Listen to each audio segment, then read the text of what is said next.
Stay tuned for Nero Wolfe.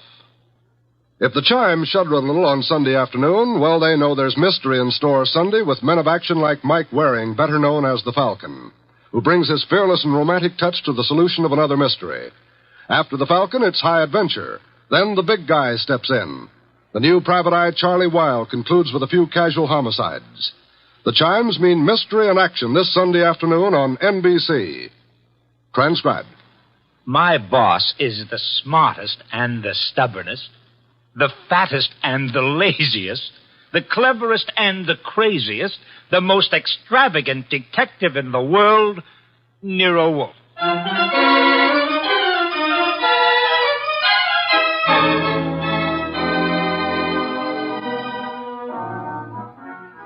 It's the adventure of Stamped for Murder, with that brilliant, eccentric private detective, orchid fancier, and gargantuan gourmet, Nero Wolfe, starring Sidney Greenstreet.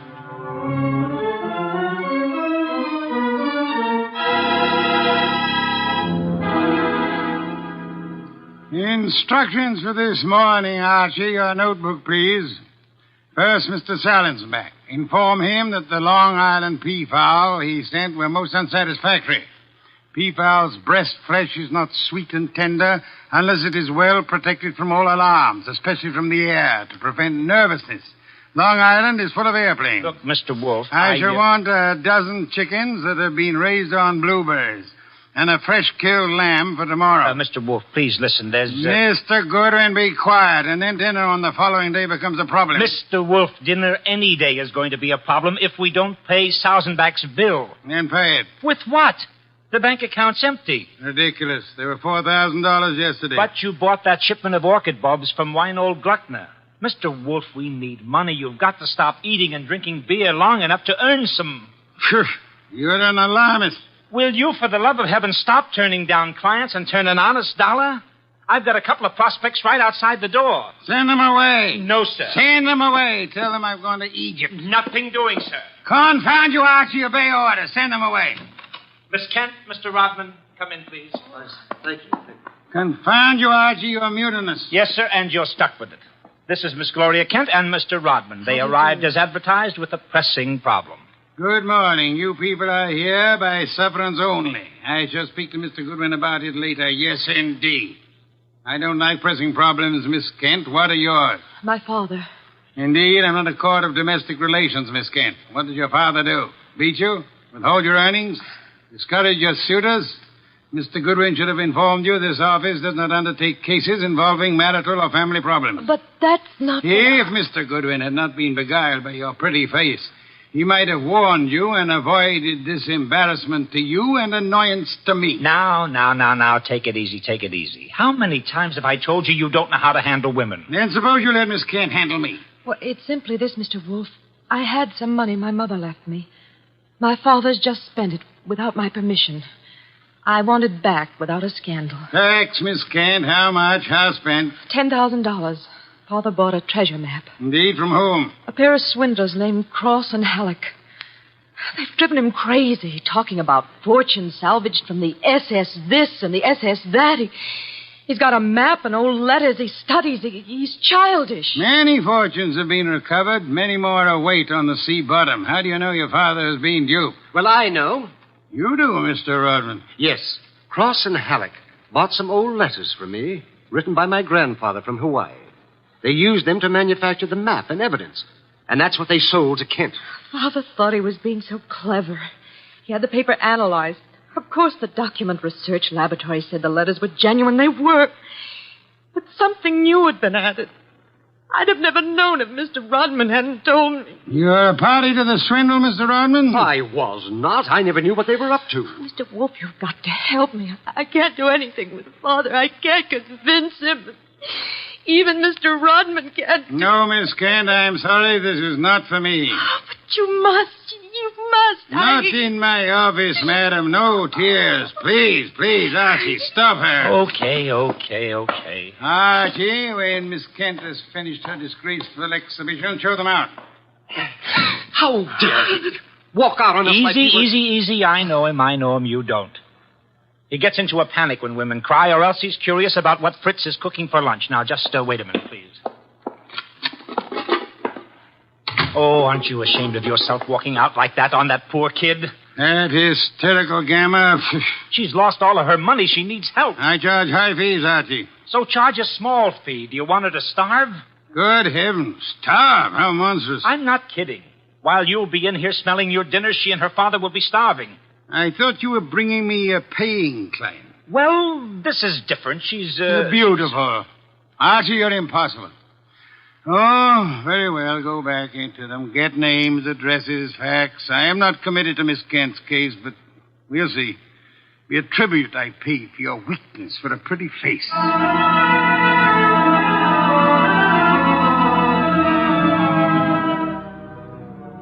Rodman and Gloria Kent were gone, however. So all I had were the few facts they'd given me before they met Wolfe. I felt guilty about that when he came back into the office and sat down in his specially built chair. He closed his eyes, and I glared at him. Well, how much of you is awake? Mr. Wolfe. Well, they disappeared. Did you tell me you were going to help this girl just to get her out of the office, or did you mean it? You're a gadfly. No, sir. No, sir. You made a promise, and you're stuck with it. What did you get from Rodman? Name, address, occupation. He's a librarian, that's all. Very careless, Archie. You missed a significant point. Such as, How did Rodman discover the letters he sold were being altered by forgery and used for swindle? How did he locate the dupe, Mr. Kent? I guess you're right. I'll ask him next time. But what about now? Are you going to get Gloria's money back? I assume you call Miss Kent Gloria solely in order to annoy me. It does. Stop it. Get Cross and Halleck. On my way. You'll find them at the Hotel Bogart. Wrong, sir. According to my notes, their address is... Never mind their address. The Hotel Bogart is the headquarters for successful, confident tricksters. They celebrate their victories there while the money lasts. You will possibly find Cross and Halleck drinking whiskey or lunching, probably both.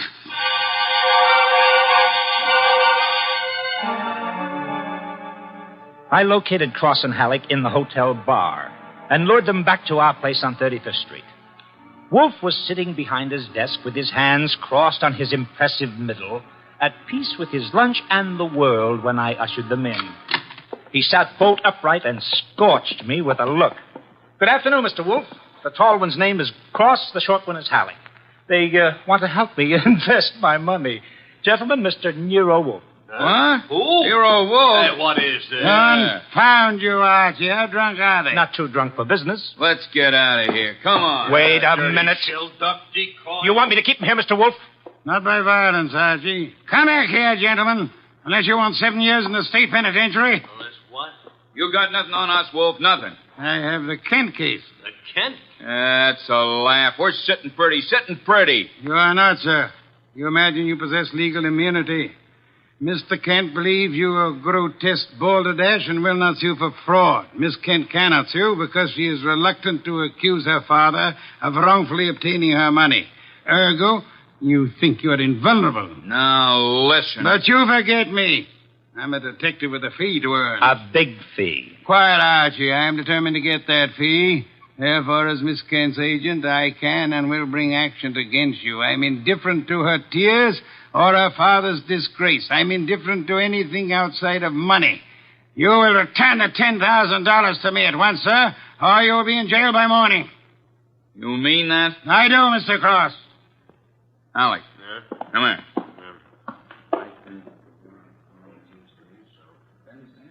Come on, hurry. Okay. Here, Mr. Wolfe. Halleck and I have decided we don't want to get in any trouble with you.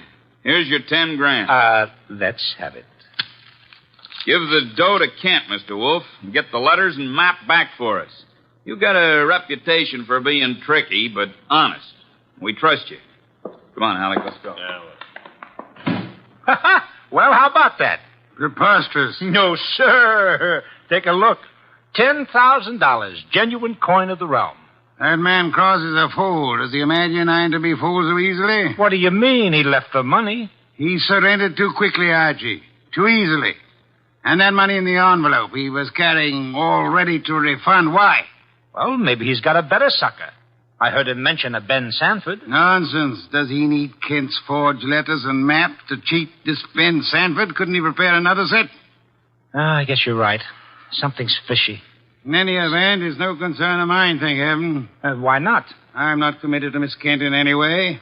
As a favor to you, I undertook to regain her money. I have done that. You may take it back to her and obtain the forged papers in return. But, Silence, Mr. Goodwin. Go to your redhead charmer. Leave me in peace. I intend to spend this afternoon with my New World Atlas.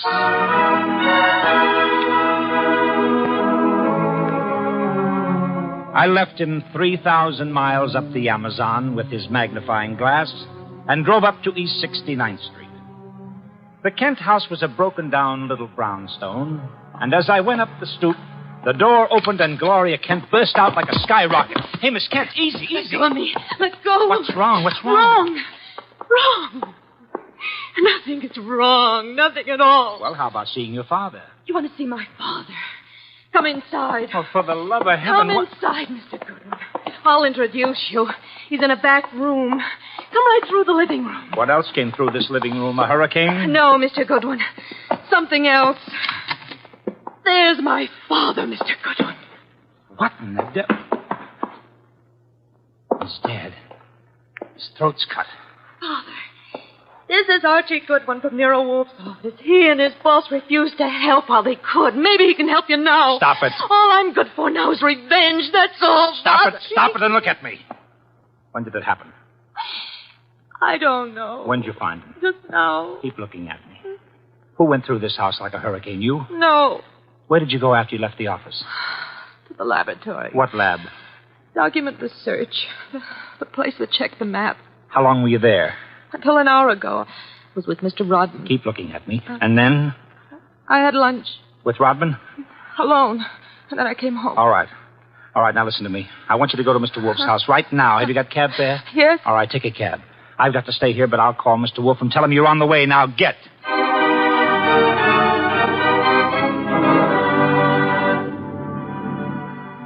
I called Wolfe, told him everything, and he instructed me to advise Inspector Kramer, who arrived with the homicide squad. I gave the inspector everything while the squad photographed and measured, print dusted and detected. At 3:30, Kramer took me back to the house on 35th Street for a fight with Wolfe. It's a great story, Wolf. Great. Kent buys a phony treasure map. Everybody knows it's phony except Kent. But Cross and Halleck try to buy it back, and Kent gets himself murdered. Did you find the map and letters in the house, Inspector? No, I didn't. The killer was after the map. The phony map? Certainly. Why? Well, if we knew that, we would know why Cross and Halleck so willingly paid back the money and why Kent was murdered. Maybe it's not phony. I'd better see the girl now. No, you fancy her for the murder. Well, I'll know after I ask a few questions. Tonight. She's had a shock, Mr. Kramer. She needs rest. Look, Wolf, I want her. Why bother with her when there's so much to be done? Yes, such as? Cross and Halleck, find them. And the mystery man they spoke of, Ben Sanford. These are the men you want now, not this poor, overwrought girl. Yeah. All right. The girl will be here for questioning tonight, though, huh? Tonight, Mr. Kramer. Okay. You'll hear from me later on. Well, you buffaloed him out of that, okay. Say, why don't you want her questioned? Is she guilty? I don't know. Well, what did she say when she got here? She said nothing. She never arrived. She never what? She never arrived. Well, then why did you tell Kramer she was resting? Would he have believed the truth? She must be found. More important, we must learn why forged letters and forged map produces turmoil. Find the killer and you find the map. You said so. I said the reverse, which is an altogether different statement. Archie, I want a photograph of that map. Get it. Oh, sure. Any particular camera you want me to use? You'll find the photograph at 200 Vanderbilt Street. Are you kidding? The lab cannot check the authenticity of old papers without photographing them in ultraviolet light, infrared light, and so on. If this document research lab has examined those papers, they will have photographs. Get them.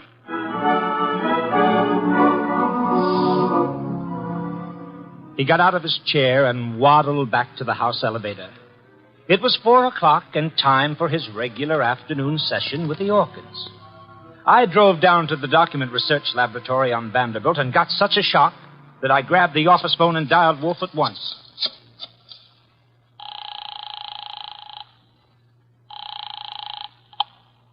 Nero Wolfe. Mr. Wolfe, Archie here.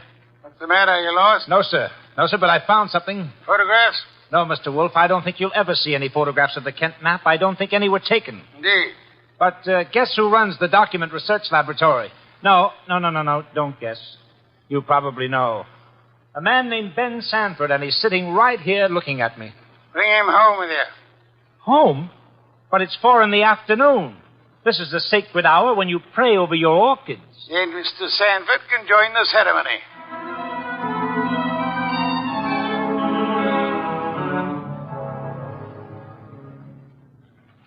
Hey, how about this place? How about it? There must be a million flowers up here. No, not flowers. Orchids only. Mr. Wolfe has 10,000 plants. Never saw anything like it. And you never will again, brother. Hey, what kind is that on the bench? Oh, that's our pride and joy. Odontoglossum harryanum. Above them, the Van Petersirana, and the pink ones are the Coelogiani panduratas. Now, the large object, mulching flower pots, is Nero Wolfe. Mr. Wolfe, Ben Sanford. Good afternoon, sir. Hi. I came along to be obliging. I've got nothing to say about anything. How much have you offered Cross and Halleck for their treasure map? No comment. Mr. Sanford, I'm going to make some assumptions. I assume that you are not, in fact, a document expert, but an accessory to the fraud of Halleck and Cross. No comment. That you actually prepare fraudulent maps for those swindlers, and then, in the guise of an expert, guarantee their authenticity. No comment. But this you must answer. You did guarantee the authenticity of the map and letters Kent bought. It's on record. All right, I did. Then will you admit they were forged? What are you, a comic? No. You guarantee the value of the Kent map? Yes. As an expert? Yes. Then you've convicted yourself of murder. Murder? What is this? Mr. Kent was murdered, sir. Evidently for the map and letters he bought. But of all persons involved, you alone believe in the value of the map. No one else does. Therefore, you alone would have murdered Kent for the map. For the love of... Now, wait a minute. Chew it over, brother. Chew it over. Either way, he's got you. Okay, you want me to level? Here it is. Level, Archie. Okay, boss. Thief-type talk. It means tell the truth. It's like you say. The letters were bought from Rodman. I forged the map and evidence onto them. I guaranteed them to Kent. It was a swindle. The letters are without value? Oh, sure, they're old, that's all, from 1851. Just tired family gossip and stuff. Indeed. There we have the problem again, Archie. Mr. Kent is swindled with a map and letters that are known to be worthless. He alone believes the fantasy of the treasure. There isn't any treasure, never was. Yet Cross and Halleck refunded the swindle money so eagerly. It is obvious they want those worthless documents back badly. Someone else wants them so bad he murders Mr. Kent. Why? I don't know. Archie, we must find the girl. There's a chance she turned to Mr. Rodman for refuge. I'm sorry you'll have to go there at once. If the girl isn't there, bring Rodman.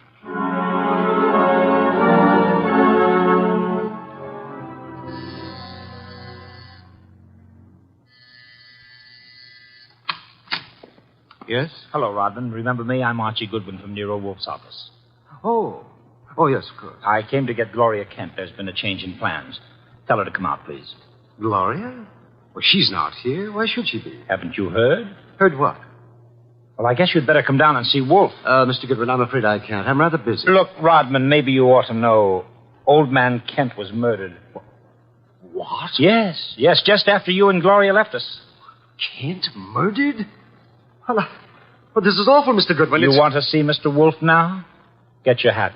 Murder? Well, believe me, I never wanted this. I'm going to tell Nero Wolfe the whole mess. Every word of it. Okay, then. Come on, let's go. Yes, of course. Just a minute. I'll get my hat in the bedroom. Murdered? Kent? I never dreamed. Oh. Come on, Rodman. Come on. What? I didn't hear you. Oh, Rodman. What the... Rodman. Oh, Rodman. Good Lord. What next? Come on. This is Nero Wolfe. Archie here. We've had a tough break. Yes? While I was waiting for Rodman at the front door, he went into the bedroom for his hat. The killer was there. How do you know? He cut Rodman's throat. Tell. The back window was open. It's a ground floor apartment. He was out and gone before I had a chance. Archie, where were your wits? Let me alone. I've had a man murdered 20 feet from me. You think I'm cheering? Mr. Kramer is here, and he has news for us, Archie. He could not locate Cross and Halleck in their apartment. They had not been home all day. The maid informed him that she was waiting for her weekly salary. Well, so what? She was most angry and peppery, Mr. Kramer informs me. Red pepper? Exactly. Okay. Okay, maybe I know what you mean. I'll try to deliver the goods this time. Goodbye.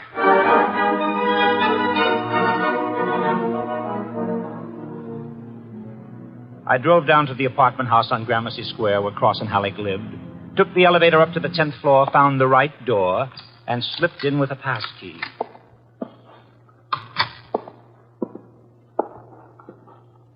Come on out. Come out wherever you are. I know you're in here. You fooled Kramer pretending to be the maid, but you didn't fool Wolfe. You'd better... Gloria! Cut it out, you idiot. Lay off. It's Archie, you dope. Archie Goodwin from Nero Wolfe's office. Remember me? Let it go. Give me the gun, Gloria. Give it to me. That's right. Who did you think I was? Halleck. Oh, brilliant. So Wolfe figured you out, huh? Well, you are a brave girl. They killed your father. You came up here and waited for them. You were going to kill them right back, huh? Oh, that red-headed temper. And you bluffed Kramer into thinking you were the maid. I had to do something. It was the only thing I could think of. To come here and kill him. Well, you're coming home with Archie. And just remember one thing. When Wolfe's working for you, don't try to do any thinking. It only gets in Wolfe's way.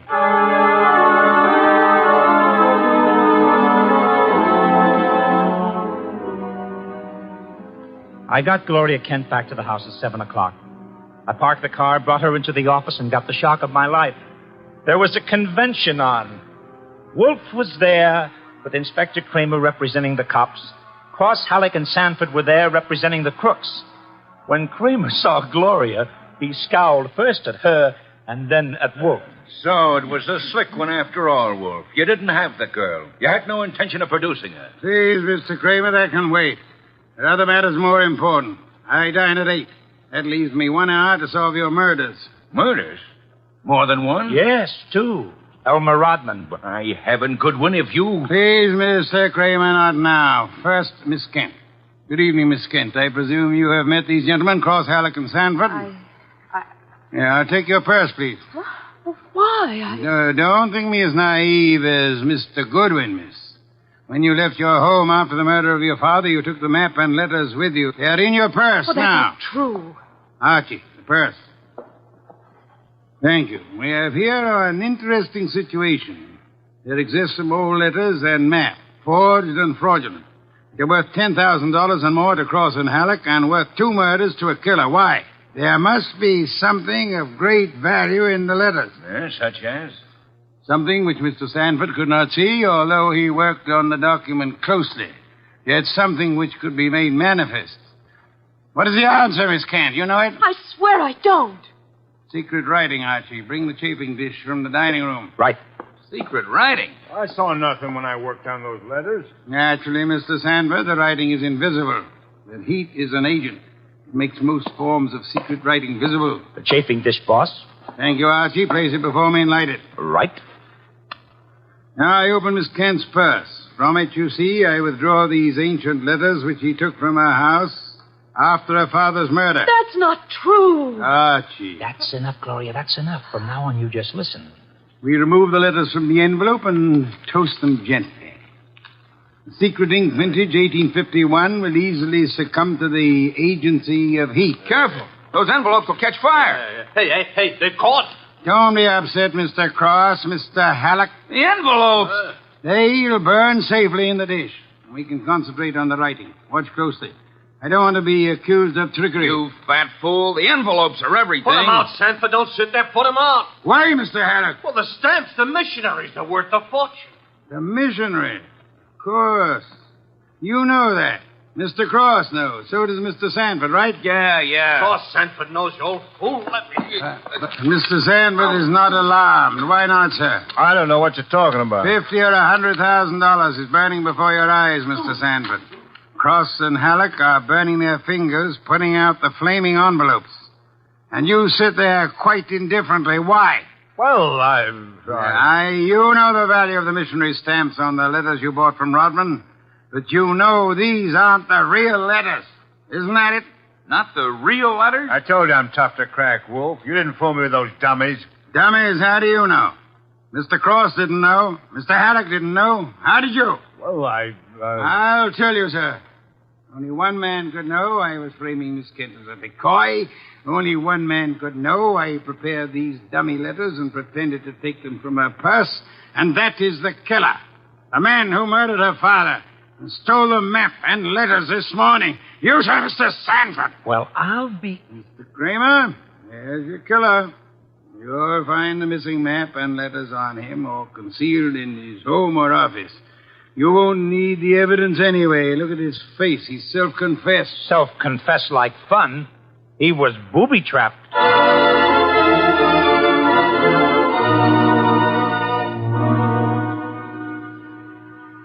No, Mr. Kramer. Not a complicated case, really. Very simple. Elmer Rodman sold a packet of old family letters to the swindlers for a small sum. They used the letters to perpetrate their fraud on Miss Kent's father. And the stamps on the letters were valuable? They were a special Hawaiian issue 1851, Miss Kent. Nicknamed missionaries, because missionaries used them for writing home. They are extremely rare stamps worth upward of $25,000 each.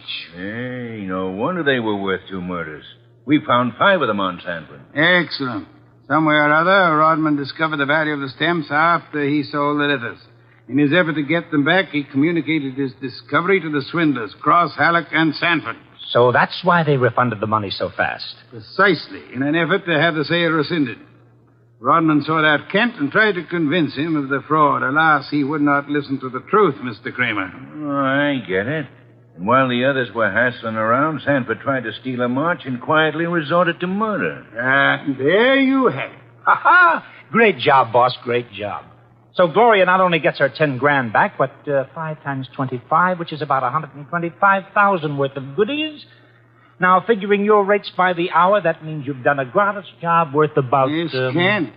I did not, nor will I demand a large fee for what I've done. I will not go back on my word. But I can beg for a favor. I'll only be too happy to... Wait. I asked something that would not be easy to grant. What is it? Will you use your red hair, your pretty face, your admirable figure, and your ample fortune to lure Mr. Goodwin away from this house tonight? I would like to enjoy my dinner in peace. That won't be difficult, Mr. Wolfe. Let's have an understanding right now, Gloria. Difficult for you or for me? I'll be delighted. Indeed. To spend an evening with Mr. Goodwin, there is only one word for you, Miss Kent. Intrepid.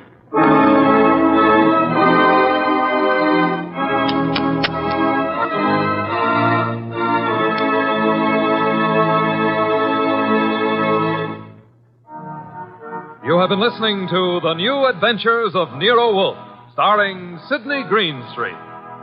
Tonight's story by Alfred Bester was based on the famous characters created by Rex Stout, produced by Edwin Fadiman, and directed by J. Donald Wilson.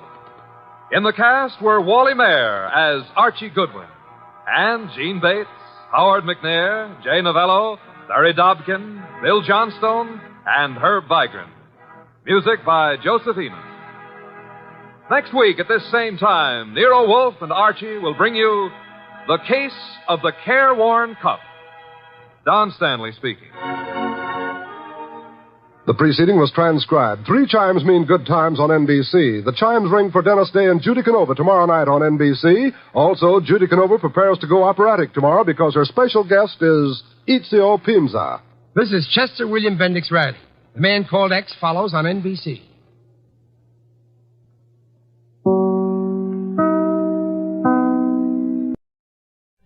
Stay tuned for Nero Wolfe.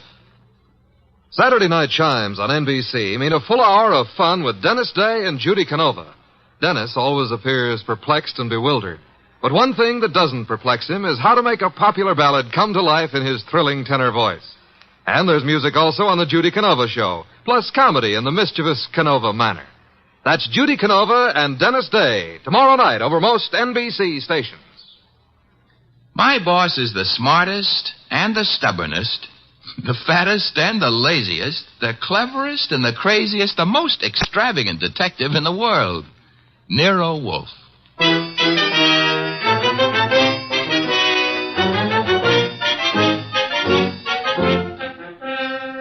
It's the transcribed adventure of The Case of the Careworn Cuff, with that brilliant, eccentric private detective, orchid fancier, and gargantuan gourmet, Nero Wolfe, starring Sidney Greenstreet.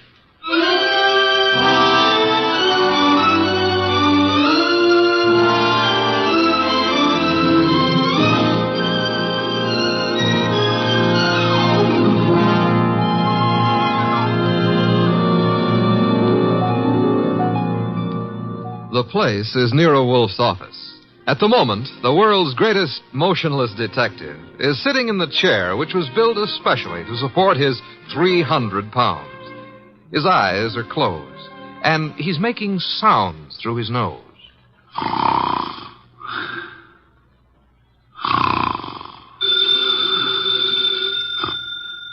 Archie. Archie.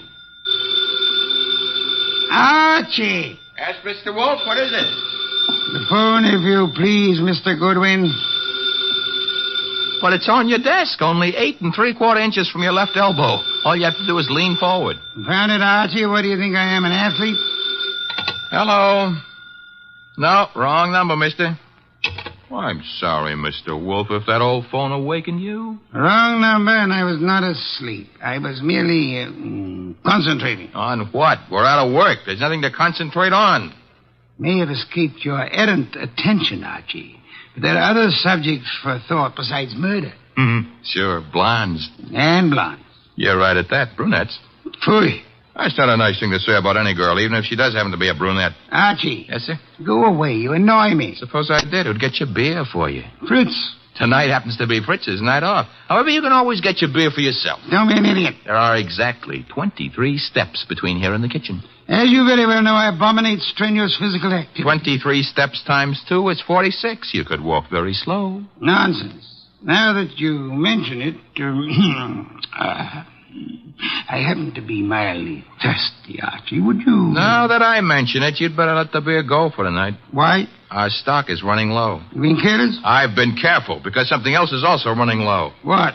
Money? Fiddlesticks, there's plenty in the bank. Sure, but very little of it is yours. Mr. Wolfe, do you remember that batch of orchids you bought last week? Course I do. Magnificent and very rare specimens. I got a magnificent bill for him this morning, too. It was large? It was large. Confound it, Archie. I shall have to do some work. You turned down half a dozen cases in the last few weeks. One of them may still require me. Most of them hired other detectives. However, there is a Mr. Wenceslas who might still be in need. His problem is what? As I remember, he's being followed by midgets. He wanted you to do something about it. Not that he minded the midgets so much. It was the elephants they were riding. The man needs a psychiatrist, not a detective. Anyone else? I can check my files, but I don't think... Ha-ha! Saved by the bell. Another cliche like that, and I shall... Answer the phone yourself? Assassinate. You see what it is. Okay. Hello?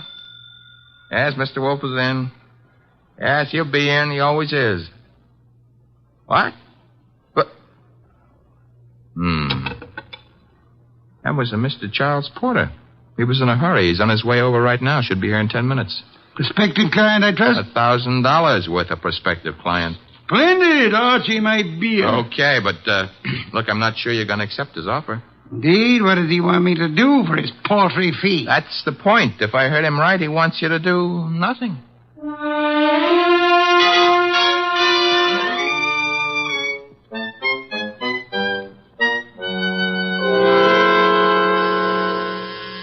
The door, Archie? Yes, sir. I hear it. Mr. Porter? Naturally, I'm Charles Porter. Who else would I be? It's a large field. Never mind. Come on in. I'm Archie Goodwin. Where is Wolfe? Mr. Wolfe is in here. Mr. Wolfe, this is Mr. Porter. Good evening. Fat, aren't you? It's moderately noticeable. Archie, a chair for Mr. Porter. Don't bother. I'm too impatient to sit. When I've business to take care of, I take care of it quickly. Very well. Send him out of the room. Mr. Goodwin, nonsense. He's my assistant. He remains. I don't like it. Archie, show Mr. Porter out. Now, wait. There's no need to get temperamental. Perhaps I'm a little abrupt. Rude. I'm a worried man. And impatient. You're wasting time, Mr. Porter. I suppose I am. The reason I came to you... Young man, what are you doing with that notebook? Getting ready to make marks in it. But... No, never mind. Mr. Wolfe, you have a client named Dorothy Spencer. Have I? There's no need to be coy about it. I happen to know. Then you know. I want you to drop her.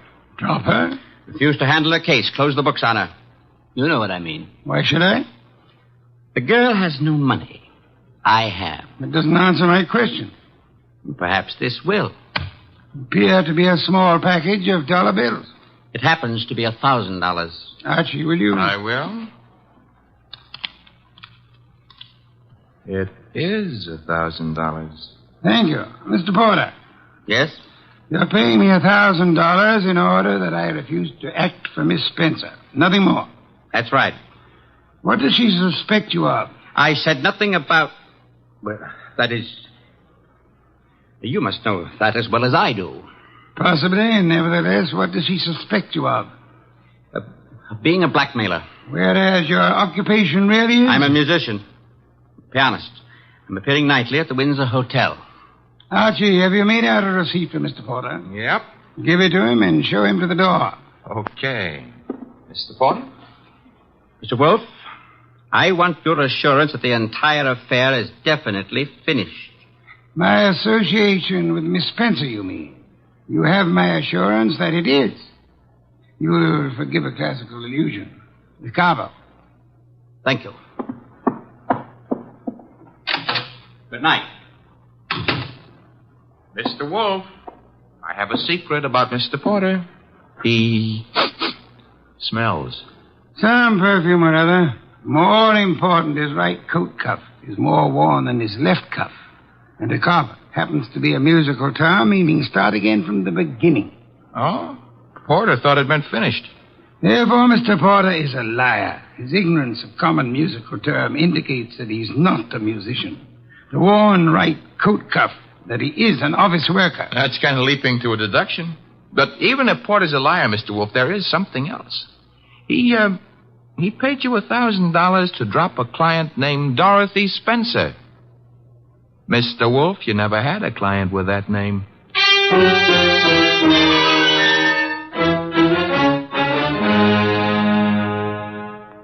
Well, that's that. Dorothy Spencer is not in. Anyway, she's not answering her phone. Mr. Wolfe, I said... I know what you said. That a comment? I'm worried. Mr. Porter may have assumed erroneously that Dorothy Spencer had employed or was intending to employ me. That does not explain why he lied about his occupation. Maybe he didn't lie. After all, your deductions could be wrong. Phooey. Okay. Take care of that right now. I'm phoning her. Hello? Windsor Hotel? Get me the manager's office. Thanks. Could you tell me if a Charles Porter plays the piano at... Uh-huh. She sounds blonde. I see. Thanks a lot. What do you do after work? Oh, so long. She goes home and beats her husband. About Porter, Archie. Bad news. He does play the piano at the Windsor in the move room. So where does that leave your deductions? Untouched, of course. Let me think. Yes, naturally. Naturally what? I came to the conclusion that Mr. Porter was an office worker. We have just discovered that Mr. Porter is not an office worker, therefore... You were wrong. I am never wrong. Therefore, the man who was here is not Charles Porter. Mr. Wolfe, do you think a man of your weight should climb out on a limb like that? Fiddlesticks. Look up Porter in the phone book and call him. Okay. Take a second. Archie, the phone company's best friend. Yep, here he is. What do I ask him? There'll be no need to ask Mr. Porter anything. Just phone. You're the boss. Yeah. I have to say something to the guy.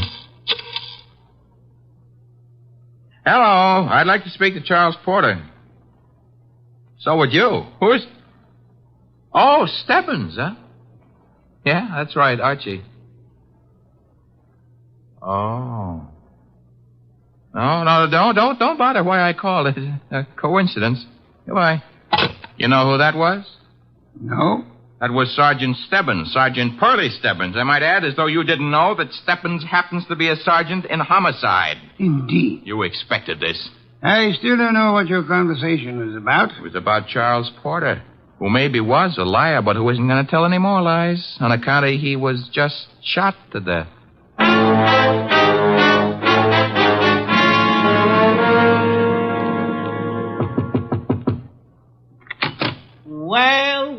Well, if it ain't Archie Goodwin. Come in, Goodwin. Thank you, Sergeant Stebbins. I've been expecting you. Oh, that's sweet of you to say that, Pearlie. Why did you phone Porter? His right coat cuff was more worn out than his left. So for that, you had to kill him? No, actually, I killed him because he didn't know his da capo. Hey. Yeah, hey.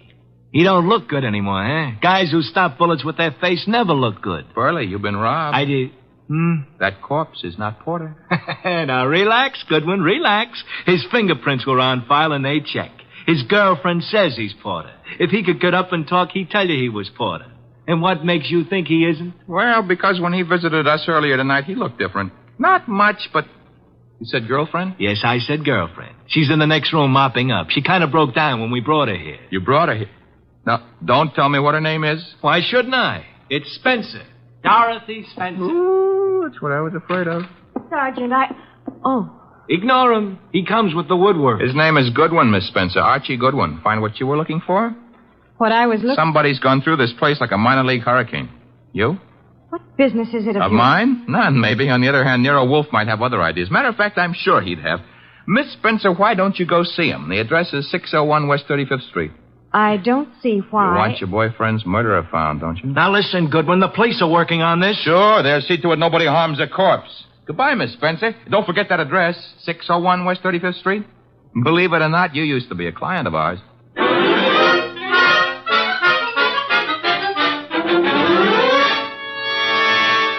Oh, Mr. Wolfe, you're getting to be so brilliant, it's boring. Boy. That is, All right, tonight you deserve it. I'll get you another can of beer. But this is the last one. What's your promise to do some exercise, like maybe standing up and sitting down 5 minutes a day? Thank you. And why should I indulge in such idiotic behavior? Well, after a while, you might be able to see your shoes. I've already seen them. Oh, that was 20 years ago. Things have changed. No more buttons. Hey, that must be Dorothy Spencer. She's undoubtedly young and beautiful. You deduced that from the way she pressed the buzzer? I deduced that from the gleam in your eye, bah. Bah, all you want. I'm going to keep that gleam shining. Hello, Miss Spencer. Come in. Thank you. Mr. Wolfe. Is the large sitting-down gentleman behind the desk.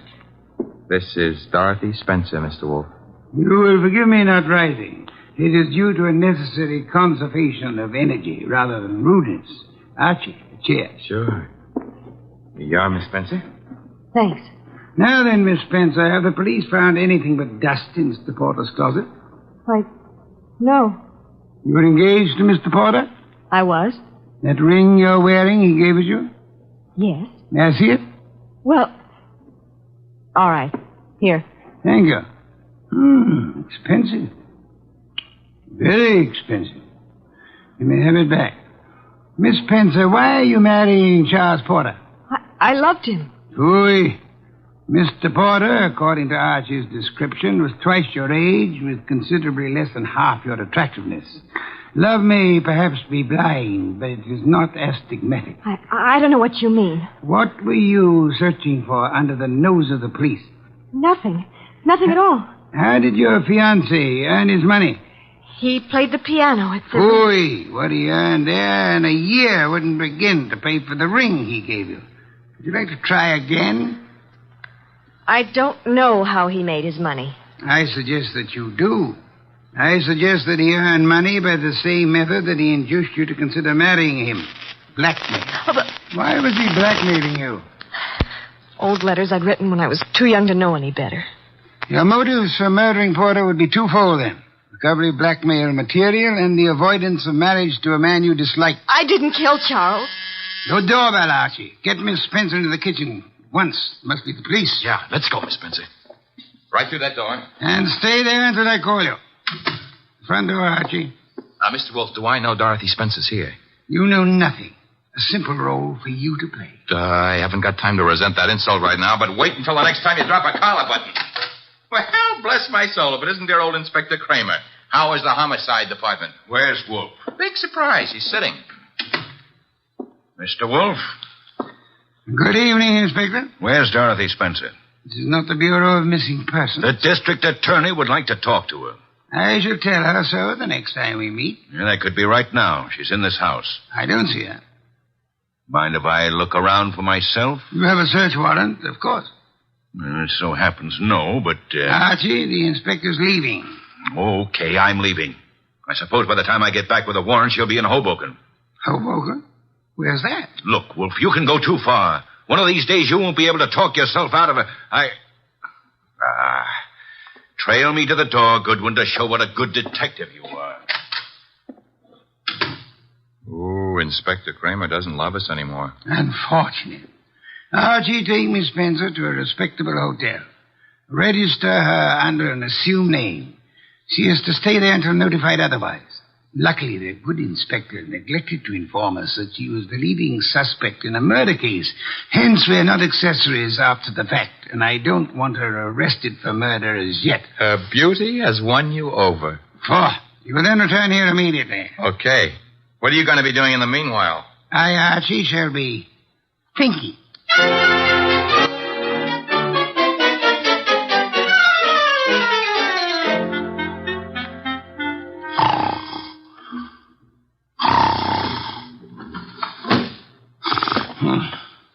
Archie? No. No, not Archie. Our impatient and non-musical friend came in through the window. How are you, Mr. Not Porter, of course. Where's the girl?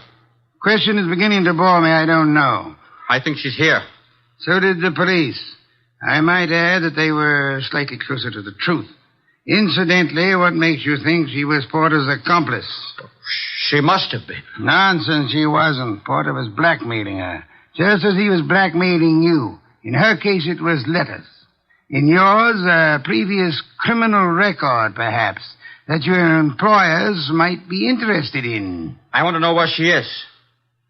Maybe this would help you remember. Good heavens, don't point a pistol at me. It annoys me. The police, I should think, opened the door for them like a good fellow. Oh, no. I'm leaving. But if I don't find that girl, I'll be back.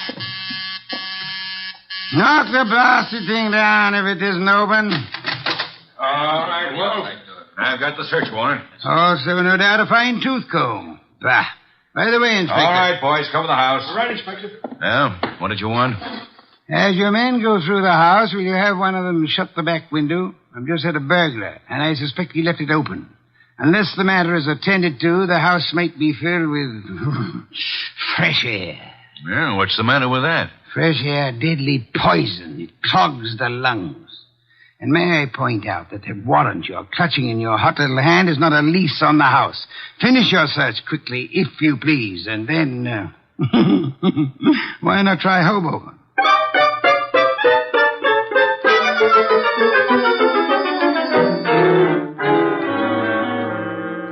So I just missed the inspector, huh? You did? That I can stand. I'm sorry about the burglar, though. Perhaps we can arrange to have you meet him in the morning. He left his calling card with name and address on it? He dropped his handkerchief here on my desk. Oh. It's a handkerchief. It smells. So it does. But, all of our unknown friends' clothes carry the odor. Therefore... Yeah? You will go out immediately to the nearest drugstore, buy a specimen of every cake of soap manufactured in this country.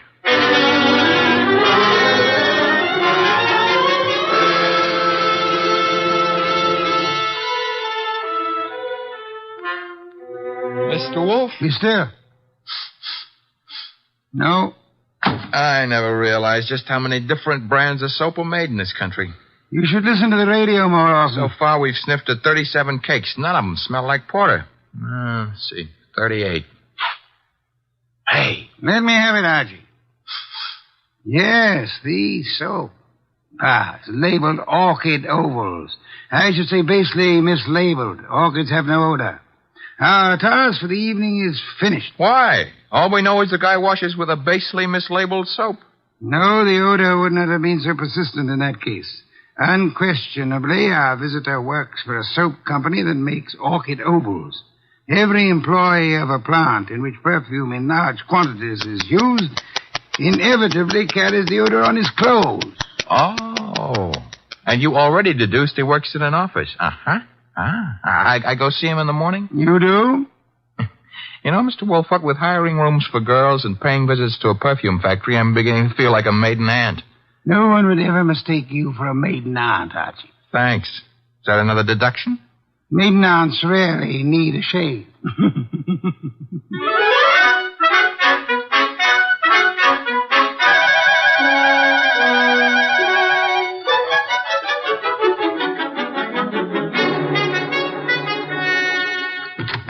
Orchid Ovals, good morning. One moment, please. Oh, can I do anything for you, sir? Yeah. That is, let's postpone that question and slip in another one. I'm looking for one of your office people. In his 40s, 5'10", brown hair and eyes, speaks in a sharp, quick voice. He owes you money, too. Who owes me money? Mr. Wheeler, the man you were describing. He owes everybody money, in spite of the fact that he's office manager and makes lots and lots of money. How much does he owe you?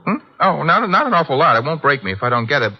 Is he in yet? Well, he was, but he went home. He was sort of sick. Sort of? He got a phone call from somebody and rushed out. Too bad. Well, I better scram. Well, you didn't answer my question yet. I'm off at 5. My name's Gwen. Goodbye.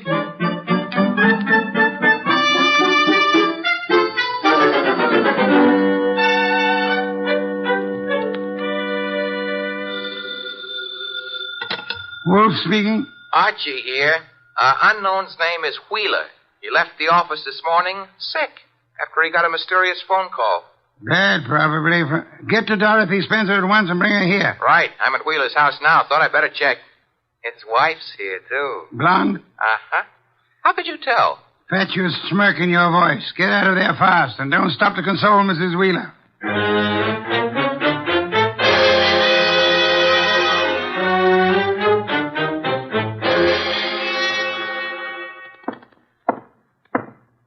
(908). Room 909. Miss Dorothy Spencer.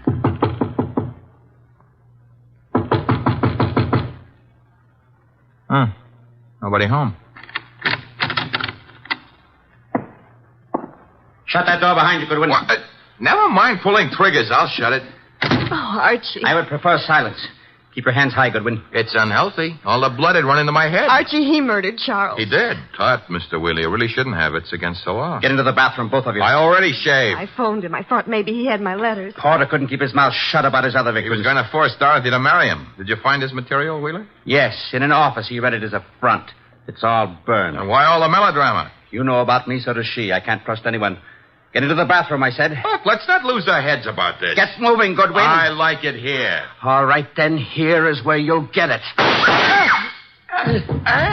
Hey, wait a minute. Something's wrong. I got shot and Wheeler fell down. I shot him, Goodwin. Stebbins. Dear Sergeant Stebbins. Oh, you little flat-footed angel.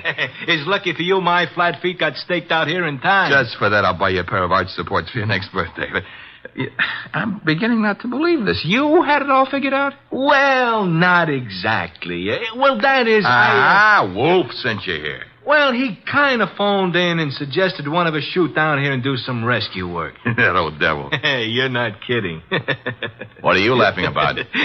Wolf wasn't sure whether you'd need rescuing from Wheeler or... Stop killing yourself with your own jokes. Or whether Miss Spencer would need rescuing from you.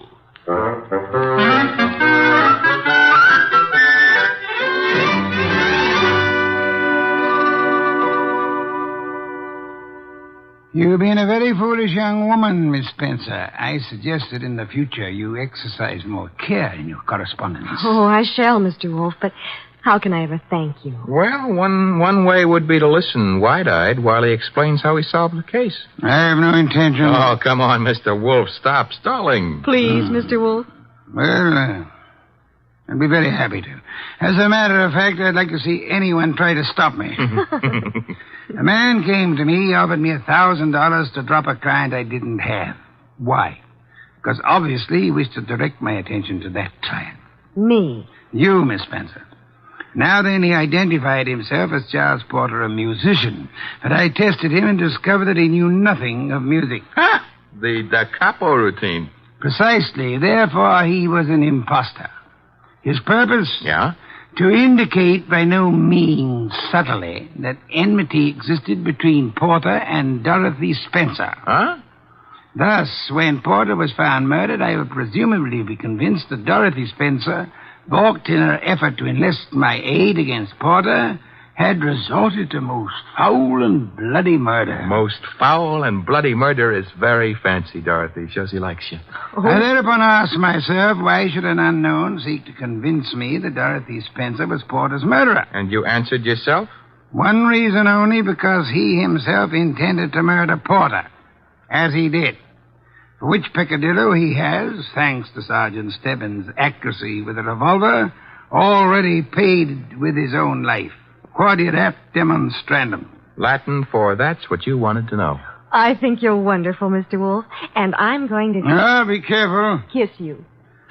Archie, Miss Spencer is a very dangerous young woman. Today I feel brave. Do you, Archie? Very brave. What are you doing tonight? Nothing. Let's do it together. Bah.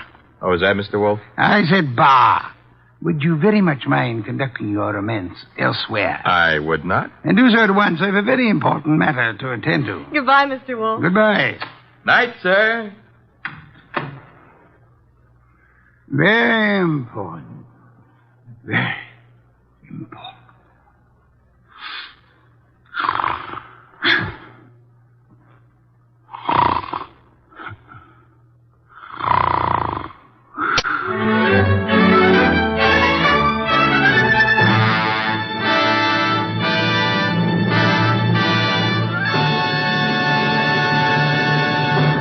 You have been listening to The New Adventures of Nero Wolfe, starring Sidney Greenstreet.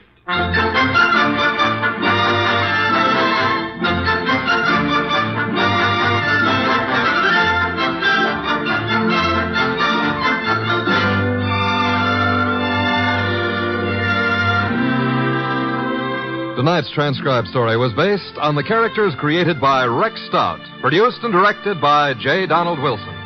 In the cast were Lamont Johnson as Archie Goodwin and Jane Webb, Peter Leeds, Bill Johnstone, and Wilms Herbert. Next week at this same time, Nero Wolfe and Archie will bring you The Case of the Dear Dead Lady. Don Stanley speaking.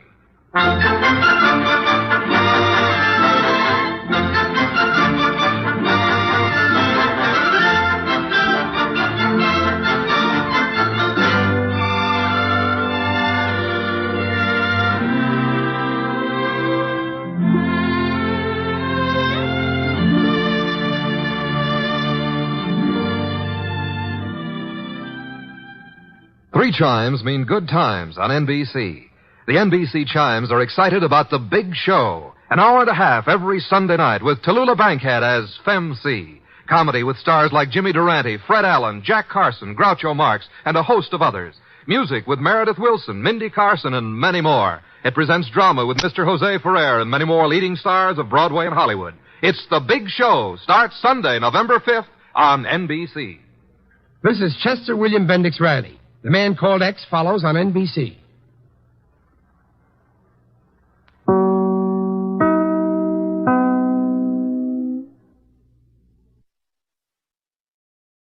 Stay tuned for Nero Wolfe. This Sunday marks the premiere of The Big Show on NBC. Not just any big show, it's The Big Show. NBC's hour and a half of comedy, music, and drama. The best of each. The Big Show will be heard every Sunday afternoon over most of these stations, with Tallulah Bankhead as Mistress of Ceremonies. Your stars for this Sunday's broadcast include Jimmy Durante, Fred Allen, Ethel Merman, Frankie Lane, Mindy Carson, Meredith Wilson, Danny Thomas, and hosts of others. All this and Tallulah, too. No wonder it's the big show. My boss is the smartest and the stubbornest, the fattest and the laziest, the cleverest and the craziest, the most extravagant detective in the world, Nero Wolfe.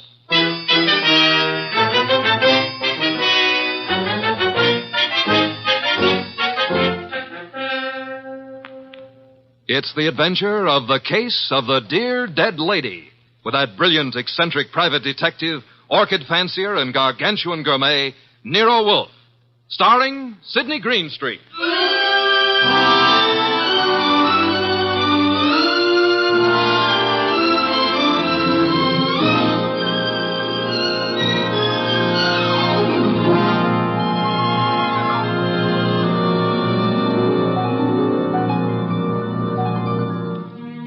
Nero Wolfe had just come downstairs, having tended to his precious orchids. He was, as usual, seated in the library, which served as the office. He had just dialed a phone number, and, with his eyes closed, was leaning back in his specially built chair, which was big enough for two, but not two of him.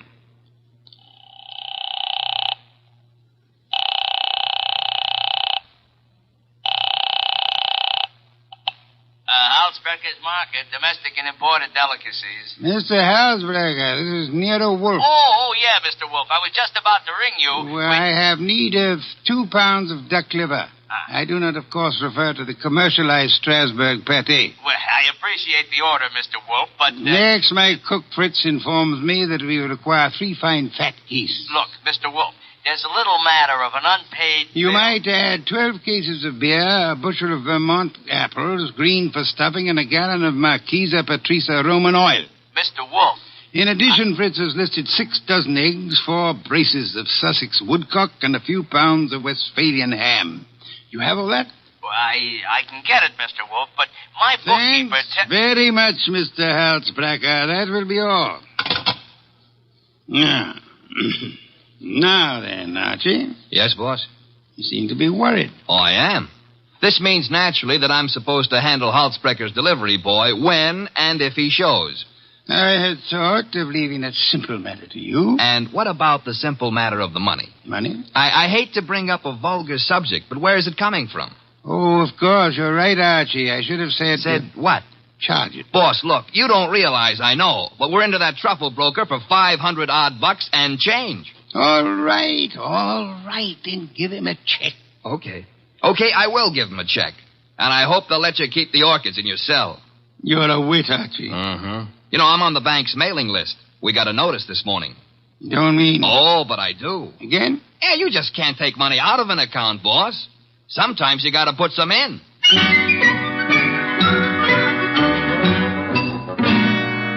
This is the only way to deal with the man I work for, and if I hadn't thrown him that scare, he wouldn't have been willing to listen when the door buzzer rang, and a prosperous-looking young guy in the kind of clothes that don't grow on trees came in and stood in front of the boss's chair, fiddling with the brim of his pork pie. My name is Oliphant, Mr. Wolfe. Oliphant? Yes, sir, Oliphant. I am the spiritual leader and guiding head of a small religious group known as the Seekers of the Inner Power. Ah, I see. Also a man addicted to marrying neither wisely nor well, but often.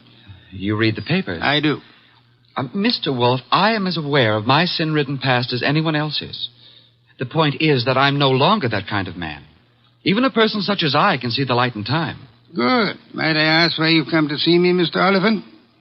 I need your help, Mr. Wolfe. Concerning? A certain young lady with whom I'm deeply in love. Oh, I beg you not to confuse the present emotion with any of my earlier escapades. What I feel for Miss Dana is the pure and righteous glow of an upright seeker of the inner power. I promise to look on you as thoroughly redeemed, Mr. Oliphant. Proceed. Oh, by the way, do I recognize the name of your young lady as a Park Avenue socialite, an amateur swimming champion? Yes, but she's sweet, wonderful, beautiful. I've asked her to marry me, and she's given me some hope. In time, I fully expect to make her my wife. Well, then where's the problem? The problem is the presence of another man in her life. I'm sorry, sir. I'm a detective, not a matchmaker. This isn't a question of making a match, Mr. Wolfe. I have much too much respect for your talents to think of offering you such an assignment. Exactly. What do you want me to do? I want you to save Ilse Dana's life. A life? Mr. Wolfe, this other man I spoke of is insanely jealous. Not only of Ilse's present, but of her past as well. He has threatened to kill her. I don't doubt your earnestness in this matter, Mr. Oliphant, but how would you know? I was listening on an extension in Miss Dana's apartment a few days ago when Hunter called. Hunter? Yes, sir, Jack Hunter. Known as Jack the Babe Hunter. Wait a minute. I know that canvasback. Huh? Sure, he's a coffee and cake prelim waltzer. No, he's not. He's a boxer. Archie is being fancy. Overlook it, Mr. Oliphant. Is Hunter in love with this lady of yours? I doubt it. He's a man of complete moral and spiritual corruption, I believe. Naturally you would. But what are the facts? In my opinion, he's after her for her money. She has money? To burn. And you, Mr. Oliphant? Me? Can you also afford to burn? How much do you want? The answer to that would be astronomical. However, if you leave a check for, say, $7,000, I shall look into your matter the very moment I have completed a little research into the nutrition of the Polynesian orchid.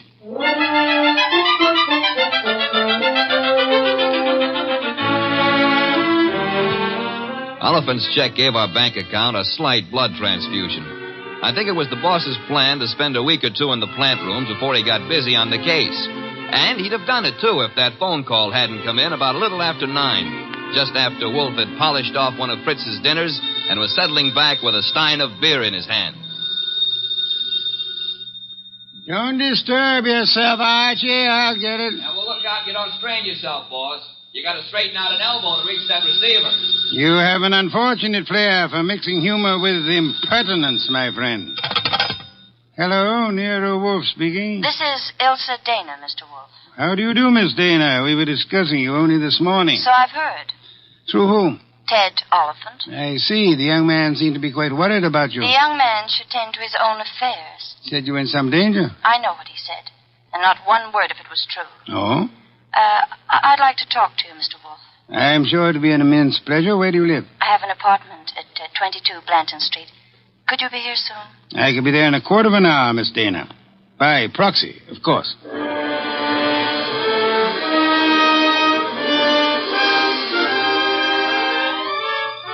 The proxy, naturally, was yours truly. 10 minutes later, at 20 past 9, I walked up to Ilse Dana's door with a nosy elevator boy giving me the 00. The reason for his interest was that her door was open and the room inside was empty except for a little twisted pile of pale pink satin, which at close range turned out to be a woman. Which woman turned out to be Ilse Dana. And Ilse Dana was dead. She used to be pretty. She isn't now. Yeah, strangulation doesn't help any girl's looks, son. Figures. When did it happen, I wonder? Yeah, the last 15 minutes, I'd guess. Say, who's been up in the elevator this evening? Nobody for her. Well, somebody came up. Well, who says not? They could have used the stairs, you know. Yeah. How well do you know Miss Dana? I know exactly zero about Miss Dana. How could you write her up and down every day and know nothing about her? It's a rule of the house to keep your mouth shut. The rule also goes when being questioned by a cop. A cop? Who's a cop? Oh, I guess you're a cello player from the Philharmonic. Look, I happen to work for a guy named Nero Wolfe. Oh. Heard of him? Maybe. Well, if your memory comes alive, son, I might see my way clear to spend a few dollars with you. Understand? I'll keep you in mind. Going down, mister?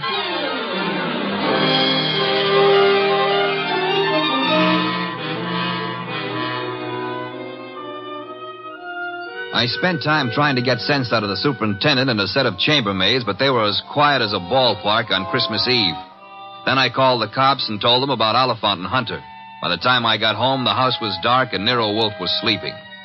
Next morning, I gave him the details while he drank 3 bottles of beer. When I finished, he sat for a long time and then started another bottle. The prize fighter. What about the prize fighter, Archie? Hunter? Well, I phoned the hotel he lives in before you got up. And? They told me he wasn't in. You know, I begin to think that Mr. Oliphant brought us a more absorbing case than he suspected. You know, I'm glad you like it. I don't like it. I don't like work of any variety. But this thing has its points. Well, what do we do next? Next, we investigate my client. What? Merely because the reformed playboy employs a detective doesn't exempt him from suspicion, Archie. Oh, now who's that? I'm afraid we have no choice but to open the door and see. My name is Young. Barstow Young. It's nice meeting you, Mr. Young. What do you want? I want to see Nero Wolfe. About? About a certain young lady with whom I am deeply in love. What? Will you repeat that? I want to see Mr. Wolfe about a certain young lady with whom I am deeply in love. Her name, please? Ilsa Dana. Is it possible that you entertain plans of making her your wife? Why, yes, but there's a problem involved. Another man? Yes. Well, do come in. Do come in. I think we've been waiting for you. Oh, Mr. Wolfe. Here's another one. Ah, Mr. Wolfe. You've come to me about Miss Ilsa Dana, sir? I have come to you, more specifically, about a man who has threatened her life. How unusual. He's the treacherous kind. Mild-mannered, you know. As we say in my profession, he underplays it. Your profession, then, is the stage. It is, sir. Go on, you interest me deeply. I was present recently when he told her that he would certainly kill her unless she mended her sinful ways. Sinful? No one denies that Ilsa has had, shall we say, a checkered career. But the man's attitude is totally fanatical. What's his particular brand of fanaticism, Mr. Young? Theodore Oliphant is a religious maniac. Well, what do you know? He's come to give Theodore a bad report card. I don't understand. I've come to ask Mr. Wolfe to prevent his murdering Miss Dana. Am I allowed a direct question, sir? Why, of course. Where were you between 9 and 9:20 p.m. last night? 9 and 9:20. Why do you ask? You said I was permitted a direct question. Oh, well, I was walking in the park, as I remember. Do you make a habit of walking in the park? I have lately. I'm preparing for an important role in a forthcoming production. What's so important about last night? From your point of view, a great deal, sir. Well, what do you mean? Last night, Miss Ilsa Dana was murdered. What? Mr. Goodwin here discovered the body. No. I'm afraid I must insist, Mr. Young. Why are you looking at me like that?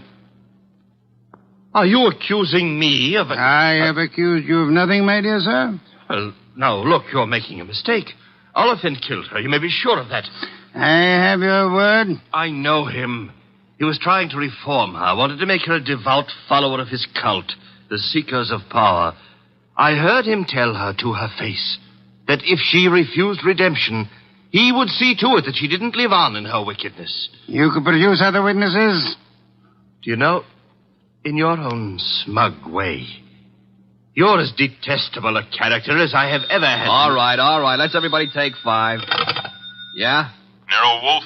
He's busy. This is Archie Goodwin. You'll do, Goodwin. This is Jack the Babe Hunter. Oh? How are you? Great. Except the cops seem to want to talk to me about some murder fandango because, as I get it, you named my name. You got it wrong. I doubt it, and I'm coming over there to set you straight.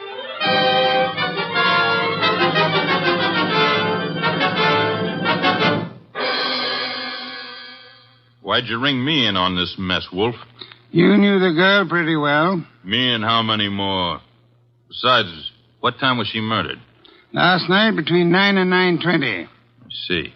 So if you would inform the police where you were at the time, that should be that. Yeah. By the way, Mr. Hunter, where were you at the time? I don't see your badge, Wolf. I was only wondering. I haven't been near the Dana woman for over a month. But if you're really interested, I'll give you the name of the killer. Please do not keep us in suspense, Mr. Hunter. A couple of years back, Ilsa financed a guy in a big and lousy Shakespearean play that closed like a clam and nothing flat. Go on. It was money down the drain. The guy's got nerve. And he was in love with her, and he figured she'd do anything for him. So he comes back to her to finance him again. This time in Hamlet, no less. I see. I don't have to tell you what a flop that would be. You needn't tell me the actor's name either. You know? Mr. Barstow Young just left here. Yeah? Well, he's your man, Wolf. He got so sore when she told him she wouldn't toss any more moolah into his broken-down career, he went off his rocker and tore it down. Your reason for thinking so? I met him on the street one day, and he started beefing to me with blood in his eyes. So all I could do not to punch him.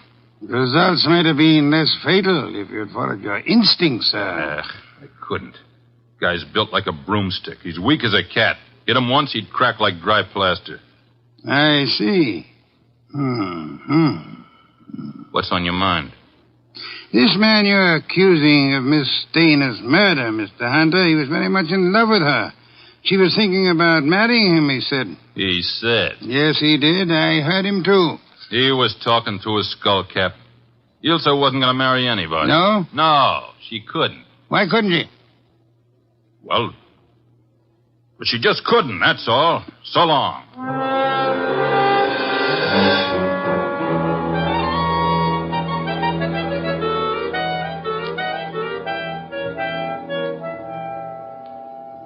Well, now we got a perfect circle with everybody pointing at everybody else and nobody able to prove a thing. What Hunter says isn't impossible, Archie. You think Young did it? I don't think at all yet.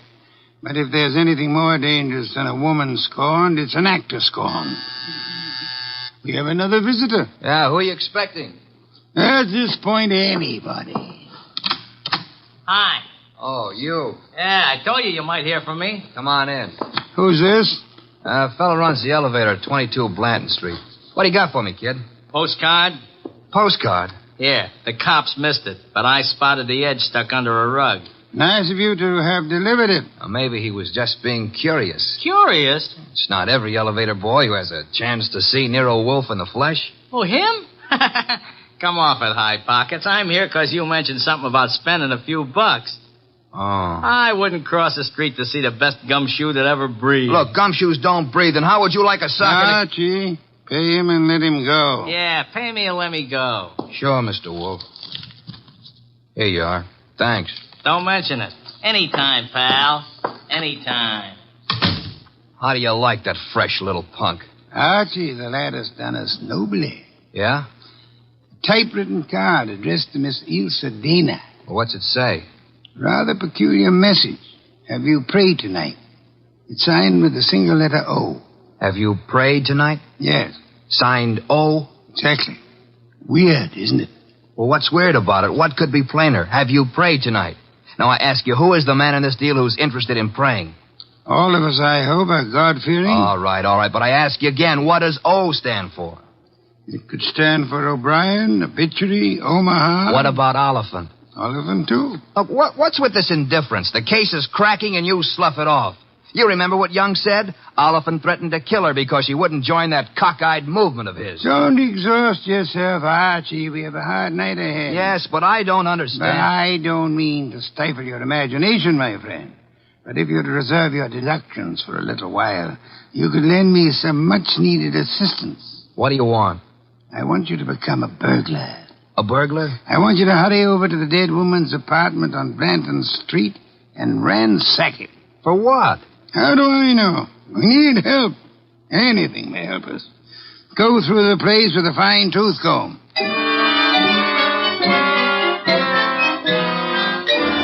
I tore the late Miss Dana's apartment to shreds, but I saw nothing. Then, just as I was about to give it up as a bum job, I noticed a little writing desk in the living room. Pried loose the lock and spotted something among a pile of papers that belonged to no well-to-do flat. It was a pawn ticket, lot 8N046, and the address was a pawn shop around the corner on 6th Avenue.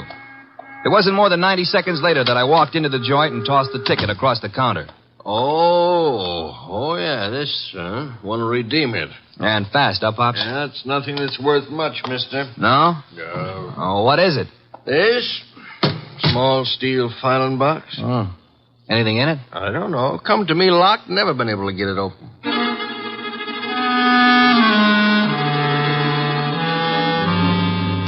We got it open, Wolf and I. Smashed the front end with a poker.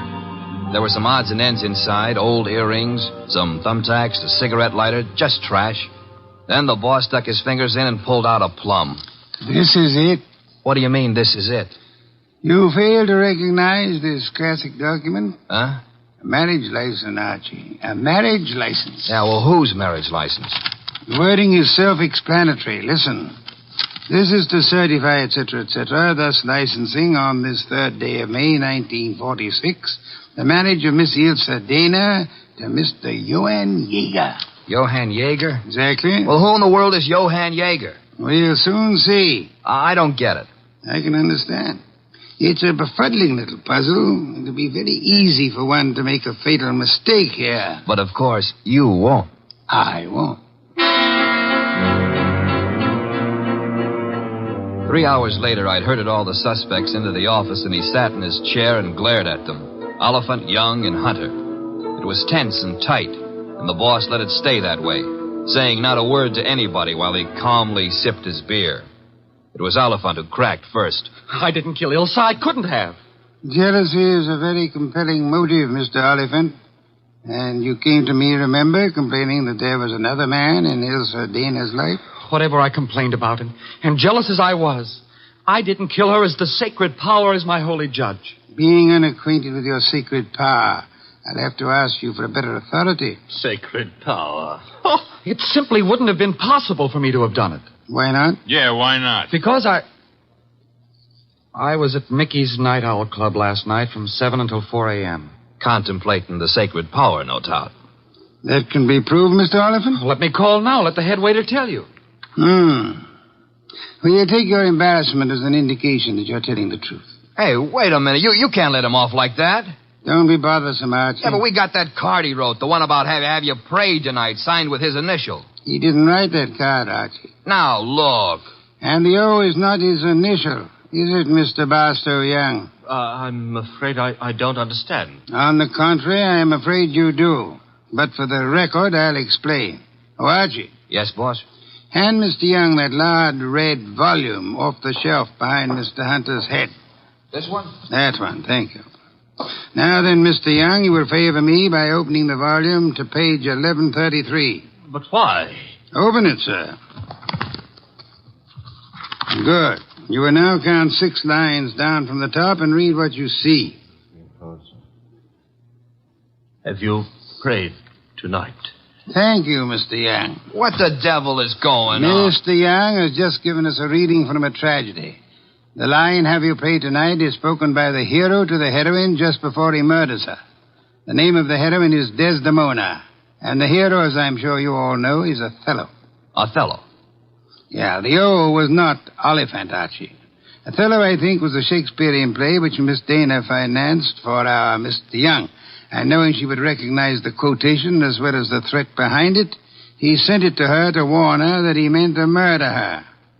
You won't have the unmitigated gall to deny that, will you, Mr. Young? No, I don't deny it. Do I call the police? But I didn't kill her. The fact that I sent the card doesn't mean I killed her. Well, it'll do for my money. But not for mine, Archie. What? Mr. Young couldn't have killed Miss Dana. Why not? Because he lacks the strength to strangle such a healthy young woman, a champion athlete. Wide awake and full of fight. He's rather a frail person, as we know, and smothering Miss Dana with that pillow was no easy task. She struggled. Therefore, she clawed the wrists of the murderer. I'm sure that if you examine Mr. Young's wrists, you will find no scratches or scars. Here, let me see that. Go ahead. Well, Archie?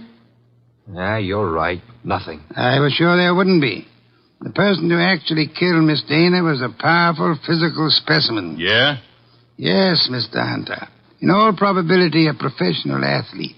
A muscular man in good condition. You pointing at me? Seems quite likely, doesn't it? You're out of your head. Am I? Yeah. Ilse Dana war Ehefrau. Nicht wahr? Jawohl. I mean... You said yeah, Mr. Hunter. And you meant yeah, yes. I asked you in German if Ilse Dana was your wife, and you in the heat of emotion answered me yes in your mother tongue. Look, what's going on here? Allow me to present Mr. Johann Jaeger, Archie. Him? I've known it since we first saw that marriage license. You see, Jack Hunter is the English translation of our friend's real name back in Germany, where he comes from, Mr. Johann Jaeger. Oh, what do you know? So you proved nothing. Yeah, I was married to Ilse. That's why I said she couldn't marry anybody else. But I didn't kill her. She was my wife. I loved her.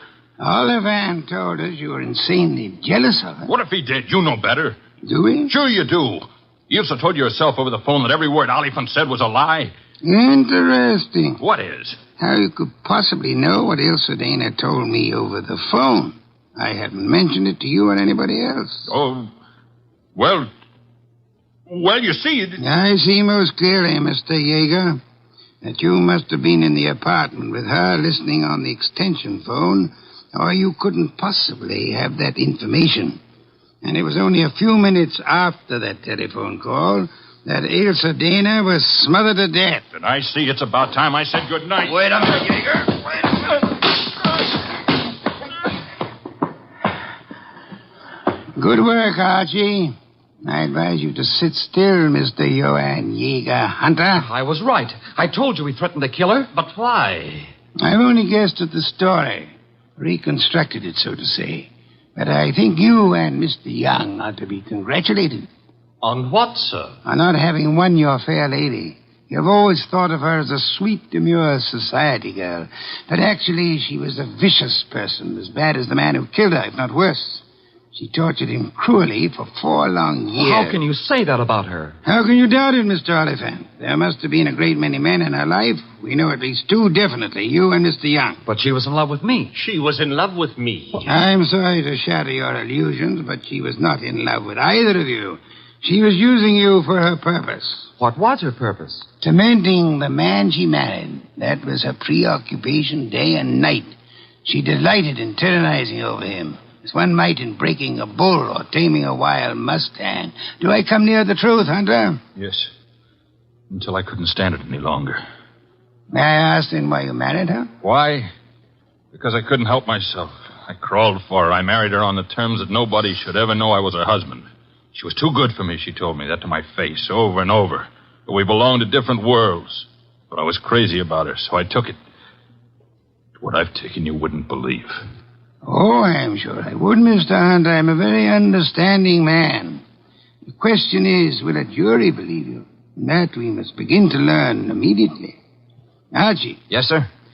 Phone for Inspector Kramer.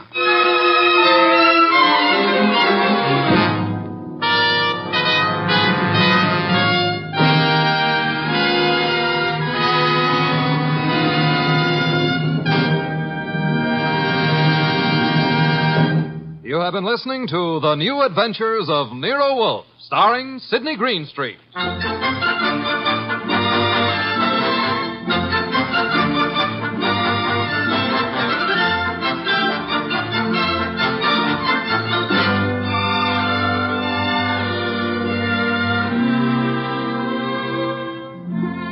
Tonight's transcribed story by Peter Berry was based on the famous characters created by Rex Stout. This is an Edwin Fadiman program produced and directed by J. Donald Wilson. In the cast were Herb Ellis as Archie Goodwin and Lee Millar, Marna Keneally, Larry Dobkin, Barney Phillips, and Jerry Hausner. Next week at this same time, Nero Wolfe and Archie will bring you The Case of the Headless Hunter. Don Stanley speaking.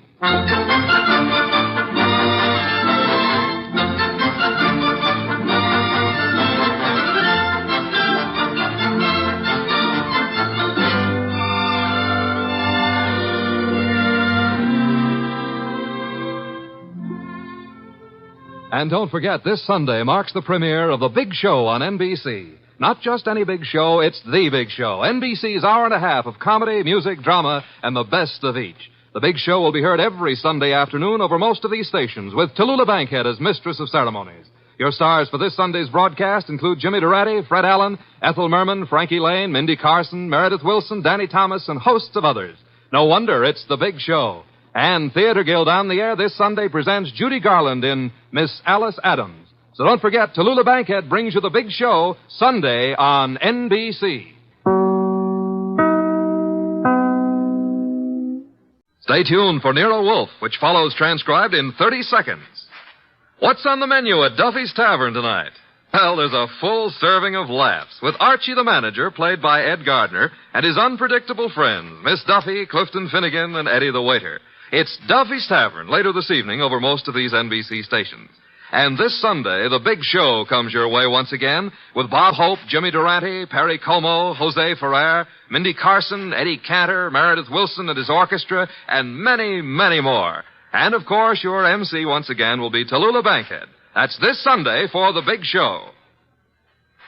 Now, ladies and gentlemen, we take you to the most famous brownstone house in New York City, the one located at number 601 West 35th Street.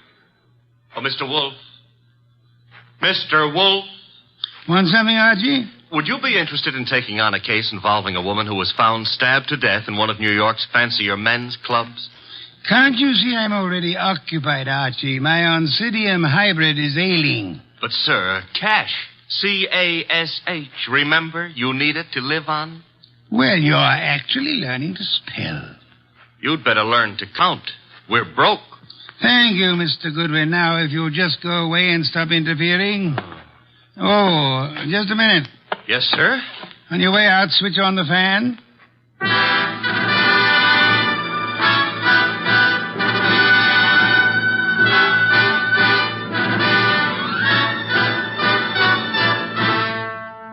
Yes, ladies and gentlemen, it's that one and only man of moves, the most famous detective in modern fiction, that corpulent, orchid-raising, beer-drinking gourmet who also happens to be a genius. Rick Stuff's incomparable Nero Wolfe, starring Mr. Sidney Greenstreet. Tonight, Nero Wolfe's long-suffering assistant, Archie Goodwin, tells us of the case of the careless cleaner.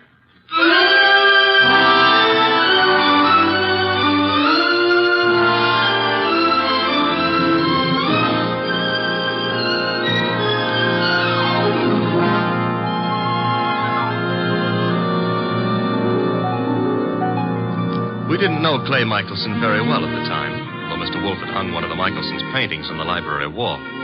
But then I guess we should have considered ourselves lucky not to have known him or his wife, Phila.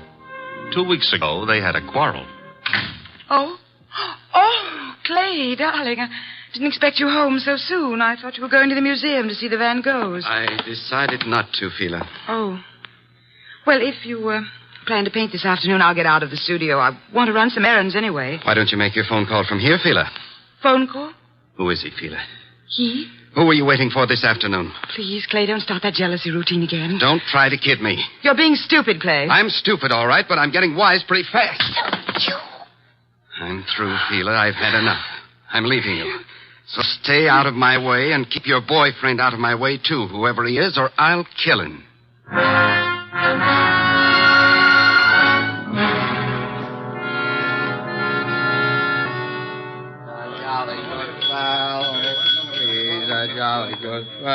Yes?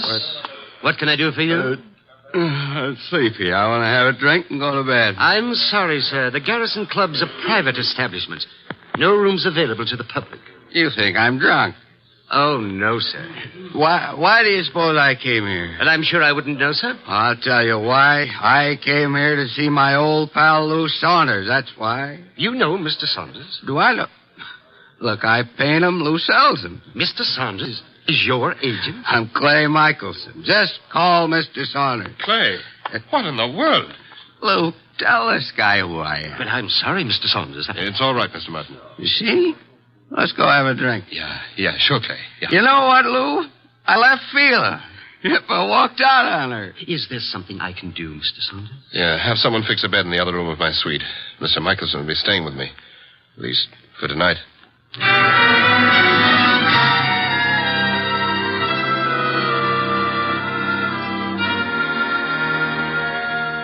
Mr. Wolfe? Yes, Archie? It's Friday. Good. Fish for dinner, then. Nope. I was not referring to dinner. You were not? I can think of nothing more interesting at the moment. Oh, I can. My salary. Of course, according to the Julian calendar. We're on the Gregorian, so let's stick to it. Today is Friday. Today I get paid. Archie, there's a drop. Oh, don't exaggerate. You can't be getting the cold shudders just because I'm asking for my money. I can distinctly feel fresh air flowing into the room. Well, it's possible I might have opened a window 6 inches. You're insane. Shut it at once. Nope.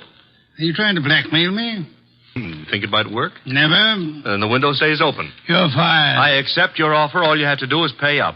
I've hired you again. Oh, Mr. Wolfe, you've cleaned out the bank balance again? Well, that is... Well, had you seen those Miltonians? Would I have voluntarily given up my paycheck for them? Orchids are very beautiful, Mr. Wolfe, but blondes are... The door, Archie. I am unemployed. Confound you, it may be a client, and if it is, and we can extract a fee.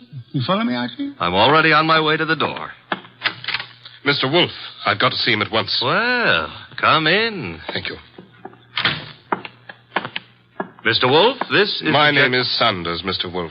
We've met before. I remember.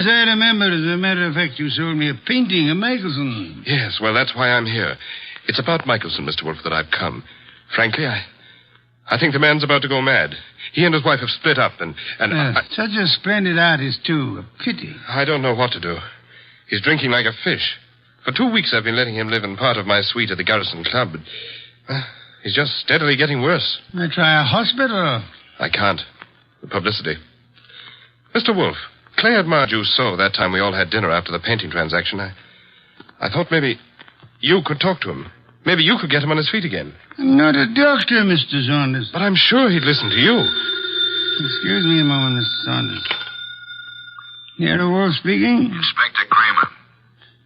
Good evening, Inspector. Got a guy called Lou Saunders at your place? Garrison Club said he'd gone to your place. Yes, he's here. Well, see to it that he doesn't leave until I get there. I'd hardly do that, Inspector. I have no reason to detain Mr. Saunders. There's plenty of reason. It so happens a woman's just been murdered in his suite. Murdered? Yeah. A Miss Hilda Lundgren. What's happened? Now will you hold him? Do you know a Miss Hilda Lundgren, Saunders? Hilda Lundgren? I've never heard of her.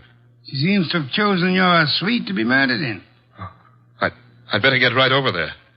Mr. Saunders says to tell you he'll be right over, Inspector. Now listen, Wolfe. Good day, Inspector. Murdered? Murdered in my suite? Mr. Wolfe, you've got to come with me. Mr. Goodwin will accompany you. After the formality of a retainer, Mr. Saunders. Oh, anything you say. Here, I'll write a check. Good. 500. 500? Fine. My friend and assistant, Mr. Goodwin, will go with you. I have great confidence in his ability to bring back every detail of a murder, particularly where a woman's involved.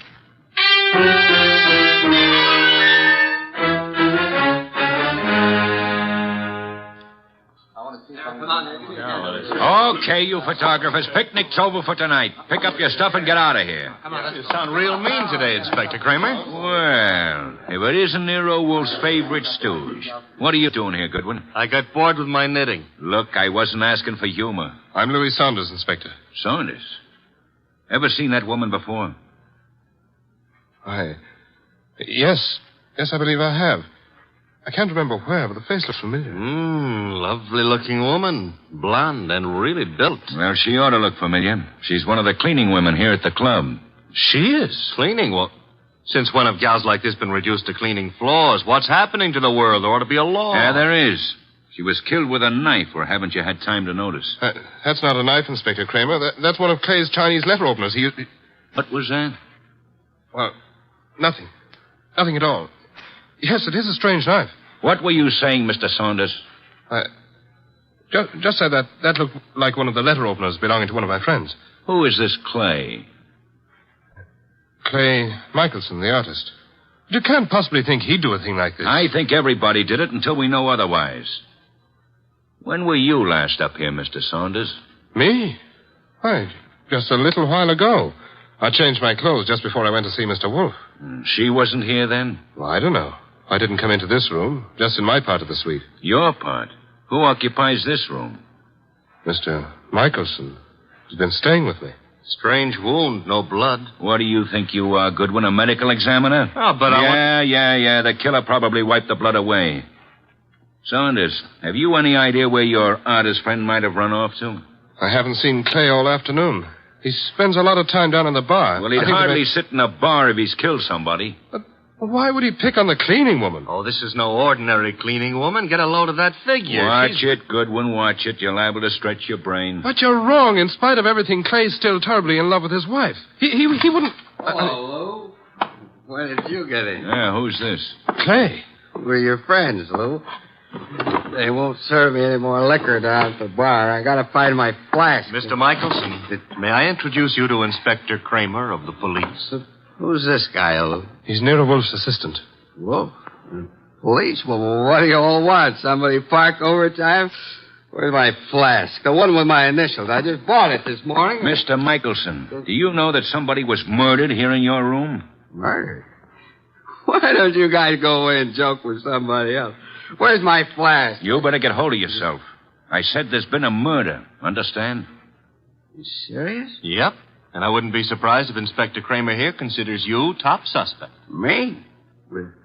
They think I did it? You better pull yourself together, Clay. Yeah, because I got a lot of questions. Excuse me, the phone. Now, sit down, Mr. Saunders. I'll answer it. Hello? Hello? Hello? This is Fila. Who is this? This is Inspector Kramer. Hello? Hello? Who is Fila? Anyone know? Well, that's my wife. Your wife? I want to speak to her. Come back here, Michelson. Let me alone. You're not going anywhere. Now, stay back there. You're wrong, Inspector. I am going somewhere. Junior's got a gun. Yes, Inspector. You should be more careful about your gun when you shove people. Now, look, Mr. Michelson, I'll see Mr. Wolfe myself. Stay back, Inspector. You haven't a chance. We'll nab you before you get a block away. Well, then I'll just jerk these phone wires. There. And I'll lock the doors. That should hold you long enough. Good night.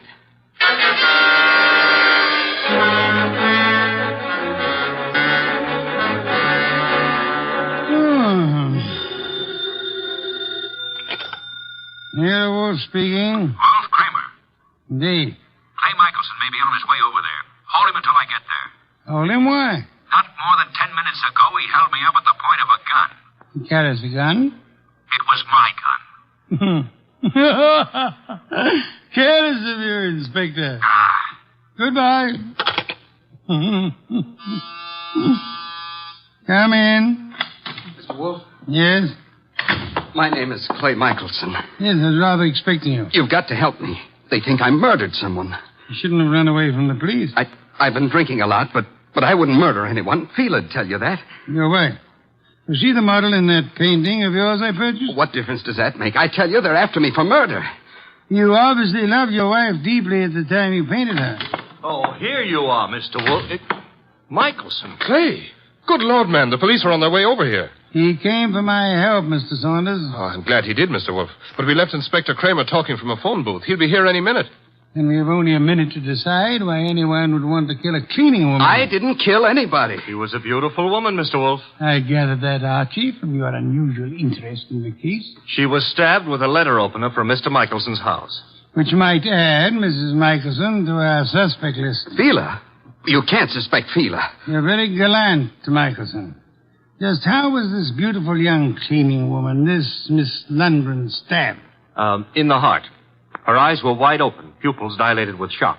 Details later, Archie. Kramer will be here shortly. The moment I would like to know where everyone was. Well, Mr. Saunders was here with us, you remember? I don't know where Mrs. Michelson was, but I could go see her and find out. No, it won't be necessary, Archie. Mr. Michelson, where were you? Me? Why, I'm not sure. I can't seem to remember. That's hardly what we would call helpful. I was drunk. Maybe I went to Fila's. I've been over there lots this week trying to talk to her. Yes, I must have gone over there. Have you ever seen the murdered woman before? No, I never saw her before in my life. I've seen her before, Mr. Wolfe. Indeed, Mr. Saunders. I seem to remember your earlier statement to the contrary. Well, I didn't know her name, but when I saw her, I remembered her. I understand she was quite an alcoholic.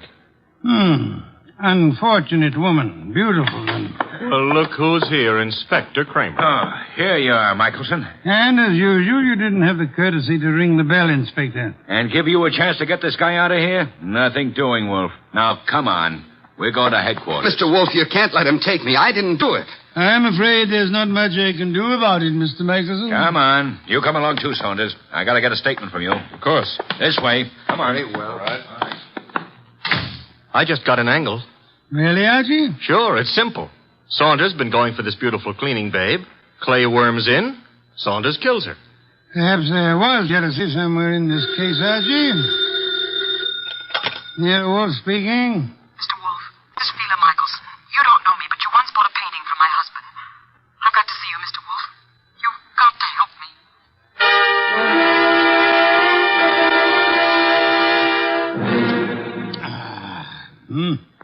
Mrs. Michelson, have some of this delicious beer. Another can, Archie. And now, Mrs. Michelson, may I ask how you found out there was a murder in the first place? A policeman came to see me. He told me what had happened, that they were looking for Clay. I don't know what to think. He's temperamental, he's jealous, and he's sometimes violent, but can't imagine anything like this, not Clay. Maybe some of those friends of his, but... You don't care for your husband's friends? No, they all live off him. They're leeches. Mrs. Michelson, did your husband come to see you this afternoon? This afternoon? No. You're quite positive? Oh, yes. That was his alibi for the time of the murder. He said he went to see you. Of course, he was fuzzy, usual effect of alcohol on the brain cells, but... Mrs. Michelson, might I be a little indiscreet for a moment? Indiscreet? Have you been seeing some other man? I don't know what you're talking about. Please, Mrs. Michelson, I'm afraid your face gives away more than you tell. I thought we were here to talk about a murder, Mr. Wolfe. Indeed, but your husband's jealousy might well fit into that category. Clay, imagine things. You're a very beautiful woman, Mrs. Michelson. Now, if you'll try telling me the truth, perhaps we can accomplish something. But I tell you... All right. So I thought I was in love with another man. Your husband suspected but didn't know, huh? No. Clay didn't know. He wouldn't have given me a divorce anyway. You sound as though you want your husband back. I did, but I didn't even know where he went. Indeed, Mrs. Michelson. Archie informs me that the murdered woman was quite lovely. What are you trying to suggest? You said yourself you wanted your husband back. Yeah, one woman jealous of another, that's always murder. Why, that's stupid. Clay wouldn't play around with a maid. That's stupid. Clay loves me. I'm not jealous of anyone. No one, do you understand? Archie, if you'll see Mrs. Michelson home... Yes, sir. Thank you. I can find my own way. I prefer Archie took you, Mrs. Michelson. You wanted my help, didn't you? Thank you. Thank you, Mrs. Michelson. If you will just wait outside for a moment, please. What have you got in mind, Mr. Wolfe? Try exercising your own judgment just once, Archie. You mean she's the one who's jealous? Perhaps, Archie. Perhaps she may want us to think she was jealous. Perhaps she actually doesn't want her husband back at all, only to pin a murder on him. Oh. You see, in this case, it would be simpler than divorce. Yeah? Yeah, she might just be trying to get rid of him. She might, Archie. But then she's a woman, so don't count on anything. She might even be telling the truth.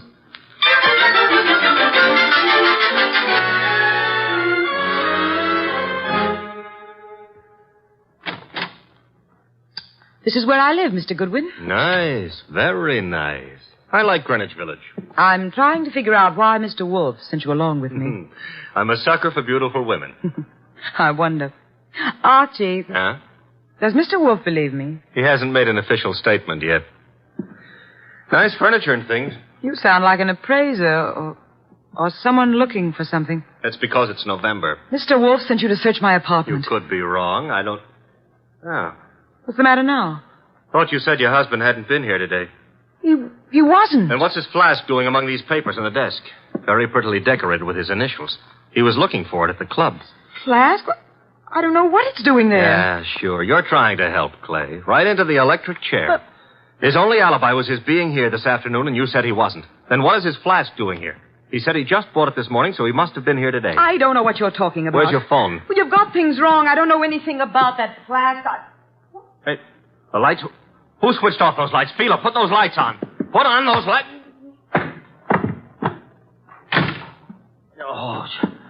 Oh, the lights are... Get to the lights. That flask... Gone.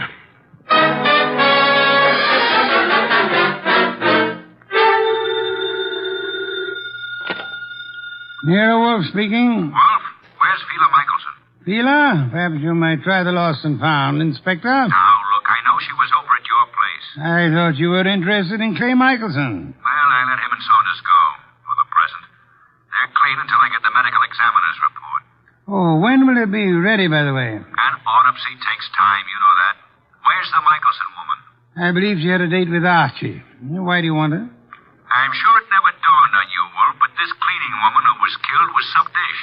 Maybe Mrs. Michelson was the jealous one. Your thinking is beginning to bear an amazing resemblance to Archie's, Inspector. Also, it maybe never dawned on you that Fila Michelson hasn't offered an alibi.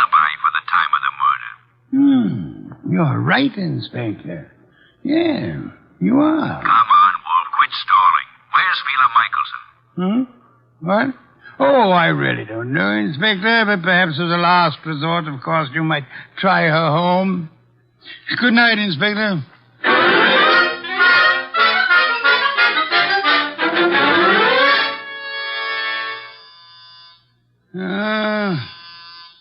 Inevitable. The moment I'm comfortable. Come in. Mr. Wolfe. Oh, thank heavens you're here. I always am. Where's Mr. Goodman? I don't understand how it happened. I swear I don't. What happened? I haven't got any idea how it got there. Got where? Calm down, Mrs. Michelson. Now, just what got where? Clay's new flask. Your assistant Archie. He came home with me, and that new initial flask was there. He thinks Clay was there this afternoon, and that I'm trying to frame him or something. Oh, here you are. She's here, therefore. This is our gal, Mr. Wolfe. She's been lying right down the line. I tell you, Clay wasn't there. Then why did you give me this clout on the head and grab the evidence and run? I didn't hit you. I ran, but I didn't hit you. And I didn't take that flask either. Oh, next thing she'll say there wasn't any flask. Stop gaping at Mrs. Michelson, Archie, and open the door. Yeah, sure. Well, Mr. Wolfe, they let Clay and me go for the... Fila, what are you doing here? After your visit this afternoon, Mr. Saunders, she decided to come down and see me. After my visit? What makes you think I was at Fila's? It was Mr. Saunders, not your husband, who came to visit you this afternoon, wasn't it, Mrs. Michelson? I don't have anything to do with Mr. Saunders. Then might I ask why you called him today? I wasn't calling him. I was calling Clay. You told me earlier yourself that you didn't know where Mr. Michelson was. Well, all right. So what if it was Mr. Saunders who came this afternoon? As he has for many afternoons. What are you trying to get at, Mr. Wolfe? Saunders? He and Fila? Yes, Archie. Mr. Saunders, the artist's friend and agent, happens to be the one who was making a fool of the artist. But that's all over. I told him. That's what I was talking to Mr. Saunders about this afternoon. I didn't want Clay to know. Clay would never have come back. All right, so it was Fila and me. I admit it, but that's not murder. I suggest that it is, Mr. Saunders. I suggest that one of you two murdered the cleaning woman. Whichever one of you carelessly left the whiskey flask in Fila's apartment. This is murder, Mr. Wolfe. Not a joke. Not at all a joke. You see, our cleaning woman was not murdered by the knife found in her body. She was poisoned. What, not by the knife? Poisoned. She undoubtedly drank from Michelson's flask while she was working in his room at the Garrison Club. But she was stabbed. True. However, Miss Lundgren was an alcoholic. Saunders mentioned that, and I checked with the club manager. But how does that prove there was poison in the flask? That she was poisoned? Archie, would you mind repeating your description of the dead Miss Lundgren? First, as to the wound. Okay. There was no blood. Someone advanced a fantastic theory about wiping the blood away. And now, Archie, the description of the body of Miss Lundgren. I mentioned the fact that her eyes were wide open, the pupils were dilated. Hey, dilated pupils? Yes, Archie. The lack of blood had already made me wonder about the entire affair. When you added the dilated pupils... What's special about dilated pupils? In death, that is a common symptom of poison by a certain vegetable drug of considerable potency. But what was the point of stabbing her? The poison did the job. However, the killer later used the letter knife in an effort to deceive the police. However, he unhappily forgot that the dead don't bleed. I think you're guessing, Mr. Wolfe. Am I? All I can say is that I was at the pool in the early afternoon. You're very certain you were at the club pool when the murder was committed, Mr. Saunders? Certainly. From 1 until 3. Excuse me, please. Wolfe speaking. Inspector Kramer. Medical examiner's report just came in this minute. And get a load of this, wizard. The dame didn't die of stabbing at all. I know. You know? She died of drinking a fatal dose of poison known as deadly nightshade. What? How do you know that? Inspector, do they know what time she died? Time? The medical examiner says 2:30. Thank you, Inspector. Oh, incidentally, if you care to drop over here, you may pick up the murderer. Goodbye. I heard him, Wolf. She died at 2:30. As I told you, I was in the pool at 2:30. Which is exactly how you prove yourself a murderer, Mr. Saunders. Oh, I proved myself... Even the police didn't know what time she died. Until just now. And the body wasn't found until the evening. How did you know she died between 1 and 3? I didn't know, but... You probably were at the pool at the time. The maid drank the poisoned whiskey you put in the flask of your friend Clay Michelson. I tell you, you're crazy. You planned to get rid of Clay, who stood in the way of your marrying Fila. When you came back to your room at 3 and found that the maid had drunk it instead, you stabbed her with Clay's letter opener to cover up the real cause of the murder and throw suspicion on Clay. Oh, this is nonsense. Ridiculous. And then, when you learned that the woman for whose love you were willing to commit murder was through with you, you took Michelson's new flask to Fila's home, confident that it would be found there. Yes, and then he attacked me and stole that flask again in order to make it look like Fila had done it. Exactly, Archie. Mr. Saunders, the chances are that your fingerprints will be found on that whiskey flask, and they'll be able to trace the poison to wherever you purchased it. The chances are... Oh, no, you don't. Careful now, all of you. Guns bore me, Saunders. Oh, yeah? I'm leaving. You are not... Clay! Oh! Clay. Yes, Mrs. Michelson, your husband has been there for some time. Clay, are you all right? Yeah, I'm all right. Well done, Mr. Michelson. I think you proved that an artist's life may indeed be exciting. I've been an awful fool, Mr. Wolfe. Mr. Michelson, you might remember for the future that unreasoning and unjustifiable jealousy sometimes creates the very conditions that it fears. You're being very kind to me, Mr. Wolfe. How can we ever thank you? By prompt remittance of your check on receipt of my bill in the morning. Good day, Mr. and Mrs. Michelson. Good day, Mr. Wolfe. Good day. What's the matter, Archie? You look glum. Yeah. I always have the lousiest luck. Meaning? A hectic case with 2 beautiful dames. Michelson gets one, the undertaker gets the other, and what do I get? Hey, that reminds me. You got a fee. I get paid.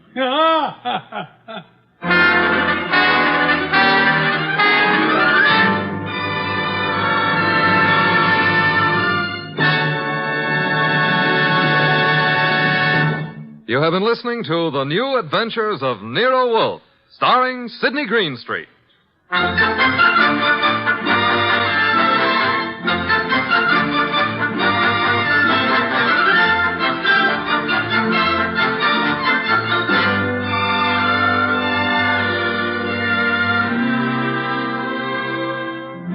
Tonight's transcribed story was written by Cheryl Hendricks and based on the famous characters created by Rex Stout.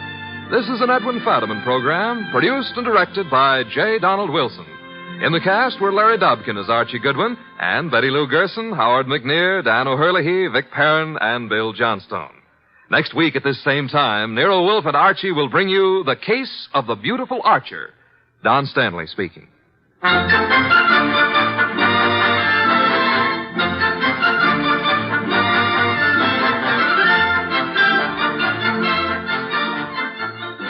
Three chimes mean good times on NBC. There's fun and laughs with the chimes later this evening when Ed Gardner stars in Duffy's Tavern. As usual, Duffy won't be there, but Archie the manager will definitely be on hand to spread his whimsical advice where it'll do the most damage. Tomorrow night, there's action on NBC with Herbert Marshall starring as the man called X in another exciting battle against the forces of international intrigue. Next, Sam Spade. Later, William Bendix on NBC.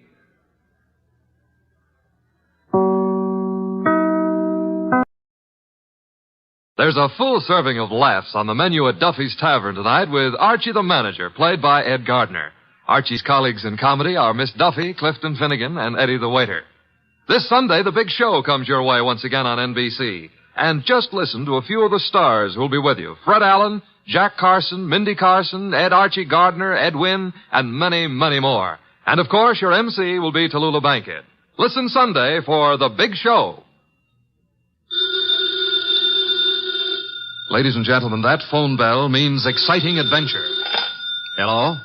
Hello? The handsome young man answering the phone is Archie Goodwin.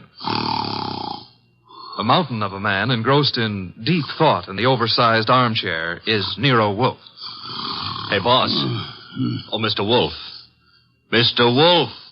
There's a guy on the phone wants us to take a case. Seems that someone was mad at a guy who was mad, and now this guy on the phone is mad, wants us to find out who did the killing. What do you say, Mr. Wolfe? We need the money.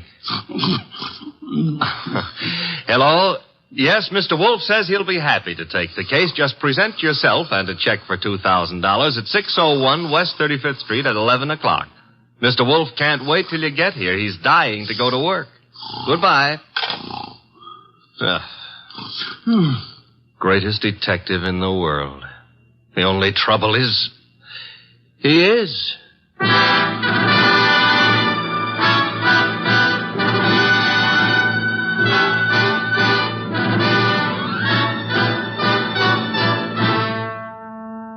Yes, listeners, Archie is so right. He is the greatest detective in the world, and the fattest, and the least energetic.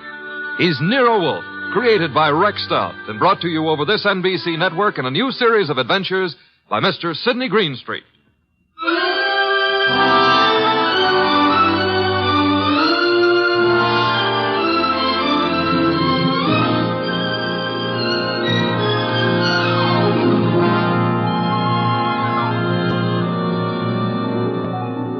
Tonight, it's The Case of the Beautiful Archer. That's a good title. And it was a good case, too. It began in the consulting room of Dr. Raynard Townley of the Townley Sanitarium, skipping a jump north of Nyack, New York, when a very lovely young lovely glared across the desk at the good doctor. Shall we pretend you don't know who I am, Dr. Townley? How could we possibly do that, my dear Diana Lawrence? 23 years old, daughter of one of our better-known sculptors, Michael Lawrence.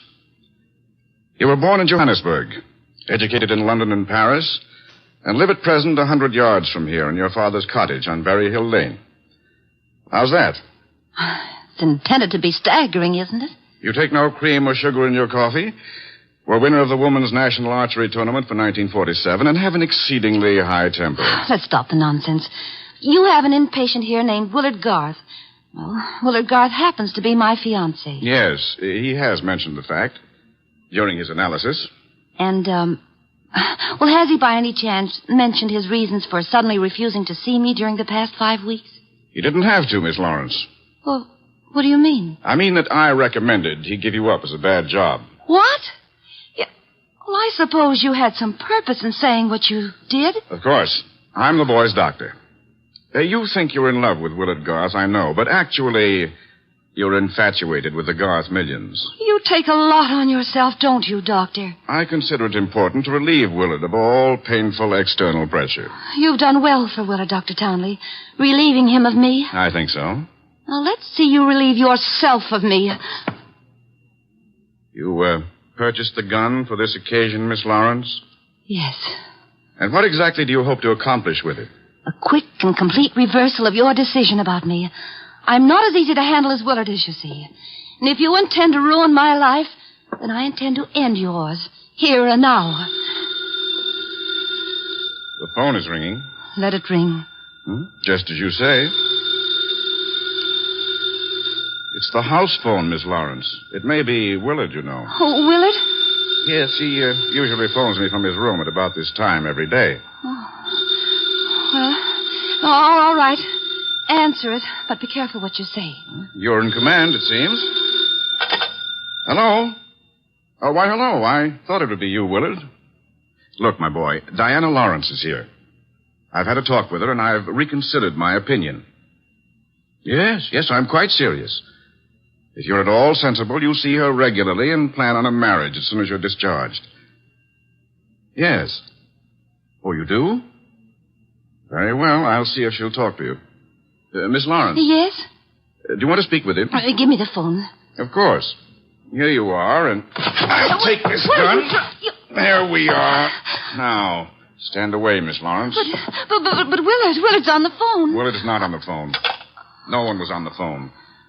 The ring came from the push-button bell under my desk here. Oh. Sometimes I find it convenient to interrupt my consultations with a phone call. Oh, you smug, deceitful, self-sufficient... Murder is a vexatious business.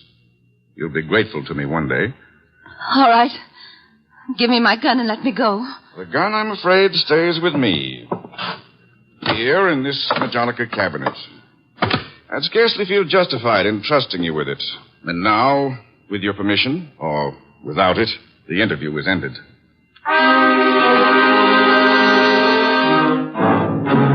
Later that day, the phone in the Lawrence house on Berry Hill Lane began to jingle.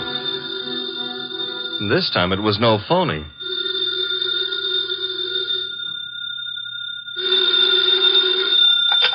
Hello? Diana? Yes? Willard, darling. Diana, darling, it's Willard. Imagine. Has the doctor let you use the telephone just as if you were a great big adult? Oh, I've got to see you, sweetheart, and I didn't call you to argue. Love, beauty, understanding, that's what matters. Isn't it? Isn't it?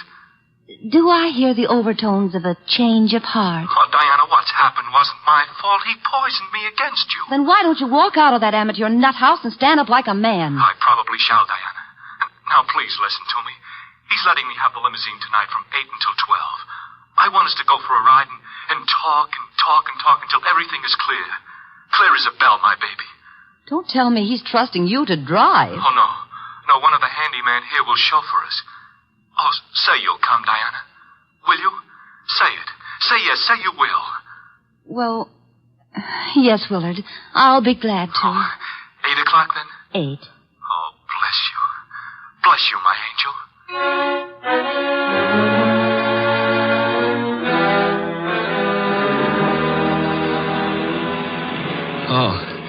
Oh, so that's it.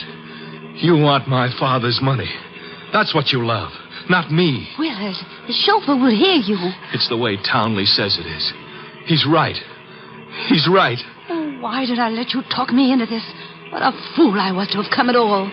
You're sick inside, Willard, so utterly, hopelessly sick. Oh, so now I'm hopelessly sick. Yes, you are. You're trying to confuse me. Take advantage of me. Wind me around your finger. Just because I love you too much. That's it. That's my illness. Of course, I see it now. You're the thing I must get rid of. You with your beautiful, beautiful face and your twisted values. You're at the bottom of all my agony. Willard! Willard! I'm saving myself. I'm saving myself. Once you're dead, the sickness is ended. I'll be safe. I'll be safe. I'll be safe. Willard.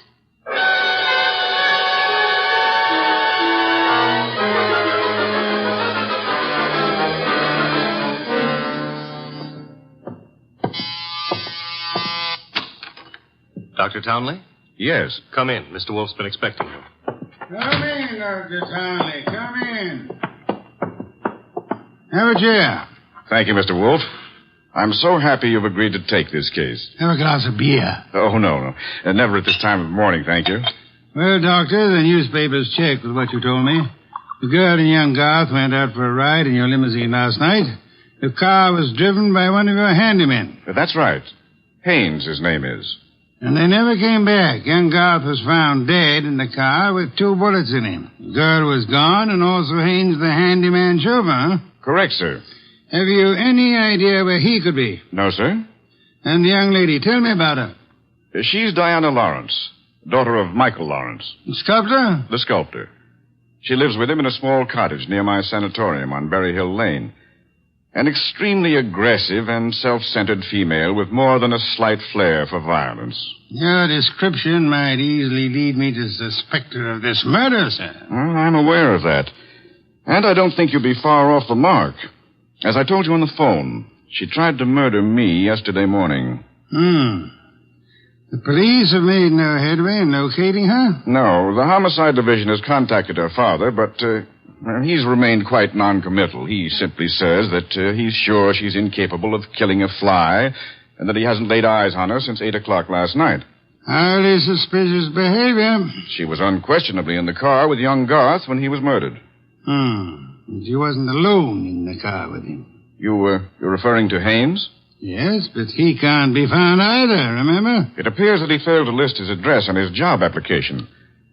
But somehow, Mr. Wolfe, I'm quite sure he'll show up this afternoon.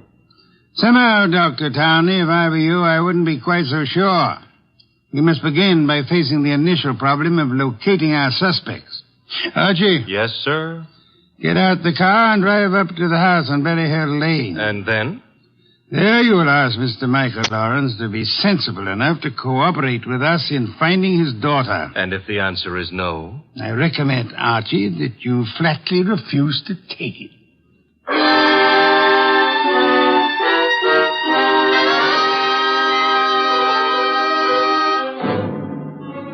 Mr. Lawrence was no simple baby to handle. He was in a studio when I walked in, chiseling on a statue of a boy and a girl, both wearing less clothes than the law allows.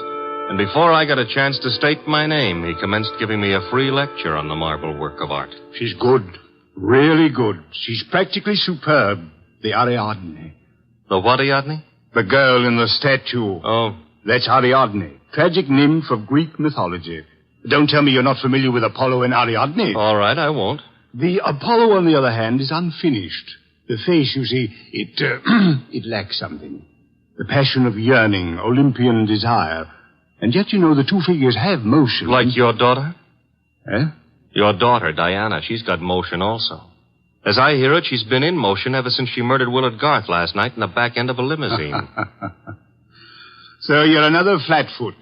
Not exactly. I'm paid in private by Nero Wolfe. Nero Wolfe? Yeah. You don't mean that a creditable man like Wolfe thinks Diana killed young Garth? Well, he'd like to talk over the possibility with her. How laughable. Look at that face. Is there anything of the murderous in a face like that? In a face like what? Oh, I'm sorry. Diana posed for the Ariadne, you see, and the likeness is exact. You think a girl of this type, classic, sensitive, civilized, could descend to the clumsy, brute level of murder? Well, it's a little hard to imagine. There. Even you agree with me. On the other hand... Shall we discuss the other hand over a cup of coffee? I'm quite exhausted. If you insist. I do. Sit down and inhale the atmosphere of culture at its source. There's a pot warming on the stove. Pot of what? Coffee or culture? Well, wait and see what he means. Should never ignore a phone call. Who knows? Might be something important. Yes? This is Diana, Father. Oh, yes, Diana. It's all over the papers. Yes, I know. Well, I don't think they'll find me where I am, and I'm staying here until things quiet down a little. Where are you, honey? What did you say? I said, where are you? You said honey. Daddy, you never call me honey. I know it's because I'm excited. Where are you, sweetheart? Well, you mustn't let anybody find out. Not a soul in the world. Where are you? Well, you know where Tyne Pike turns off to the left beyond Bartsville? Yes? Well, I'm... Call me later, Angel. But, Father, Oh, get that motorman's number. You will live, my friend, but not long if you don't control your curiosity. With that mallet you hit me. What was the big idea? You really have to ask that question. Weren't you trying to trick my daughter into disclosing her whereabouts? The police are pretty interested in her whereabouts. Then let them find her. But you can't be surprised, my friend, if I choose to protect Diana's interests.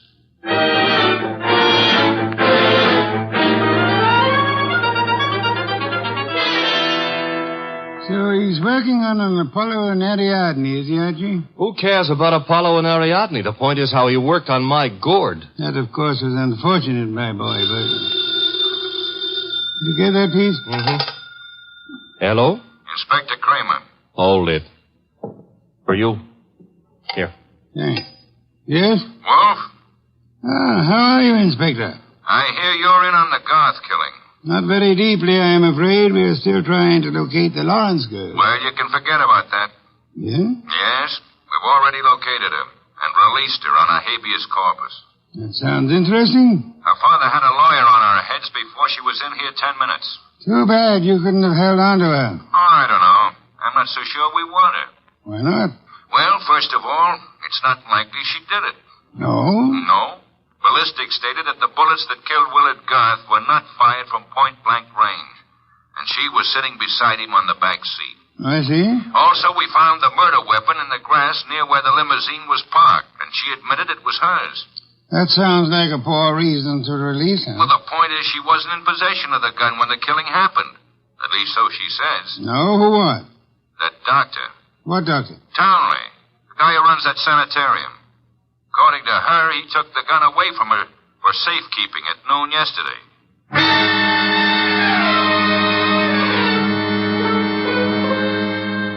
There was a little more talk between them, something about fresh cigar ashes that were found in the dashboard ashtray of the limousine. After that, the boss hung up and exerted himself enough to put a call through to the Townley Sanatorium. I'm afraid the doctor is very busy just now. So am I, and my business happens to be highly important. But I'll say you called, Mr. Wolfe, and I'll ask him to contact you just as soon as he has a free moment. Do you happen to have a free moment, miss? Why, yes, sir. Could you spend it by telling me if that handyman, Mr. Haynes, is being located? Why, yes, as a matter of fact, he has. One of the staff just found out where he lives, Mr. Wolfe. Well? He has a little cottage at 206 Dockside Road. That's out near Sheepshead Bay. Thank you. Archie. I'm going someplace, I suppose? You are? You're going to Sheepshead Bay.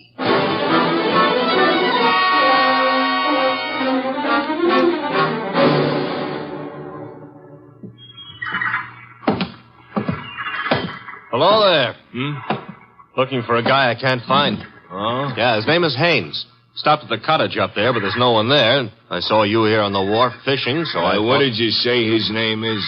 Haynes. Haines. Oh, Haynes. Yeah, do you know him?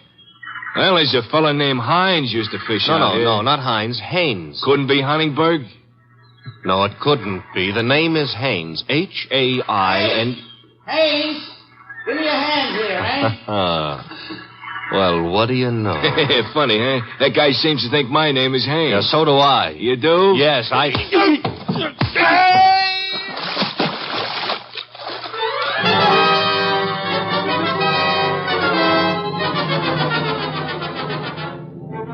got back to our house soaked to the skin and minus Haynes, and just in time to see the boss in the exhausting process of walking across the room to answer the phone. Hello? This is Dr. Townley. You called me. So I did. About the murder? More specifically, about the statement from Diana Lawrence that you removed a firearm from her possession yesterday morning. That's quite correct. It's here in my Majonica cabinet. Is it? Of course it is. I suggest you check. Just a moment. Mr. Wolfe. Yeah? I'd like to see you at once. The gun, I suppose, has vanished. What? How did you know? Because it is at ballistics, Doctor. It turned out to be the gun that killed Willard Garth. I see. Do you? Yes. I understand everything now. It's all so crystal clear. Just how crystal clear? I'm quite certain, Mr. Wolfe, that I can put my finger on the killer. And I think it would be well if you came here immediately. No, I'm afraid it's impossible, sir. There's an important operation scheduled, and I simply cannot leave.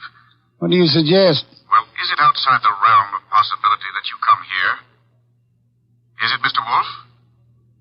Hello, Mr. Wolfe? Mr. Wolfe?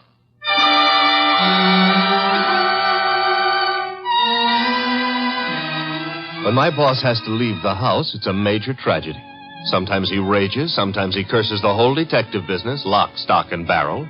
And sometimes he keeps very quiet and grips the side of the car desperately and tries not to inhale any fresh air. This was one of the quiet times. Just go slowly, Archie, but get there as quickly as you can. Oh, you don't want a chauffeur, Mr. Wolfe. What you need is a magician. Keep your eye on the road and don't strain yourself to make superfluous witticisms. Why don't you try relaxing a little? I hear there hasn't been a man-eating tiger sighted on the Sawmill River Parkway in the last 500 years. Your liberty is out of order. Don't try to make light of a deplorable situation.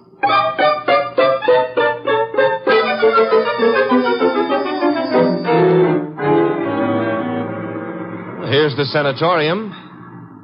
And there's Dr. Townley coming to meet us. It's terribly nice of you to have come, Mr. Wolfe. I've heard about your aversion to traveling, and I appreciate your going to the trouble. Don't mention it.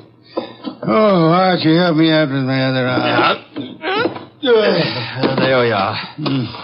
Now, calm down. You're all in one piece. I think you'll find the trip highly profitable, Mr. Wolfe. You'll consider it time very well. Hey, what's the matter? What is it? What happened? He's been shot. It's hardly likely. There wasn't a sound. This kind of shot doesn't make a sound, boss. What do you mean? Better take a look for yourself. There's an arrow in his back, and he's dead.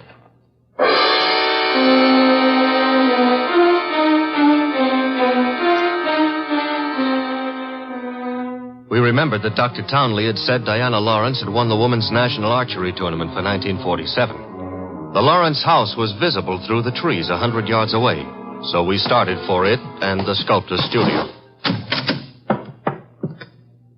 There's no one around. So this is his latest effort, Apollo and Ariadne. Yeah. Done a little work on it since I was here. The Apollo's face is more finished and... Hey, boss. Yes? You know, somehow or other, Apollo looks a little familiar. I wouldn't be surprised, Archie. I think if you examine it closely... Mr. Wolfe. Our host. You remember me, don't you? I met you once at a dinner party at your house, the time they opened the new museum on 67th Street. Of course, Mr. Lawrence. And to what do I owe the honor? It's not much of an honor. Dr. Townley has been murdered. No. I'm afraid Mr. Goodwin is being accurate. He's been murdered with a bow and arrow. And what does that mean to you, Mr. Lawrence? I'm sorry.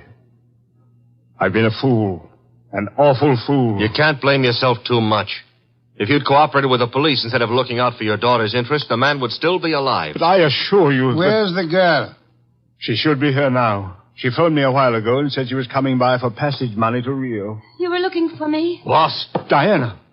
Put the gun down, Angel. And tie a rope around my neck? Might I inquire if your plan is to kill us all, Miss Lawrence? Oh, what would yours be if the world was after you for something you didn't do? Wouldn't you be willing to risk persuading a jury of that? Thanks, no. I'll skip that chance.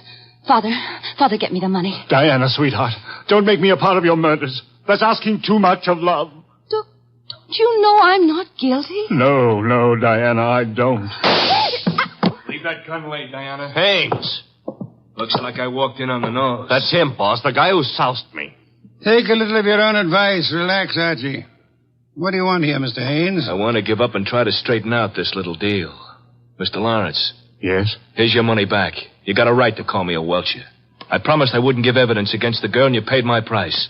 But enough is enough, and right here and now I'm unloading. Just what does this mean? It means I saw her do it. Oh, you stupid, lying, rotten... Oh, yeah. Grab her, Archie. Grab her. Get the pair of them out of here.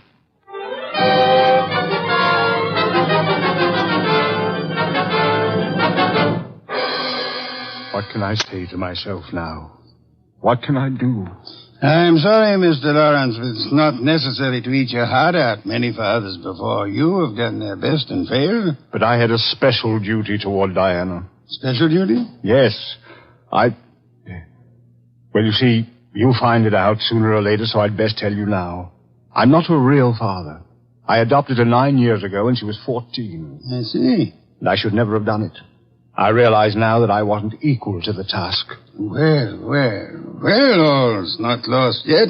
They may not convict her, you know. Yeah? I said they may not convict her. But how could they fail to convict her? She killed Garth, didn't she? Did she? She shot him. But the gun was in Townley's possession. She could easily have stolen that. She could have broken into his office later. It wasn't locked. What wasn't locked? The Majolica cabinet. I believe you mean what you said, Lawrence, the Majolica cabinet. Though for the life of me, I can't see how you could know whether it was locked or not, unless you had the experience of opening it. Could it be that you went looking for the gun yourself after Townley said he had confiscated it? That you killed Townley with a bow and arrow, which you handle as well as your daughter, because he was just on the point of telling me that you knew where the gun was, and that you were the likeliest murder suspect? You must be mad. Oh, sir, not I. But you are mad and more than a little. You hated Willard Garth. It was you who were making the marriage impossible. You loathed him, and in the end, you killed him. How could I have killed him? I'll tell you a little secret, Mr. Lawrence. The police found cigar ash in the dashboard tray of the death car. Chemical analysis showed that the ash was from an El Adoro cigar. What have you got in your left hand, sir? In my... an El Adoro cigar. And in my right hand, a Derringer. Powerful and admirable little weapon, Lawrence. I suggest you show proper respect for it by dropping all this here and now. You don't wish to hear me say the rest, that you were horribly in love with Diana, your own adopted daughter? In love and hopelessly, eternally frustrated? You begrudge me the triumph of accusing you of having bribed Haynes to let you take his place at the driver's seat of the limousine? And further bribed and threatened him into putting on his show of merry pranks and false confessions to confuse us all beyond measure? You said I loved Diana. Would I do all this to her if I did? Oh, but of course, such love as yours is really hate. You were content to see her dead rather than relinquish her. Like all miserly, small-hearted men, you would rather kill the thing you love than muster the generosity necessary to seeing it attain happiness. That's enough out of you. I should think it was much too much. It is.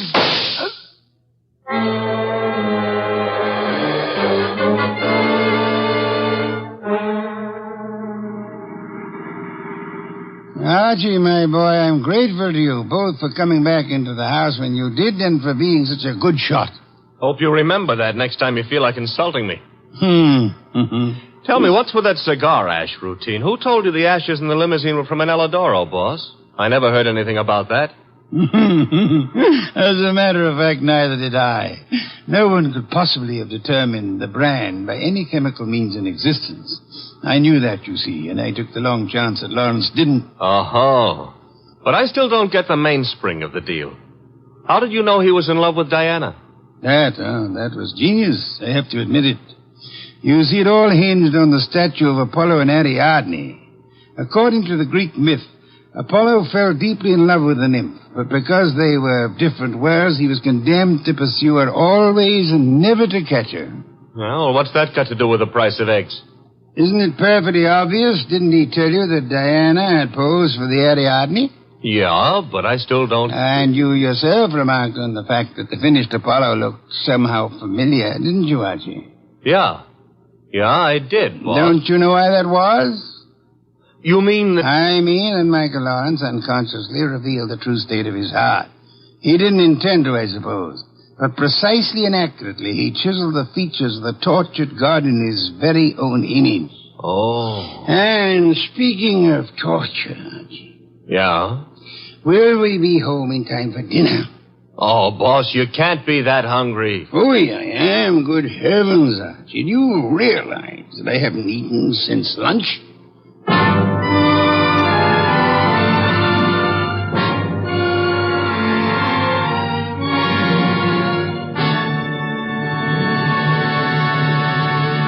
You have been listening to The New Adventures of Nero Wolfe, starring Sidney Greenstreet.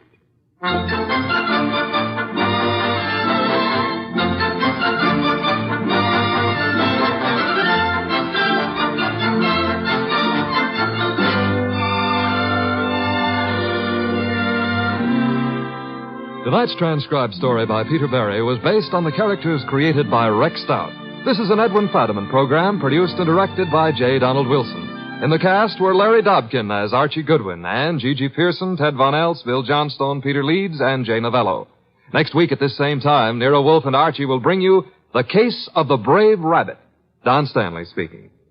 There's fun and laughs later tonight when Ed Archie Gardner stars as Archie the manager in Duffy's Tavern. As usual, Duffy won't be there, but Archie will be there, armed with his own whimsical version of the English language. Another Friday favorite you'll hear later is The Delightful Life of Riley, starring William Bendix as Chester A. Riley.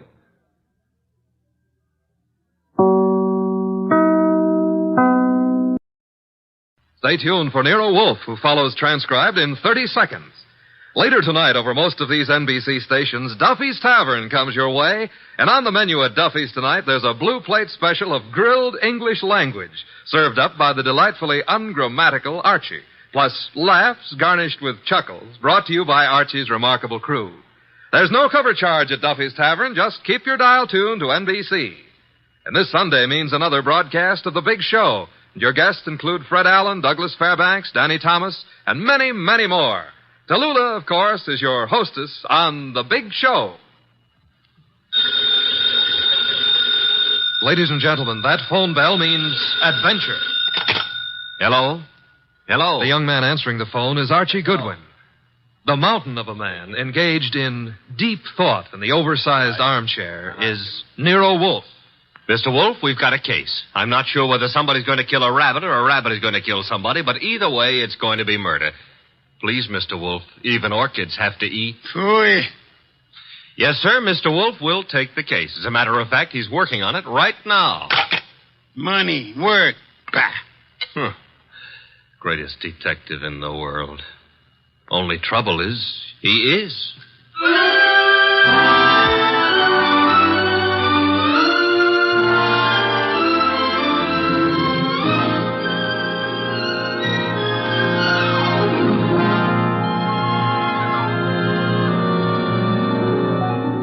Yes, ladies and gentlemen, Archie is right. Nero Wolfe is the greatest detective in the world, and the fattest, and the least energetic.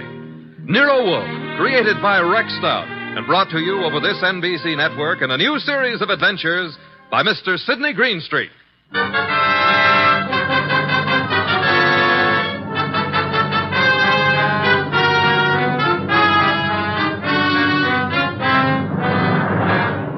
Tonight, it's the case Nero Wolfe likes to remember as the case of the friendly rabbit. He sometimes prefers his proverb scramble. It began in lots of places. Let's take a look at a few of them. In particular, the richly appointed library of a man named Veek. Mr. Veek, what's happening? Relax, Haynes. Your blood pressure. I thought it was a gag, but you really are shutting the club down. I'm shutting it down. Why? I got the joint rolling. The suckers are pouring in. And next week, the governor's committee. Huh? It's moving out of Baylor County. Our joint enterprise is in Baylor County. I think the club needs a rest. Crime committees so rarely admire gambling. Oh, that's different. So it is. The club needs a rest. You need a vacation. Florida, perhaps? I don't like Florida. Pick any place you like, just so long as you get out of reach of a subpoena. The heat's on, huh, boss? You've just coined a phrase that may very well catch on. Get out and stay out of the state until I send for you. Okay, Mr. Veek. Sure, Mr. Veek. Marshal? Yeah? That about covers us in Baylor, am I right? You're right. The dear governor's dear committee will be sorely disappointed. However, I doubt it'll give up quite so soon. I wouldn't think so. Therefore, have the truck driver deliver another shipment of carrots to the rabbit farm. Eh, Marshal? Okay, boss.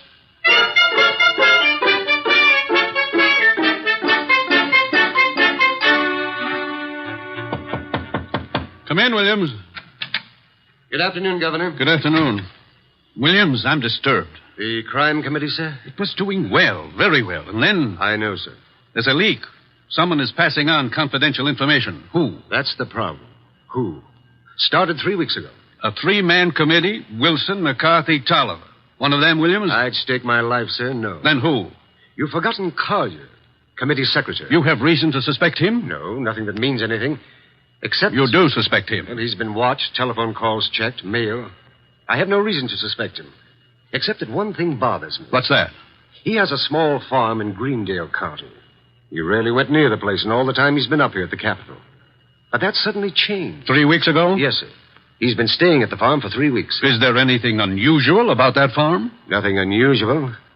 Except Jimmy Collier has gone in for raising rabbits.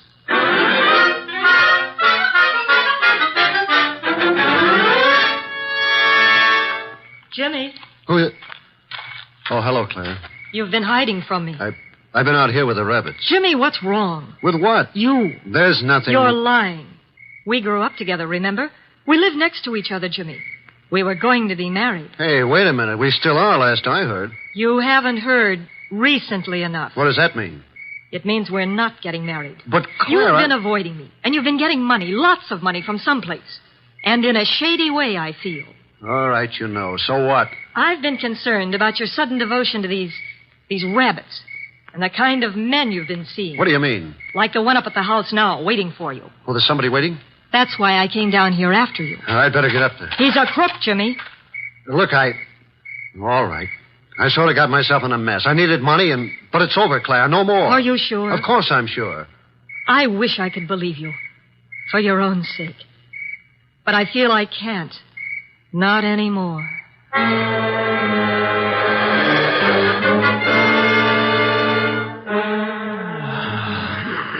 Archie. Yes, Mr. Wolfe. Either stop breathing so heavily or... Take the evening off? Stop breathing.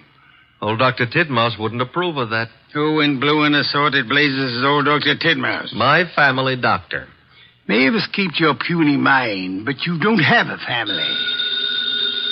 Answer the phone. Oh, but it might be a case. It might be very important. It might mean work, Mr. Wolfe. Archie. W-O-R-K. You've got millions in the bank. Why worry? Confound you. Do you want me to answer that phone myself? Now you've got me. No, Mr. Wolfe, couldn't let you knock yourself out lifting a telephone receiver. Nero Wolfe's office, Archie Goodwin speaking. What? Wait, Mr. Wolfe is to go up to Greendale at... Oh, now, look, friend. Mr. Wolfe does not go anywhere, and that includes Greendale. He wouldn't stir out of the house for anybody short of the... What? I see. Yes, sir, in an hour. Goodbye. Mr. Wolfe, brace yourself. You've got an appointment with a Mr. Williams at the Starlight Hotel in Greendale for 1 hour from now. You're insane. No, I'll admit I've been tempted. Sure. Were it not for the fact that often the native hue of resolution is sicklied o'er with a pale cast of thought. Quoting Hamlet will get you no place. I would fire you. And then who would drive you to the Starlight Hotel in Greendale? I'm not going to Greendale. Nevertheless, in an hour you will be there. And who, may I inquire, says so? The governor of the state.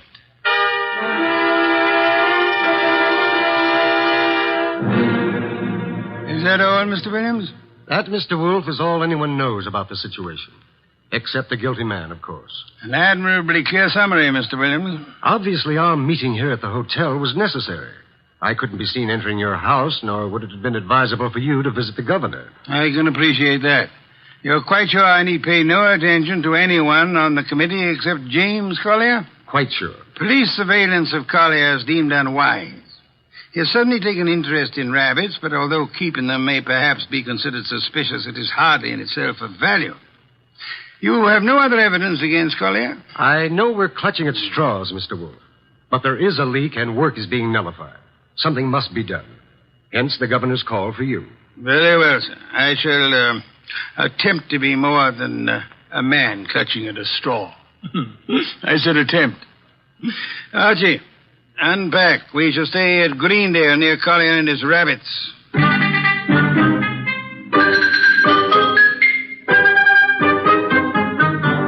Mr. Wolfe? Mr. Wolfe? Oh, naturally, I know that shutting your eyes and pushing your lips in and out indicates you're thinking feverishly, but there's nothing for you to think about. Three.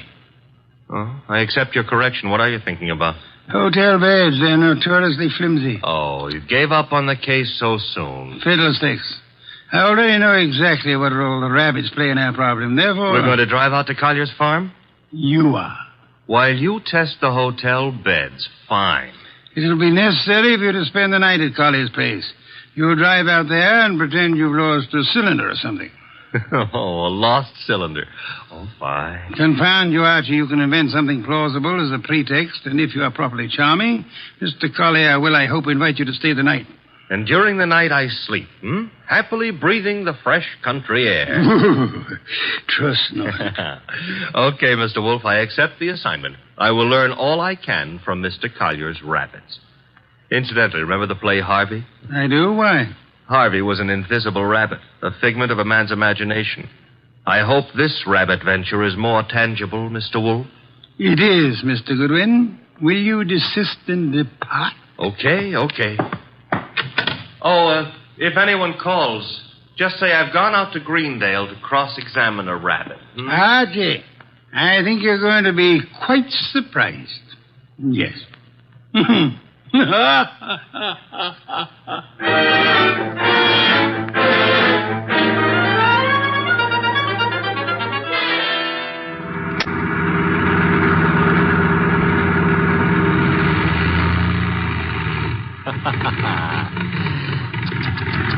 Running out of gas, and me such a big boy.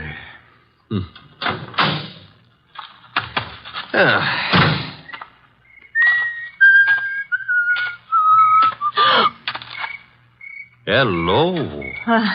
Hello? That tree a friend of yours? The tree? Yeah, the one you're clutching. Oh, I was leaning against it. It's an idea, but not a good one. Trees are notoriously skittish. The instant you really need one, they're out sowing wild oaks or something. You sound as if you know a lot about trees. Oh, I do. I was brought up in one. Look, now, if you really have to lean, I can recommend... No, thanks. Huh? I tried. Nice moonlight we're having. My name is Goodwin, and blondes call me Archie. I'm not blonde. Brunettes call me Archie, too. And what do redheads call you? Oh, we'll just skip that, huh? And your name is... Claire. Claire. I approve. Now, you may not believe this, but I have just run out of gas. You think I might wangle some up at your house? My house? You mean Jimmy's house? All right, I mean Jimmy's house. Well, I don't know. He might have some. Now, why don't we go up to the house and ask him? Well, all right. Mm-hmm. Jimmy who? Collier. Uh-huh. I like to be formal when I'm borrowing gas. Would you mind waving your left hand in front of my nose? Waving, Mike? Yes, just try it. Don't worry. I won't bite it. All right. I did. And very gracefully, too. No ring on the third finger. You're not Mrs. Collier. There isn't any Mrs. Collier. Are you applying for the position? Mr. Goodwin, Now, remember what I confided in you about brunettes. All right. Archie, you're a little rapid. Maybe. But I always remember what old Dr. Titmouse said. What did he say? Gather ye rosebuds while ye may. Old time is still a-flying. Robert Herrick wrote that. He did? Dr. Titmouse is a liar. How much farther is this house? Well, it's just beyond those trees. What? There was something ran across the path. It brushed my legs. It frightened me so. Must have been a rabbit. I guess it was. Oh, I'm sorry. That was silly of me. Oh. Don't worry about it. Also, you will have noticed how much more satisfactory I am than a tree. We're clutching at moments of stress, I mean. Archie. Mm-hmm. But you'd better let go now. And we'll get on to the house. See, I don't need a haircut, and you're not the right type for Delilah anyway. You mean something by that. Something nasty. Well, that depends.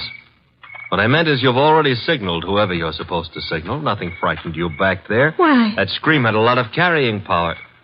Oh, that's the house, huh? Looks peaceful enough. Archie, Who were you supposed to warn if anyone came up the path to the house? Well, no one. Something did frighten me. Honey, I've been lied to by experts, and you're not one. Oh. Think I ought to knock? No, we don't think I ought to knock. Dark inside, except for a handful of moonlight filtering in through the windows. Kind of early for Collier to turn in, isn't it? I wouldn't know. Let's go find out. Now, relax. Grandpa's making with the chimes. Time is... 10 o'clock. Oh, it's getting late. Come on. This would be the living room. Filled with early American furniture. The early Americans would be pleased. Nothing here. What's that door lead to? I don't know. Or won't tell? Smaller room. Dark as...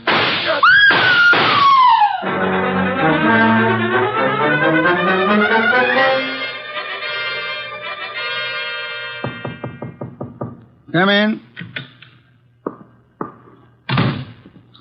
Put the beer on it. Oh, you're not the bellboy. I'm sorry. I should have remembered to bring some beer. Indeed, and you are? I'm a fellow guest at this hotel, Mr. Wolfe. My name is Veek. Veek, yes. A criminal of moderate intelligence and immoderate pretensions. We won't quarrel, Mr. Wolfe. I've something to offer you.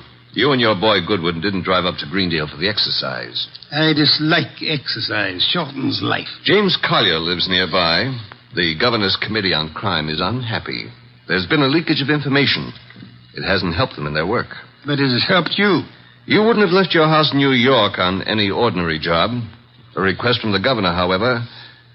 Shall we stop fencing? I don't have to fence with you. The committee's work doesn't particularly bother me.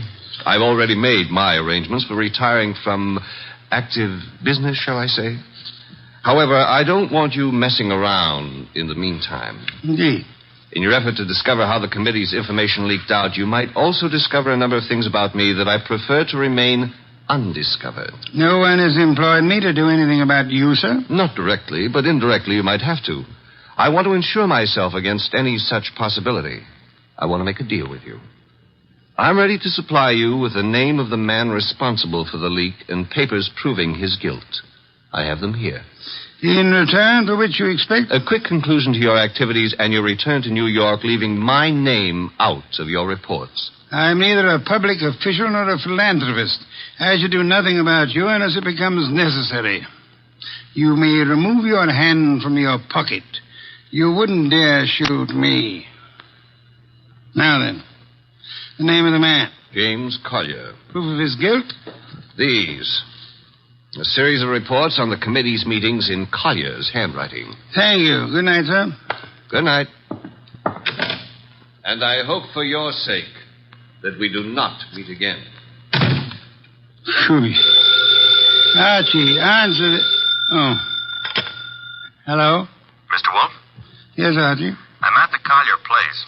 Since it takes only 10 minutes to get there, may I congratulate you on your speed? I've been at the Collier place for nearly an hour. Doing what? Oh, meeting Claire for one thing, discussing Rosebuds. Your delay has been explained. Good night. And for another, I was being around when someone got murdered. You laid hands on the murderer? No, the room was dark. By the time I got Claire untangled from me and started looking for somebody with a gun, he'd left. I see. And the dead man, of course, is James Collier. No, sorry. Found it had to be. Who was he? Total stranger. Archie. I'm not being difficult. There was no identification on him. Strange. A description. Early 30s, height maybe 5'10", weight around 175 pounds. Blonde hair, blue eyes, a very natty dresser. Suit custom tailored with a built-in shoulder holster. Don Juan shirts. Manicured but very dirty fingernails. And he... Company. The police? Mm-hmm. Very well, you tell them whatever you think proper, without mentioning the governor's committee, of course. You'll then bid them farewell and come to the hotel. Can't I say goodbye to Claire, too? You cannot. Confound you, Archie. Do you think I want to wait up all night?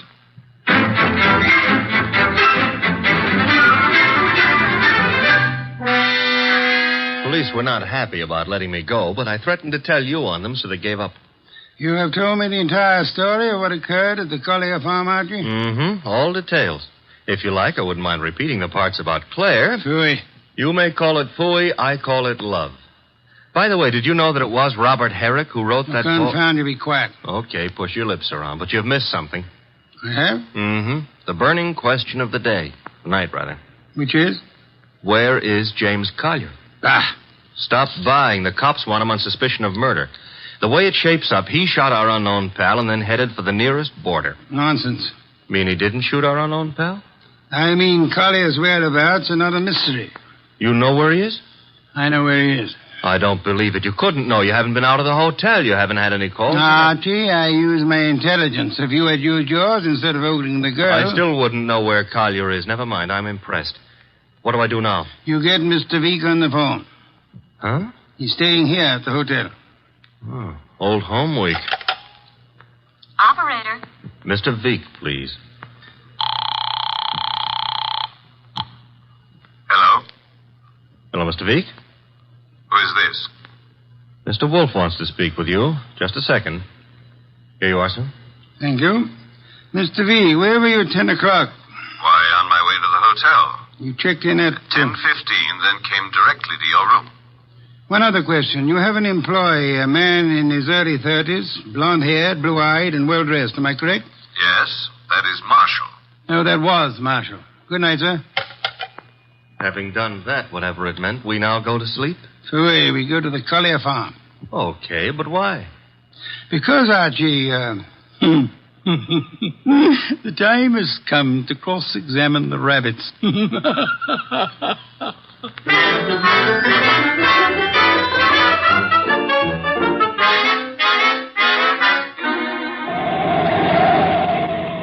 Confound you, Archie. You're not driving a truck. Be careful. Truck drivers are careful. Also, they're courteous. Indeed. Furthermore, they will always stop to help a motorist in time of trouble.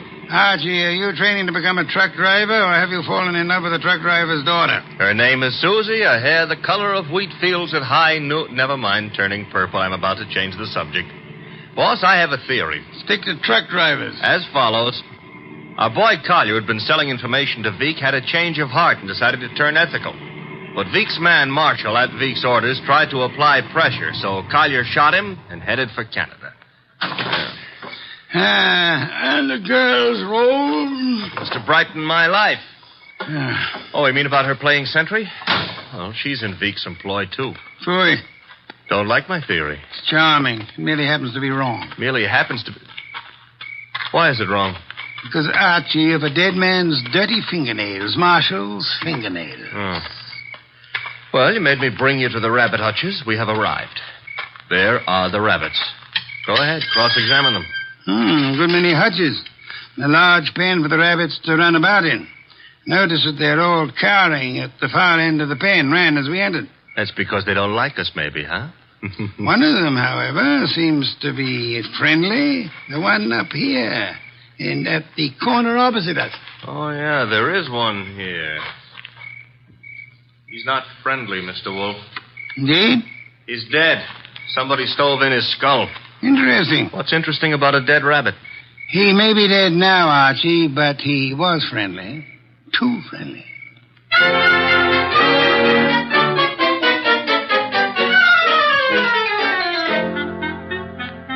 Claire, this is Mr. Wolfe. Mr. Wolfe, this is Claire. Claire, I'm Archie. Chair, Archie. A chair. Try this one. Be gentle with it. If you break it, all the early Americans will hate you. It'll serve. Steady. Well, now then. Mr. Wolfe, I'm dreadfully tired. The police have... Are idiots. What? For example, do they know that you were posted as sentry outside this house in order to warn James Collier of any intrusion? Well, they don't... I wasn't. Do they know that James Collier and the dead man Marshall were quarreling?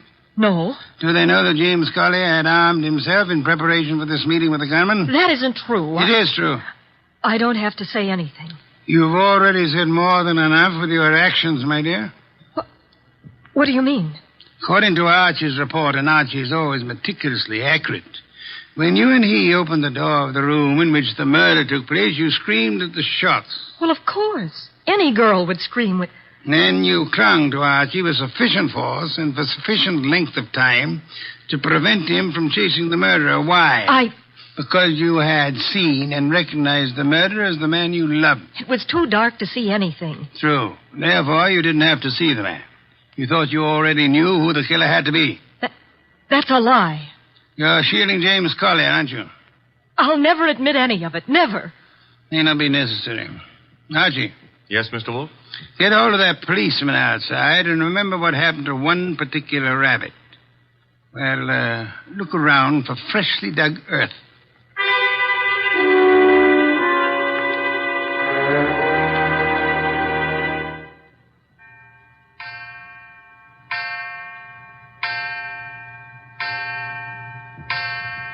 Midnight.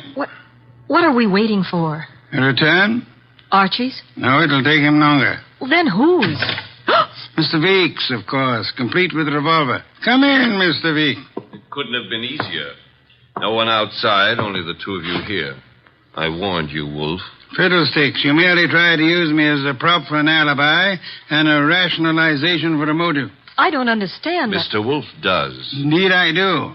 Did you really think me fool enough to believe your proposal, Mr. Week? It was plausible. It was nonsense.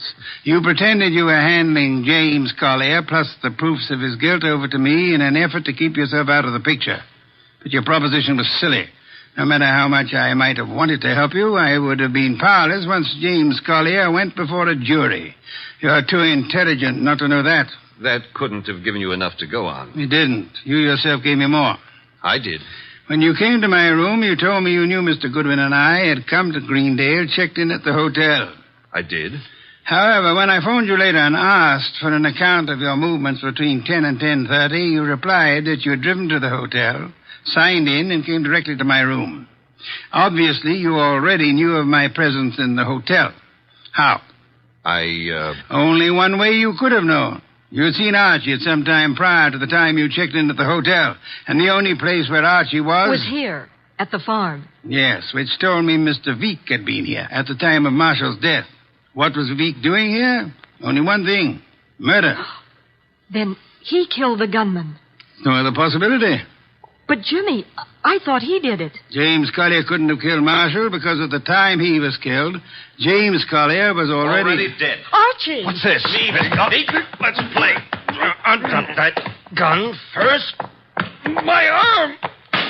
That's nice and cooperative, so... You'll be quiet for a while. The cop is back in the rabbit pen, Mr. Wolfe, guarding Collier's grave. Grave, Archie? Yeah, with James Collier in it. Oh. Poor Jimmy. Vic knew the expose was coming. He had to shut Collier up. So he had his gunman, Marshall, kill Collier and bury him in the rabbit run back of the hutches. You spotted that, boss, because of... A dead rabbit. The others scuttled away from the man who bore James Collier's body to that lonely spot. But one rabbit overcame his fear. He was too friendly. And got killed for it. There was that And the dirty fingernails of Marshall, the gunman who killed and buried James Collier.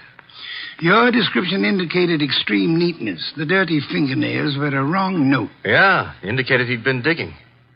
So we know now, don't we? Vic killed his own trigger man to frame a dead man for it. Collier would be thought guilty. He'd be hunted among the living. And all the while... Oh, I'm sorry, Claire. It's all right, Archie. I didn't love Jimmy. That was all washed up. Mr. Wolfe, I understand everything, except why did Jimmy suddenly start staying at the farm with the rabbits? He knew he'd be watched. He couldn't risk conveying his information by telephone or the mails. Nor could he be seen holding conversation with men who might be traced to Vic. But who would suspect a truck driver delivering carrots for the rabbits as being the go-between for Jimmy Collier and Vic? Nero Wolfe.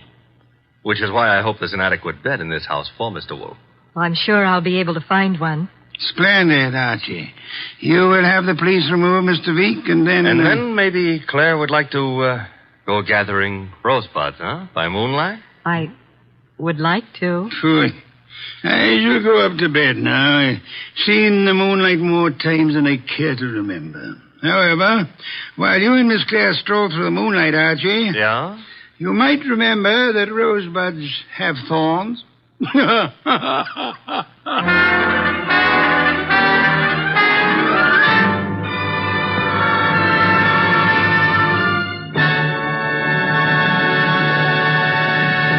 You have been listening to The New Adventures of Nero Wolfe, starring Sidney Greenstreet.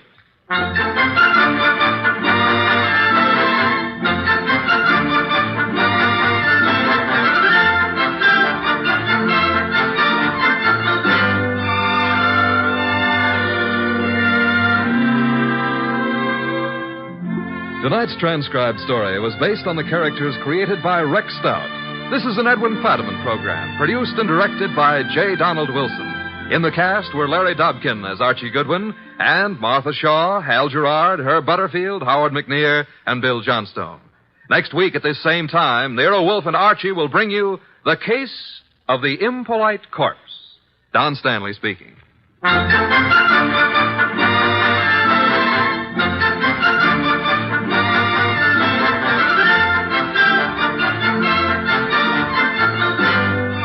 Three chimes mean good times on NBC. There's no cover charge at Duffy's Tavern. Just keep your dial on this NBC station this evening as Archie the Manager, played by Ed Gardner, and his remarkable friends serve up another blue plate special of grilled English language, fresh laughs and whimsy a la mode. Another Friday fun favorite is the delightful Life of Riley, starring William Bendix as the beleaguered Chester A. Riley. Now it's Sam Spade. Then, The Magnificent Montague on NBC.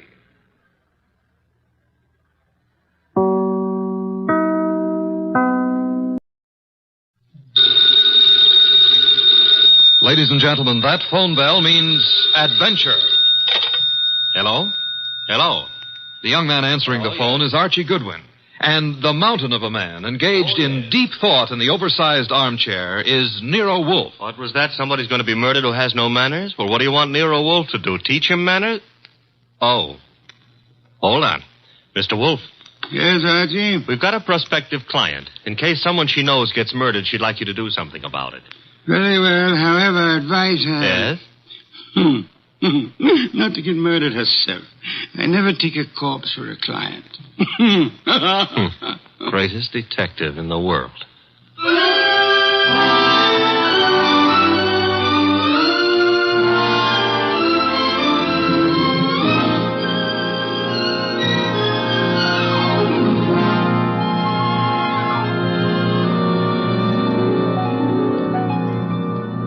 Yes, Archie is so right. He is the greatest detective in the world, and the fattest, and the least energetic. He's Nero Wolfe, created by Rex Stout, and brought to you over this NBC network in a new series of adventures by Mr. Sidney Greenstreet. Tonight,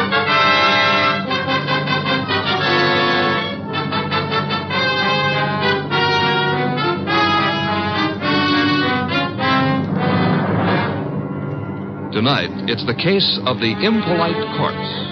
It began on a certain night at 8:40 when Walter Channing, an advertising executive, was dictating in his office to his charming secretary, Brenda Barkley. Brenda, take a memo. Yes, Mr. Channing. This is to be mimeographed and sent to the entire staff. The entire staff, yes, sir. Notice, effective at once, 1-hour lunch periods will be strictly enforced. Employees will post time of departure and time of return. Yes, what is it? Mr. Channing... Bennett, I'm busy. But I've got to see you, Mr. Channing. About this afternoon. This afternoon was unfortunate, Bennett, but it happened. I lost my temper. I'm sorry. So am I. Mr. Channing, I've been with the firm 14 years, and well, because a man blows up once in 14 years... Mr. Channing's office. Oh, you've got to reconsider. That's all, Mr. Channing. I never reconsider, Bennett. It's your wife. But, Mr. Channing... That will be all, Bennett. It won't be all. You can't wipe out 14 years of a man's life. Even you can't do that, Channing. It's Mrs. Channing on the phone. Oh. Hello? You're where? That's in this building. Since when has Dr. Ellis kept evening office hours? I told you there's nothing wrong with you. No, I can't. I don't know when I'll be through. And I don't want you hanging around up here. Well, take a cab or walk. I don't care what you do. What? I can't understand you. What? Goodbye, Doris. Where was I? Walter. Yes? You are going to reconsider about Tom Bennett, aren't you? Bennett was insolent this afternoon. I won't tolerate insolence. Yes? Shine, Mr. Channing? Shine? No. What's he doing down here this time of night? Half the staff's working overtime. Kelly's an enterprising shoeshine boy. Might have missed someone on his rounds this afternoon. Walter, about Tom Bennett. Forget Bennett. Oh, look, you upset the inkwell. Oh. Quick, blot the stuff. Yes, of course. Did any spill on you? Spot at my trouser cuff. Lucky you didn't get on the carpet. Walter, about Tom Bennett. I told you to forget Bennett. All right, Walter, all right. Though maybe you shouldn't. Maybe you'd be better off to use him as a model. A model? If he knows he's not wanted around here, he'll have the self-respect to get out. Meaning? Well, you've known for a long time you're not wanted. And you're still here. How you'd like to fire me. Denying that would be silly. I've been with this firm 15 years in January. Employees get a bonus of stock shares after 15 years' service. That's what I'm waiting for, and you know it. Suppose we get back to that memorandum. You'd like to get me out before I collect those shares, wouldn't you? I said let's get on with the memo. You'd be petty enough to do it, too, if you knew how. There may be a way. There isn't, and you know it. I'm too careful. You can't fire me without cause, and I've given you no cause, Walter. Nothing you can possibly dictate one of your vicious little memorandums about. Don't try my patience too far, Brenda. Walter, this can't be us talking like this. You and me hating each other. I find it remarkable there ever was anything between us except hate. Walter. I mean it. Look at you. You were flashy when I met you. You're getting flashier. That means cheaper, Brenda. Stop it. Too much lipstick? Too much rouge? Hair too bright? Dress too tight? You're trying too hard, Brenda. You're labeling yourself like a sound wagon. I wonder what it is that stops me from killing you. Cowardice, of course. Now, when you've stopped sniveling, we'll get on with a memorandum. You ready? Yes, I'm ready. Notice. In the interest of economy and efficiency, junior executives will confer in the conference room, not in private offices. Mid-afternoon coffee and personal phone calls and daily shoe shines will be eliminated.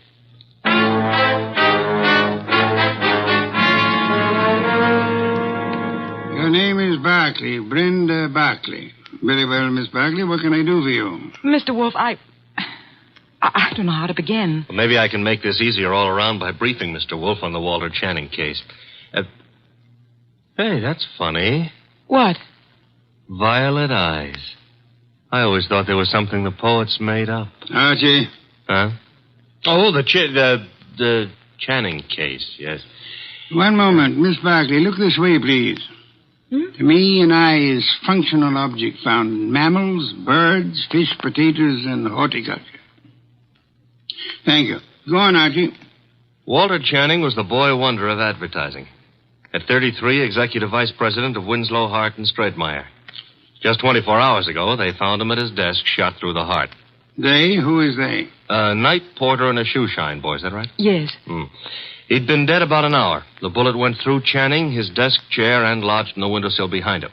Police thought at first it was suicide. The gun? 38, found it on the floor, 10 feet away. No fingerprints, anyhow, no clear ones.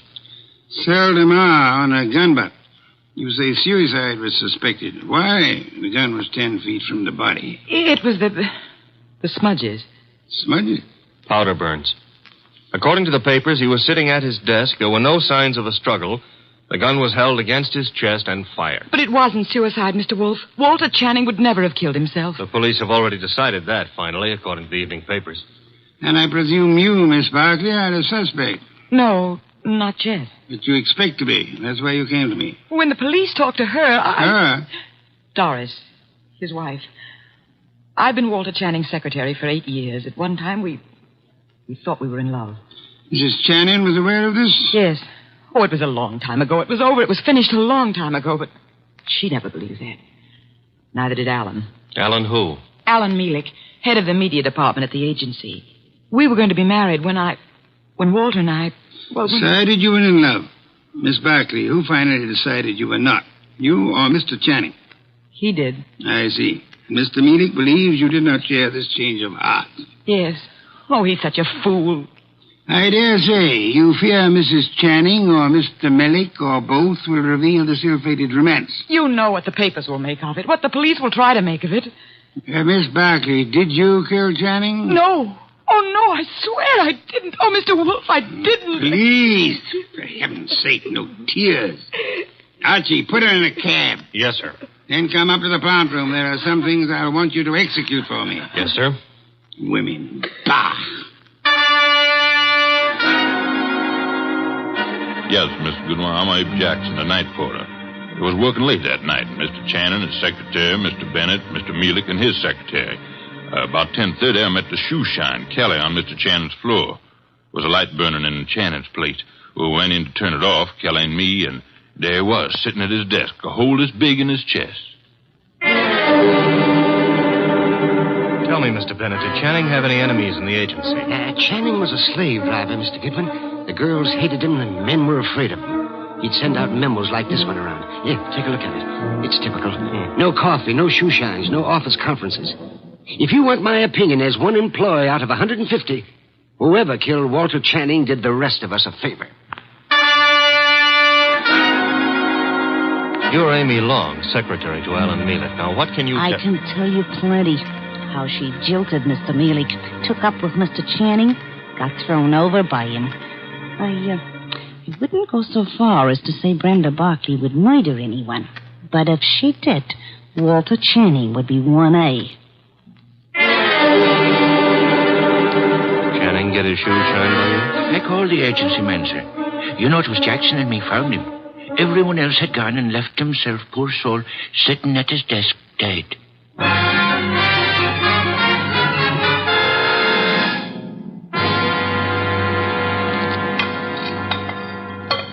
This specimen, the monogamous train orchid. Beautiful, isn't it, Mrs. Channing? Mr. Mielek? I could never quite like orchids. They have no smell, you know. It's pretty all right, but tulips are more in my line, Mr. Wolfe. Tulips, Mr. Mielek? I had a stand of emperors this spring. Emperors, come in, Archie. Emperors, Mr. Mielek? That's the name of a tulip, Mr. Wolfe. A peasant flower. I've heard of it, of course. Archie, Mrs. Channing, Mr. Mielek, my assistant, Mr. Goodwin. Mr. Goodwin. I didn't know you had company. Mr. Wolfe asked us here to explain why Brenda Barkley is worried. And you have both agreed to respect her position. Brenda ought to know I'd never tell the police anything to get her into trouble. Phooey. Sir? He said phooey, Mr. Mielek, meaning he doubts what you say and does not admit your right to say it. Archie, Mr. Mielek, you say you would never intentionally inform on Miss Barkley. Certainly not. The tongue slips, sir. We would expect you to guard your... What? Do you think what that... I started to say. You asked us here because Brenda Barkley is your client. I despise Miss Barkley. Everyone knows that, and why. But I wouldn't stoop to implicating her in murder. You believe her innocent, then, Mrs. Channing? I believe she lacks the gumption to pull a trigger. Poison, I wouldn't put past her at all. Mr. Mealy, would you be kind enough to see me home? Of course, Mrs. Channing. Good day, Mr. Wolfe. Good day. And Mr. Goodwin. You have, I suppose, an exhaustive report from me, Archie? 7 pages of notes. Save them and get me a bottle of beer. You're in a rosy mood. What happened? I said I would like a bottle of beer. No, you wouldn't. Archie, you better... Don't puff up about it. Those vest buttons won't stand the strain. I can't get you a bottle of beer. Why not? You ordered me to hold you to 4 a day. I rescind the order. You also ordered me not to let you rescind the order. What's the matter with you, anyhow? I have had to entertain 2 very dull people too long. Both those dull people are prime suspects. Mrs. Channing is a woman scorned. Mealy lost his girl to the guy who was killed. I can't blame her for throwing him over. Archie, the man grows tulips. What? Tulips. Well, give me a report. I checked the agency, everybody who was working down there the night of the murder. Also, I dropped in on Inspector Kramer at homicide. Also, I visited the morgue. Why the morgue? Because if I hadn't, you'd have said, why not the morgue? Go on. I drew a blank there. Kramer let me look at the clothes Channing was wearing. There was an ink stain on the left trouser cuff. An ink stain? And a hole through his shirt front with plenty of powder smudge like the paper said. He was shot with a .38 at point-blank range, sitting down. An impolite corpse. What? Discourteous. He didn't rise to meet his murderer. That is most significant, Archie. I know. I've got a theory about this case. No theories, facts, if you please. But look, Channing owned a .38. That's a fact. It's disappeared. That's another fact. The murder gun was a .38 with the numbers filed off, and it could be Channing's own gun. Thereby proving what, Archie? That his wife had access to it. Your theory involves Mrs. Channing, then? And Mealy. She decides her husband is less trouble to her, dead than alive. A regrettable tendency of wives. Have you noticed? And she sells Mealy on the idea. Now, that wouldn't be hard. They figure to make it look like suicide, but Mealy loses his head and runs, drops the gun on his way out, and... Oh, you don't buy it. Enough of theories. The facts, Archie. Out of your notebook. 1. 9 people were on the scene that night, working late for one reason or another. Mrs. Channing tells me she was visiting a doctor's office in the same building, by the way. 2. Every one of those people hated Channing. 3. Here's a sample of why he wasn't popular. Memorandum, huh? Dictated the night he was killed. The staff got it the next morning. A whip cracker, Mr. Channing. Fact 4. The ink stain on his trouser cuff was partly rubbed out. With what? Cleaner of some kind. I didn't get the brand. Fact 5. There's a spot on the carpet near Channing's chair. Spot of what? Ink? Blood? Looks like ink. It looks like ink. Well, I didn't analyze it on the spur of the moment. My chemical set isn't working so good, boss. Phooey. Archie, I want 2 things. Yes, sir? Get over to headquarters. The police have Channing's trousers. Suggest to Inspector Kramer that he have the stain analyzed. Suggest also that the spot on the carpet be analyzed at the same time. Be around him when the information arrives. This is Be Kind to the Police Week? Phooey. I never have sought to beat the police on matters of fact, only on interpretation, deduction. Get going. Oh, and Archie. Yes?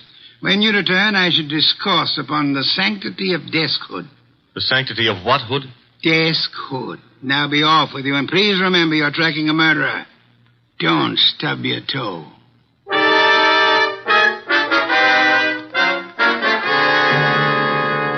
Goodwin, the thing on the carpet was a dye of some kind. Dye, huh? Uh-huh. How long will it take the lab to give you the analysis on it, Inspector? Oh, not very long. I've got the report on what was used on the trouser cuff right now, though. And? They found traces of carbon tetrachloride. Wait a minute. This goes in the notebook. Okay, carbon tetrachloride. And something else. Goodwin, what's Wolfe after? Interpretations was what he said, Inspector. You object? No. Maybe I'll get an interpretation, too. The something else was perchlorethylene. Why, Inspector, such language.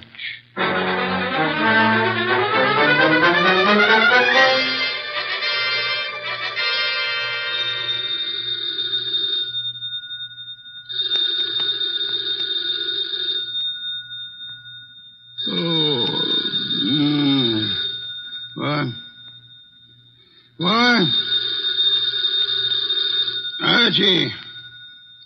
The phone.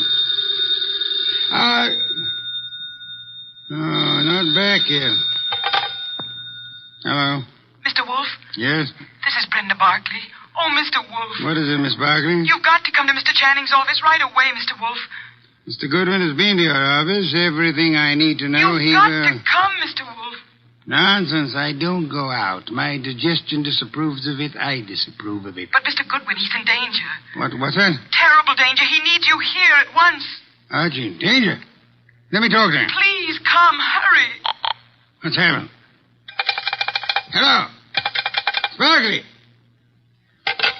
Fritz, get out of the car. Bring me my wool muffler and worsted vest. See if you can find my galoshes. Confound it, I've got to go out.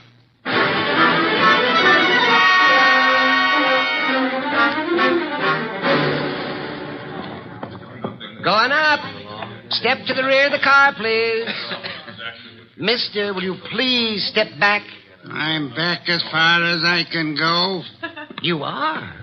Elevators, contraptions for little men. Come, take me up, young man. Hold it. Hold that car. I'm late for a date with a blonde. 16th floor, buddy. Evening, Mr. Goodwin. Good evening. I was told you were in danger. Danger? Mr. Wolfe, what are you doing out down here? Sparkley's idea. About me being in danger? Obviously, she was lying. I suspected at the time. But I fell in with her suggestion. I'm anxious to end the case. My presence here is needed. Don't understand why she'd do such a thing. And why is your presence needed? 16th floor. It's a matter of, perspective. Brenda's got a very nice perspective. She'll be around here someplace. The agency's got this whole floor. Her office? Down this corridor, next to Channing's. Well, Kramer came through on those reports from the lab. That smudge on the carpet wasn't ink. It was a dye. Powdered aniline. Brenda. Oh, Mr. Wolfe, thank heavens you're here. Hey, I'm here, too. The police, they questioned me again this afternoon. I'm so frightened, Mr. Wolfe. You've got to find the murderer before they... Baby, take it easy. Well, hello, Archie. Hello. What's the idea of trying to pull a fast one on Mr. Wolfe? I just had to see him. Please understand. Is this Channing's office? Yes. You told him I was in danger. At last, the place to sit down. I had to tell him something to get him down here. He's not happy. You comfortable there, sir? Miss Barkley, come here. Mr. Wolfe, I can explain. I thought if you were here, where it happened, if you could see for yourself, then you'd... Young woman, there are many things I'd like to say to you. Oh, now, wait a minute. She was scared, boss. However, I am too short of breath to do them justice. Archie. Yes? Round up everyone concerned with this case. Right now? Including Mrs. Channing. Get them in here. Yes, sir.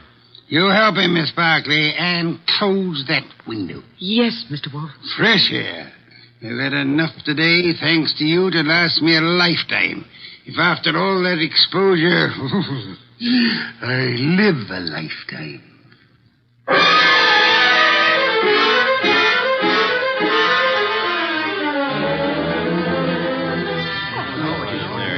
What's going on here, anyhow? A tea party. Find yourself seats. Keep your knees steady. All right, Mr. Wolfe, everybody's here.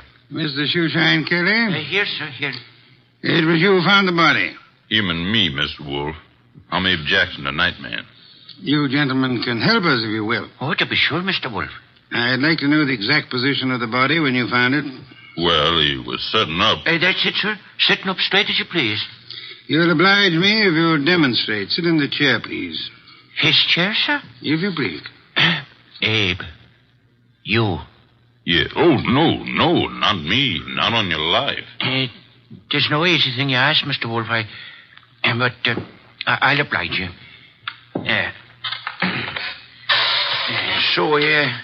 It was like this, I'd say. You agree, Mr. Jackson? A little more to the right, maybe. Yeah, that's the way it was. Archie. Yes, sir? Help me with a brief recapitulation. Well, so far as we know, Channing made no outcry. Therefore, he could not have been startled by the appearance of the killer. There were powder burns on the body. Therefore, the gun was against Channing when it was fired. His own hand couldn't have held it closer. Nobody heard the shot, probably because this office is soundproofed. The gun that killed him was lying on the floor 10 feet from the desk. In the direction of flight through that door. Go on, Archie. The killer was almost certainly well known to Channing, or Channing wouldn't have let him come that close without a struggle or an alarm. Also, the killer had access to this office. Another proof that he's not a stranger. One more point, if I may, Archie. The killer, he or she, is present here now. Quiet, everyone. We come now to the point I mentioned to you last night, Archie. The point I call the sanctity of deskhood. Sanctity of what? Deskhood, Mrs. Channing. Explain, Archie. Still figure it's so important? Absolutely essential. Well, I wrote it here somewhere. Oh. Deskhood refers to that area behind a desk where a man earns his livelihood, makes his career, builds his reputation. You mean here? Where I'm sitting? So long as a man sits at his desk, he enjoys a curious area of privacy. He is remarkably safe from intrusion. That's it, Mr. Wolfe. The sanctity of deskhood. Think about it a moment. You'll see what I mean. Nonsense. I've gone around that desk hundreds of times. I'm sure she has. Many more hundreds. If you mean what I think you mean, Mrs. Channing, you... Please, ladies. Mrs. Channing, when you approached your husband at his desk, what did he do? What did he... Why, he stood up and... He stood up. Sparkley, you agree? Well, yes, he'd have to stand up. At least he always did. But for his murderer, he did not. Archie, resume from your notes, please. Well, whoever killed Walter Channing went around the desk without Channing rising, held a gun to his chest, and pulled the trigger. Excuse me. If you will go behind the desk and stand facing Mr. Kelly, Archie.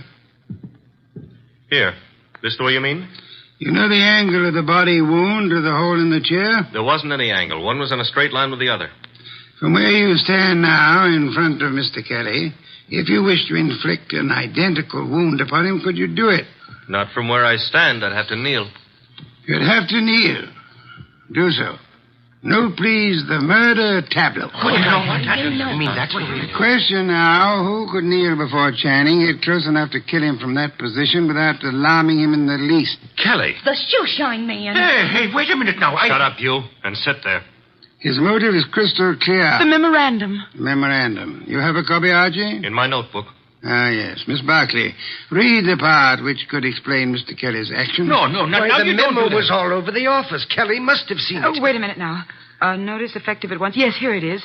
In the interest of economy, daily shoe shines will be eliminated. That'd cut off Kelly's bread and butter. Kelly, I can't believe it. No, can I? What? It's obvious Kelly murdered Walter Channing. Mr. Wolfe, now listen, I did nothing But the obvious can be too obvious. Meaning what exactly? Archie? Yes, sir? Brief these people on the ink-stained trousers. Channing spilled ink on his trouser cuff the night he was murdered. Somebody tried to clean the spot off. With what? According to the police analysis, carbon tetrachloride and perchloroethylene showed up. Both non-inflammable ingredients used in many commercial cleaners. Exactly what are you getting at, Mr. Wolfe? One moment, Mrs. Channing. Mr. Goodwin also has an analysis of the spot on the carpet behind the desk. Archie? A powder form of dye, aniline dye. Used in what, perhaps? Well, the lab suggested a shoe dressing. I got no powder dye. I swear I ain't, Mr. Wolfe. I'm sure you haven't, Mr. Kelly. You'll find this particular type of dressing is used on women's shoes, suede shoes, usually. I don't understand. Wait a minute. Yes, Archie? If a woman... Now, suppose a woman knelt in front of Channing to clean that ink spot off his trouser cuff. That smudge could have rubbed off the tip of her shoe onto the carpet. Exactly. I believe you'll find a typewriter cleaner contains tetrachloride and perchloroethylene. Something else just occurred to me. That memo was sent around the morning after Channing was killed. I never thought of that. True, Archie. And for only one purpose, to point suspicion at Kelly. But when the police didn't take the hint... Go on, Archie. What then? Somebody else was brought down here who would. Comes around to three questions, doesn't it? Who knew about the memo? Who had access to Channing's file where he kept his gun?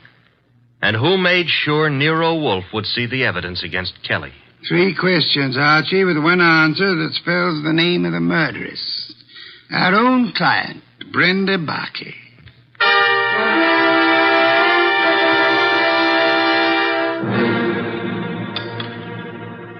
Steak, Archie, marinated. You like it? I'm not hungry. Indeed, I suggest a tonic. That reminds me. I had a call. You had? Doris Channing. She had some idea about my explaining things to her. She found my explanation insufficient? No, but she felt it lacked the personal touch. Phooey. Hand me a can of beer. However, you do have the evening off. Yes, sir. Keep out of trouble. Doris Channing is a blonde. That is, try to keep out of trouble. In the company of a blonde who wants to. Good night, sir. Good night, Archie. Good night.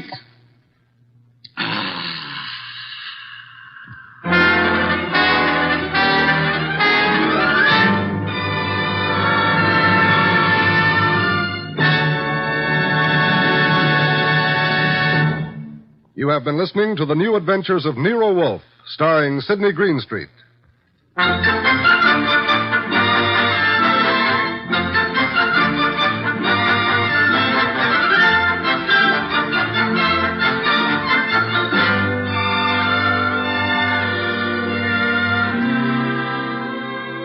Tonight's transcribed story by William Kendall Clark was based on the characters created by Rex Stout. This is an Edwin Fadiman program produced and directed by J. Donald Wilson. In the cast were Larry Dobkin as Archie Goodwin, and Donald Morrison, Betty Lou Gerson, Bill Johnstone, Howard McNear, Mary Lansing, and Barney Phillips. Next week, at this same time, Nero Wolfe and Archie will bring you the case of The Girl Who Cried Wolf. John Storm speaking.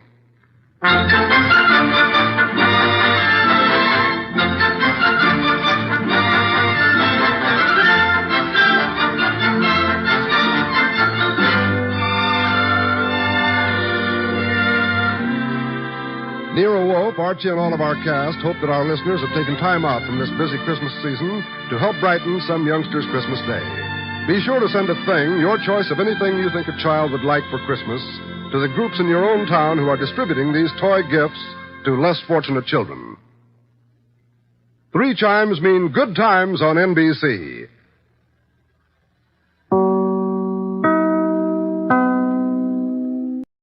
Stay tuned for Nero Wolfe, transcribed. Later this evening, the unique Mr. Monty Woolley stars once again in the new comedy series, The Magnificent Montague, the delightful saga of an embittered Shakespearean ham. After many triumphant years on the stage, the Magnificent Montague now portrays Uncle Goodhart, the hero of a radio serial, and his trials and tribulations are 30 minutes of delightful listening over most of these NBC stations. And today being Friday means another visit to Duffy's Tavern, where Archie the manager presides over another sparkling session of mischief and madness. Ladies and gentlemen, the ringing of that phone bell means adventure. Hello? Hello? The young man answering the phone is Archie Goodwin. Yes, this is Nero Wolfe's office. The mountain of a man in the oversized armchair, staring at Archie with a beady eye, is Nero Wolfe. Mr. Wolfe is in. Mr. Wolfe is always in. Would he stay in until... He would. Archie, what on earth? Boss, she sounds blonde. Phooey. Don't believe I can tell over the phone? Okay. Excuse me, miss, but are you blonde? Oh. Go ahead and laugh. Thank you. Mr. Wolfe, we'll see you. Goodbye. I did not say. No, but you will. Besides, she wasn't blonde. And I want you to see red. Oh, Archie, you better think of some new ones. Ridiculous.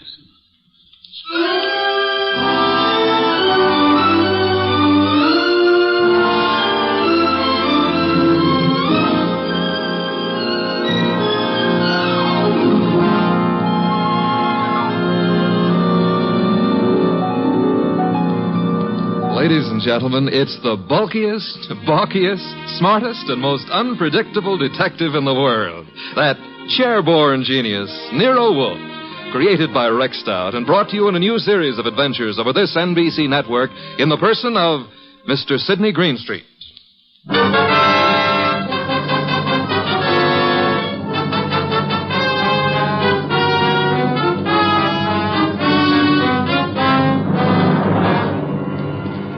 Tonight, it's the case of the girl who cried wolf. In the old brownstone house on 35th Street, my boss, Nero Wolfe, with all his 300 pounds, sits at his desk from which he runs his world. We have been patiently waiting for the lady client. Then there's a knock at the door, and I admit her. A beautiful, frightened, and red-headed girl. Mr. Wolfe? Mr. Nero Wolfe? Not by 160 pounds. I'm Archie Goodwin. Oh, yes. I spoke to you on the phone. I'm Mary Dunning, Mr. Goodwin. I was wondering if... He's in. He's always in. Come on. We'll try getting him to admit it. This is Mr. Wolfe. Miss Mary Dunning. How do you do, Miss Dunning? Here, take this red leather chair. It's a nice match for your hair. You know, as old Dr. Titmouse has said to me, beware of a red-headed woman. But I never could believe Thank them. you, Mr. Goodwin. Your business, Miss Dunning? Do you mean what I do or why I've come to you? Both, if you please. Well, I'm Mr. Stevens' secretary at the Tolliver Ecological Foundation. Our offices are down on East 12th Street. Ecological? Field research as to factors operating on plant and animal development and survival, Archie. Animal development, huh? Miss Dunning, the foundation has several agricultural research projects throughout the country, hasn't it? That's right, Mr. Wolfe. And Donald Stevens is executive director. Or was until... Was? He's disappeared. It's been 3 days now. He's not been near the office nor his apartment. No message or... Apartment? Stevens been living alone? He's a bachelor. He's engaged to Laura Tolliver. She's a cousin of the original Tollivers. But she doesn't know where he is either.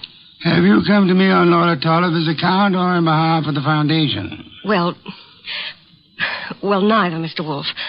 I'm just worried, and I'd heard of you as one of the finest private detectives in New York. You've heard of me, Miss Dunning. We see that you're here. I still fail to understand why.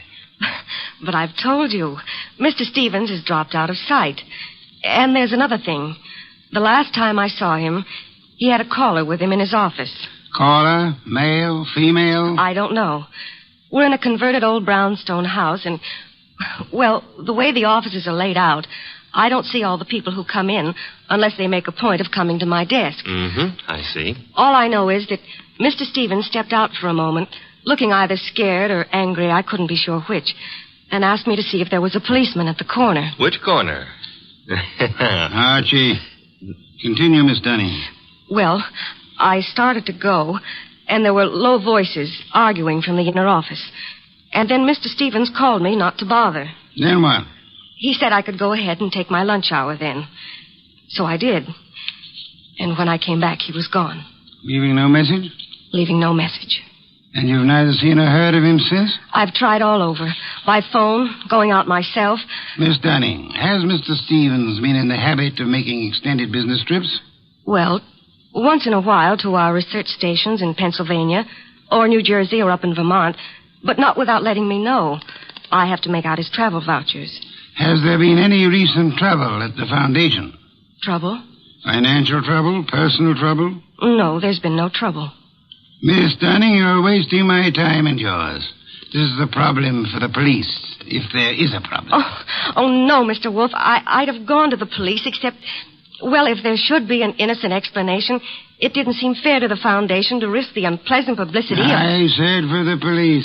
Wait a minute, Mr. Wolfe. It's your say-so, but when a girl walks in here and asks... The young lady can depart by the use of the same rather trim legs that carried her here, Archie. Oh, now, look, boss, just because I Miss look at... Dunning, I can think of a dozen reasons that might take your bachelor director out of town for a few days without the formality of explaining his actions.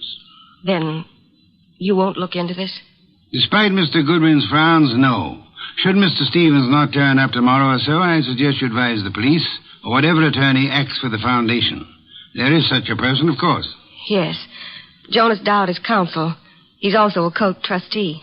Consult him, then, by all means. But you don't seem to understand. If you'll excuse me, I'm overdue for an important conference with my cook. We have just received a shipment of truffles from France. Well, of course, if Mr. Wolfe, if you ask me... Precisely what I've refrained from doing, Archie.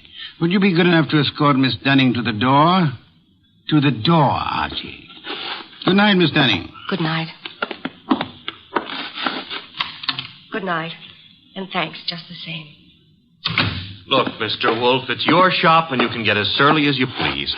But can you give me one excuse for that high-handed brush? One thin shred of an excuse? Miss Dunning was sitting in this chair... The girl was lying, Archie. Lying? How can you say that? At least twice. And possibly from the moment she opened that undeniably pretty mouth. Now, if you would excuse me, Archie, I have an appointment with a truffle.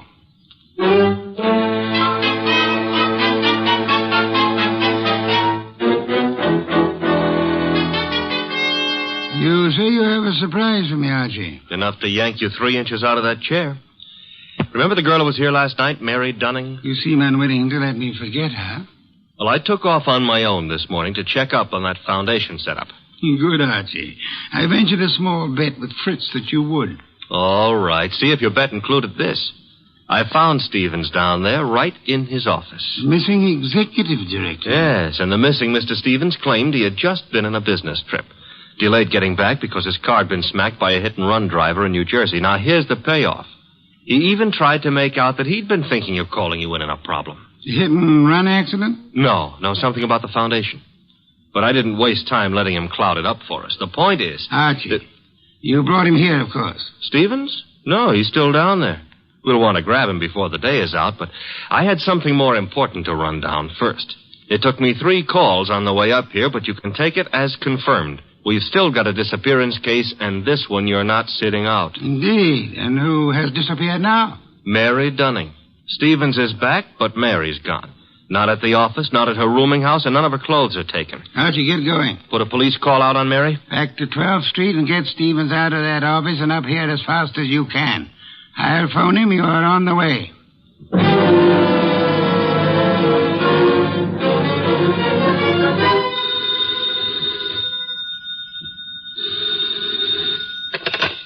Hello? This Donald Stevens? Yes, this is Donald Stevens. This is Nero Wolfe. I understand you've been thinking of consulting me. Well, as a matter of fact, I have, Mr. Wolfe. I started to explain to Mr. Goodwin, but... Are you alone there at the office? Why, well, yes. As it happens... Be careful. I don't think your car smash-up was an accident. I've just sent Mr. Goodwin to ask you to come here. Meanwhile, I'd suggest... Oh, excuse me, Mr. Wolfe. There seems to be someone coming in now. Wait, Mr. Stevens. There hasn't been time for Archie to get there yet. Excuse me, Mr. Wolfe. Don't. Just hold the wire a moment. Wait, Mr. Stevens. Come on in. I haven't had a chance yet. Oh, what? No! No!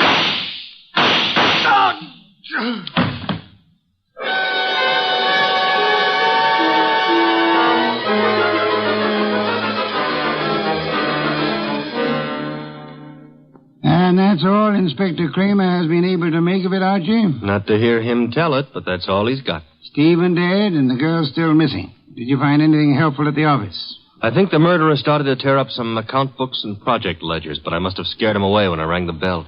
Couldn't have been more than 3 or 4 minutes after the shooting when I got there. But you saw no one? The murderer can cover a lot of ground in 3 or 4 minutes. You, naturally, by accident, since it is mildly illegal, you had a good look at the dead man? A very good look. Not to mention his pockets. Anything particular? Well, there was a half-eaten package of lifesavers in the left-hand trouser pocket. What's particular about that? The flavor was lime. I hate lime. Phony. Archie, I called Jonas Dowd last night. The foundation lawyer? Yes, he set up the original charter under which Donald Stevens operated, with an annual fund of $90,000. Ecology has its attractions. 90,000 attractions, to be precise. It indicates a possible reason for Stevens' murder. He was in sole charge of that money. Somebody donated 338 caliber bullets to him. Hardly a token of appreciation. Perhaps not. However, the shooting followed the attempt to stage an automobile accident. Archie, I've sent Saul Panza on an errand for me. Saul, huh? He's expensive. True, he's the best man in the shadow job there is, but... You've got something, huh? Possibility. An angle I can't handle? Apart from your natural preference for curves, you've more than work enough here in New York. Finding Mary Dunning for a starter. Or, her body? Or her body, as it may be. Is that what Saul's on, picking up a line on Mary? Among other chores, Saul is buying me some special groceries at the city market. You frown, Archie. I glower. But okay, play it cozy. You can send Saul off to Stockholm for smorgasbord for all I care. I'm still asking, what about Stevens and what about Mary? Where do we start? I'm expecting Laura Tolliver, the heiress, and the son of Jonas Dowd here within a few minutes.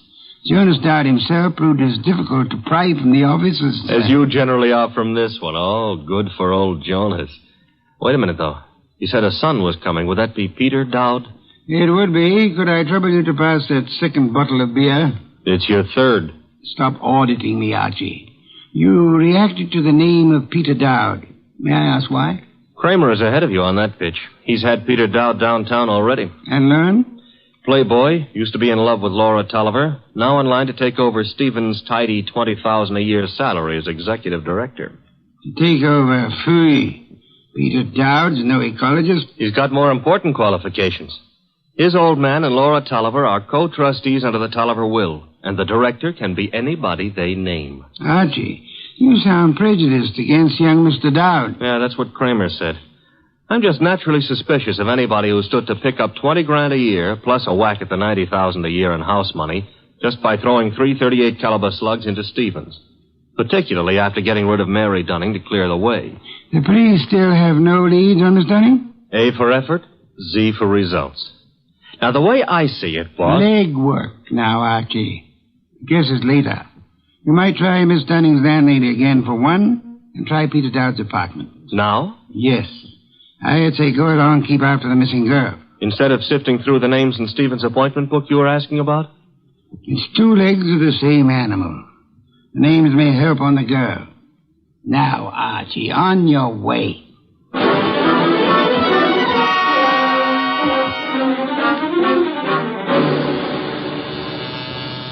Come in. Mr. Wolfe? Yes, come in, Miss Tolliver, Mr. Dowd. Sit down. It's good of you both to come. Miss Tolliver, I'm profoundly sorry of your loss. You were to marry Mr. Stevens, as I understand it. Yes, 3 weeks from today. I was trying to warn poor Stevens just as the murderer came in. But he evidently knew his caller well enough to feel no alarm. The police told us that, Mr. Wolfe. We've just come from Inspector Kramer's office. I know, Mr. Dowd. Did you gather the inspector meant to see you again? Why should he? How could anyone think that Peter could have anything to do with this horrible business? I see that you have no doubts about Mr. Dowd here, Miss Tolliver. Easy, Laura.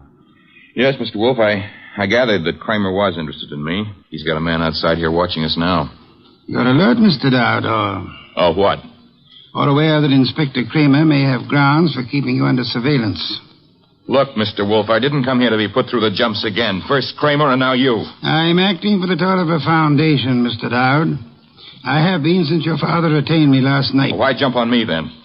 Young man at my age and weight, the chances of my jumping on anyone are about as likely as, as unlikely as to expect that you're not still in love with Miss Laura Tolliver here. Mr. Wolfe, we haven't admitted that we... Miss Tolliver, your concern a moment ago at the possibility that this young man might be charged with Stevens' murder. Now, wait a minute, Mr. Wolfe. Climb back on me if you want, but let Laura alone. If you're trying to I'm no longer trying, Mr. Dowd. You both confirmed the point for me. All right. I am still in love with Laura. And I think Laura's known ever since she accepted Stevens' ring that their engagement was a mistake. What are you going to make of that? Did Stevens know you hadn't given up on Laura? I told him twice. I even went down to the foundation just... Just when, Mr. Dowd? This morning while I was telephoning Stevens, for example? I haven't been near the foundation office for days. I've been out of town. Mr. Wolfe, you've no right to twist and turn everything Peter says. I do love him, but Laura. Well, that's the first time you've come right out with it since... I'm sorry, Peter. I've wanted to tell you 1,000 times. But, you kept going away on all those trips, and I never knew whether it was for some other girl or... Mr. Dowd, Miss Tolliver, could this tender exchange be postponed till you two find yourselves alone? Go ahead, Mr. Wolfe. Ask anything you want, as long as I know it's all right with Laura here. Roundly spoken, Mr. Dowd. May I ask about Mary? What's Mary Dunning got to do with this? I'm glad you're aware of the Mary I meant. Well, I've met her at the foundation, of course. We've all heard she's missing. You couldn't suggest where she might be. How would Peter know? Let's return to Mr. Stevens. Can either of you explain his 3 days' absence from the city? I've been out of town myself. Miss Tolliver? He could have been inspecting any one of the research plants. He didn't tell me, if that's what you mean. Stevens said this morning he had been wanting to consult me. You can't suggest why? Well, no, I can't. About foundation business or personal business? 338 caliber bullets kept Mr. Stevens from making that clear, Miss Tolliver. Mr. Dowd's father is sending me over some material, but as yet it's not in my hands. Are you familiar with the personnel at the research stations? There aren't any more than 4 or 5 project managers. Halsey in Vermont, Schwartz down in Pennsylvania. Excuse me. Nero Wolfe? Archie, Yes, Archie. you can take it back about Mary Dunning. If she's a liar, she's just gone to a lot of trouble to make it look good. Dead? No, but knocked out with chloroform and stuffed in a closet in a man's apartment. And guess whose apartment? Spare me your charades, Archie. Peter Dowd's. That's where I'm calling from. Is he still with you? As it happens, yes. You better hang on to him. There's been another development. Inspector Kramer's got hold of a man named Schwartz. The Pennsylvania project manager. Right. Schwartz was at the Foundation office this morning, and he says Peter Dowd was going in as he came out. When? Within minutes of your call to Stevens. Kramer's on his way to your place now to pick up young Dowd. Any instructions? I'd like more company. Well, the ball game is all wrapped up, isn't it? I'd still like more company. Right. Mary and Schwartz? If you can get them here. And Archie. Yes? Get them here.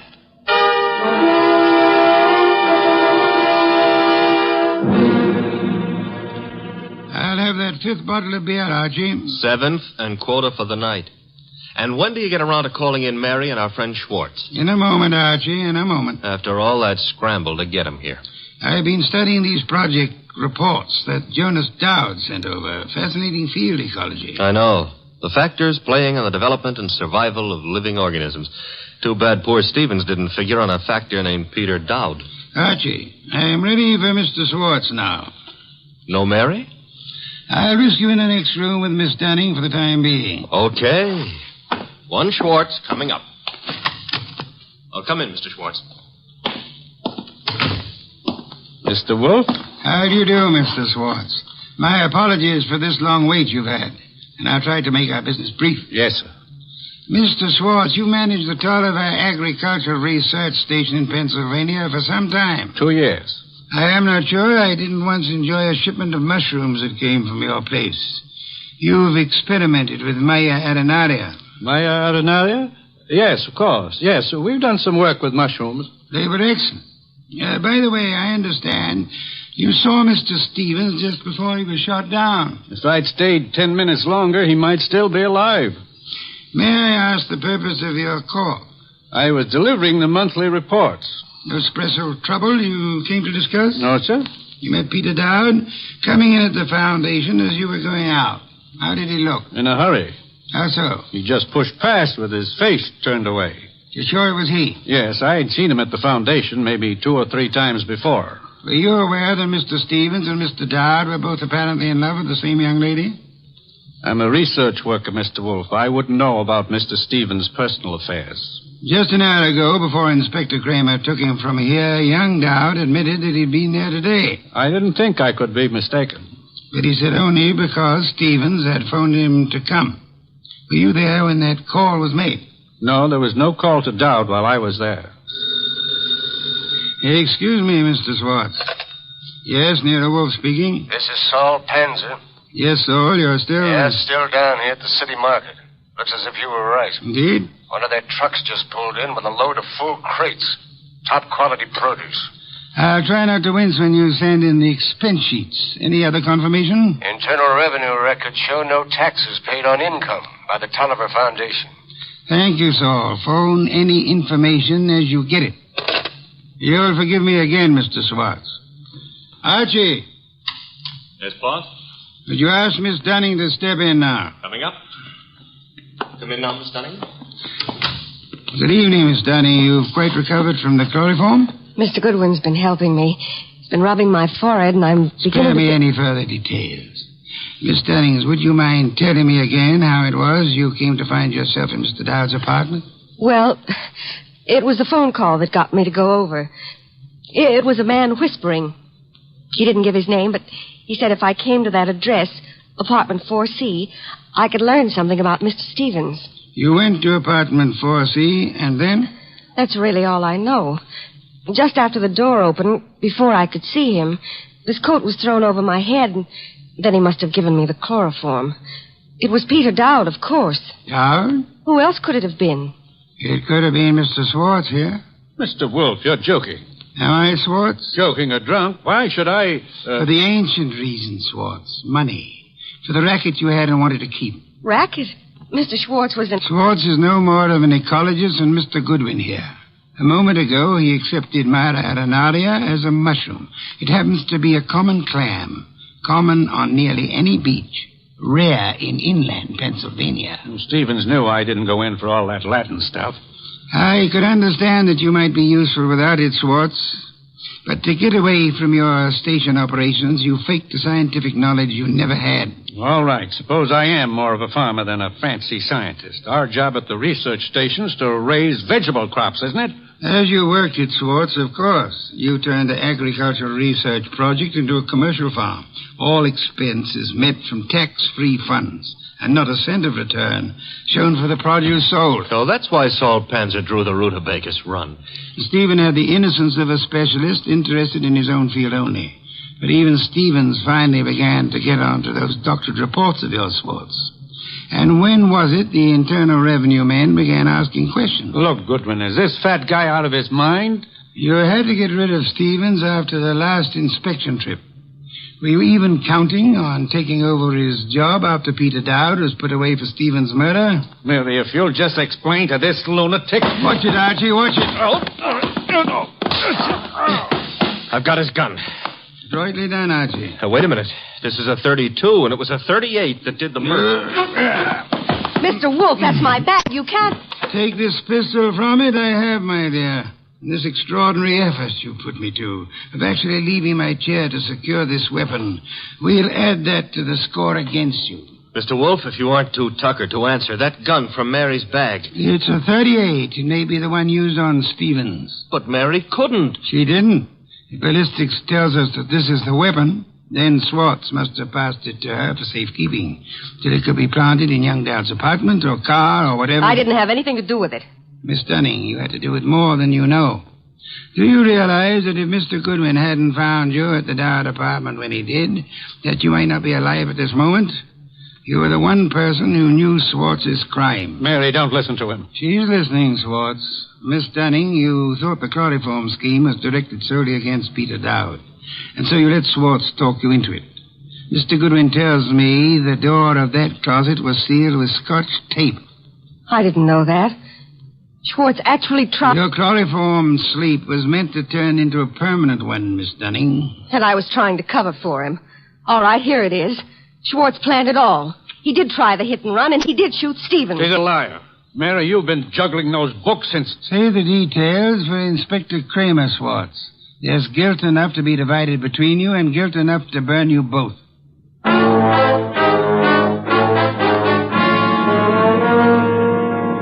All right, you're being noble and not rubbing it in. Don't I merit a full explanation? Archie, I'm concentrating on truffles. Do we deck out a bird, or shall we have them in an omelet again? Mr. Wolfe, look, I've got a white flag up, and I'm asking. All right, Mary and Schwartz wanted Stevens out of the way. And all right, they tried to hang it on Peter Dowd. But why'd Mary come here and try to get you into it in the first place? As far as she knew that night, Archie, Stevens wasn't to get back to New York alive. Schwartz hit and run ambush in New Jersey was supposed to take care of Stevens on his way back from Pennsylvania. By luck, Stevens survived the accident, and Schwartz had to follow him here to finish him off.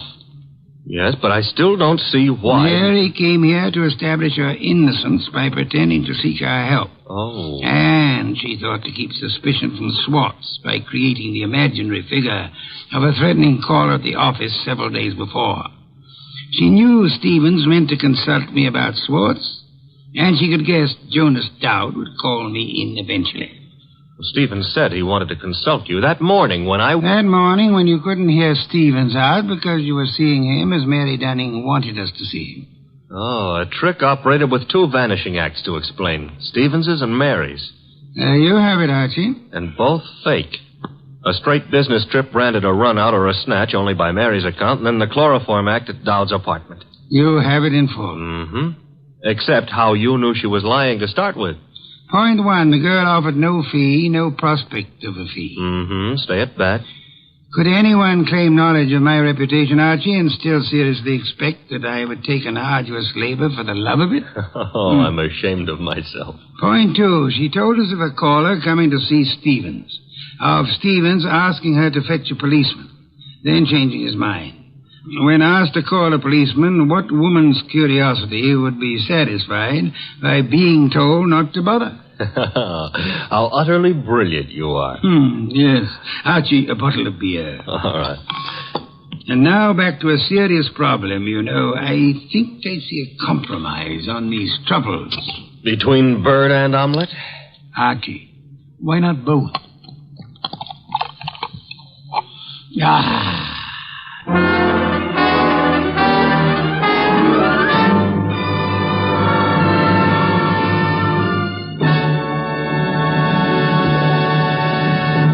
You have been listening to The New Adventures of Nero Wolfe, starring Sidney Greenstreet.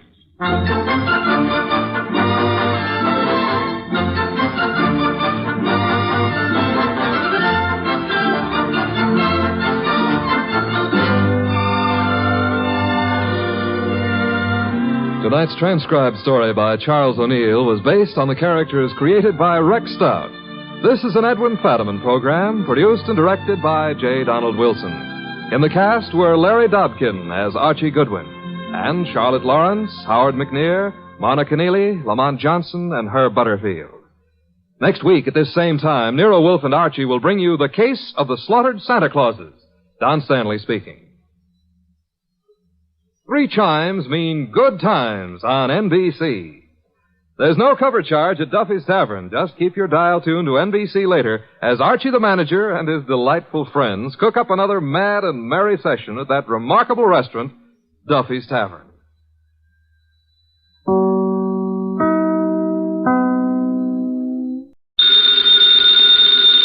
Ladies and gentlemen, the ringing of that phone bell means mystery, adventure. Nero Wolfe's office, Archie Goodwin speaking. Yes? Yes, I know that in 48 hours it's going to be Christmas, but who is this? Who? Look, I'm a big boy now, so... Okay. Tonight at 8. Goodbye. What the devil was that? This may come as a shock to you, Mr. Wolfe, but that was Santa Claus. You've been drinking? Uh-huh, the usual. Milk. He's coming to see you at 8. He's got a problem. Indeed. It seems that some low, not to mention murderous character is going around slaughtering Santa Clauses.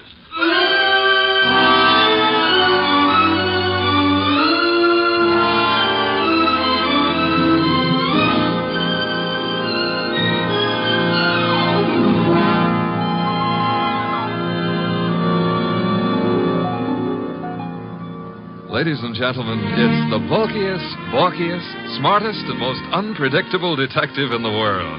That chair-born genius, Nero Wolfe. Created by Rex Stout and brought to you in a new series of adventures over this NBC network in the person of Mr. Sidney Greenstreet.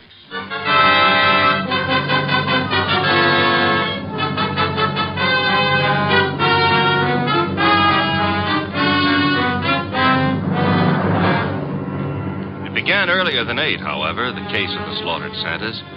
It began, to be precise, on the corner of 34th Street and Carlisle. The hour was close to 6, the weather cold, the sky dark. How you doing, Santa? I'm freezing to death, officer. It's a cold day. You packing up? Yeah, I guess so. Not many people around anymore. Oh, heading for home and dinner. How was the collection? Well, I don't need no armored car, but a few dozen kids are going to have something for their Christmas stockings. Your competition, the guy in the opposite corner, is already screaming. Probably got low blood pressure. Yeah, give me a hand to get the collection pot off the chains, eh? Sure, there you go. Yeah, thanks. Yeah, I'll just walk you down the block. Got to phone in. Okay, fine. One Santa's still left. Wonder what he's waiting for. Santa Claus. Well, watch yourself going down those chimneys tonight, eh? Sure. Well, I'll cut across the avenue here. Be seeing you. Hey, that car coming down the street. Got its lights out. Look out!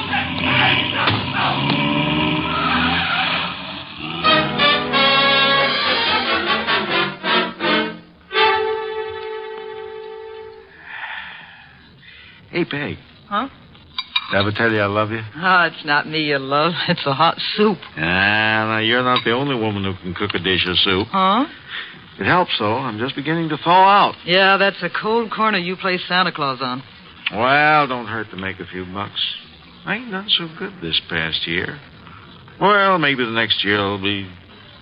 Oh, well. Besides, I kind of like it, you know. Kids asking questions all day long. Yeah. You know, I wonder how they figure the other two Santas at the intersection. Kids think of only one thing at a time. Voices? Sure, Pat. You know, one of them other Santas got hit by a car tonight. Oh? Yeah, packed up a few minutes before I did, started crossing the avenue, and bang! Hit-and-run driver. Oh, gosh, that's too bad. Was he hurt? Yes, he was killed. Here's your soup. Oh, with traffic the way it is nowadays. Well, I better take a look at the stew. Somebody at the door. I'll get it, Peg. Okay. Yeah, what? Oh! Mike!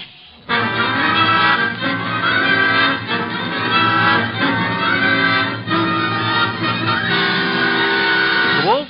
Yes, Archie? I've been thinking. Good heavens. Oh, I admit it won't bring about a national emergency. But, Mr. Wolfe, Christmas is only a couple of days away. If you're hinting about your present... No. I was just imagining you behind a team of reindeer.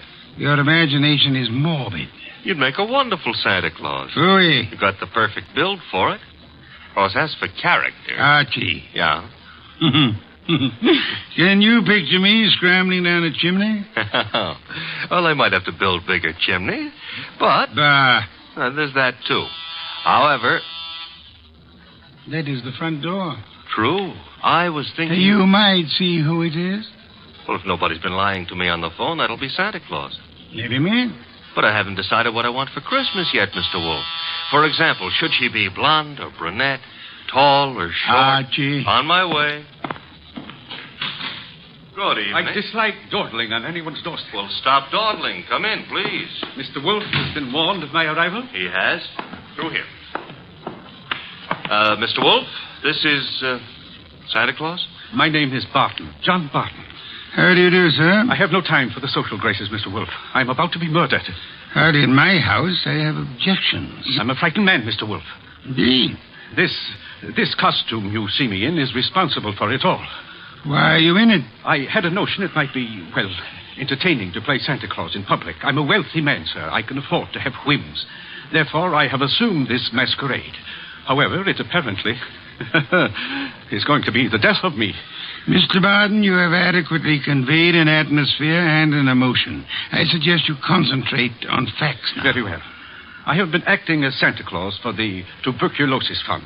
My station is the corner of 34th Street and Carlisle Avenue. I might add the northeast corner. Why? Because at that intersection there have been two other Santa Clauses. One on the southeast corner and one on the southwest corner. 3 Santa Clauses, then, on 3 corners. Yes. Now then, earlier tonight, the man on the southwest corner started home. He was crossing the avenue when he was run down and killed by an automobile. A regrettable accident. The car was running without lights. It deliberately ran the fellow down and then vanished. Not an accident, Mr. Wolfe. You saw this yourself? I did. One Santa Claus dead. The man on the southeast corner got home all right. According to the radio news flash, that's where he was killed by bullets. Coincidence? Possibly, but I wouldn't want to risk my life on the chance. This is Friday night. In the nature of things, you would have made 2 more appearances. Very well, Mr. Barton. I'll write you a check as a retainer, then hurry along home. I'm late now. No. I beg your pardon. You will neither hurry home nor notify anyone at your home of your whereabouts. But you will remain here until such time as I think it's safe for you to leave.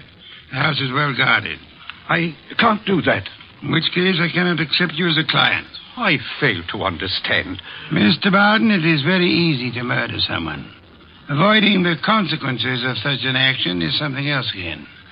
However, I'm assuming that you're not primarily interested in what happens to your murderer after you're dead. Of course not. Therefore, you will remain here. Archie? Yep. First, the corner of 34th and Carlisle, a complete report. But that's nonsense. The corner will be deserted now. Mr. Barton, you're hiring my intelligence. You therefore permit me to use it as I see fit. A complete report, Archie? Right, sir. You will then visit Inspector Kramer at headquarters. You will, in whatever manner you find effective, collect all the police information about the 2 already murdered Santas. Fine. The manner, I think, will be applying a blowtorch to the inspector's toes. Your levity is ill-timed. The inspector is likely to throw me out of my ear. Your problem. My ear? And on your way home, you might stop in at Mr. Barton's place. I don't see any purpose in that. Mr. Barton, there is a basic problem to which we must find an answer. Whether those 2 men were murdered because they were Santa Clauses, or because their deaths were merely preliminaries to yours. Archie, I suggest haste. Yes, sir? And avoid blondes. I would like you to be home in time for Christmas.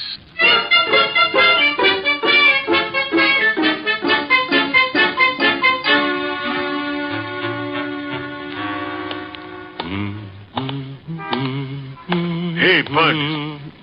Yeah? Got the price of a cup of coffee? You sure you mean coffee? Either you're gonna dig it up or you ain't. Never mind the questions about my personal affairs, see? Oh, I apologize. Here. 2 bits. Thanks. You're welcome. Don't let me keep you. You're not. 34th and Carlisle, huh? During the day filled with milling throngs. Hey, that's a nice phrase. I'll have to remember it. Milling throngs.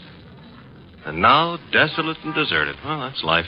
Is that a fact? That's philosophy. Yeah? Well, for 2 bits, I don't have to listen to no philosopher, see? Good night, Bud.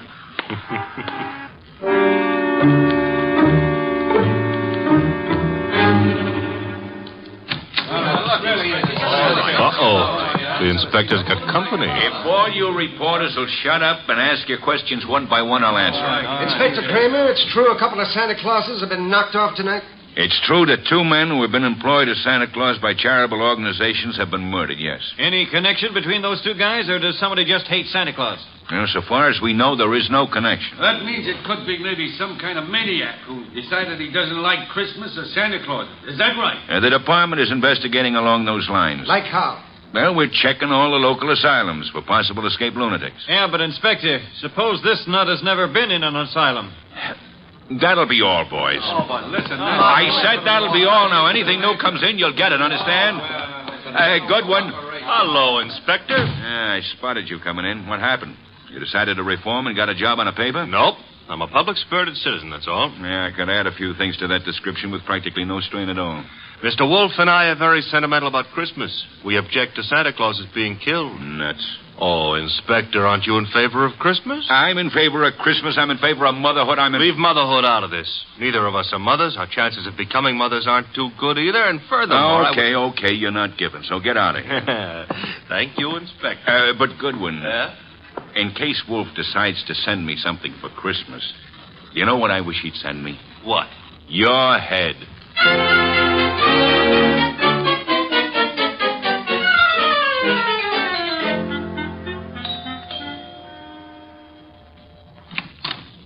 Well. Oh. Now I know what I want for Christmas. What did you say? I said my name is Goodwin and it's cold on your doorstep. Oh, I'm sorry. Come in. Mm-hmm. You didn't mention your name. I'm Laura Barton. Mrs. Laura Barton? No. Fine. That is, what relation are you to John Barton? His niece. Why do you ask? Oh, you've got a beautiful voice. All this marble and no butler? Well, I don't know where Pleasant is. He should be here. Have him shot at sunrise. Oh, Laura. Wayne, this is Mr. Goodwin. I never heard of him. What does he want? Well, I don't know. Wayne what? Stevens. Uh-huh. Friend of Mr. Barton? Half-brother, but we seem to be doing all the answering. How about your answering some questions, Goodwin? I'll try. Come into the library.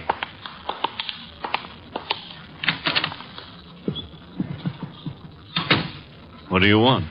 For Christmas? Erase that. I would like to see Mr. Barton. He's not home. Where is he? Don't you know? I wouldn't have come here asking for him if I did, would I? I suppose that's true.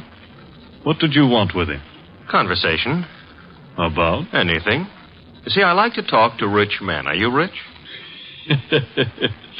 I can't play the piano either. You could always learn. But being rich is harder. I found it. Mr. Goodwin, you must have some reason for coming here, some reason concerning Uncle. Laura, you're being imaginative. Well, Uncle is late. He's probably still on that street corner playing Santa Claus.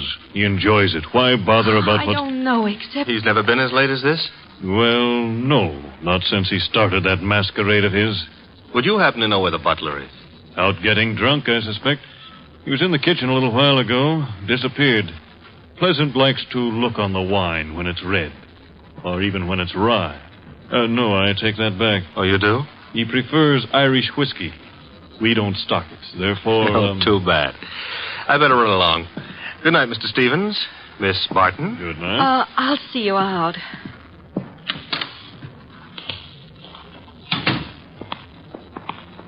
Prettiest butler I ever saw. Blonde. Now, old Dr. Tidmouse always said, beware of blondes because... Mr. Goodwin, Well, I'm waiting. Well, Mr. Goodwin, you must know something about Uncle. Something you didn't want to tell us. Makes you think so? Well, otherwise your visit was just pointless. Let's suppose I know. Now, I might be a kidnapper. Oh, no. My honest brown eyes. Your first name is Archie, isn't it? Archie? Archie Goodwin. Goes together nicely, don't you think? You work for Nero Wolfe. You're going back to him now? I might be, but then again, I might be going to the movies. I recognized you. Your pictures have been in the papers. Take me with you to see Mr. Wolfe. You can trust me. I never trust blondes. Oh, that's unfair. Well, no, I don't trust brunettes either. Furthermore, I'm not sure Mr. Wolfe would want to see you, so So? So why don't you, trail me home,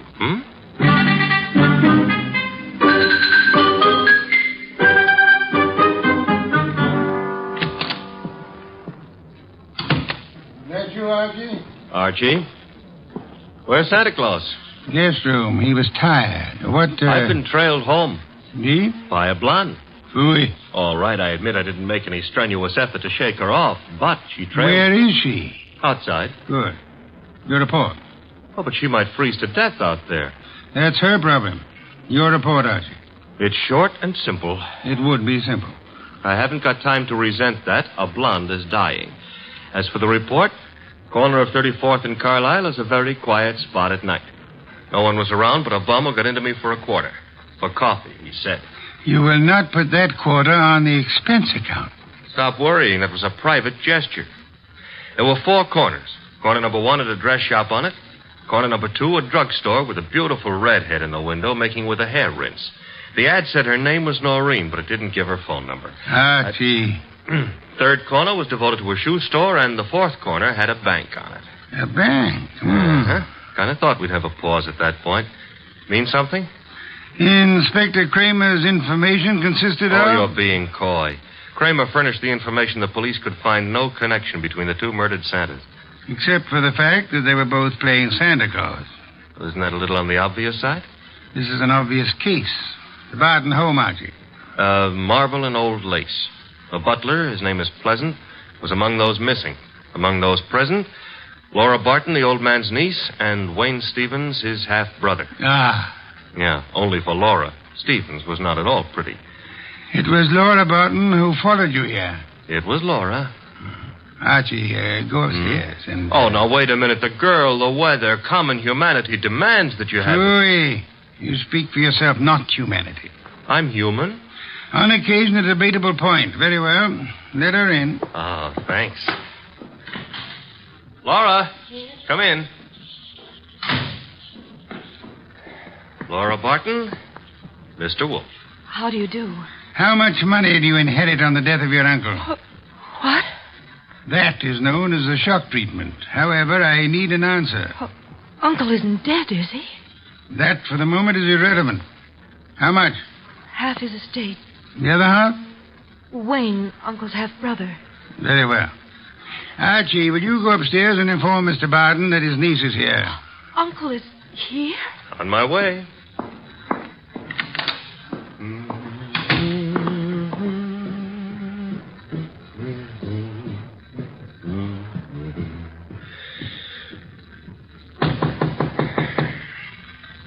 Yes? Archie, Mr. Barton. Come in. Mr. Wolfe would like you to come downstairs. I suppose he has a reason. Mm-hmm. A blonde reason, your niece. My niece? That's right. Where'd you get that? A man of my wealth finds it safer to carry a revolver. But it's not safe to point it at people, especially for the people. Turn around, Goodwin. But, Mr. Barton, we're protecting you. By letting that girl into the house, if I had the time, I'd be amused. As it is.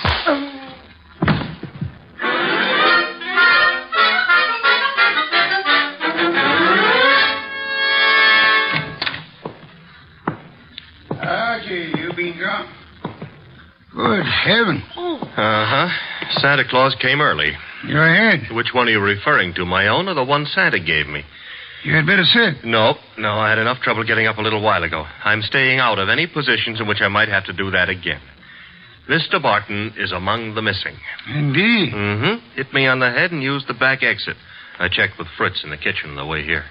He offered a reason for his peculiar behavior? Laura Barton. So? I don't understand. Uncle wouldn't do... Uncle apparently has. He also, would appear, fancies himself in costume. Well, he used to be very much interested in the stage. He acted for a while a long time ago till the family objected. Archie? Got it. Nero Wolfe's office, Archie Goodwin speaking. You recite very nicely, Goodwin. This is Kramer. Let me have Wolfe, huh? Mr. Wolfe? Inspector Kramer. Yes, Inspector? The papers haven't been carrying it, Wolfe, but you're working on the Santa Claus case, aren't you? Possibility? You didn't send Goodwin down to headquarters on a possibility. Never mind. We're working on a line down here, Wolfe. Now, look, if it doesn't strain your professional ethics, you might be able to help. How? There's a bank on the corner of 34th Street and Carlisle. We got the thought that suppose a gang was preparing to take that bank tomorrow morning. Those Santa Clauses have been on the corner for nearly a week now. They might have noticed something about the bank's routine, guards or what have you, that could interfere with the gang's plan. A mighty ingenious and imaginative thought, Inspector. Hey, you didn't say yes or no. I have at the moment no opinion. That's all you're going to give us? At the moment. However, Inspector, in a very little while I shall give you, the murderer. Archie, Miss Barton will remain here. As for you... Yeah? You return to 34th Street and find our coffee-loving friend. You will persuade him in whatever manner you think best to return here with you. Huh? Yes. You know, I think it possible you may be able to put that quarter on the expense account after all.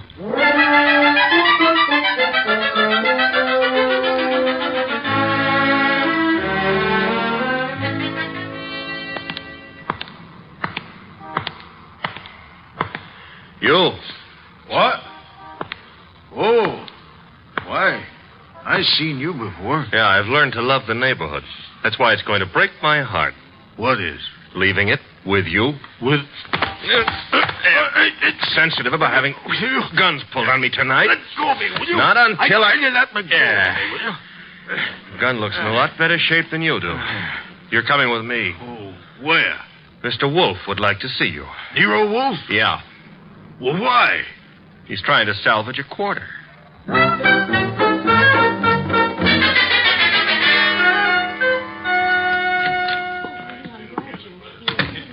Archie. Uh-huh.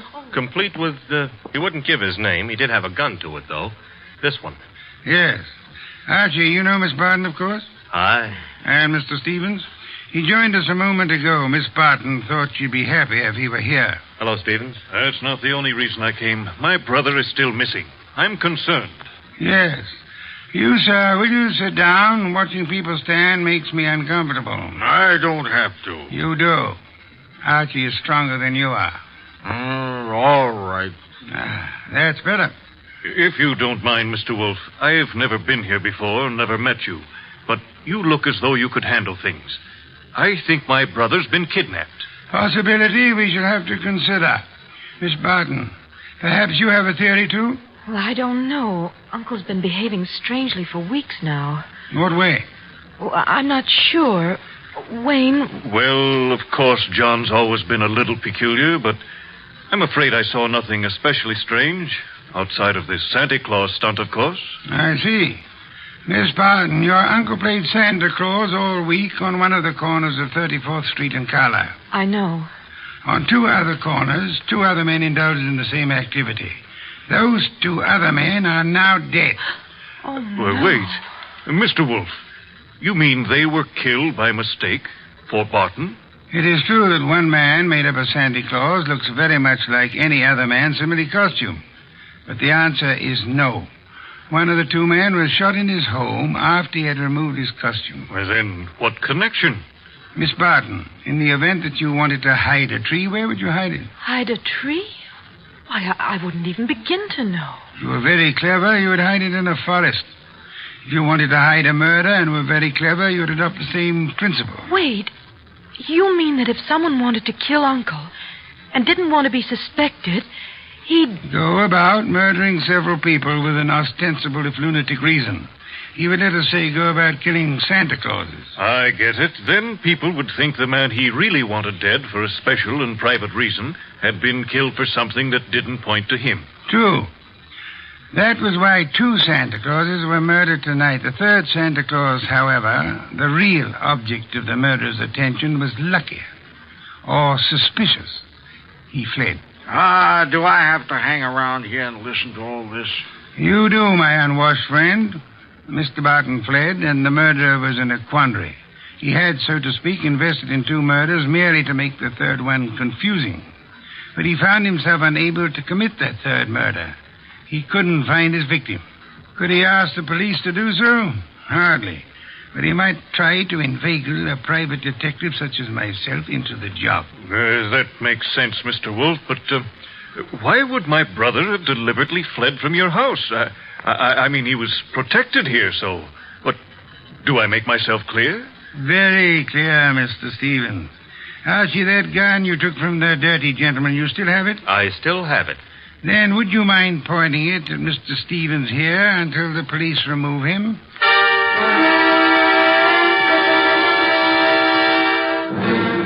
All right, come along, Stevens. Well, that's the end of Mr. Stevens. Inspector Kramer will take good care of him from now on.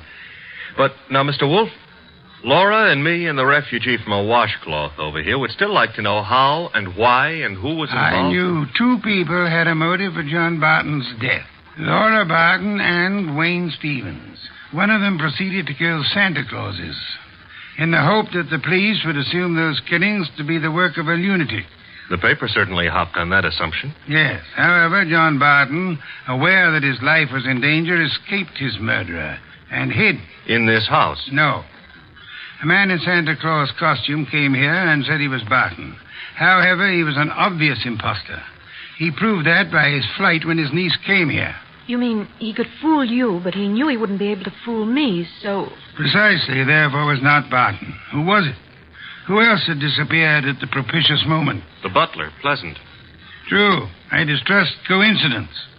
Stevens needed an accomplice, hence he sent Pleasant here. And Pleasant would give you a song and dance about Barton's danger and then scram.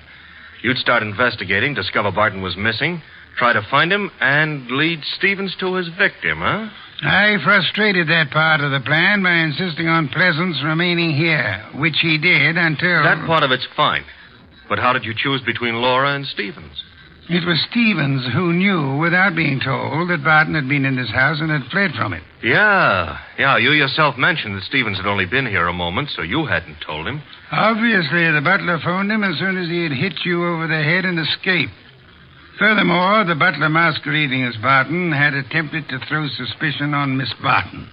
That convinced me of her innocence. Well, you've done it again, Mr. Wolfe, except for one minor detail. You're not very successful at irony, Archie. What minor detail? Where is Barton? In this house. Huh? When did that happen? You arrived home with the gentleman sitting near you. The bum? Wait a minute. This I ought to be able to figure out myself. Laura said Barton used to be an actor. That's item 1, huh? Yes, Archie. Also, why is a supposed tramp hanging around a deserted intersection for handouts? The answer is he wasn't. He was keeping an eye out for trouble he knew was after him. Oh, so it turns out I gave a quarter to a millionaire. Uncle, your uncle. Well, that is... I know, my dear. Yes, I'm Uncle. I did rather a decent job, didn't I? No one recognized me. Except, of course, you, Mr. Wolfe. Not recognition, Mr. Barton. Logic. Archie, open some beer for us. Yes, sir. Logic, eh? Well, whatever it was, Mr. Wolfe, I owe you a good deal. How can I ever repay you? Oddly enough, the answer is simplicity itself. Make out a check.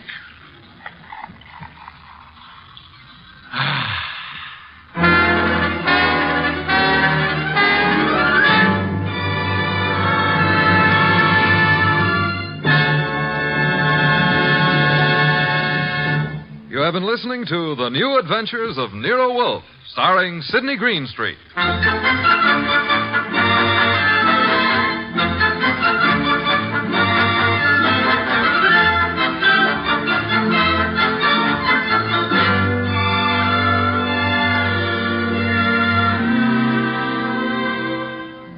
Tonight's transcribed story was based on the characters created by Rex Stout. This is an Edwin Fadiman program produced and directed by J. Donald Wilson. In the cast were Larry Dobkin as Archie Goodwin, and Howard McNear, Grace Lennard, Vic Rodman, Herbert Butterfield, Bill Johnstone, Gene Bates, and Bob Bruce. Next week at this same time, Nero Wolfe and Archie will bring you The Case of the Bashful Body. Don Stanley speaking. 3 chimes mean good times on NBC.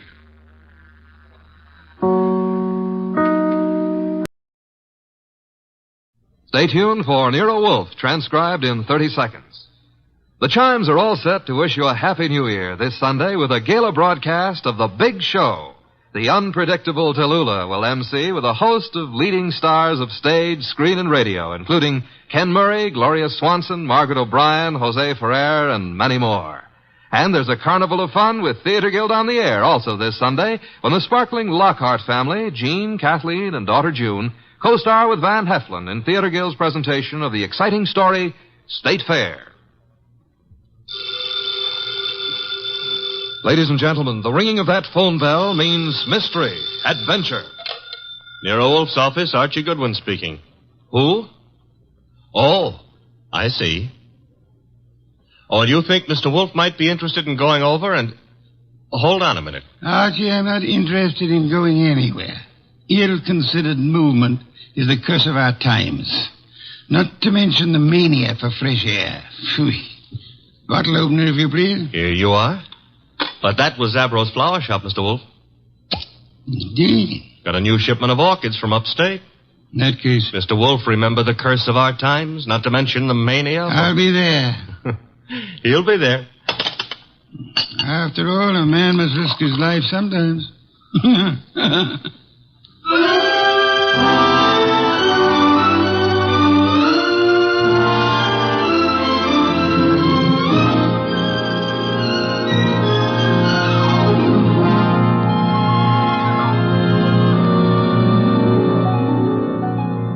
Ladies and gentlemen, it's the bulkiest, balkiest, smartest, and most unpredictable detective in the world. That chairborne genius, Nero Wolfe. Created by Rex Stout and brought to you in a new series of adventures over this NBC network in the person of Mr. Sidney Greenstreet.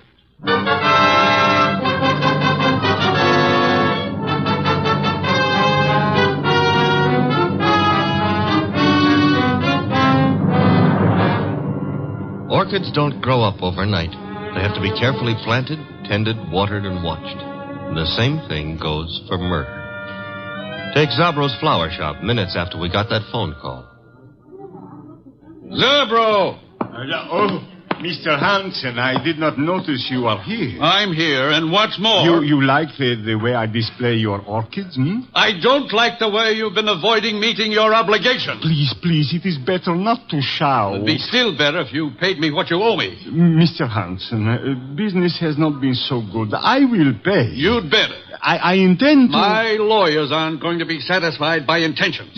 Your lawyers? I've no particular desire to own a flower shop, but it looks as if I'm going to, unless you raise some money. Mr. Hansen, I have worked years. I have given of my blood to make a success of this establishment. You cannot take him from me. You are a rich man. I intend to stay rich, too. You've got 24 hours, Zabro. A man can accomplish a lot in 24 hours. Yes, Mr. Hansen. Even maybe murder.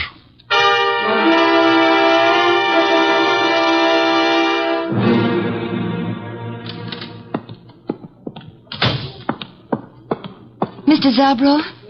Oh, good afternoon, Miss Hanson. Is Uncle here? Yes, he is here. At the display, towards the back of the store. Thanks. How is he? Oh, I mean... He is the way he always is. Hard, vindictive. Mr. Zabro. I am sorry. Excuse me now. Uncle? What is it, Enid? Have you seen my display? The lilies? Uh-huh. Yes, pretty. Oh, thank you. He's not here. Well, I didn't say... You didn't have to. John Arndt is not here.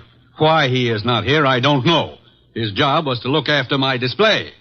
Perhaps he doesn't need a job anymore. You know he does. Fiddlesticks. After all, if he marries my heiress... Uncle! My dear girl, John Arndt is a fairly capable man with orchids. Outside of that, I have no use for him whatsoever, especially in the role of your husband. Well, isn't that for me to decide? Of course it is, except that, pretty as you are, John Arndt is seeing you through a golden haze. To be precise, the money that will come to you from me when I die. That's nasty. It's the truth. Well, you can't know that. I'm going to find out. What? I saw my lawyers this morning. Among other things, I instructed them to draw up a codicil to my will. A codicil to the effect that all my money goes to you on one condition. Oh, you couldn't. I did. The condition was that you refrain from marrying John Arndt, either now or at any time in the future. Well, that's not fair. It's a very good way of discouraging Mr. Arndt. What'll you bet his ardor cools off quickly, You told him? Yes. Probably why he hasn't appeared as yet. He's sulking. You really signed that codicil? I will, as soon as the papers are drawn up. Where are you going? I don't know. I've got to get away someplace and think. Very well. Think about forgetting John Arndt. Best thing in the world for you. Uncle, do you really think you can manage other people's lives for them? I don't see why not. No? Well, people don't like to be managed. They get desperate sometimes. And sometimes they kill.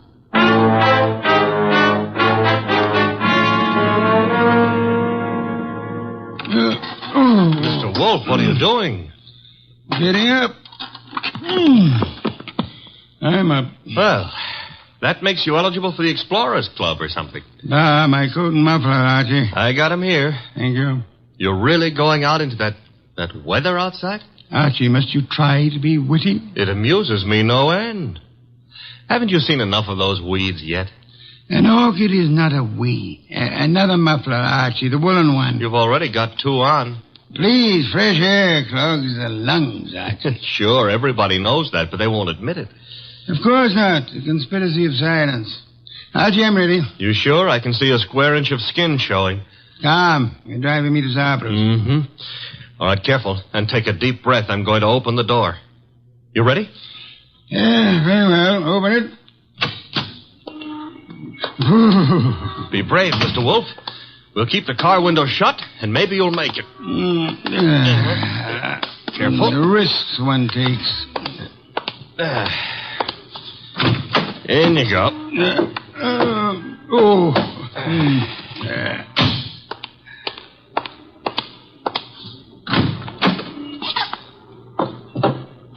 Well, okay, boss.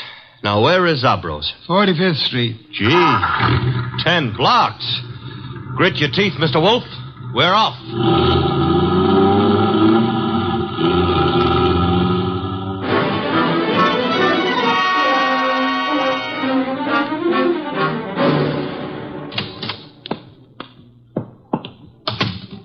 Oh, Mr. Wolfe, I'm glad you are here. Those orchids you wrote me about had better be worth a trip. The trip?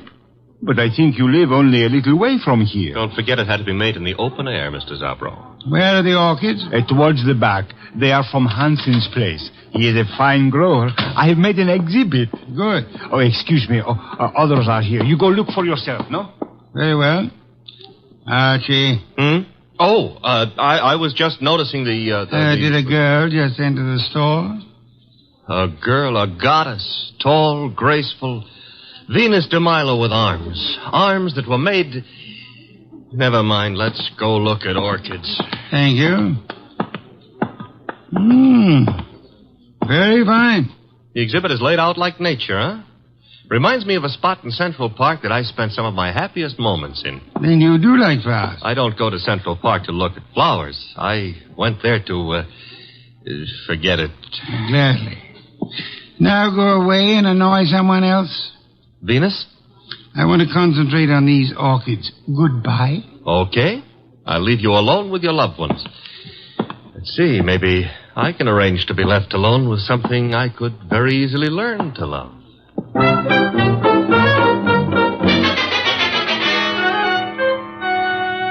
Hey, boss. Don't bother me, Archie. Oh, this is serious. There's a lily display just like this one over at the other end of the store. Nothing connected with lilies could possibly be serious. Maybe not, but there's a corpse planted among these lilies. Indeed? A lot of ferns were banked up in back of the display. I saw a foot sticking out, so I slipped back, lifted a few ferns, and found a body. Fresh? Very. The wound was still bleeding. Knife wound. Sad, very. Now run along. Well, aren't you going to do anything about it? Why should I? Anyone who would permit himself to be found dead or alive among a display of lilies is beneath contempt. Well, maybe the poor guy didn't have a chance to crawl into an orchid display before he died. However, if that's the way you feel, I'll tell the police all about poor Mr. Hanson and let them... Who? Hanson, the orchid grower. He's one of the finest in the country. Not is. Was. Wasn't me who pushed him under the lilies. Under lilies? Pah. He would have hated that. Have you told Zabro? No. Zabro's been busy up front. Where is this display? Right along here. There's been a number of people in the store since we came. Someone else may have noticed that dead man's foot. I covered it. Satisfactory. At times you give the illusions of intelligence. Is this the display? Yep. Come around to the back. There's a little space between the back of the display and the wall. Yeah. Now here, right under this pile of ferns... ferns... Yes, Archie? Hey, that body. What about it? It got bashful. It's gone. Indeed. The corpse was dead. Corpse is off now. Confound you, Archie. Have you been drinking too much milk again? Now, look, boss, I saw him there. The blood's still coming out of his back, and I tell you that... Let me understand you. Are you suggesting the corpse rose and walked away? No, but somebody could have dragged it away. Somebody who put it here in the first place. Pictures, no doubt. Come along, Archie. If this is some half-witted trick to distract me from the orchid... Oh, no. I never come between a man and his love. Hey, wait a minute, Mr. Wolfe. Yes? Do ferns bleed? Let me see. Oh. Indeed. Yes, there is blood. Fresh arterial blood on these ferns. Bright red color. Which means there was a wounded person among these lilies recently. Thanks for the late vote of confidence. Whoever killed Hanson apparently found a better place for him. Mm-hmm. Took him home to put him over the mantelpiece. Unlikely. Hanson wasn't very decorative. Okay. Now she'll for the police? You have nothing to show them except a fern leaf covered with blood? No. Don't tell me you smell a fee among all these flowers. Hanson was a man I admired. Good heavens, Archie. The number of first-rate orchid growers is small enough without one of us being murdered. Mm-hmm. Unsportsmanlike, huh? Okay, we won't stand for it. What next? The body was removed from the building. How? Well, I wouldn't swear to it, but there's a window here that leads out to an alleyway. Could the alleyway be seen from the street? I don't think so. There's a bend in it. Wide enough for a car? Yep. Bring Zabro to me. Oh, don't bother. He's coming himself. Well, Mr. Wolfe, what do you think of the... Mr. Wolfe, I do not believe this. What don't you believe? You are looking at lilies. Not exactly. Whose flowers are these? Mr. Hanson's niece grows lilies. I see. Zabro, did you get all your orchids from Hanson? Oh, yes. He is an artist. Practically an old master at the moment. How much money did you owe him? Who tell you I owe him?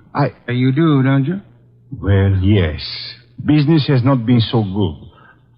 But did he speak to you? No, I guess you owed him money. But I do not understand. Was Hanson in the store today? Yes, he came. You hear us quarrel, eh? Where is he now? I do not know. He leave, maybe. I rather think he did. Zabro, who else was in the store within the last half hour who might have known Hanson? Oh, Miss Hanson was here and John Arnold. He is Mr. Hanson's assistant and, how you say, sweet on Miss Hanson. Was she the tall girl came in shortly after we did, Mr. Zabro? Tall? Yes, I think so. Are either of them still here? No. They go. Together? Miss Hanson go first. Very well. Come along, Archie. Okay, Mr. Wolfe. You will not tell Mr. Hanson you know of my debts. No, Mr. Zabro, I won't tell him. As a matter of fact, even if I wanted to, I don't think he would listen.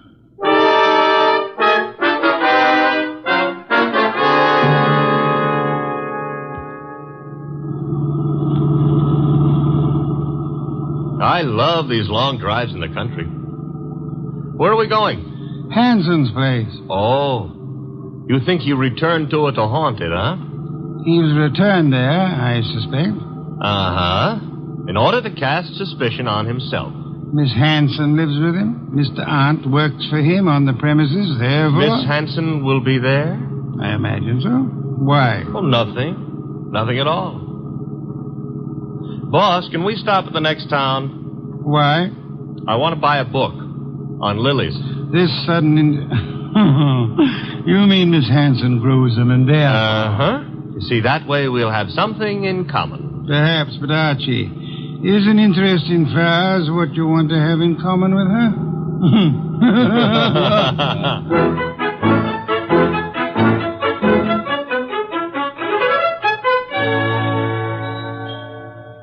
So this is the house that Orchids built, huh? Snazzy. Very handsome country home. For streamlined zombies. Hello. I take that back. Miss Hanson? Yes. I'm Nero Wolfe. The person ogling you is my assistant, Mr. Goodwin. Oh. Well, Uncle's spoken of you, Mr. Wolfe. Oh, come in, please. Thank you. I was not ogling. I was merely tracing a resemblance. Oh, between Uncle and me? Between you and my heart's desire. Archie, stop being poetic. It doesn't become you. In here, please. My uncle isn't at home yet, but... Oh, John, this is Mr. Wolfe, Mr. Goodwin. John is Uncle's assistant. How do you do? How do you do? Mr. Hanson hasn't returned from town yet, Mr. Wolfe. Are you quite sure? Why, yes. Unless Enid saw him. No, I didn't, John. Indeed. In that case, if you don't mind, we'll wait for him. Well, of course. We'd be delighted. Sure. Excuse me, won't you? I've got some work to do. On orchids or lilies? The orchids. Well, then go right ahead. See you later.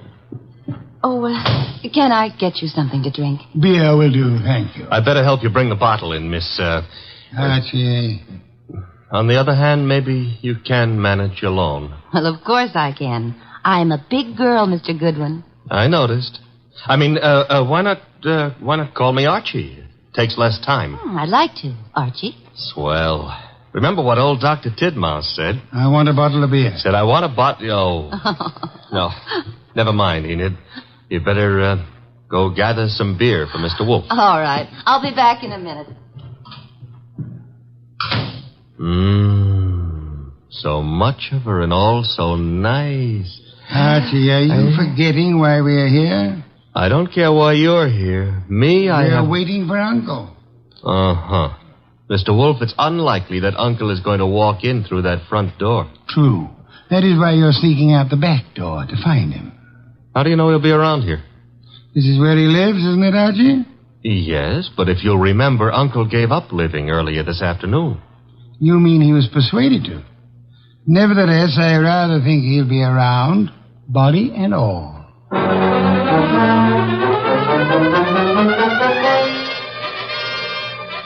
He wasn't in the house, so I tried the conservatory, hothouse, what have you. It was hot in that steam-heated orchid paradise. Also, it was full of orchids. Unfortunately, it wasn't full of Miss Hanson. I wandered hither and yon for a moment, dreaming of her, until I noticed a foot. Same foot I'd seen back at Zabro's, and peculiarly enough, the same corpse was attached to it. Uncle's.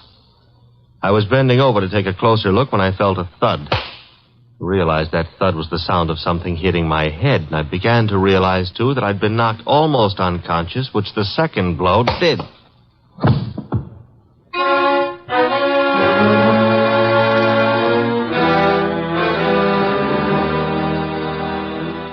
I can't understand where my uncle is, Mr. Wolfe. His staying away so late is unusual, then. Of course it is. Which reminds me, Archie's been gone for several hours. Yeah, where did he go, Mr. Wolfe? To look about? Were you in the hothouse, Mr. Hunt? No, I was packing some plants. You, Miss Hanson? Well, after I brought your beer, I went upstairs and rested for a while. Why? Because if either of you harmed Archie, I shall personally murder you. Oh, Mr. Wolfe. Come on, we got to find the boy. Why should either of us want to harm him? Because he probably found your uncle's body. His body? What are you... I don't understand. Mr. Hanson has been murdered. Oh no. Enid. Oh, stop that, Miss Hanson. You're a perfectly healthy young woman. There's no reason for you to swoon. Now, look here, you. Besides, I rather suspect she lost no love for him. Am I right, Miss Hanson? He was my uncle. You're aware of the fact? He opposed your marriage to Miss Aunt here, huh? That's none of your business. Which means he did oppose it. Mr. Aunt, Mr. Hanson was a friend of mine. I intend to find the murderer after I find his body. It shows a lack of proper respect to transport a corpse about the countryside. Come, both of you, we must find Archie.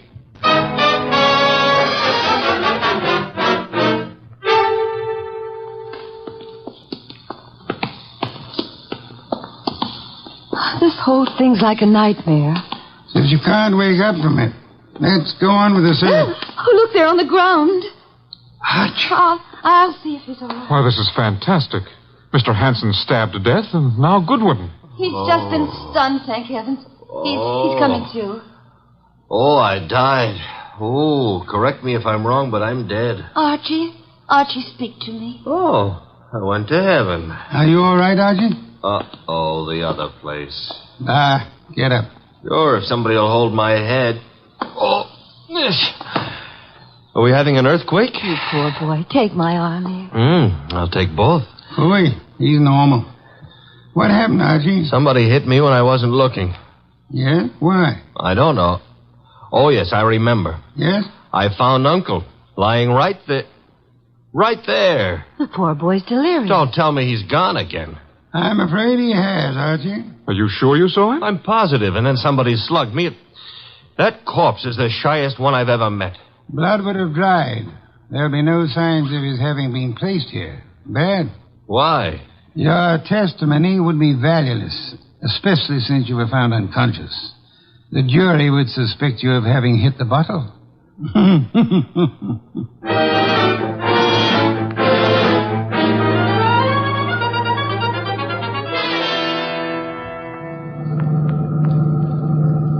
Why didn't we stay the night? I'm a sick man. Enid would have nursed me. You're not sick. And I won't have you taking advantage of that girl. In my condition, I couldn't have. But maybe she would have taken advantage of me. Phooey. Is that what they called it in your day? The Zabros. Stop the car. Okay. Dum-ba-dee-dum-dee-dee-dum. Here we go.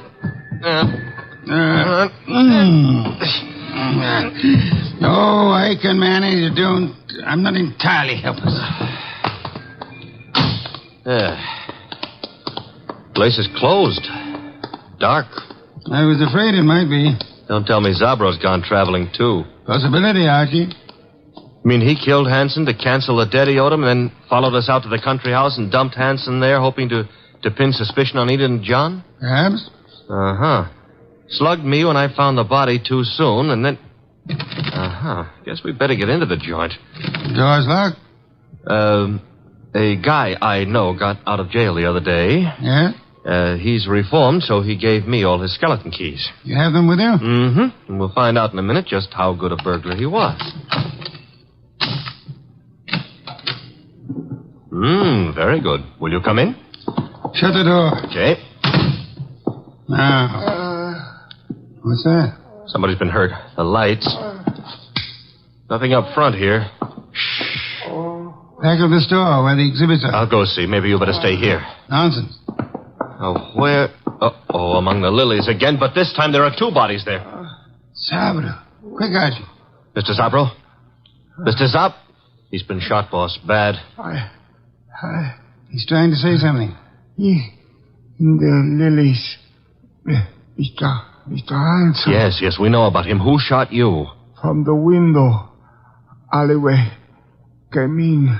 Mr. Zabro, who? He inherit. Money. Inherit. Down, Mr. Wolfe, quick. Somebody's shooting from that window.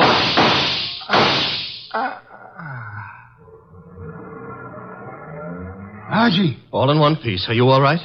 Yes, that car. It's gone. Brought the body here and... Zabro. He couldn't duck. He's dead. Yes. Police, boss, this time we've got more than a fern leaf smeared with blood to show them. Not yet, Archie. I prefer handing the murderer over to them along with the victims. I'm going home. Archie, get Miss Hanson and Mr. Arndt there as soon as you can. Well, suppose they don't want to come. Knock them unconscious and drag them there. Not Enid, boss. Enid's... Hey, what Zabro said about inheriting. Don't anticipate, Archie. When you get them to my office, we'll identify the murderer then.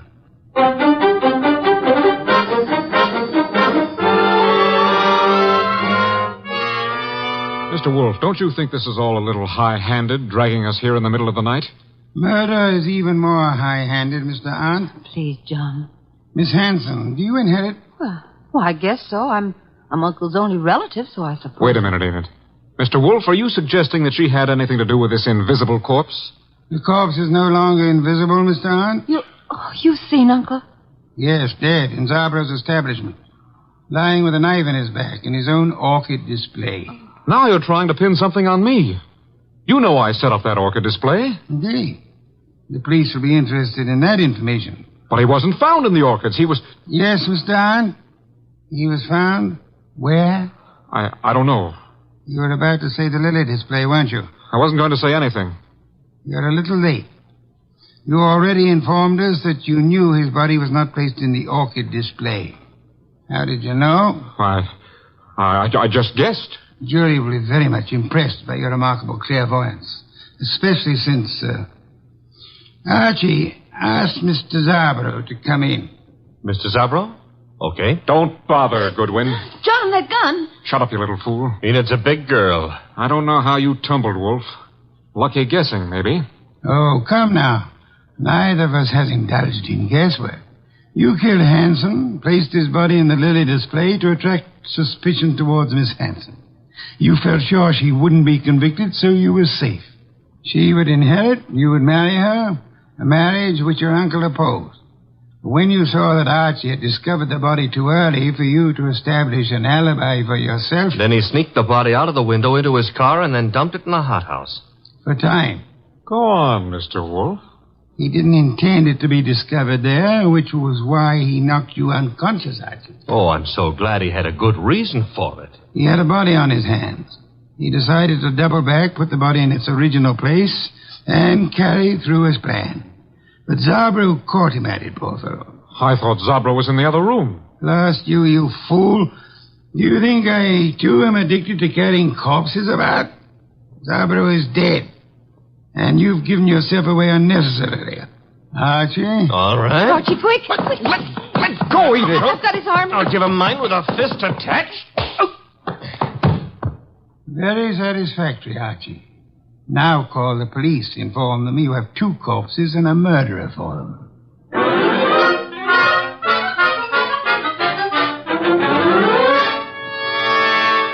You should have heard Mr. Arndt's language, boss, when the police took him away. Oh, I don't think he loves you. I don't think it matters anymore. It used to me. Growing pains. You'll get over it, Miss Hanson. You trapped him, Mr. Wolfe, but what made you so sure he did it? At the hothouse, when you were unconscious, Archie, Mr. Arndt deplored the fact that Mr. Hanson had been stabbed in the back. And no one had mentioned how he was killed. Therefore... The reason Arndt knew was because he himself had killed Mr. Hanson. Murderers seldom get away with it, no matter how tightly they button their lips. Well, mine, however, are not buttoned up. Archie? Oh, the beer is on your desk. Thank you. Miss Hanson, stop brooding. Try some of this beer. But, Mr. Wolfe, my heart's broken. As a man who's lived a good many years, Miss Hanson, permit me to assure you that the easiest way of mending a broken heart is by filling the stomach.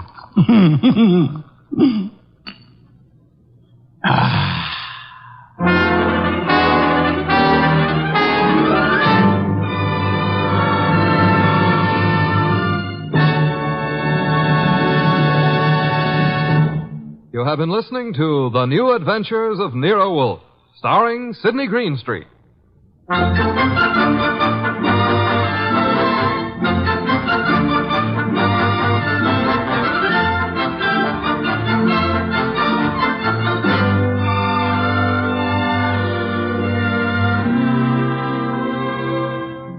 Tonight's transcribed story was based on the characters created by Rex Stout. This is an Edwin Fadiman program produced and directed by J. Donald Wilson.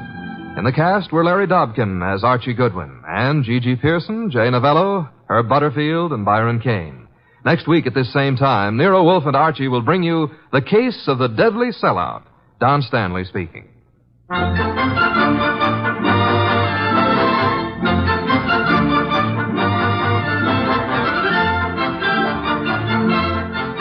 Three chimes mean good times on NBC. Friday means another visit with that entertaining eating establishment Duffy's Tavern.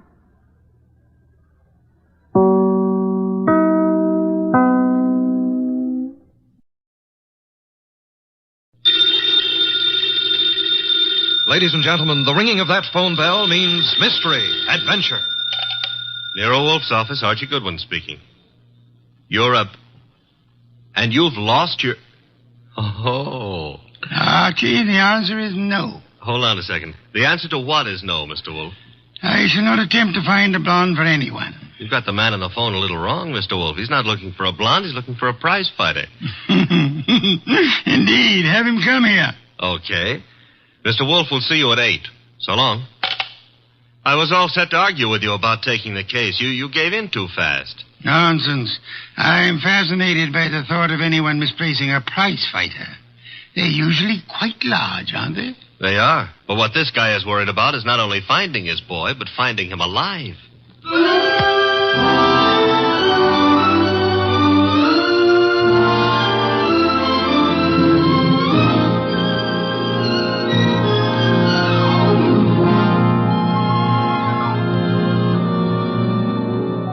Ladies and gentlemen, it's the bulkiest, balkiest, smartest, and most unpredictable detective in the world. That chair-born genius, Nero Wolfe, created by Rex Stout and brought to you in a new series of adventures over this NBC network in the person of Mr. Sidney Greenstreet.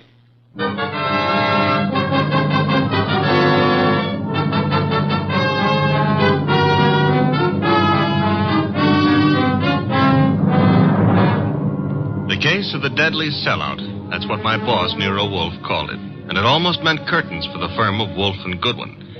But let me give it to you straight right from the beginning. Although you ought to know that it wasn't until it was all over that I knew the very beginning of it myself. It all started in the New York flat of one Brock Rainey. Yes? The name is Jerry Fay. I'm supposed to know you? Being a very good friend of Pepe Gatto's, it's time you got to know me. May I come in? Sure. You've got a problem, Miss Fay? Pepe took a fall at the garden last night against a coffee and bum named Eubanks, right? As far as I know, Sister Gatto met his match. Please, Mr. Rainey, do me a favor. Skip the sausage meat. It happens I saw the $1,200 you counted out to him to take a quick dive in the first. You did? How else would I know? Okay, then here's my wrist. Slap it, Miss Fay. I'm a bad boy. Now, look, who's kidding who? I don't care if Pepe makes himself a few deals on the side. I should worry whether he gives those meat eaters on the benches a run for the ducats. What's it to me? If you're not worried, Sugar Plum, then neither am I. Also, I'm a very busy man. Not too busy to pay off, I hope. Pay off? To who? To me. For what? For keeping it to myself that you collected $5,000 from the Eubanks crowd for getting Pepe to take that dive. Certain people might not like to hear it. Miss Fay. Yeah? Drop dead. I don't think we understand each other. Which is just as well. Now get out of here. There's something Slow, else. bimbo. Okay, Mr. Rainey. Have it your way. I'll go find someone with a more sympathetic ear. Someone like Lawson. Arnold F. Lawson. So long. Wait. Where does Lawson come into this? You asking is stalling. Lawson dropped a sizable piece of change on last night's two-step. No. Close the door, Jerry. Oh, yeah. $25,000 to be exact. That's a lot of corn to lose because a cheap fight manager arranges a frame. At least Arnold Lawson might think so. Sit down. Who's tired? Look, Mr. Rainey, it goes very simply in only one way. Lawson at yet knows from nothing except that your boy Gatto lost the fight. He may suspect, but he don't know. And he really don't have to know. Glad to hear you say that. And I'll be glad to see the shade of 3,000 long green banknotes. How much? You heard me, $3,000.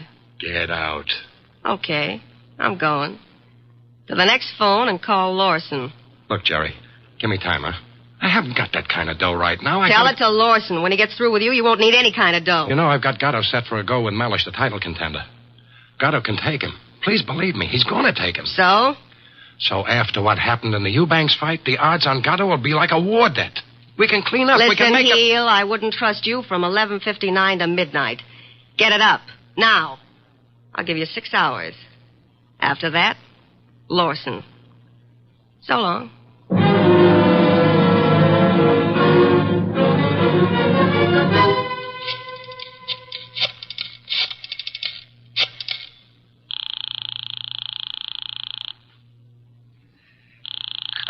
Come on. Hello?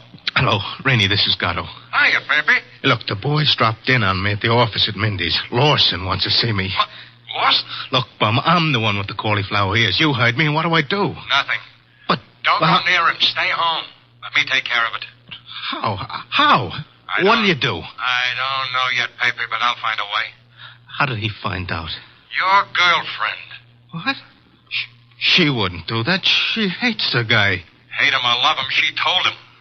I can't believe it. I suggest you call our little doll Jerry and give her your regards for the double cross. Meanwhile, stay put in your apartment. Don't move. But, Rainey... Hello.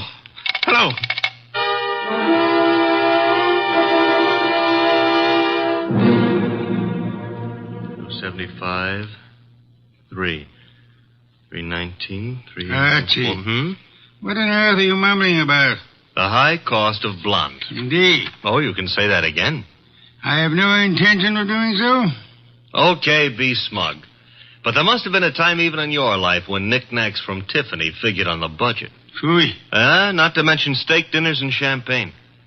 Or what did you feed your girls? Peppermint lozenges? Nonsense. Nonsense? They preferred lime. Oh, I'm dying, and he laughs. Mr. Wolfe? Yes? I have decided that you are giving me a raise. Archie, this is not a period in which unilateral decisions are wise. So I'll be a dope and get a raise, huh? As for your future mental attainments, you may be right. As for a raise... You want to drive me to gambling? Like betting on fights or going... Okay, it's the doorbell, and I'm answering it. The name's Rainey. You're Goodwin? I'm Goodwin. Come in. Is Wolfe in? Mr. Wolfe is always in. Unlike prize fighters, I guess. Come on. Thank you. Mr. Wolfe, this is Mr. Rainey, the man who lost his prize fighter. How do you do, sir? I'm not doing so good. Mr. Wolfe, you got to help me. That will depend. On what? The fee? I digress. Your problem is what, Mr. Rainey? Mr. Wolfe, I manage a fighter named Gatto. Maybe you've heard of him. I have not. However, that is of little significance. You are having difficulty with this Mr. Gatto? I'm not having difficulty with him. I can't find him. Maybe you better let me give you the whole picture, huh? Very well. Well, Gatto is an up-and-coming boy, Mr. Wolfe. He had a little upset last week with a guy named Eubanks. But everybody knows in spite of that, Gatto's heading for the big time. I think he'll prove that when he goes against Mellish. Mr. Mellish being another pugilist, huh? That's right, Mr. Wolfe. Now, Pepe, that's Gatto. Pepe was due at the Turf Club this afternoon to meet the opposition management and go over the setup. He was due, but he didn't show. I waited all afternoon, and then I started the phone calls and taxis. The results? No results. I combed every joint I ever knew him to buy a beer in, and the score was 0. Matter of fact, nobody's even seen him for 4 days. You would have tried the gymnasiums, naturally? I did. Does this pugilist have a home? Yeah, 206A Rathburn Street. A penthouse on the roof. He was not at home during all this time? It's where I tried first. Was empty as a bank on Saturday afternoon. I see. And you want me to find him for you? If Pepe blows this fight, Mr. Wolfe, it'll ruin his career. And the preservation of his career is worth a good deal to you? I got a check for $2,000 right here. Archie? I'll get it. $2,000. Very well, Mr. Rainey. I shall take immediate steps. I got a cab waiting outside. We can get started right away. We? Phooey. I shall remain here. But how do you expect to... Archie. Yes, Mr. Wolfe? You will leave with Mr. Rainey. I need information. You might try the Rathbun Street penthouse to start with. But I've already been there. With all due apologies, Mr. Rainey, suppose you restrict your activities to pugilists. Archie is a trained observer. You are not. Archie, you will pick up whatever you can at Gatto's apartment. I especially suggest a careful check on his wardrobe. Wardrobe? If his clothes are missing, Mr. Rainey, it would indicate that he left voluntarily and deliberately, for whatever reasons he may have had. If they are not, Archie, you will phone me from the apartment after your investigation is over. Okay. I shall, in the meantime, devote some thought to the subject. Huh? For $2,000, all you're going to do is devote some thought? Mr. Rainey, if I were not a modest man, I would point out to you that you're getting quite a... a bargain.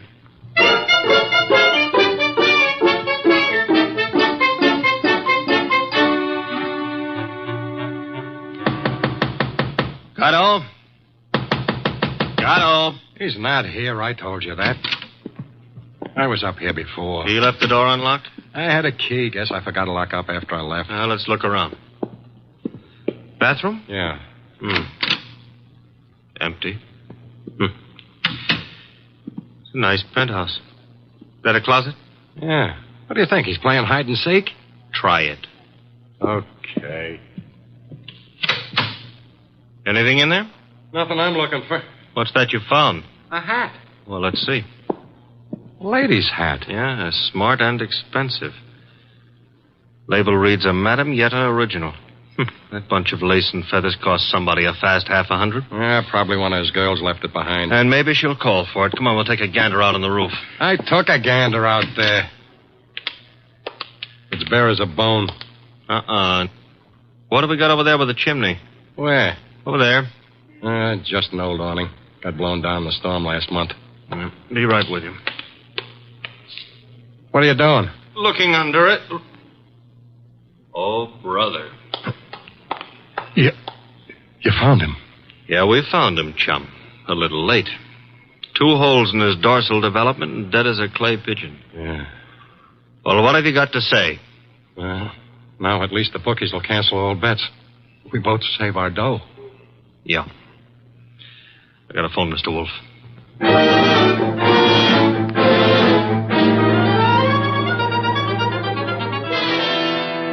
And there he was, Mr. Wolfe, under the old canvas awning. Where's the hat? Oh, this is it. That's it, boss. Snazzy number, no? Where'd you find it? On the floor of the closet. You're right, Archie. Frothy little bit of millinery, caprice. Have you any idea whose it may be, Mr. Rainey? I wish I did. You have to find out. Well, how, boss? The hat is an original. See, the label under the band reads a Madame Yetta original. Tomorrow morning, Archie, you will interview Madame Yetta. Yes, boss. And discover in your inimitable fashion for whom she made this chapeau.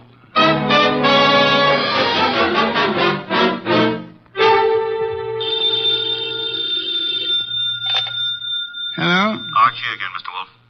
Per your instructions, I have just talked to Madame Yetta. What did you learn? Madame Yetta tells me she made that hat for a Mrs. Lawson. Who is Mrs. Lawson? Wife of an ex-beer hustler who's in the chips and puts on airs. Lives in a penthouse of the Bradford Arms. I was just about to hop a cab and go up there, boss. Good. Keep this up, Archie. And through sheer practice, you may yet develop a full-blown intelligence. Well, I'm trying, Mr. Wolfe. And after the Lawsons, I do what? Return here immediately and hurry. How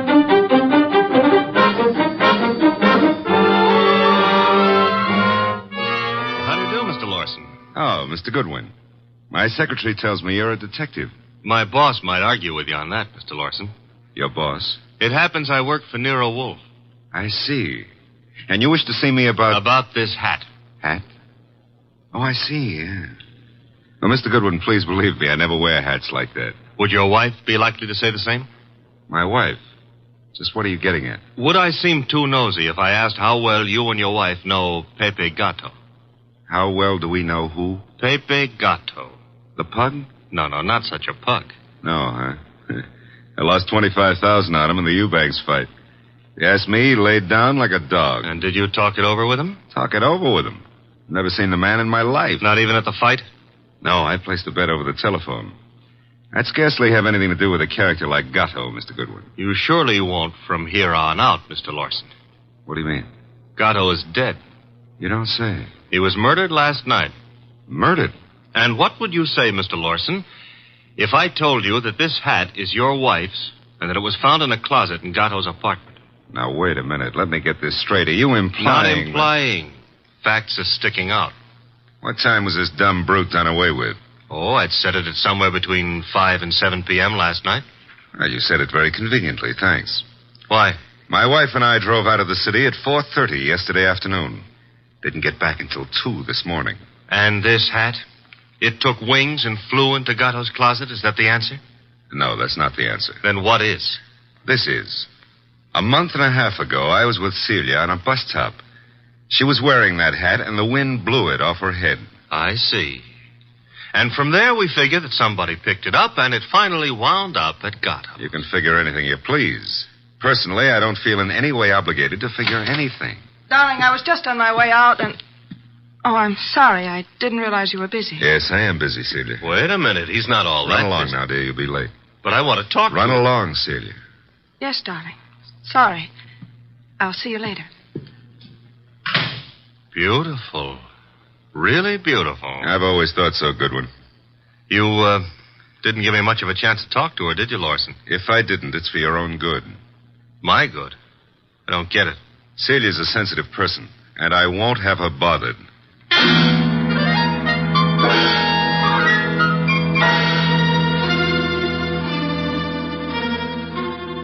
And do you mean to tell me you let him scare you? Let him scare me? Say, will you stop being so fearless with my life? The guy said don't bother my wife, so I didn't bother his wife. It was that simple. Apparently his wife is not blonde. Answer the phone, Archie. No, you answer it. Now you've hurt my feelings. Oh, well. Hello? I want to speak to Mr. Nero Wolfe. Mr. Wolfe speaking. Oh? Is it true that you're interested in the Gatto murder? Who are you, and how do you know he's been murdered? The second question is none of your business. And as for the first, call me Jerry. Jerry. How do you do, Jerry? Jerry. Where do you call? Would you like to come to an auction? An auction? You know, going, gone, to the highest bidder.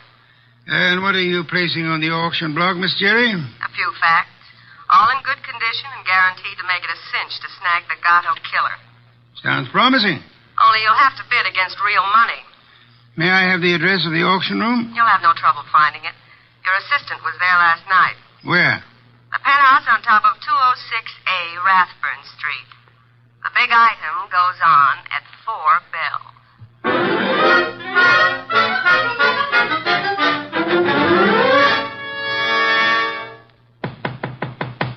Yeah?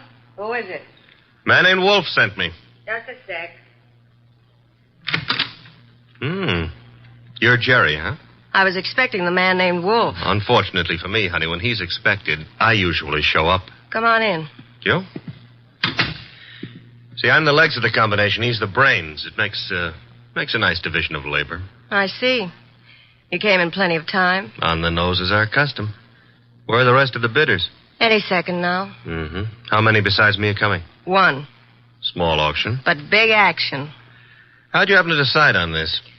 I knew Gatto pretty good. And you were fond of him pretty good, huh? How did you guess?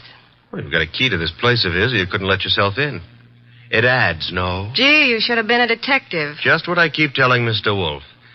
Look, tell me, Jerry, darling, this other person who's coming to the auction, who? The killer. You don't say. You sure the killer isn't here already? Look, I didn't kill him. The story you would like me to believe is that you witnessed the killing, huh? Called the killer and Mr. Wolfe and said, come on, kids, you can get me either to talk or shut up, depending on who pays the most. That it? Something like that. Mm-hmm. Okay. Prove you know what you're talking about. Who is the killer? Is it Block Rainey? Should also have your head examined, pretty boy. I talk for dough and only for dough. Not that I'm mercenary or anything, but... Okay, tell me this. How come you saw the killer in the act? Simple. I was here with Gatto. Called me to come see him. While I was here, the shot came through the window there from the roof. You know something, sweetheart? What? I can't understand how a girl like you, a pretty nice girl under all that paint and powder and Broadway shellac, How you could do a thing like this. You were in love with Gatto. I know that. Everybody does. And still you're willing to keep your mouth shut if the killer pays enough. How come? What's the matter, honey? Did I hit a tender spot? I don't think you understand. Sure, I was in love with the goof. Then along comes this other dame. She's rich and beautiful, and she has everything to give him. Ooh, do I know her? Of course you do. She... Jerry. Oh. Jerry.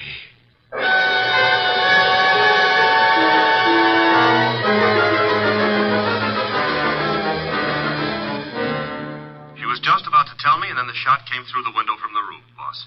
It's a flat roof outside. You didn't, I suppose, see the murderer? No. I caught Jerry in my arms. By the time I laid her down on the couch and got out on the roof, the killer was gone. Get right over here and bring our client with you, if you can find him. Rainey? That's right. He has a right to be in on the kill. Okay, boss. But keep away from that beer till I get there. Don't be impertinent. I shall be busy phoning Mr. and Mrs. Lawson. Meanwhile, I want them here, too. Besides, one bottle won't do any harm.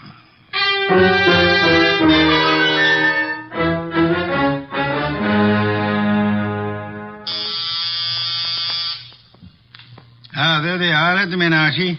You remain seated, Mr. Rainey. Okay, Mr. Wolfe. Well, come in, Mr. Lawson. Come in. Mr. Wolfe here? He's here. Nice of you to come. Anything to help the law. Ah, Mr. Lawson. Your wife didn't come? No, Mr. Wolfe. She was out when you called. Sorry, I forgot to tell you. I left word with the butler, however. Mr. Lawson, about 20 minutes ago, a girl named Jerry Fay was killed. So? She was killed in your neighborhood, in a flat formerly occupied by one Pepe Gatto. Well, where would that be?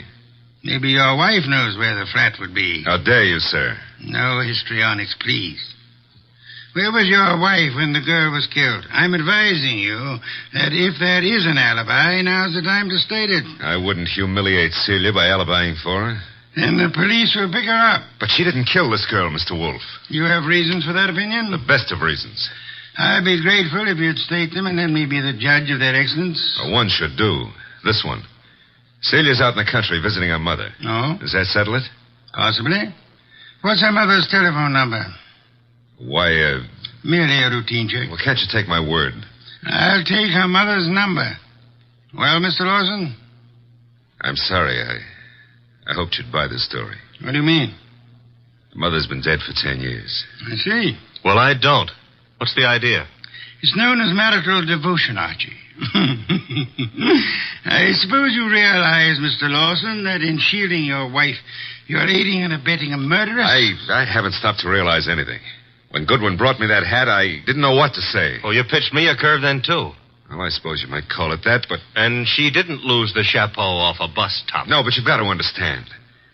Celia's the dearest thing in life to me. Yeah, so's a lady rattlesnake to its husband. I suggest it is time for you to be objective in this matter, Mr. Lawson. What do you want to know? Tell us where she can be found. I have no idea. When is she expected to return home? Never. Oh? You see, we had an argument. I doubt that I'll ever see her again. Then we're quite on our own, Archie. To do what? To make a journey to Gatto's apartment. Gatto's apartment? She probably has a key to that popular abode. But she wouldn't go there, boss. On the contrary, I am of the opinion that that's just where she would go. Give me my hat. Don't tell me you're going to stir yourself. It's a most unpleasant necessity, Archie. But the lady in question is dangerous and not at all hesitant about indiscriminate gunplay. Get out the car, Archie. We'll make the journey to Rathbun Street penthouse with the hope that Celia Lawson will show up in time to mourn her lost love. You want me to go along with you, too, Mr. Wolfe? Yes, indeed, Mr. Rainey, I do.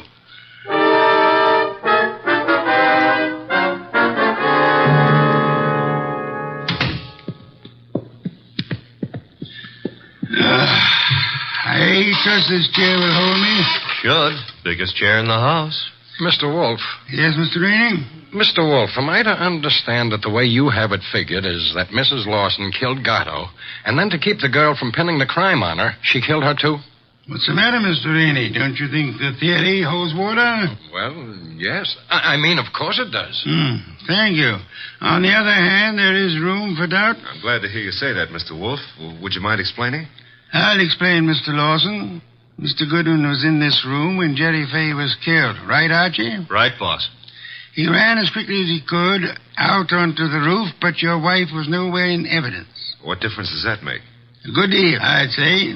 Wouldn't you, Archie? Yes, a detail like that would give a jury room for doubt. Oh, don't be a fool. How so, Rainey? Well, I was about to agree with Rainey. I mean on sheer logic.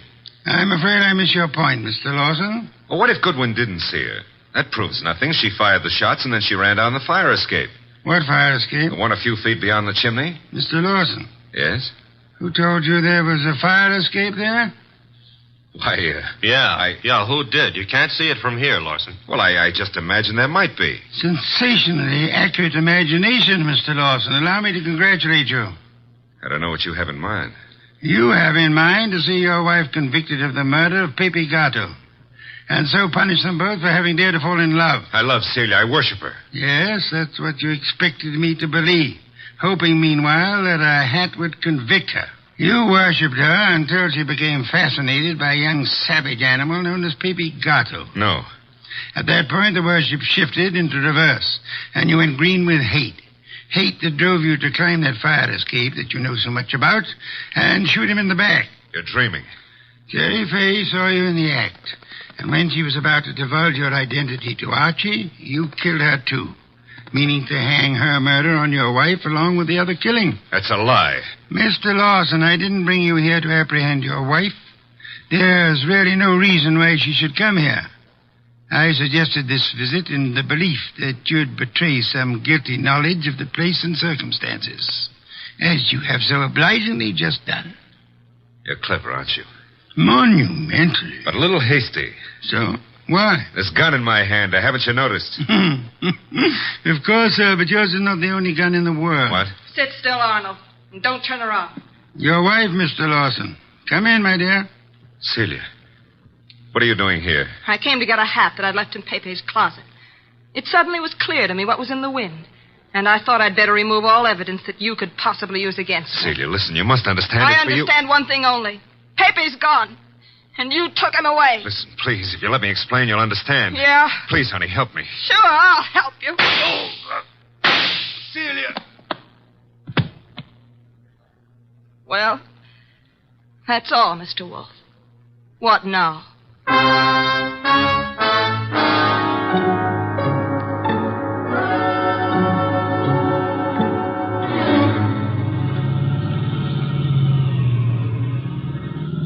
Archie, why is it when you drive it always gets so crowded outside?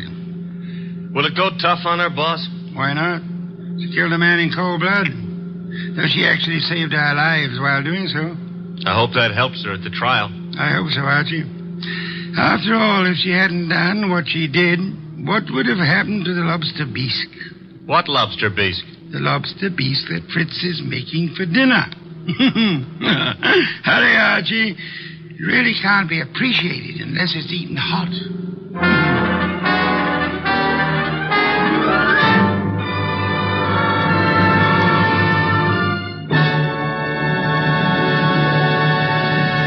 You have been listening to The New Adventures of Nero Wolfe, starring Sidney Greenstreet.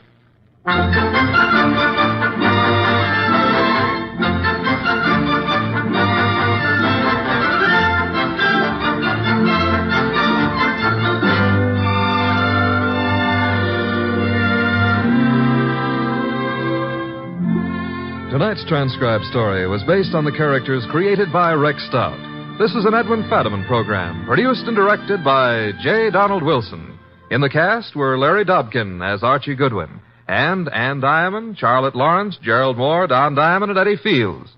Next week at this same time, Nero Wolfe and Archie will bring you The Case of the Killer Card. Don Stanley speaking.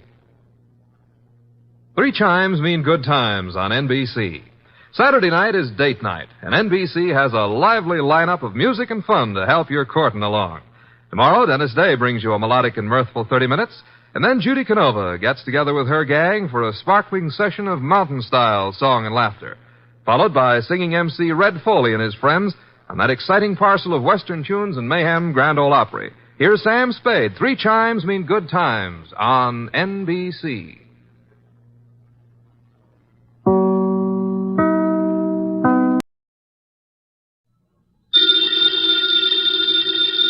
Ladies and gentlemen, the ringing of that phone bell means mystery, adventure.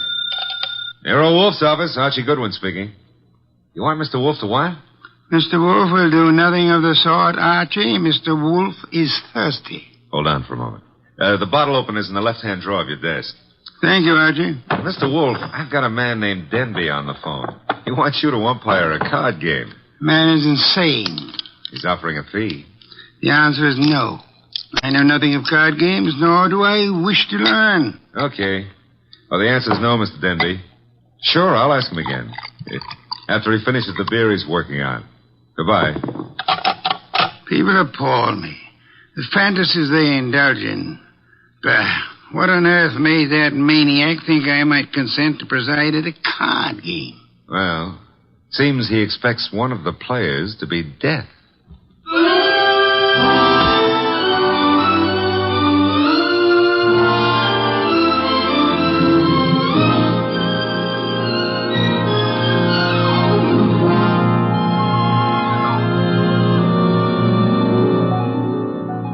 Ladies and gentlemen, it's the bulkiest, balkiest, smartest, and most unpredictable detective in the world. That chair-born genius, Nero Wolfe.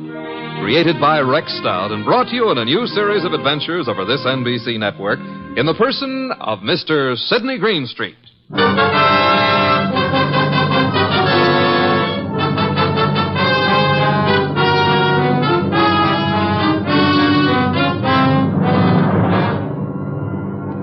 Wolfe would not attend, but the card game went on anyway. At the home of a Mr. Stephen Denby.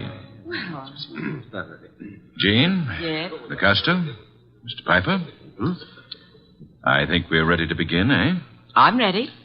Yes, Jean. You always are.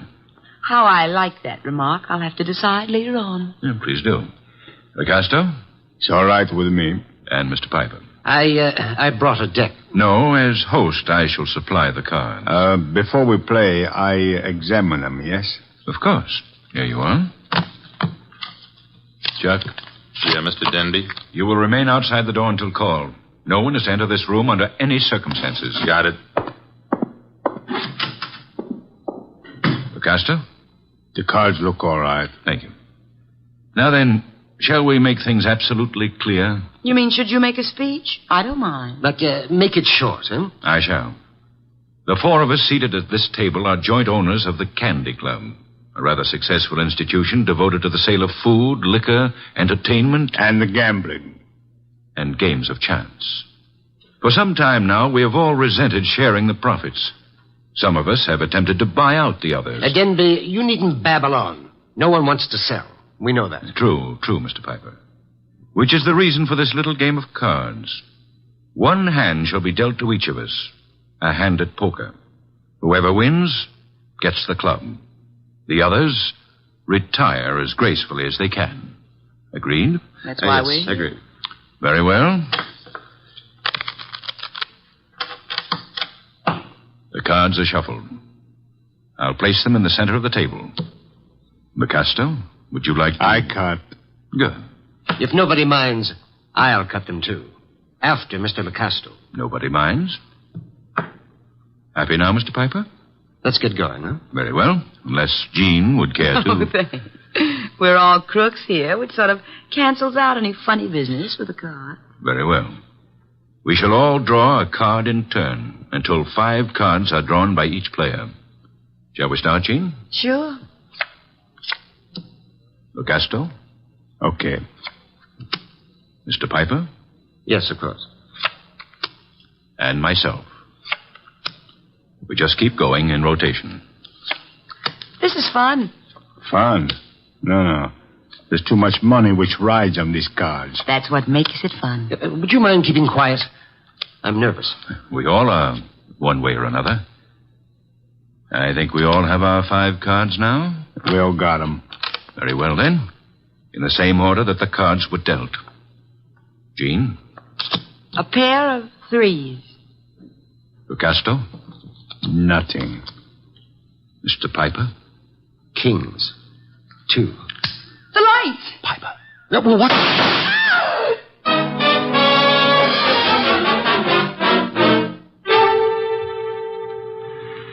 Da da Da-da-da. Hey. Hey, I don't like to seem stuffy, mister, but will you take your elbow out of my back? I'd be delighted to, Mr. Goodwin, but it's not my elbow. I don't care if it's your tibia maximus. Just take it away. Chuck wouldn't like that. Well, we have company. Mind if I look around? Keep right on walking, pal. Well, that would be Chuck behind me, huh? And you are... My name is Denby. You may remember it. Oh, yeah. You phoned a couple of hours ago about a card game. Now, look, just what is your boy poking in my back? I think it's a 38. You're not sure? It might be a 45. Chuck, is it loaded? Make a funny move, pal, and you'll find out the hard way. Yo, wait a minute. It's just a passing curiosity. Where are we going? My car. Get in. If you insist. I guess you do. Okay. I'll drive, Chuck. The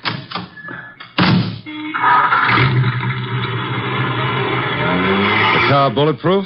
No, that's hardly necessary. Chuck shoots first. Well, that's a saving, I guess. The only thing is, I hadn't figured on taking a ride. I told Mr. Wolfe I was going for a walk. He disapproved. You're going for a ride. Isn't that a little corny? Now, there's a minor difference. Usually the guest, shall we say, is killed at the conclusion of the ride. In this case... Let's not make the difference too minor. Huh? You will survive the ride. It's what comes afterwards that might kill you.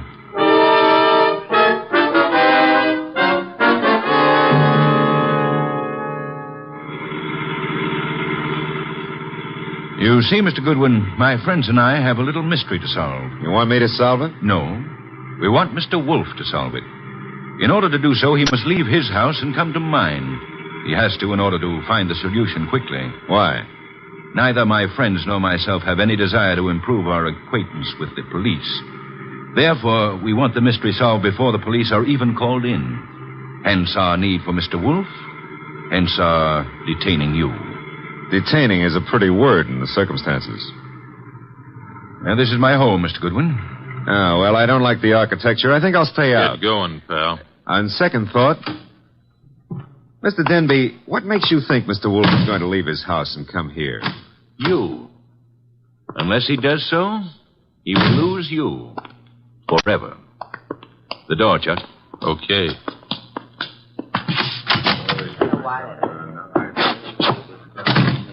Mr. Goodwin, may I introduce you to my associates in business and in poker?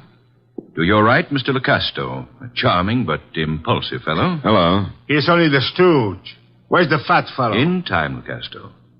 The lovely lady whose back is to you is Jean. Jean something or other. She's always changing her name. Hello. Hello. And the gentleman facing you is Mr. Piper. How do you do? Is he exclusive or just... Hey, he's wearing his red carnation a little low, isn't he? Over his heart. Except that's no carnation. That, Mr. Goodwin, is blood. Lifeblood.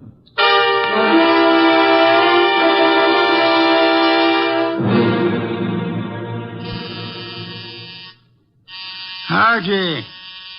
Oh, Pa, he's always taking walks. Come in. The door's unlocked. Are you... Yeah, you're Wolfe.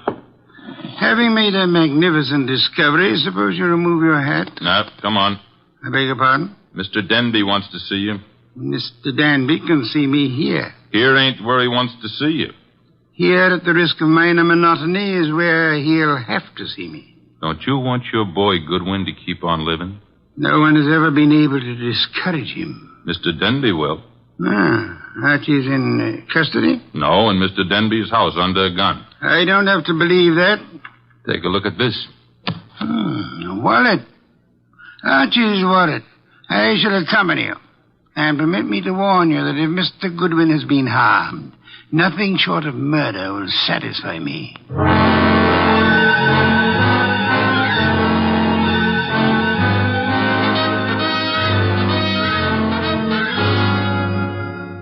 It's getting late. Wolfe isn't here yet. Maybe he doesn't worry about you, Goodwin. Well, he could have been delayed.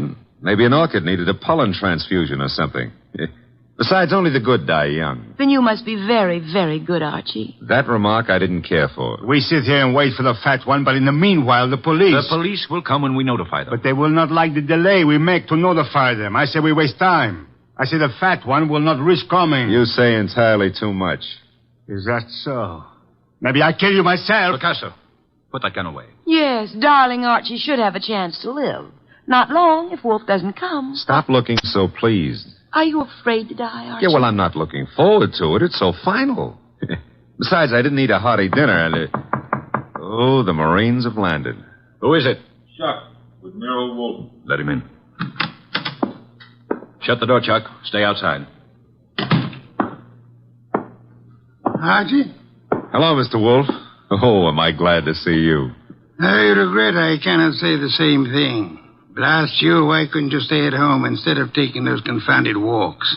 I warned you it'd be dangerous. Yeah, but Mr. Wolfe, it wasn't the fresh air that got me. It was Denby. Mr. Wolfe, I knew you wouldn't come here without some sort of pressure. I thought the method I used would be most effective. Would you really have killed Archie if I hadn't come? I would have had no choice. I would have been stuck with a witness to an unsolved murder. Suppose I cannot solve it. I should be forced to apply the same logic to two witnesses. Mm-hmm. Mr. Wolfe, you really came here to save my life, huh? Nonsense. I came here for a fee, Mr. Denby. I have a check for $1,000 already made out. Clear it up. You forget. I left my home. I traveled unprotected through the streets of this city, exposed to motor accidents, to fresh air, too. You offer me $1,000. Will $2,500 do? Barely. Archie, will you take the check? Now, I presume you want me to find who killed the gentleman at the table, the one facing me, huh? His name is Mr. Piper. The name is no importance. Will you all sit at the table in the same position you were at the time of the shooting? Of course. Jean? Picasso? Good. Now for a look at the wound. The lights, I should imagine, went out for a while when the shooting occurred. They went out? Yes. Of the three of you at the table, which one had the best motive for the murder? We all have the same motive. The club. Helpful. There was no one else in the room at the time? No one. The door? Locked, with Chuck on guard outside of it. So much for that. The windows, I notice, are closed.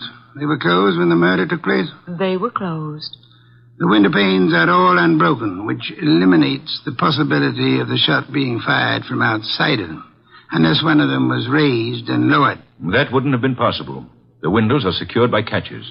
Archie, will you check that? Okay, Mr. Wolfe. I shall for the moment assume that the windows are neither lying nor untrustworthy. Does anyone remember anything unusual occurring at the time of the shooting? Well, someone whispered Piper just before the shot. Indeed. You all heard that whisper? We heard it. Man's voice or woman? Well, I can't say. A whisper doesn't reveal much of anything. The windows weren't open, Mr. Wolfe. Which leads to... The fact that it had to be one of us in this room. But which one, Mr. Wolfe? The murder weapon. Ah, yes. Has it been moved? Nobody touched it. It's laying on the floor where it was dropped. Interesting. If you look closely, you would observe two oil spots staining the rug between the revolver and the lady's chair, indicating... who sat at the right of Mr. Piper? I did. Why? Mr. Denby. Yes? If I were you, I would turn Mr. Lecasto over to the police. You are a liar. I warned you about that gun, Lecasto. Was it necessary to shoot Mr. Lecasto? In the arm, yes. He was reaching for a gun. He'll live, however, till the police take him away. What do I tell them? You could point out the angle of the wound. As you notice, Mr. Denby, the bullet entered Mr. Piper's heart from the right. Yes, so it did. Therefore, whoever sat to his right, well, that was Lecasto. Archie, you have the check? I have it. We may as well leave. Mr. Wolfe, you're sure Lecasto shot Piper? I have indicated the evidence. The rest will be up to the jury. Come, Archie. Jean. Yes, Archie? Now that my life expectancy has increased, what are you doing tomorrow night? Archie? I gotta scram. Lancaster 7583. I'll be ringing your bell. Oh, Mr. Denby, you better do something about Lecasto's arm or he won't live to be executed. You see, the executioner likes them warm before he chills them.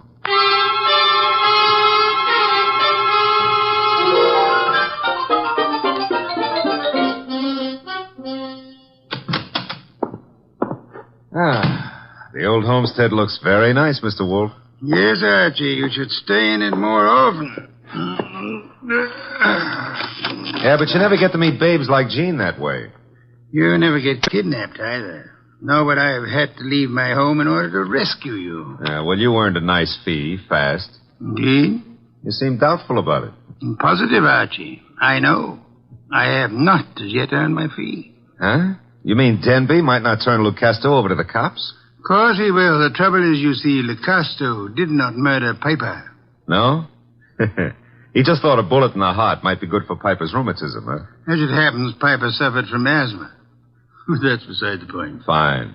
Mr. Wolfe, I'm going to take it for granted that you know who did kill Piper. I'm also going to take it for granted that you won't tell me until you're ready.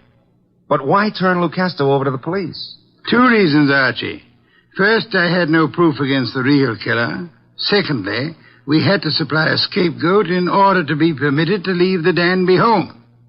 You were unarmed, helpless. Go ahead, rub it in. Nonsense. It was an interesting problem. I enjoyed it. It was, huh?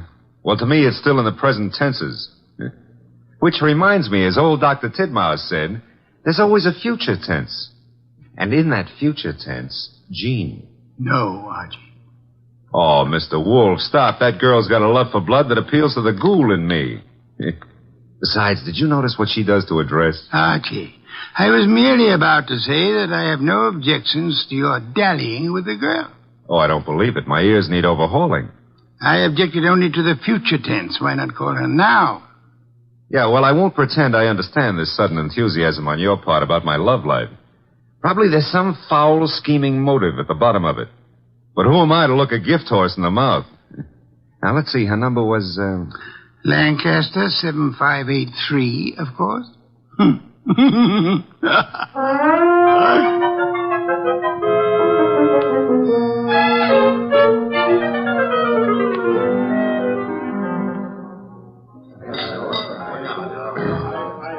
This is the most beautiful bar and grill I've ever seen, Archie. Drank, you mean? What? Never mind. All right. Archie, did anybody tell you were beautiful, too? Well, a girl here and there has mentioned it. Oh, were they liars? Tell me, Jean, how did you ever get into the gambling den racket? Because I'm a crook? Well, I suspected that, but, I want another drink. you've had enough. I want another drink, and when Jean wants another drink, no gentleman who is a gentleman... Jean, get down. Oh, let me go. I don't want to climb under the table. You'll stay under here until the barrage stops. I guess the war's over. All right, Jean, get up. No, now I'm here. I like it. I'm going to stay here for months and months. Jean, do you realize that somebody just tried to kill you? And I thought you had such a nice, honest face. No, not me. Somebody out in the street. I don't know why, but Mr. Wolfe will. Come on, pull yourself together and let's go see him. The nice fat man? All right, I like him. You do? Why? Because he'd make such a big corpse.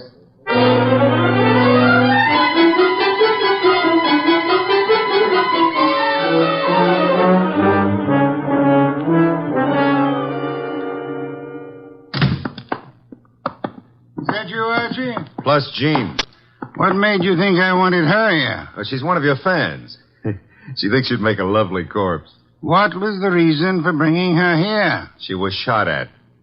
Did you expect her to be? I expected her to be killed. That's why I sent you to her. It didn't occur to you I might be killed, too? It did. I was willing to take the chance. You were willing? Oh, Mr. Wolfe, Jean's a little under the weather. Splendid. In vino veritas. Watch your language. I mean that people in their cups often tell the truth, a proverb of some antiquity. Who shot at you tonight, Jean?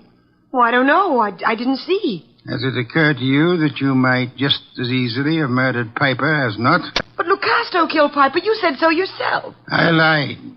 Furthermore, why the attack on you if Lucasto was the murderer? Well, I don't know. Did you also not know that Lucasto escaped from jail earlier this evening? You're making that up. Why should I? Mr. Denby turned him over to the police, but Lecosto managed to get away before being jailed. That's not cricket. Incidentally, Mr. Denby will be joining us at any moment. I expected you to bring Jean, Archie. Therefore, with the exception of Mr. Piper, who is resting in the morgue, and Mr. Lecosto, who is at large, we shall have all the participants in the card game. With them, perhaps we can deal a new hand, Archie? Okay. Maybe it's the morgue to tell us Piper escaped. Oh, wrong again. Come in, Mr. Denby. Mr. Wolfe, I'm upset. I heard over the radio about Lucasto's escape. He'll try to kill us all. Why? Well, because we can testify that he murdered Piper. Truly? I beg your pardon? Lucasto did not kill Piper. But you said that he did. The only evidence against Lucasto was the angle of the entrance of the bullet that lodged in his heart. May I remind you of the whisper you all heard in the darkness preceding Piper's death? The whisper that said Piper? Precisely. We must assume, then, that Piper turned his body in the direction of the whisper. Therefore, the angle of the wound would be wrong for Lucasto, but the correct one for... Whoever sat opposite Piper. I sat opposite him. But that doesn't mean I killed him. Wait, you must have. Once he turned, the bullet must have come from opposite him. Only possible way. That means you, Jean. No. No, it's a frame. May I interrupt for a moment? Mr. Denby, if our present analysis is correct, it must have been you who whispered to Piper. Did you? I hadn't thought about it before, but... Denby, you're lying. No, he's not lying. Continue, Mr. Denby. Well, when the lights went out, I wanted to tell Piper something. He turned to me, and that's when he was shot. Archie, you've taken all this down. In my prettiest shorthand, Mr. Wolfe. Good. I don't know why you're doing this, Denby. Maybe you think if I take the rap, you'll get the club. But remember, Lucasto's still free. He's gunning for all of us. But it'll be you. Especially you he'll want. Maybe you can talk a jury into sending me up for something I didn't do, but you won't live to gloat about it. Oh, shut up, Jean. You killed Piper and... Who's that? This is, of course, the murderer of Mr. Piper. No comments? Archie, the door, if you please. But you said I was the one who... What kind of idiocy is this? Archie, I said the door. Okay, but shall I ask him in or sock him? You will act as the situation demands. Yes, sir. But for once, I'd like to know what the situation is. Raise him, Goodwin, and keep him that way. Now back up into the living room. I don't back up good. My gears... You want it here? Never mind. I'll strip a gear.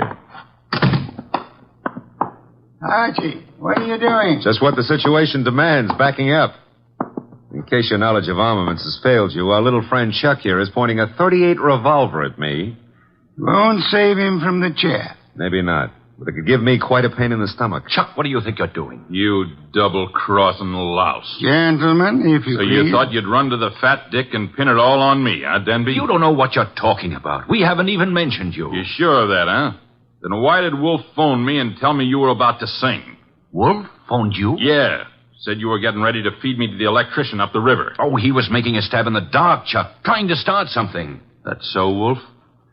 Archie, will you read Chuck your notes about Mr. Denby's statement regarding the whisper? But that doesn't mean... It could be misunderstood. Shut up. Read me the notes, Goodwin. Here it is, I quote. When the lights went out, I wanted to tell Piper something. He turned to me and... That's all I need to hear. Chuck. You were selling me out after hiring me to knock off Piper. You dumb gunman. Now you've given Wolf what he wants, a confession. I was trying to pin it on Jean. That's what you say now. It's kind of late, though. Too late for you. No. Goodbye, Mr. Denby. Nice shooting, Chuck. Stay put, Goodwin. The rest of you, I'm leaving. Police wouldn't approve. But let me have your gun. Huh? Wise guy. You know something? I've been thinking. Can you think? If I was to knock off you and Goodwin, me and Jean could split the club between us and nobody'd ever know who killed Piper. Very whimsical, Chuck, but if you don't mind... Archie, don't be an idiot. Well, if I have to get shot, I prefer it to happen when I'm moving forward. Archie. Okay, come and get it, Goodwin. March right up nice and easy and take it. I'm coming. Would somebody mind telling me why I don't fall down? Phony. I've been shot. Well, that's not the way to talk to a man who's just been... Hey, Chuck is lying down. Is he dead? Well, there's been a mistake. I didn't shoot him. He shot me. Archie, stop blabbering. Neither of you shot the other. As a matter of fact... I shot the Chuck. Lucasto. Lucasto, Archie? Well, I thought he escaped. No, I'm not crazy. I do not escape. The fat one, he phones the police to tell them how I'm innocent. Yes, I had the police announce the escape, however, for reasons of, shall I say, strategy? Well, on account of there are no bullet holes in me, you can say whatever you like, Mr. Wolfe. Thank you, Archie. That announcement helped heighten the tension our murderers were under. And then they explode.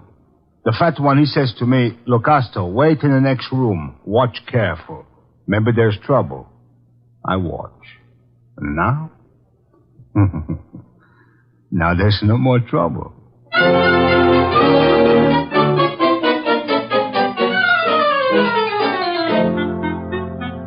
Well, place looks a lot tidier now with all those bodies removed, huh? Indeed. Archie, I'll get you the bottle of beer. But first, make with an explanation. The case was crystal clear, Archie. Maybe, but I'm no crystal gazer. Sure, I know. Denby had things arranged in advance with Chuck in case anybody held a better hand than his own. Piper did. So Denby whispered to Piper after kicking the light switch and set him up for a shot by Chuck from the doorway. The angle would provide evidence against Lucasto. True. However, we had only Denby's word for it and Chuck's that the door was locked. All right. We know, but you knew before Denby and Chuck blew up. How? The oil spots on the rug, Archie? Well, they only showed the gun had bounced when the murderer threw it away. Spattered oil, very well-kept gun. They showed more than that. Where were those spots in relation to the gun?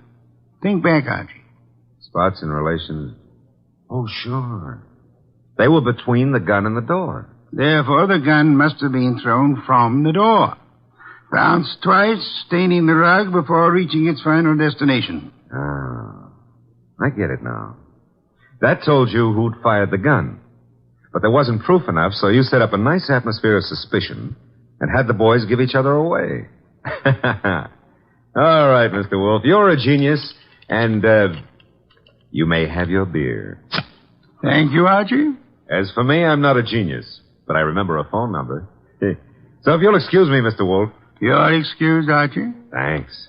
But before you call that number, may I remind you that Jean is a girl of macabre tastes who appeals to the ghoul in you. Sure you may, but why bother? In order to be able to warn you that a ghoul and his money are soon parted. Good night, Archie.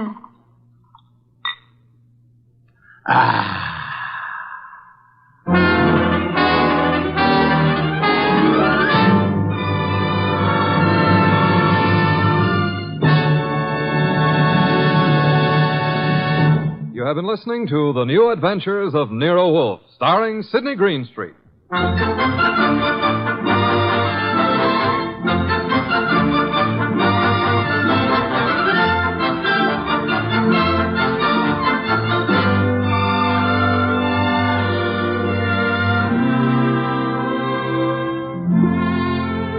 Tonight's transcribed story was based on the characters created by Rex Stout. This is an Edwin Fadiman program. In the cast were Gerald Moore as Archie Goodwin, and Betty Lou Gerson, Jay Novello, Howard McNear, Barney Phillips, and Bill Johnstone. Next week at this same time, Nero Wolfe and Archie will bring you The Case of the Calculated Risk. Don Stanley speaking. 3 chimes mean good times on NBC.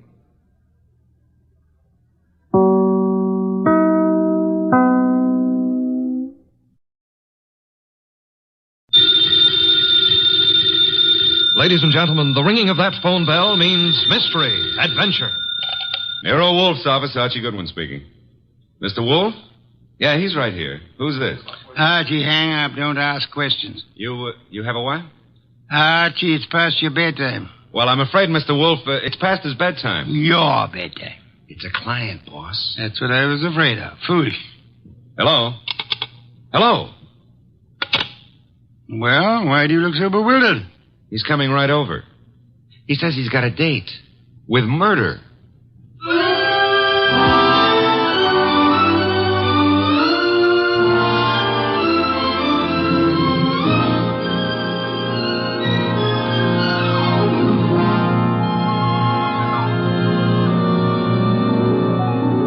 Ladies and gentlemen, it's the detective genius who rates the knife and fork the greatest tools ever invented by man. The ponderous, brilliant, and unpredictable Nero Wolfe. Created by Rex Stout and brought to you in a new series of adventures over this NBC network in the person of Mr. Sidney Greenstreet.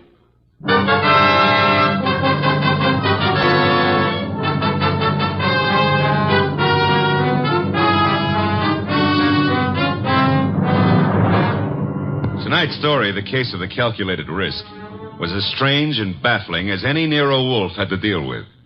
It started late one night when a big-shouldered man sporting a reddish beard and billing himself as Dave Caffrey pushed his way in, walked up to Nero Wolfe's desk, and rocked him with this opener. Tomorrow morning, Mr. Wolfe, I'm going to kill a man. I beg your pardon, sir? I'm going to kill a man with these two hands. I've been told strange things across this desk, Mr. Caffrey. This is the first time a murderer has confided his intention to me in advance. This man you speak of. I'm not telling you his name. I'm not telling you where I'm going to meet him. This session tomorrow is going to be private and personal. But if anything happens to me between now and then, I want you to take over.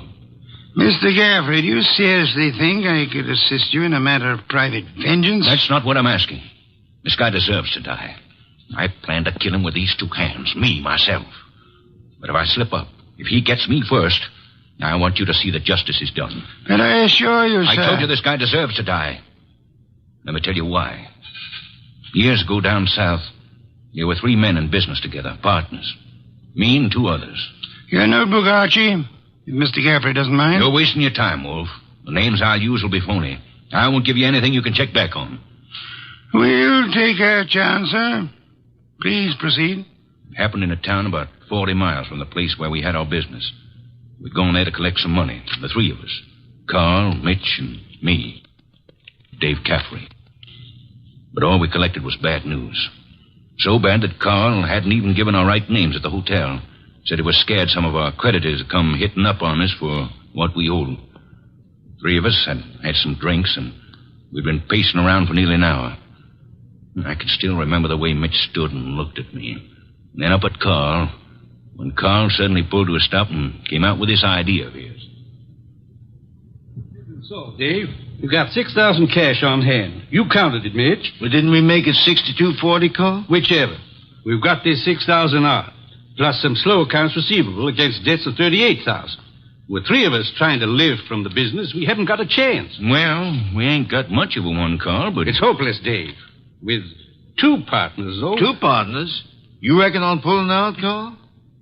I say we cut cards for it, Mitch. Low man drops out. Break up the partnership? After sticking together all these years? Wait a minute, Dave. Wait a minute. Maybe Carl's right. Maybe this could work. Carl, you mean the low man drops out clean? Right now? Right now, Mitch. Other two to take over assets and debts and see if they can get this thing back in the black. Okay, Carl. Get the cards out. Dave? Well, that's what you guys want. Okay, then. Here's a new deck. Shuffle them, Mitch. All shuffled. Cut them, Dave. Go ahead, Mitch. You get first pick. Spread them if you like. Here goes. 6. Your turn, Dave. Okay. 9 of clubs. Lucky guy, Dave. That puts you in whatever Carl pulls. I'll pull it fast. There she is. Denise. Sorry, Mitch. That leaves you elected. Well, Mitch, I'm sorry, too. I guess we all had a fair whack at it, but... Hey, wait a minute. Let me see that ace again, Carl. Easy, Mitch. I said I was sorry, Look, but... Dave. Yeah, what is it, Mitch? All the aces are marked. Carl, I'm going to cram this deck right down your cooking throat. Look out, Mitch. He's got a knife. Oh. Carl, you... All right. I've cut him for keeps. What do we do now? What do we do? Look, Carl, I didn't mark those cards. I didn't kill Mitch. And what's more... Shut up, Dave. We're both in and out now. Come on. Let's get out of here.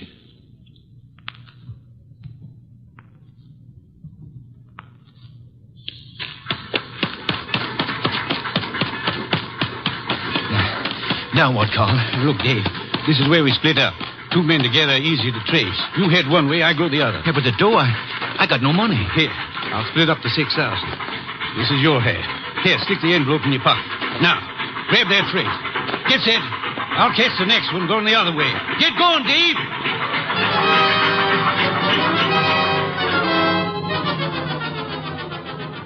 That's how it was, Mr. Wolfe. It all happened so fast that I... This man you call Carl, he would seem to be one of the world's choice creatures, Mr. Geoffrey. When I thought to look in that envelope he gave me, I found $40 and a few folds of wrapping paper in it. I was mad enough to... Well, I got off the freight and intended to go back, but... Then I picked up a paper. And read all about the murder of your friend Mitch with the statement that Carl had accused you of the crime and that the police believed him in view of your escape. That's it. Classical, but not at all original. Well, I was young then and stupid. And I'd had those drinks to start with. And you spent the intervening years hunting down the man Carl, am I correct? Yeah. I tramped the country from east to west, from north to south. Tramped it for years, searching for him. And yesterday I located him. He's a big wheel these days up on that 37th floor of his. But tomorrow when I get... Yes, Mr. Geoffrey, the 37th floor of... Never mind what building. Now, wait a minute, Caffrey. If you expect Mr. Wolfe to help you... I don't want him to help me. I'll help myself. But if I slip up, I know Wolfe's reputation well enough to know that he'll never rest till this rotten, chiseling murderer is sitting in the chair. That's why I've come here. Just to provide a backstop in case my dear friend of long ago manages to get the best of me. How will we know? You see this envelope? Read what it says. Nero Wolfe, 601 West 35th Street, New York. Delivered to him in case of my death. That's right. And this envelope is $500. Nearly all I've got in the world. Along with it, the full details on that knifing. Real names, dates. The proof you'll need in case I don't finish it up. Go on. Tonight, Mr. Wolfe, I'm going to give this envelope to the manager of the hotel where I'm stopping. I'm calling on, well, Carl. Tomorrow at noon, right after his secretary goes to lunch. If I'm not back in my hotel at 1 o'clock tomorrow afternoon, the hotel manager will deliver this envelope to you. Is that clear? Perfectly. But you don't think I'm going to allow you to go through with this wire plan, do you? You can't stop me. And don't have Goodwin follow me. I'd lose him in 2 blocks. Good night. Shall I try to tail him, boss? It's no use, Archie. Get Inspector Kramer on the phone at once. I want the police to help us head off this murder.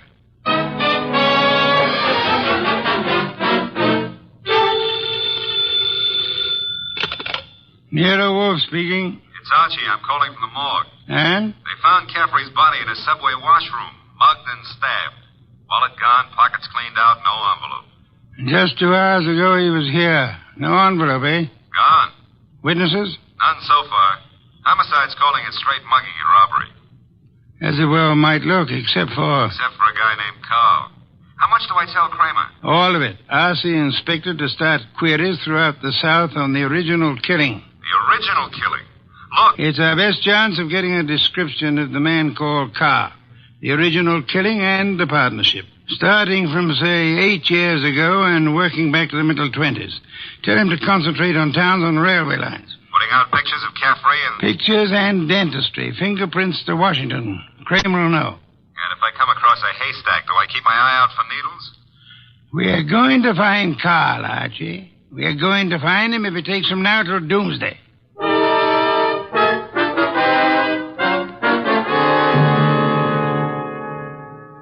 Mr. Wolfe, let's face it, we're licked.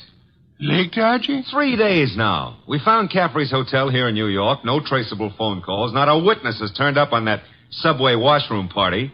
And Kramer says he's getting nowhere with those answers from the Southland. The original story is bound to come slowly, Archie. We are asking a check on the unsolved killings of a dozen states over a 20-year period. Then what now? You start trudging, Archie. Trudging? Through office buildings. Through 37th floors of many office buildings. You keep trudging till we find him. Oh, now, wait a minute. Mr. Wolfe, this is a big city, remember? I might have to go through hundreds of buildings. This morning, Archie, the Municipal Reference Library informed me that there are exactly 34 buildings of 37 floors or higher in Manhattan. Now, when you rule out the United Nations building, hotels, Okay. Maybe not so many 37th floors, but lots of offices per floor. Maybe 40 or 50. Call it 30 times 40, and you've still got 1,200 to start with. And you don't know what kind of business. You don't know what Carl's real name is. You don't even know what he looks like. There could be 4,000 men like him. 4,000 affluent men, Archie? Yeah, well, all right. Caffrey said he was in the chips, though. You know, for a guy who'd been bumming around, that could mean anything from $10,000 a year up. Say, wait a minute. That cuts your field to 1,000. 1,000 tall men? Tall? I've been over those notes. Caffrey didn't say he was tall. As plainly as you could ask. Caffrey was almost your height, but he said Mitch stood and looked at me. And then he looked up at Carl. Up, Archie. That makes Carl your height or taller. Yeah. Well, maybe Caffrey and Mitch were sitting down, and Carl was, Caffrey told us the three were standing at the time. Check your notes. I've studied them. Okay. Maybe that does cut it down some. Yeah, it's still a lot of citizens that start checking for a southern accent. Don't rely on accent, Archie. Carl has had many years to lose any accent he might have had. Yeah, that's true. And so we narrow it, Archie. A man almost surely tall. A man not using the name he was born with. A man with an unexplained gap in his past. I ought to be able to reach right out and tap him. You go skeptical again, Archie? Well, it's still a pretty big haystack. Let's see if we can't trim it some more. On these building lists I've been going over, I've ruled out for now the members of professions requiring lengthy formal training. Medical men, lawyers, scientists of most kinds. Yeah, that's chopping it down, I'll admit that. I'll have further eliminations as we get into it. And I'm putting soil pans on a second list this afternoon. Some of the credit references I'll handle by phone. So I start trudging, huh? You start trudging. And remember, Archie, since you'll probably be operating through secretaries, you're looking for a murderer named Carl, not for a new set of telephone numbers to brighten your winter.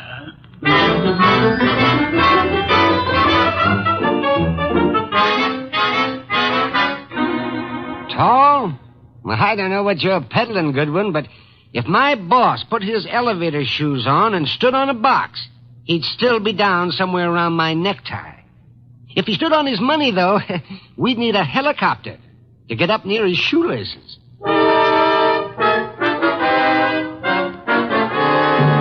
Oh, Miss Jonas, do you mind if I sit down? Why, of course not, Mr. Goodwin. Oh, thanks. You know, I've been in 12 offices on this floor, and you're the first girl who's seen the importance of this survey first crack out of the box. Well, I'm sort of new here, and I try to pay attention. Oh, you're not just beautiful. You've got a head on you. Is Mr. McLean in? Well, he's at lunch right now. Lunch? Oh, that reminds me. Know any good restaurants up this way? Well, I was just going to the downstairs drugstore myself, but I wouldn't say Well, come on. Put your bonnet on and let's skip the drugstore. This meal is on the Executive Resources Survey.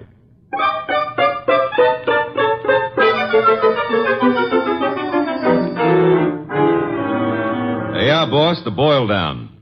Tinsley, McLean, Fernandez, Tesreau, and Kaplan. All five of them tall, all five a little misty in the background. You and Saul have done well, Archie. Very well. But I'm crossing off Fernandez and Kaplan. Why? The Credit Bureau report clears Fernandez, and Kaplan was on a special war job. The FBI X-rayed his record twice. Leaving J.P. Tinsley, Carson McLean, and Philip Tesreau, huh? I'd like to see all three here, Archie. Get them here one way or another. And so you do admit that Tinsley isn't your real name? Mr. Wolfe, are you a blackmailer or what? I'm a licensed private investigator, sir. Any disclosure you make will be kept in confidence, provided it doesn't touch on the case I'm engaged on. You haven't said what the case is. I don't intend to.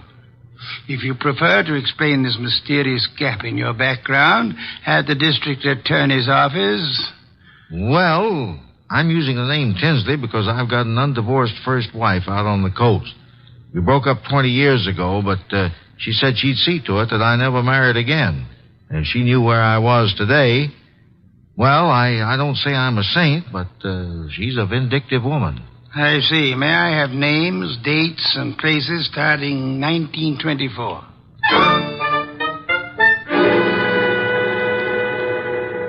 I can't quite understand your interest, Mr. Wolfe. It's rather complicated, to put it briefly, Mr. McLean. I'm working in the interest of a client. Our people have found this puzzling gap in your background, and I'd appreciate such clarification as you may be able to supply. But I told you, Mr. Goodwin, I was raised and educated in the Orient. Until 32, I was in business with my father in China. Where you say your father died? Died. With the Depression, I returned to New York, started this importing business in a small way, weathered through the early 30s, and I think my bankers can assure you of my standing today. They've done so. Carson, McLean and Company has an excellent credit rating. Thank you, Mr. Wolfe. To switch somewhat abruptly, Mr. McLean, would you happen to remember how you spent the evening of the 19th? Of this month? Of this month? Well, I could hardly... Wait. You say the 19th. Would that have been on a Tuesday? Yes, it was Tuesday. Well, that simplifies it. I'm nearly always at the office on Tuesday nights dictating the revisions in our weekly wholesalers lists. Let me see. Yes, I was there on the 19th. Had a tray sent in. Miss Tunis and I worked till just after midnight. Miss Helen Tunis, the secretary Mr. Goodwin spoke of. She's been with me for 2 or 3 months. Miss Tunis can confirm this dictation on the night of the 19th? Of course. And Mr. Wolfe, your manner is so persuasive that I'd scarcely realize you're asking some extraordinary searching questions. May I ask why in the world you... If you'll indulge me, Mr. McLean, my prying is nearly concluded. You say you were in China until 1932.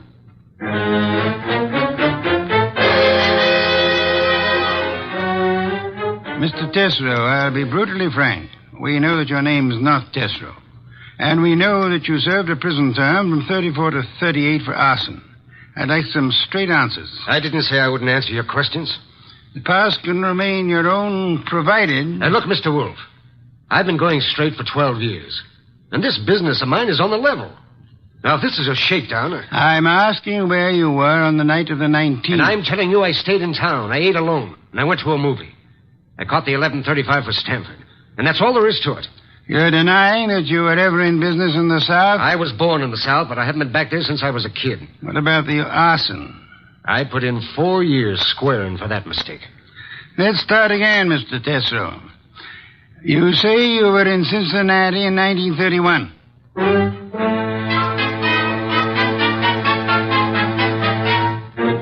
Okay, Mr. Wolfe, 3 candidates, and we're still on the 1-yard line. Our 1-yard line. Tesreau, McLean, Tinsley. No, rule out McLean. He gave references enough for those years in China. And with Helen Tunis, he's got the one firm alibi we've laid on to. Caffrey was killed before midnight. With conditions as they are in the Far East, Archie, it'll be weeks before cables came back on McLean's claims. Claims? You figure the whole Chinese background's a fake? I want you to see Miss Tunis again, Archie. Taking all precautions for her safety. And this is one time I give you permission to ply her with all the attentions you can contrive. Are we far enough to pull tails on any of these 3? I've got Saul Pans on, Tesreau. And Saul promised to have men on Tinsley and McLean. Pictures of the 3 have gone to Kramer for circulation in the South. No answer yet from the coast on Tinsley, huh? Not yet. For the moment, Archie, you'll concentrate on Helen Tunis.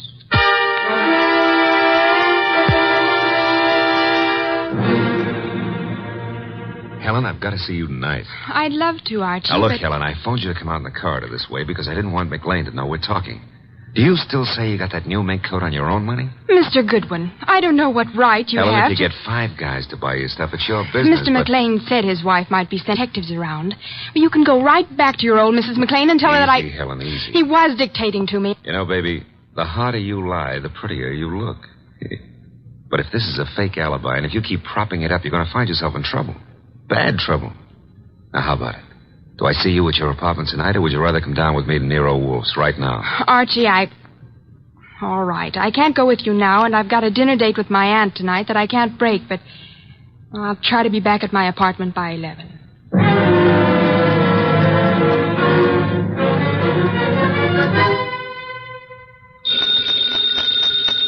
Archie. Nero Wolfe speaking. This is Archie, Mr. Wolfe. I'm at Helen Tunis' apartment. Well? I could cut my throat for not making her come with me this afternoon. Trouble? Not for her anymore, poor kid. I got here 3 minutes ago and found her strangled. Couldn't have happened more than half an hour ago. McLean. Didn't Saul Panzer say he was getting a tail on him? He was a new man, and he lost him. I should have left you on McLean, Archie. Yeah, we were both wrong. What do you want me to do?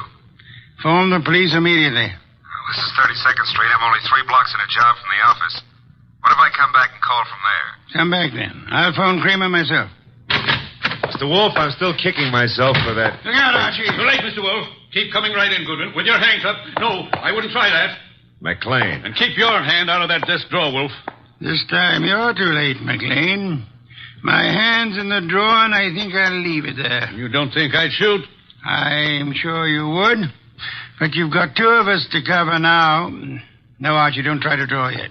How'd you get in here, McLean? He surprised me after making his way in through the area way below, and of course it had to be Fritz's night out. I caught your fat friend just 2 seconds before he could get in his call to the police, Goodwin. I overheard his talk with you from the hallway here. My apologies for not crying out sooner, Archie. Get your hand out of that drawer. Pull it out without the gun, Wolfe, or I'll let you have it now. I refuse to, McLean.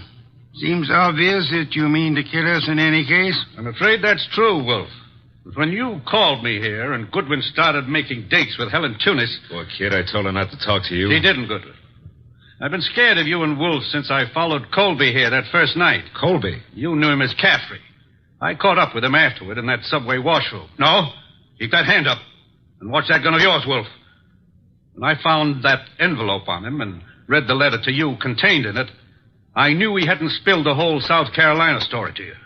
South Carolina? Would the original knifing have been taking place anywhere near Hampton or Jasper counties? Hampton County. But our business is over the line in Georgia. Doesn't matter now. Pity, Archie. We learned this afternoon that we were growing warm on South Carolina. Mr. McLean, may I ask what you hope to achieve by this insane project of disposing of Mr. Goodwin and myself? I'm buying time, Wolfe. I've 90,000 in small bills in that bag there, plus a plane ticket to Buenos Aires. I've got a silencer on this gun. If you two aren't found till tomorrow morning, I'll be out of the country before they start looking for me. You don't think the police will put out an alarm for you when they find the body of Helen Tunis? Goodwin left it to you to report that. Remember? Let's remind ourselves to be prompter on reporting deaths, Archie. Starting with our own, Mr. Wolfe? Glad you can take it that way, Goodwin. You actually think you can knock the two of us off? I'm about to find out, Goodwin. One moment, McLean. You've never been a real gambler. You know that. With marked cards, of course. But you're not the man to face a sure loss now. A sure loss? The loss of your life. Within seconds after you try to pull that trigger. I told you I had a silencer. You think anyone will hear the shots?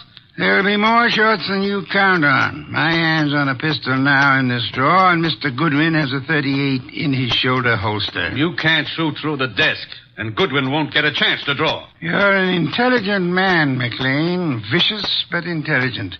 May I describe the certainty of your immediate death if you don't throw that pistol on the desk and give yourself up? There are two of you, I know that, but... McLean, you must be aware that in the actual fact, exceedingly few men are killed instantly by a single shot, even from a pistol of heavy caliber. The one you hold is a .32. And it's a .45 in that drawer, McLean. I assure you, McLean, that neither of us will surrender the weapons we have. Should you start shooting, we'll both do our best to draw and keep firing till you're dead. You're stalling, Wolfe. What have I got to lose by trying for you both now? Your life? I'll correct that. The loss of some 6 or 8 weeks of your life, possibly months. Whatever the time necessary to bring you to trial and to convict you and execute you for the murders you've committed. Suppose I cancel you out and then take my chances with Goodwin. A better choice, but still a dubious one. I'm fat, exceedingly fat. And for perhaps the first time in my life, I'm thoroughly grateful for that. My bulk affects the calculation, McLean. McLean, you could pull off all 7 shots and still not hit Mr. Wolfe where it counts. You have to start, you better start on me. You exaggerate, Archie, and I thank you for the gallantry of it. No, it's quite likely that with 2 or 3 shots, McLean might well dispose of me, but not with your first shot, McLean, and we'll not permit you many more than your first. Look, if I promise to do no more than tie you two up to give me my head start, will you toss in your guns? Of course not. Do I speak for us both, Archie? Check. I say let's start it now. Wolfe, if I give you half of what's in that bag, would you forget these admissions I've made and help on my defense? I've told you I refuse to bargain. I think that I shall count 5. If your weapon hasn't been tossed on the desk by then, I'll do my best to get my pistol into action. How you in the court, Archie? Start counting. Wait a minute, Mr. Wolfe. 1. If I trade half that bag for no shooting and 1 hour's start, no tying up, just your promise that... 2. All the bag for a half-hour start, 90,000. 3. Are you ready, Archie? All set, sir. Except if you're the one who walks out of this, call up every number in my little red book, huh? And tell each girl I was thinking of her just before you got the 5. Agreed. I resume 4. Okay. You win. Holy sweet Susan, it worked. Commendable choice, McLean, for us at least. You see, I'm afraid I forgot to mention one slight factor which might have operated in your favor. What's that, boss?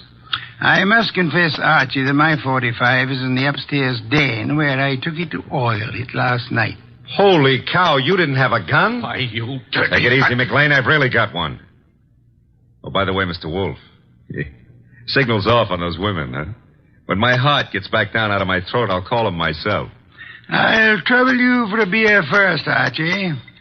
And then, if you'll be good enough to phone Inspector Kramer, you can bid him pick up his triple murderer. The one-time cutter of cards. Fortunately for us, who's never been a real gambler.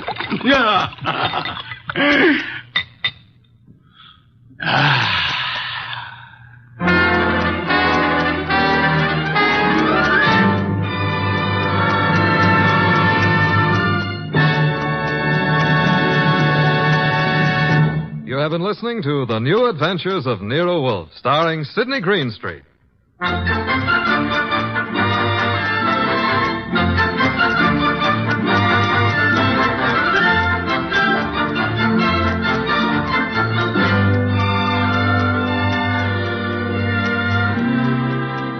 Tonight's transcribed story was based on the characters created by Rex Stout. This is an Edwin Fadiman program produced and directed by J. Donald Wilson. In the cast were Gerald Moore as Archie Goodwin and Lorraine Carter, Bill Johnstone, Howard McNear, Herb Butterfield, and Vic Rodman. Next week at this same time, Nero Wolfe and Archie will bring you The Case of the Phantom Fingers. Don Stanley speaking. 3 chimes mean good times on NBC.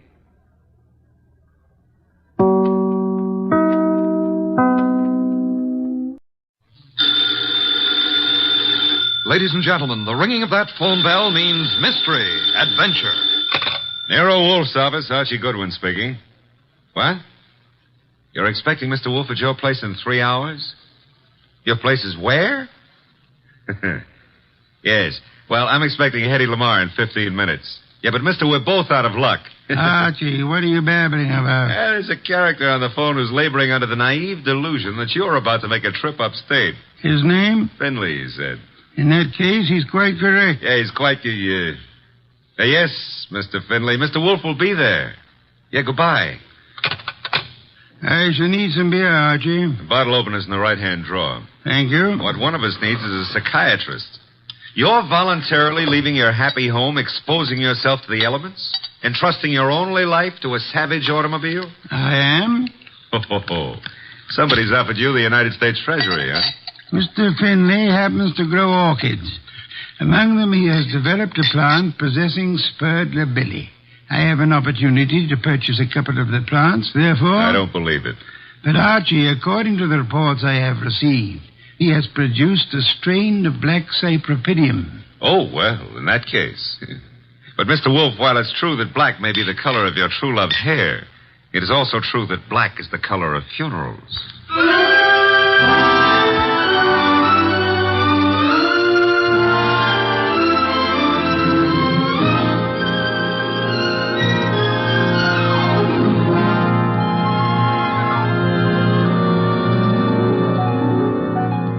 Ladies and gentlemen, it's the detective genius who rates the knife and fork the greatest tools ever invented by man. The ponderous, brilliant, and unpredictable Nero Wolfe. Created by Rex Stout and brought to you in the person of Mr. Sidney Greenstreet.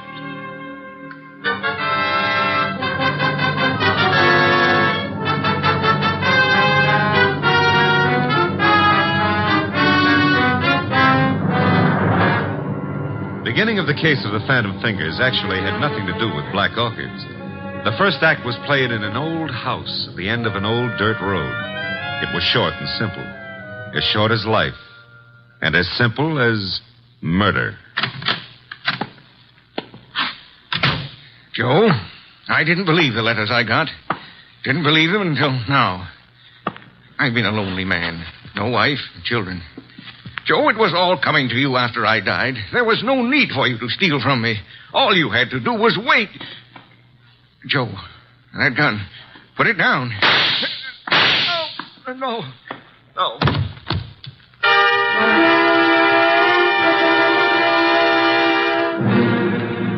Archie. Yes, Mr. Wolfe. How much longer? Oh, an hour, maybe. Why? I'm a fool. Yeah, well, payday's tomorrow. I refuse to agree with you. Besides, the trip's been fine so far, huh? So there's snow on the road, but, Phooey. Well, it's nice snow. Pretty soon it'll be spring, and in the spring... If you mention old Tidmas once more, I shall strangle you. No, it's against the law. But you know, if that snow melts much faster, the trees won't look so pretty. Trees, are they really necessary? Uh-huh. People cut them down and make paper out of them. And they take the paper and make dollar bills. Mr. Wolfe, we're surrounded by future fees. I prefer the finished product. What on earth is that? Sounds like a river. Indeed. Except there aren't any rivers around here.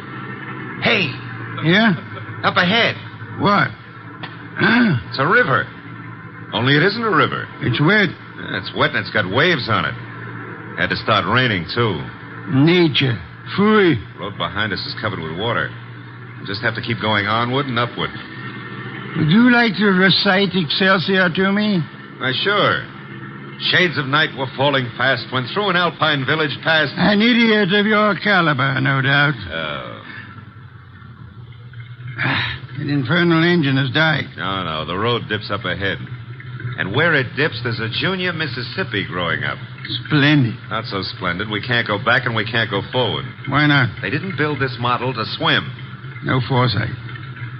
What do we do now? Well, we could abandon the car and, Walk, are you mad? Are you seriously suggesting I indulge in a foot race with the flood? Yeah, well, not seriously, but, you've decided to give the car a swimming lesson? No. There's what looks like a cow path leading off the highway. To your right. Maybe it's a road. We progress. We now follow the footstep of the cow. Ah, it is a road. An old dirt road. Not only that, it goes up. Is that good? Theoretically. We might get above the water that way. And if the theory fails? Mr. Wolfe, how are you on the Australian crawl? Hey, there's been another car on this road before us. You can see the tire tracks in the mud. Interesting. An indication that there are other maniacs about. I myself would not have chosen this particular spot to picnic in. Well, it's not that. There's somebody lying on the road. People have peculiar habits. Ignore him and drive on. Hold on a moment.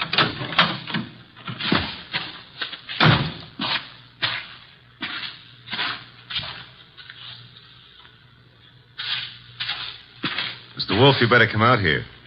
My madness has its limits. The answer is no. Serious, Archie? Very serious. Oh, very well.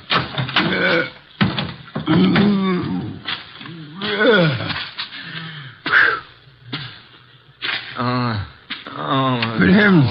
Yeah, still alive, but... The man's been shot. He's mumbling. Joe. He's yelling for Joe. Be still. Don't forgive stealing. Don't... So much for that. Pick him up, Archie. Put him in the car. Might be bad for him to be moved. No.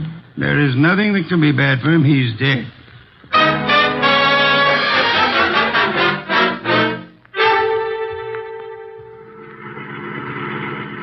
Is this blasted road leading anywhere, Archie? Well, seems to be a clearing up ahead.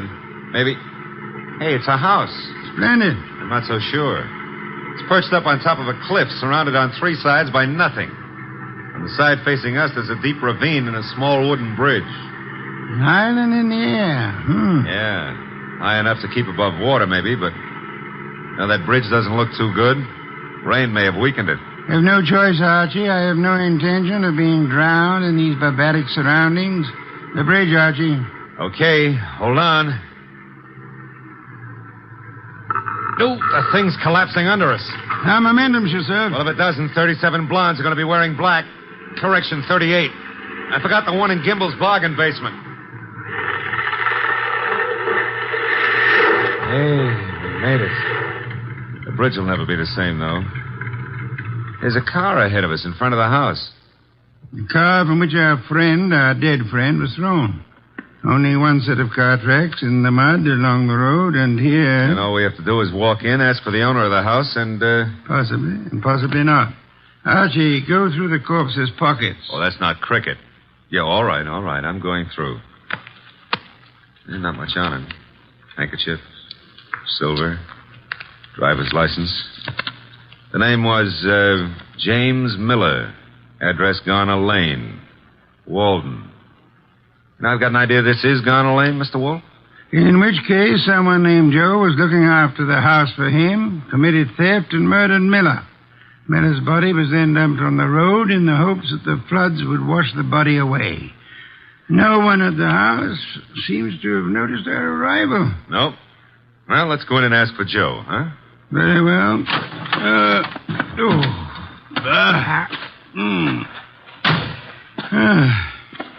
Hard.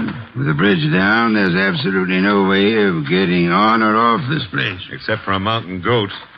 I don't know any mountain goats. I used to know a plain goat once, though. Indeed. He ran at the 5th at Jamaica. Stop maundering. I never maunder. Also, I never win bets on horse races. That's why I continue to work for you.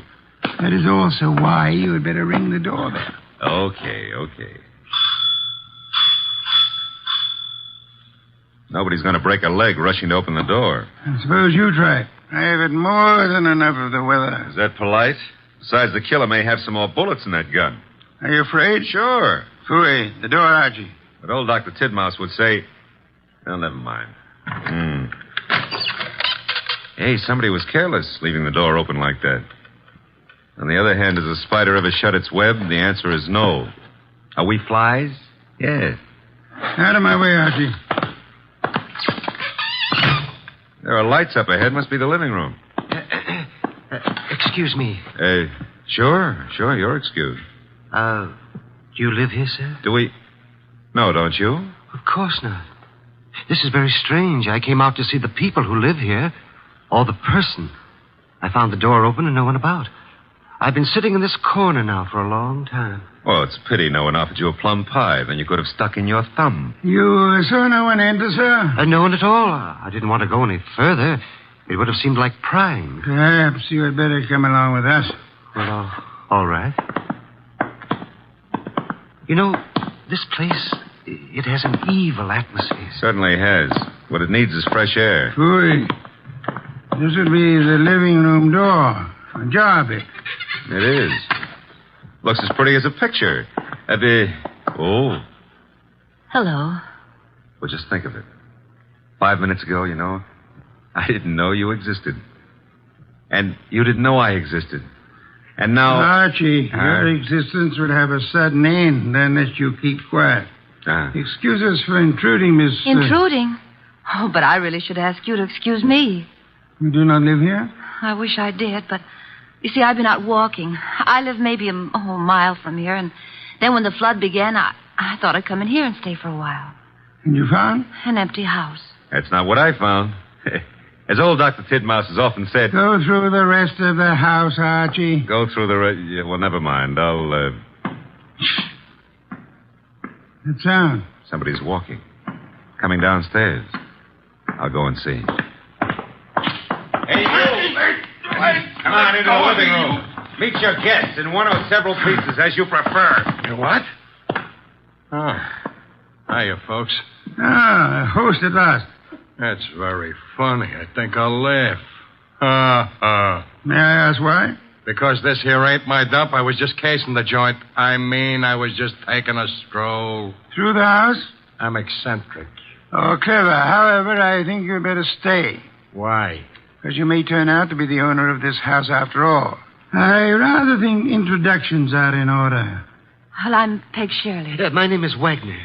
Joseph Wagner? Lewis. How about you, Stroller? Cregan. Sam Cregan. Peg, Louis, Sam. Mr. Cregan, while you were strolling upstairs, did you notice anyone else about? No.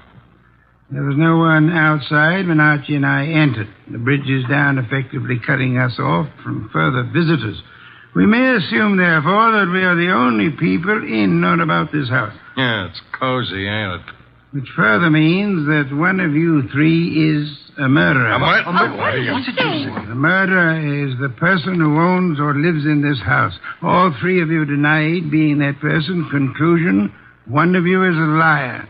I hardly expected a full immediate confession. However, we are absolutely isolated here.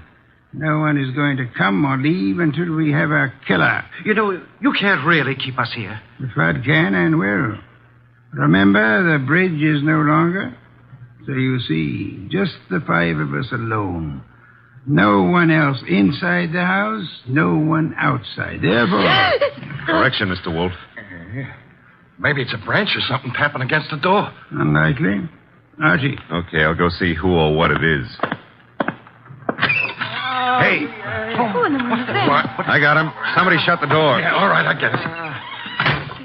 A disreputable and unwashed gentleman. Head badly hurt. Is he conscious, Archie? I don't know. He's mumbling something. Legs pushed off.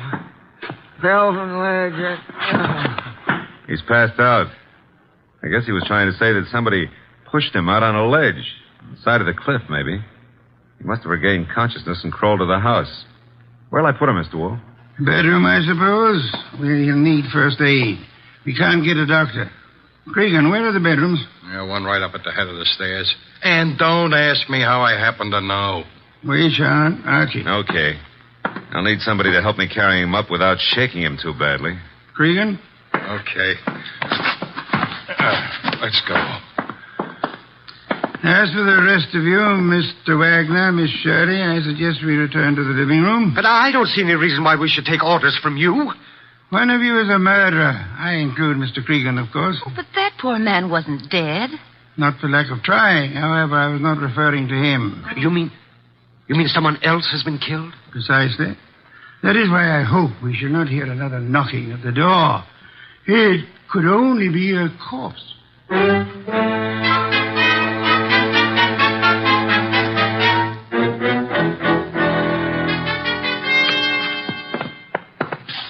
Archie. And Cregan. Yeah. The injured man? Still out. Probably got a concussion. Did he say anything further? Well, he babbled a bit. I don't know if... We shall assume we're among friends, Archie. Exactly what did he say? Well, he was pushed over the edge of the cliff because he saw Miller killed. Did he also see who? No. Passed out before he had a chance. He's an old tramp, Mr. Wolfe. He was bumming his way through the country when he saw the murder. He must have decided on a touch of blackmail and receiving a concussion instead, which may last for hours or for days. Somebody's playing with the lights. Some fool. The switch was over this way. Lights are on again. Whose idea was that? I had nothing to do with it. Me neither. Miss Shirley, why did you scream? Well, someone brushed against me in the darkness. You were standing? Near the table, this table. Archie? No, nothing on the table except a bunch of keys on a ring. Something screwy. Why should a guy put the lights out just to deposit a bunch of keys on the table? Obvious. Without doubt, those are the keys of this house. Possession of them would have disclosed which of you lives here and which of you therefore killed Miller. It's late. I shall sleep down here, lacking an elevator to transport me upstairs. The elevator's lacking. Yes, the rest of you should be able to find bedrooms upstairs. Good night. Archie. Yeah? Follow them upstairs. Spend the night awake. Okay. Good heavens, Archie. On my way. What's cooking up here? Somebody's playing with the lights up. Strike a match. You don't have to. I got a flashlight. Oh, here it is. Light switch. You know, this putting out of lights is getting to be somebody's bad habit. Well, all three of you seem to be okay. Stay here. Where are you going? Tramp's room right here at the head of the stairs. Think of all your good deeds while I'm gone. All right, downstairs again. What, again? Oh, dear. What happened? Well, it was more than a bunch of keys this time. Oh, that knife. There's blood on it. There should be. I just pulled it out of a man's heart. Well, Mr. Wolfe, one of these three babies doused the lights, popped into the tramp's room, deposited the knife in his chest, and popped right out again. The knife you're holding? Yeah. Intelligent of you to wrap a handkerchief around the handle. Well, whoever killed the tramp didn't have time to fool around with gloves, so... There should be prints on the knife handle.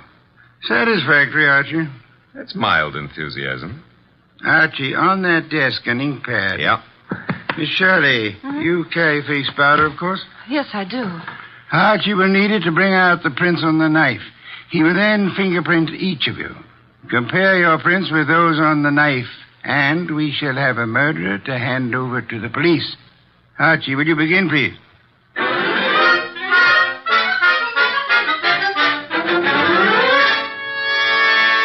Here they are, Mr. Wolfe.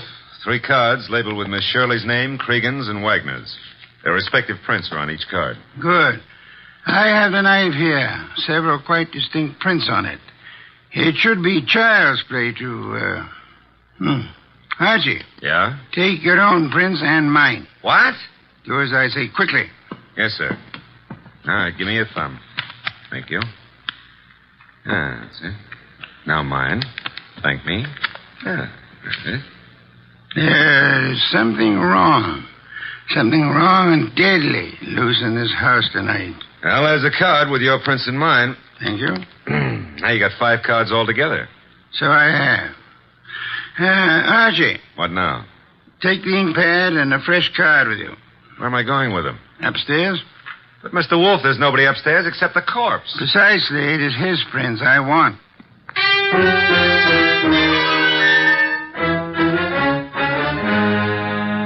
This is so ridiculous. It's over with. Tired of Archie? Yeah, I got the dead man's prints. Will all of you please sit?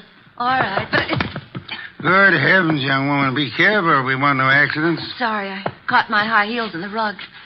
Archie, the card with the corpse's prints on it. Here you are, sir.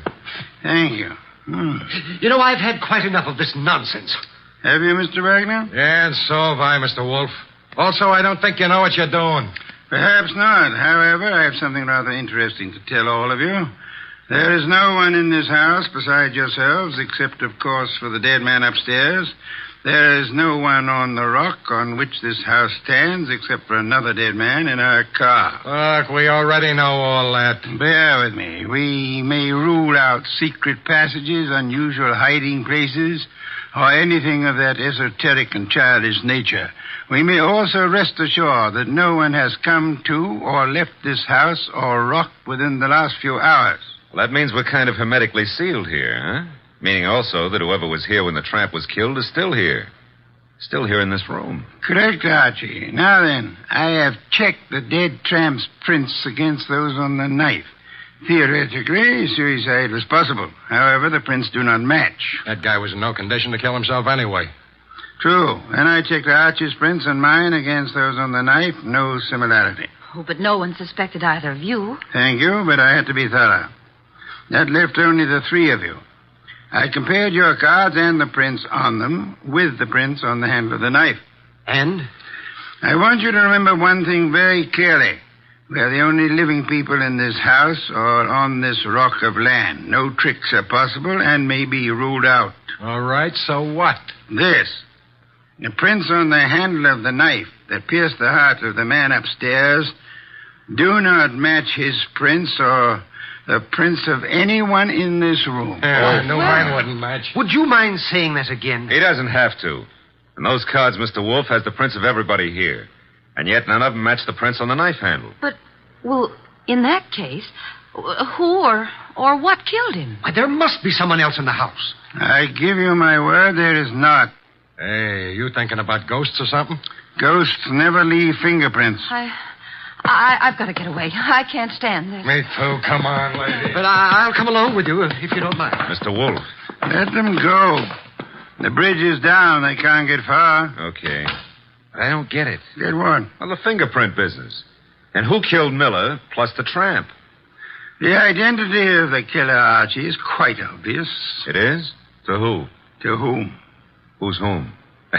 That's a joke. Yeah, I'm stalling for self-respect. You know? Of course I do. I have no conclusive proof, however. I had hoped the fingerprints would be of assistance there, but they proved to be phantoms. I'm still smarting about the other thing. You know, it's at times like this that I almost agree with you about my intelligence. Lack of intelligence? Yeah, well, don't rub it in. Don't rub it in. Just go ahead. Yeah, well, maybe you better rub it in. From now on, you may refer to my brain in the negative. In the negative? Bless you, Archie. What I've just done, I don't know, but can I have a raise? No. I'll take it back. You can't. Get the others in at once. Mr. Wolfe, you now have the appearance of Mr. Wolfe being surrounded by several dozen bottles of beer. What have I done? You've explained the fingerprints, Archie. Hurry. I don't want to keep the killer in suspense.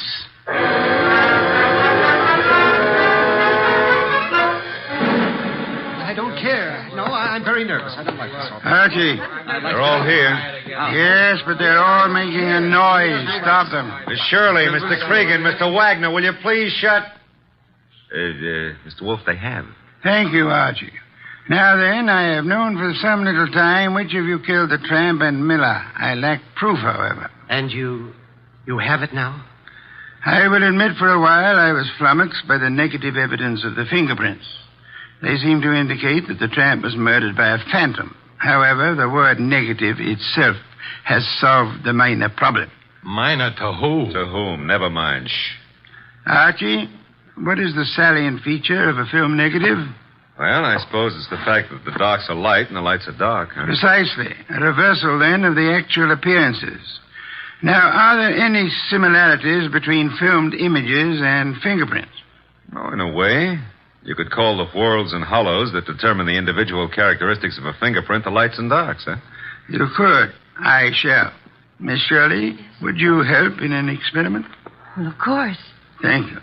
Archie, I want you to take Miss Shirley's fingerprints once again. Okay. Pad and card.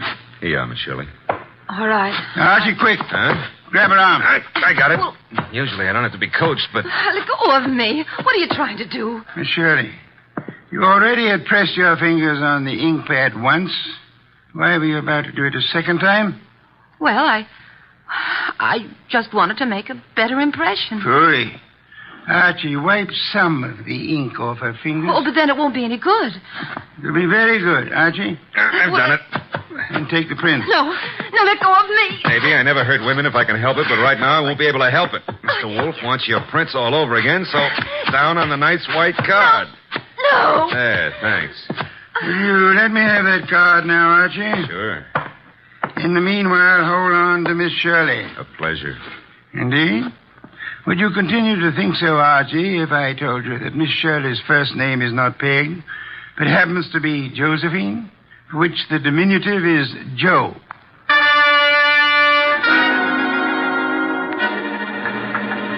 Glad they're fixing the bridge. I was beginning to think we'd be here forever. Boy, we have been. You know, if those black orchids have been holding their breath waiting for you, they're going to be red in the face. Hey, new breed, red orchids, huh? Archie, must you talk? Well, it's fun. Also, you've been holding out on me about the case. I surrender. Okay. You know, when we compared the new prints of Josephine with those on the knife, you could have knocked me over with a sash weight. They were identical. Naturally. She stabbed the tramp. Yeah, but what was the fingerprint gag? She merely loaded her fingers so heavily with ink that she falsified the markings. She filled up the hollows and walls with ink. The result was that ridges became hollows and vice versa, in the same fashion that a photographic negative falsifies lights and darks. You got that when I mentioned the word negative. It works, huh? Try it sometime. Yeah, the very next bank I robbed. But you said you knew who killed Miller and the tramp even before you exposed the fingerprint gimmick. How? We knew Miller's murderer lived in this house. Had been stealing from him and so on. Uh-huh. Stealing what? Cash, of course. He, as the girl admitted, was an eccentric, kept his money on the property. Cregan had probably heard of it, hence his casing of the house. Yeah? Our problem, therefore, was to discover who lived in this house. All three suspects denied it. Josephine Shirley told us, as you may remember, that she'd gone for a walk and then been driven by the flood to this house where we found her. Well, that's what she said it could have been. No. Because, as you may also remember, she tripped at one point over the living room rug and mentioned why. Sure, she said she was wearing high heels. Uh-oh, because out in the country there are no pavements, so girls don't go for a walk in high-heel shoes. Therefore, she hadn't gone for a walk. Therefore, she was lying. Therefore, she killed Miller, and... I should have noticed those heels myself. You should have, Archie. Your trouble, I suspect, was that you didn't notice the feet for the legs.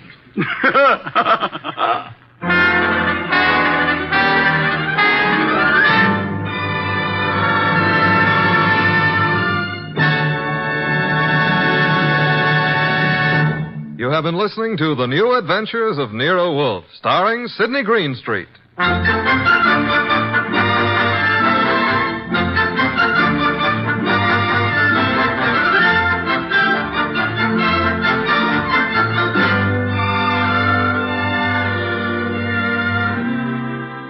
Tonight's transcribed story was based on the characters created by Rex Stout. This is an Edwin Fadiman program produced and directed by J. Donald Wilson. In the cast were Gerald Moore as Archie Goodwin and G.G. Pearson, Howard McNear, Tim Graham, and Eddie Fields. Next week at this same time, Nero Wolfe and Archie will bring you The Case of the Vanishing Shells. Don Stanley speaking. 3 chimes mean good times on NBC.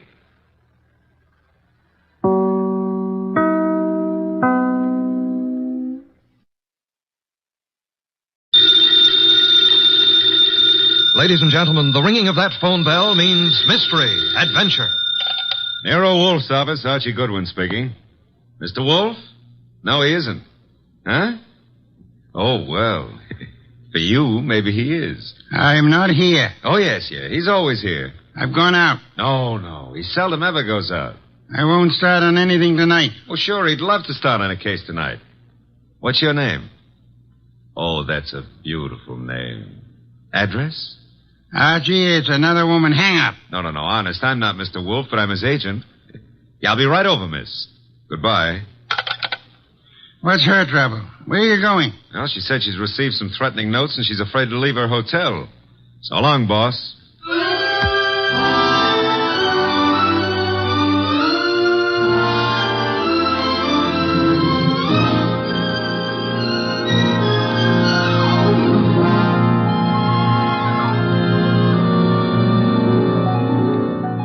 Ladies and gentlemen, it's that genius who is the bulkiest, balkiest, most ponderous, and most brilliant detective in the world. Yes, none other than that chair-borne mass of unpredictable intellect, Nero Wolfe, created by Rex Stout and brought you in a new series of adventures over this NBC network in the person of Mr. Sidney Greenstreet.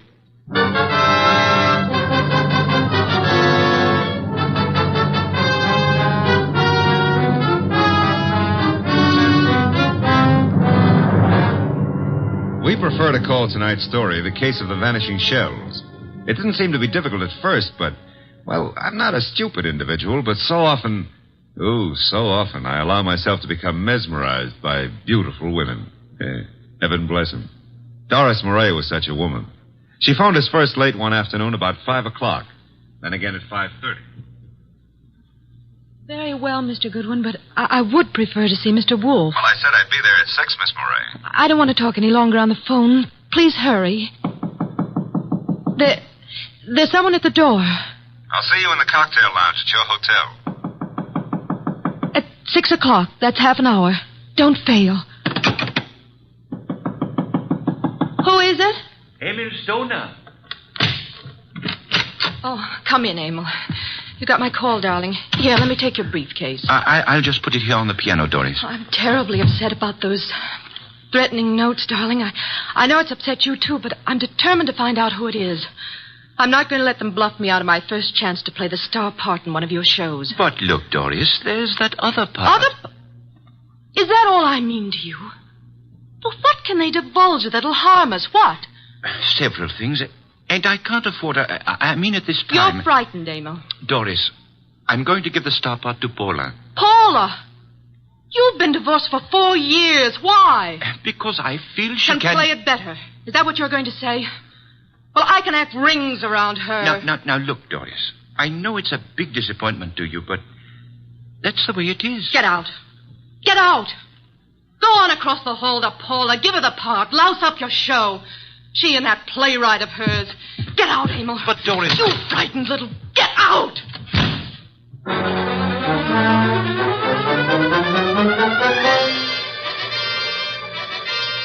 I believe, Mr. Wolfe, you're making a great mistake in not coming along. Indeed. I'm sure that what attracts you could not possibly be of interest to me. The gal needs help. Money is money. Girls, money, phooey. Yeah, well, we could have dinner out for a change. They have one of the finest chefs in town at that hotel. You're most impolite. I'm trying to read this book. Poetry. Archie. Yes, sir? Shut up. Well, we need money. That filthy green cabbage is necessary to our existence. This may be a tough case, you know. You're sufficiently intelligent. Sometimes. If I sat around like you do, I'd weigh 500 pounds, too. Archie, leave the room. Besides, it's only 300.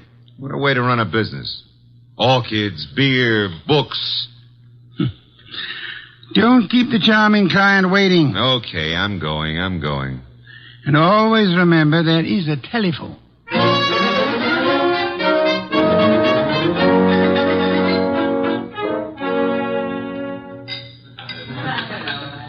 Thank you, waiter. Oh, good evening, Miss Moray. I'm Archie Goodwin. Well, I didn't expect... please sit down. Well, I think I should explain the absence of Nero Wolfe. There's so much of him that it's not too convenient to transport it about. I do all the outside work. And I'm sure you do it well. Mr... Well, you know, some women call me Goodwin and some call me Mr. Goodwin, and, Yes? The unattached call me Archie. Hello, Archie. Oh, splendid. I'm glad to hear it. Now we can get right down to the nasty old business that's troubling you, Doris. First, here's the 500 retainer fee. Well, thank you. Now, what's the note about? Well, there are 2 notes, both printed by hand. Uh-huh. Will you hand me my purse, please? Oh, sure. Thank you. I see. Doris Moray. If you fail to withdraw from the cast of Stoner's next production by start of rehearsals Monday, both you and Stoner will have a blasted reputation and perhaps other injuries from which you will be unable to recover. The other one is like it, only more vehement.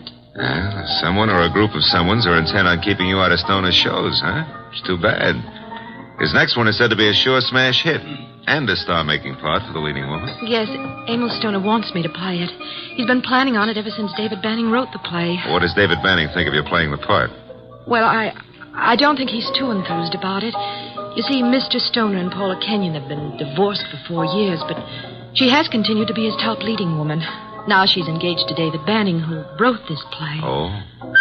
Makes things a bit difficult. Well, of course, Rick Hunter, Stoner's director, is... Hunter's somewhat in favor of your playing the part. Well, Rick Hunter is very fond of my work. And very fond of you as well, huh? Yes, unfortunately. I like Rick Hunter tremendously, but Emil Stoner has been of greater interest to me. In fact, we're more or less engaged, Mr. Goodwin. Oh, well, had any words lately with the ex-Mrs. Stoner? Paula Kenyon, is that her name? Paul and I were great friends when I first joined the Stoner Productions, but I don't know, I don't think she appreciated the fact that Mr. Stoner and Rick Hunter, the director, took such an interest in me. Tell me, did you ever think you were in love with Rick Hunter? Yes, at first I was thrilled by his artistic imagination. And then as time went on, I realized that he was subject to melancholia. Mr. Stoner was more stable, and I needed someone older to advise me. Well, what's wrong with your reputation at Mr. Stoner's? Well, there's nothing I fear, but I'm afraid Mr. Stoner is somewhat disturbed by these threats. He feels there's something in his past of sufficient import to really harm him. I think it's nonsense. Well, then what we have to do is uncover this person or persons before you end up with ruined careers on Broadway. Where does the ex-Mrs. Stoner live? Well, as a matter of fact, she lives just down the hall from me. Lived here for years. Oh, well, I think it's advisable, honey, that you stay close to your room until we solve this thing. Oh, but I'm not afraid for my life, Archie. No? Well, I am. I'll see you into your room, Doris. Oh, now, please, Mr. Goodwin, if you... Oh, you don't trust the boy, huh? Oh, well, Such beautiful eyes. Oh, Lovely red hair. Yeah. You could have the lead in my new play. I never wrote one, but for you, I'll try anything. Come along. Here's your bag. Well, hello, Doris. Oh, hello, Rick. Mr. Goodwin, this is Rick Hunter. Hiya, Hunter. Nice shows you've been putting on. I've just been admiring your work, Goodwin. Oh, well, that's nice. I'm glad. Nothing like encouragement for a beginner, Mr. Hunter. You're ready for the big time from what I saw. Heard from Emil Stoner today, Doris? I talked to him once this morning. Have you been sitting in the cocktail lounge all afternoon? Yeah. That I have, honey. I want to see you play that lead, baby. And I think I just about got it all settled. Dreaming about it won't settle it. Liquor never accomplished anything in itself, Rick. Come on, Mr. Goodwin. He's a very jealous man, Doris. In fact, right now, I can feel his thoughts piercing me between the shoulder blades. Oh, excuse me. Here's a phone book.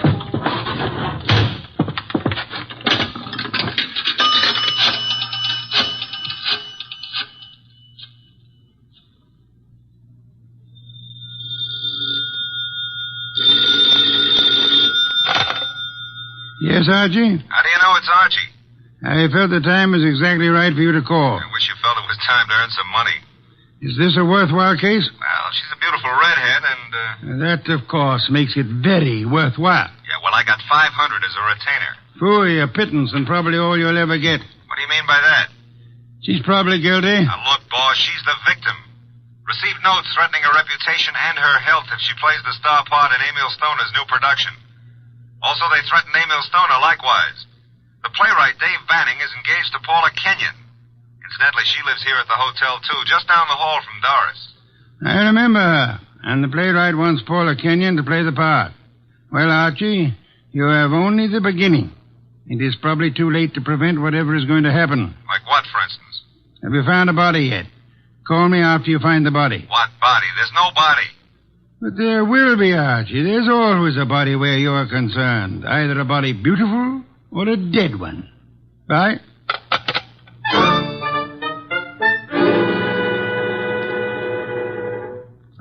Thanks for seeing me to my room, Archie. Oh, I'm not stopping here, Doris. I'll take a look inside. But I'm not... Oh, I insist. Part of my job, you know. If I fail to take every precaution, Mr. Wolfe would never... Oh, look in that chair. Emil. Emil? Emil Stoner? Oh, 3 red dots on his shirt front. Doris, hold on. I'm all right. Yes, I'm all right. All right, sit down. That's it. Now, let's see. The body's still warm. What's this crumpled in his left hand? A horoscope. Between the fingers of his right hand, an unlit cigarette. Monogram PK. Paula Kenyon. This horoscope is for March. Something he picked up from your desk here? I don't believe in astrology. Where'd he get this cigarette with Paula Kenyon's monogram? Poor Emil. Poor Emil. I didn't believe anyone would really harm us. Why was I so stubborn? When did you see him last? Please, shouldn't we do something? Call the police? No, not yet. When did you see him? Why, I saw him this morning. I'm so shocked I can hardly think clearly. Doris. Yes? There's a briefcase here on the piano with a newspaper on top of it. What? Oh, it is. Yes, it's Emil's. He must have left it here this morning. That's strange. Emil Stoner was bald, but... But what?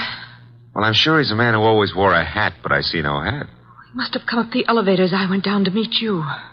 Who would know he'd come up here?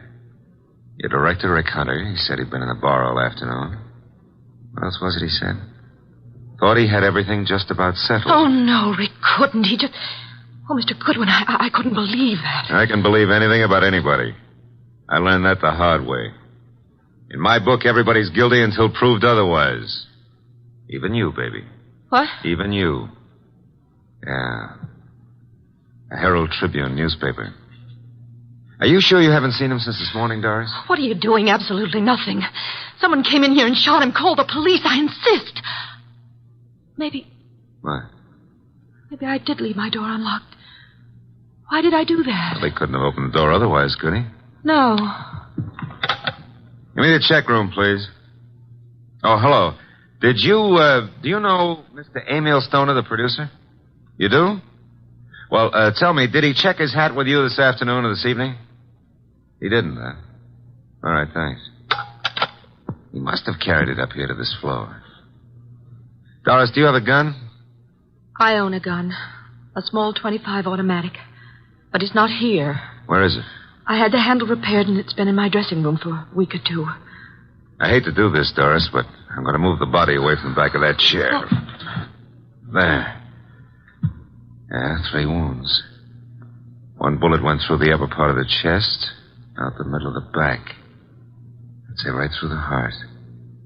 By the angle of the wound, he was shot while sitting down. Please, Mr. Goodwin, must we stay here? I want to give this room a thorough going over. We'll go down to the lobby. I want to use that phone booth again. And, Doris, I hope... I know what you're going to say. You hope that gun of mine... is still in your dressing room at the theater.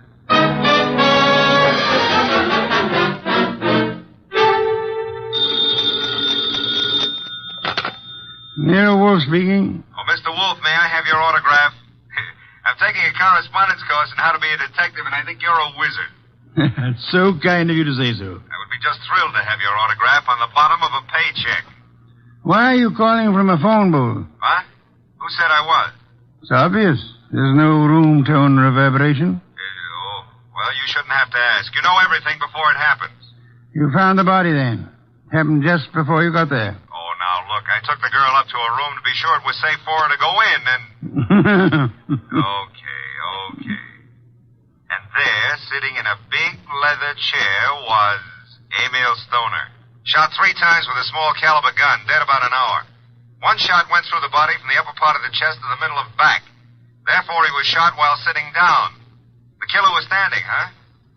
I'm listening. Oh. Well, his left hand was clutching a horoscope folder, and between the index and second finger of the right hand was an unlit cigarette with a monogram on it, PK. Emil Stoner is bald, but there was no hat in the room. However, on the piano was his briefcase, and on top of it, a 4:00 afternoon edition of the Herald Tribune. Better look in the briefcase, Archie. No weapon? No weapon. But Doris Murray says she owns a .25 caliber automatic, and it's in her dressing room at the theater. Also, she claims she hadn't seen Stoner since this morning. You found no empty shells about the floor? None. What did you do with the bullet? What bullet? The one which passed through his chest and lodged in the back of the leather chair. Are you there? Boss, I'm a very stupid fella. Stop bragging. The bullet. Boss, there ain't no hole in the back of that chair. I just realized it. Maybe he was standing up. Then the killer must have been on stilts. Archie, let us pretend, only pretend, that you're very observant. Now proceed to Paula Kenyon's apartment, just down the hall, you said, and see what she knows without divulging the fact that Stoner is dead, and look sharp. My gears must be slipping. Archie, do you know what great event will be celebrated tomorrow? Yeah, my birthday. What'd you get me? Cuthbert's correspondence detective course in 4 easy lessons. Bye.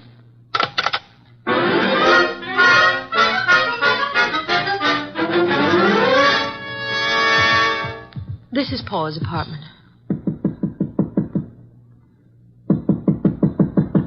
No answer. Let's see if it's open. Oh, there's no one inside. Come on in. Now, look, if anyone walks in on us, we found the door open and we just came in to wait, huh? Which is the truth, isn't it? Yeah, that's right. Oh. Here on the desk we have a stack of horoscopes, Doris. And a box of Paula's monogrammed cigarettes. Mr. Goodwin. Huh? This is Emil's gray fedora hat. Then he was in this apartment this afternoon. What are you staring at? Oh, small pearl-handled automatic. Yes. .25 caliber. Yeah, it's been fired very recently. We won't touch it now. Does it look like yours? Archie, it is mine. Your initials? I phoned old Jenkins, the stage doorman at the theater, to look in my dressing room, and... well, my gun isn't there. Did you leave the gun out in plain view in the dressing room? Yes, for several days anyway. Then I put it behind the mirror. I suppose many people have seen it then. I'm sure. I hope, Doris, that your fingerprints are not the only ones on that gun. If they use my gun to shoot him in my apartment, why would they bring the gun back here and leave it in plain Well, sight? maybe they didn't do it just that way. No? His hat's here, the gun is here, and yet he's dead in your apartment. How can you answer that? Well, maybe he was sitting here waiting for Paula, and someone called him out and over to your place and shot him. That's no good. Doesn't make sense. Now, if he was sitting in this chair here and someone entered that door, Hey. What is it? Look in the chair back. Huh? Little round hole. Start looking for some empty shells around here. Find something? No, I want to make a call. He was shot with this automatic. 3 shells were ejected. They certainly vanished. Nero Wolfe speaking. Archie, I'm at Paula Kenyon's. She's not here. Found his hat, a stack of horoscopes on the desk, box of monogrammed cigarettes, a .25 automatic which belongs to Miss Moray, recently fired, but not an empty shell in sight. No blood, but a single small hole in the back of the chair near the desk.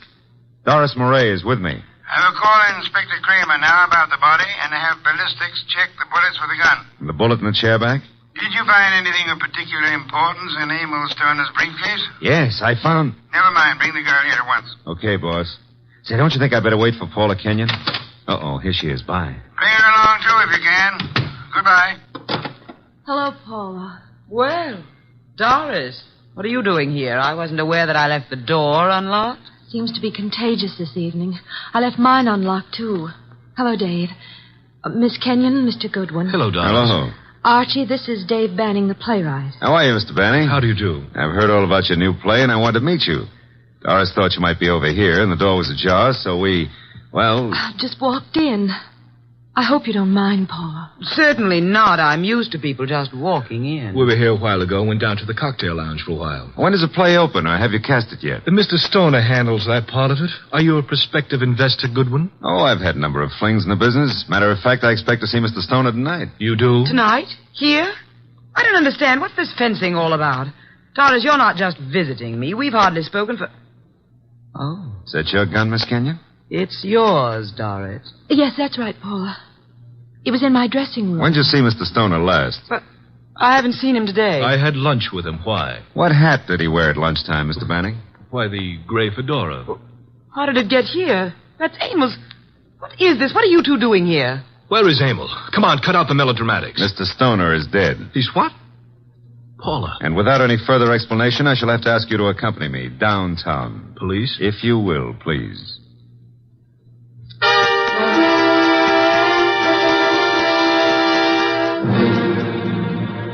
They're still in the front room, boss. I'll bring them into your office when you're ready.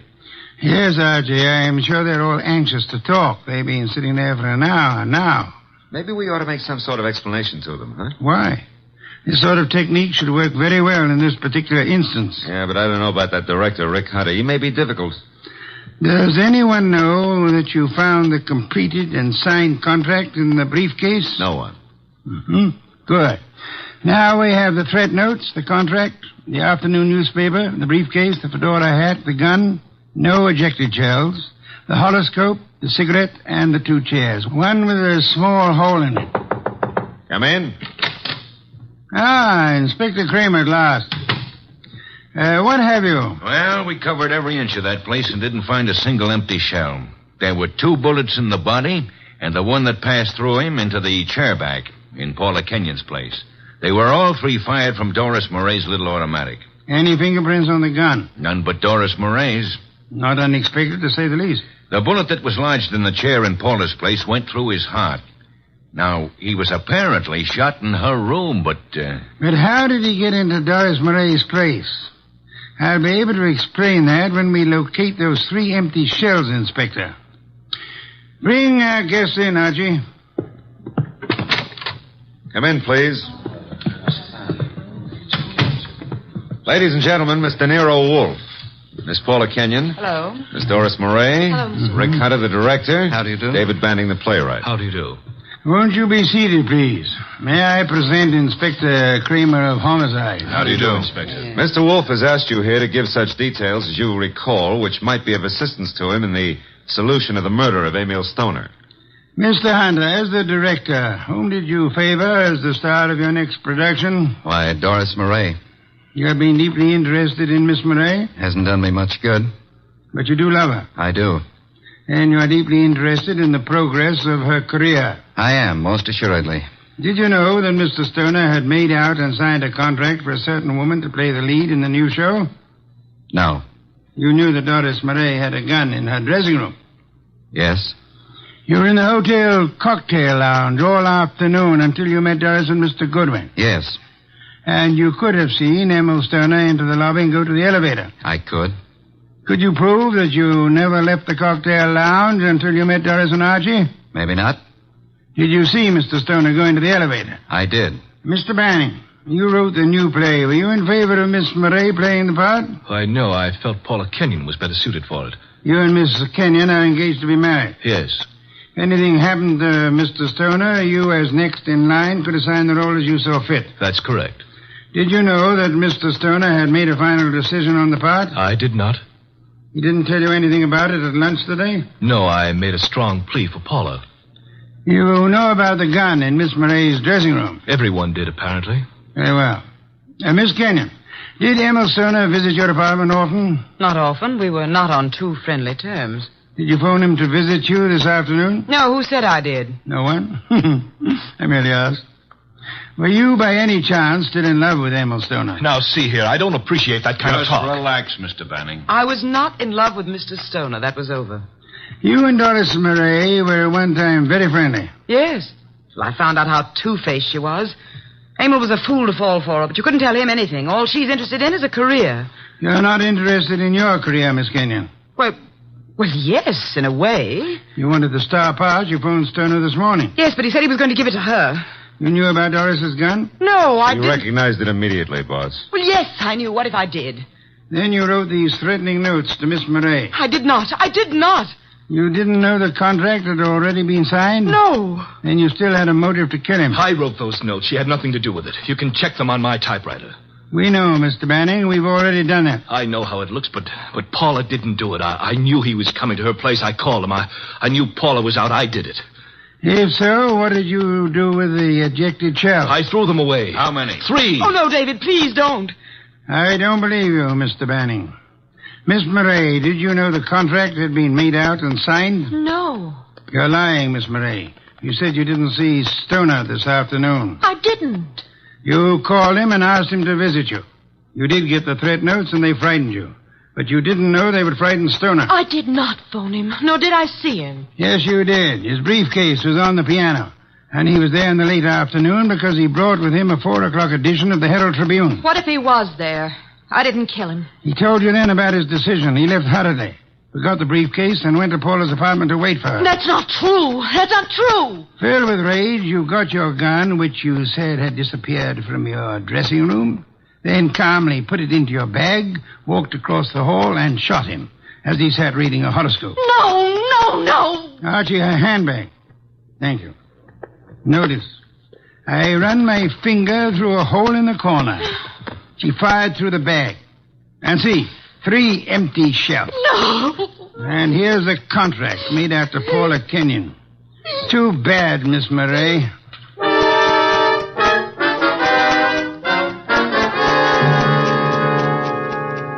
Well, that's a good day's work, boss. Some beer, Archie. Right.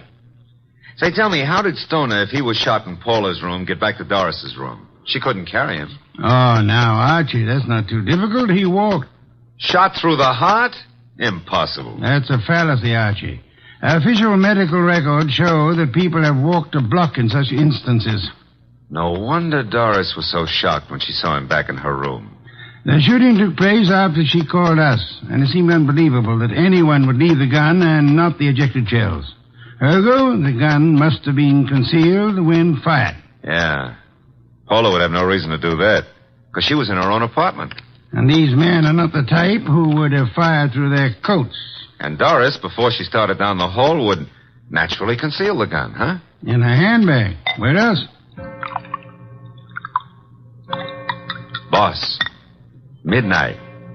It's another day. I'm a year older. Yes. Cuthbert's correspondence detective course in 4 easy lessons. Happy birthday, Archie.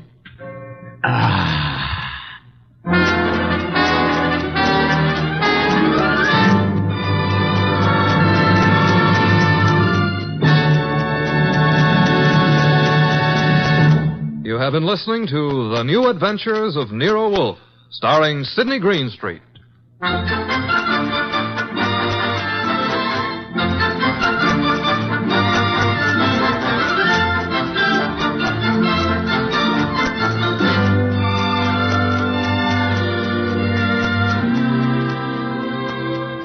Tonight's transcribed story was based on the characters created by Rex Stout. This is an Edwin Fadiman program, produced and directed by J. Donald Wilson.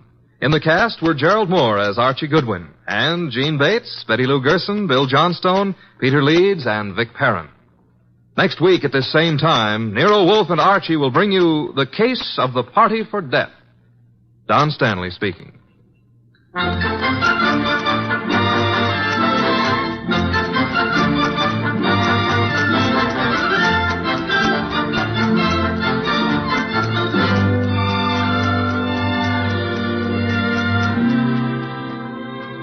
3 chimes mean good times on NBC.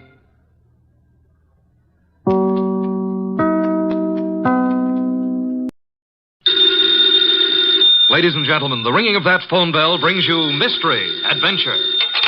Nero Wolfe's office, Archie Goodwin speaking. No, I'm sorry. Mr. Wolfe is busy planning a menu. I'll see if he can talk to you. What's the name again? You want to talk to a dame named Mrs. Collins? Hang up, Archie. Do we know a Mrs. Collins? No.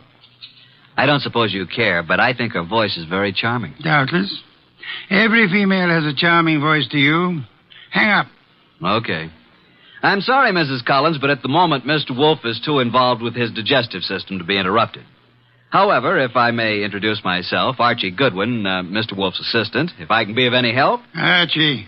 Yes, Mrs. Collins, I'll ask you. Cocktail party. Hang up, Archie. Well, Mrs. Collins, I'm afraid it would be better if you didn't expect Mr. Wolfe. Goodbye. Cocktails. Phooey. Absurd. Perfectly absurd. She says you promised to come to her cocktail party, and why aren't you there? Because you are going to attend the cocktail party and the probable unpleasant ending.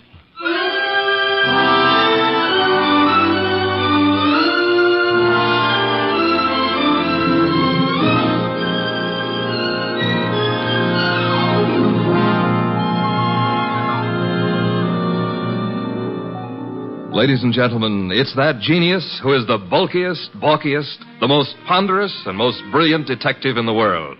Yes, none other than that chair-borne mass of unpredictable intellect, Nero Wolfe, created by Rex Stout and brought to you in a new series of adventures over this NBC network in the person of Mr. Sidney Greenstreet.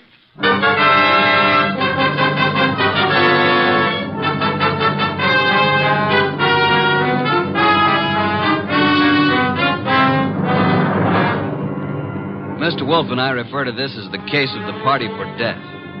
Nero Wolfe really should have gone to the party since he'd accepted, but I was delegated. I can't complain now since it was there that I met Georgia, the most beautiful redhead. Well, that's my weakness, redheads. Yeah, blondes and brunettes. Well, anyway, Mr. Wolfe was adamant about going to the party. I've never been to a cocktail party in my life. You know, I drink nothing but beer. You could take your beer with you, couldn't you? I could not. Do we know a Mrs. Collins whose cocktail party you said you'd go to? The phone rang and I picked it up. Where was I? Exactly. Okay. So a Mrs. Collins with a beautiful, seductive voice conned you into accepting an invitation to a cocktail party that you knew you weren't going to. Archie. Yes, master. Just a little less sarcasm, perhaps. Sarcasm? Call it impertinence, then. Impertinence, master? Exactly. Less of that. Much less. Okay. Continue now. Where was I? You were reading the duck recipe. Oh, yes, the duck. Oh, here we are. Dodine de canard. The dodine is one of the oldest dishes in the repertory of French cooking, being mentioned in books of the 14th century. Le Grand Cuisinier de Toute Cuisine. Hooey, what time is it, Archie? Almost 6:30. Oh, in that case... You going to get up?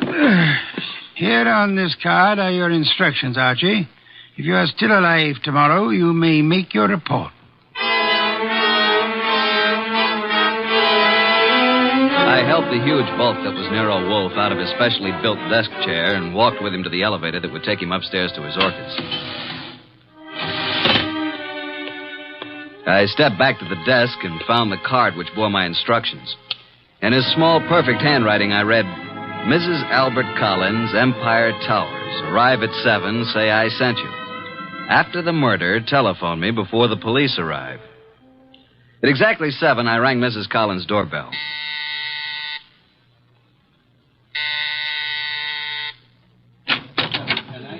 Mrs. Collins?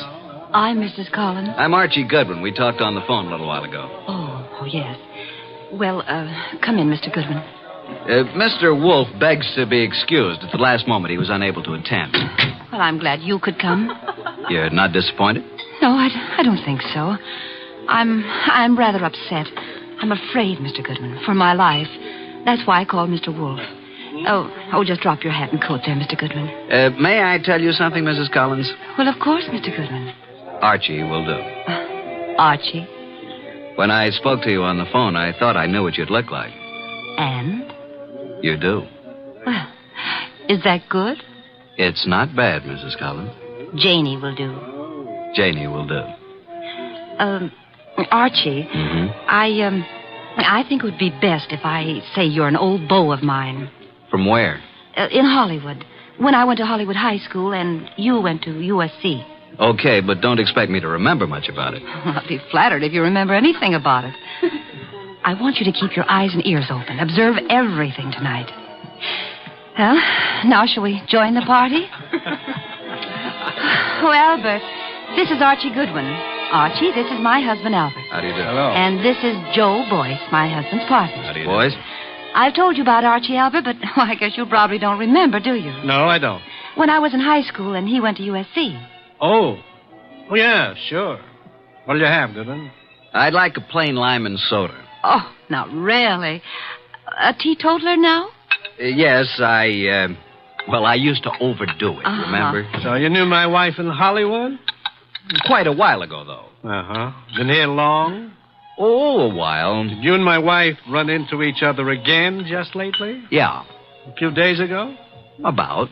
Joe Boyce here is my partner, chemical business. Makes this sort of an old home week, doesn't it, Joe? In a way, Al. I guess it does it that. Joe knew my wife back in those days, too. And they're still very friendly. Yeah. Yes, indeed. You two have got something in common to talk about, haven't you, Goodwin? Mrs. Collins, you mean? We never knew each other very well. No?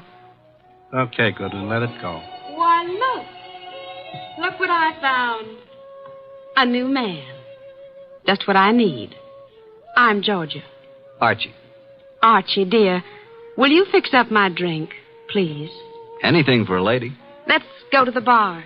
Eh, Archie? I'm determined, Joe. If it were only the money, or only Jane, I might listen. Oh, Al, can't we talk about it later? I like talking about it now, Joe. You're going to be sorry about this, Al. I am already. But you'll have 20 years or so in prison just being sorry. I've got the papers you forged right here.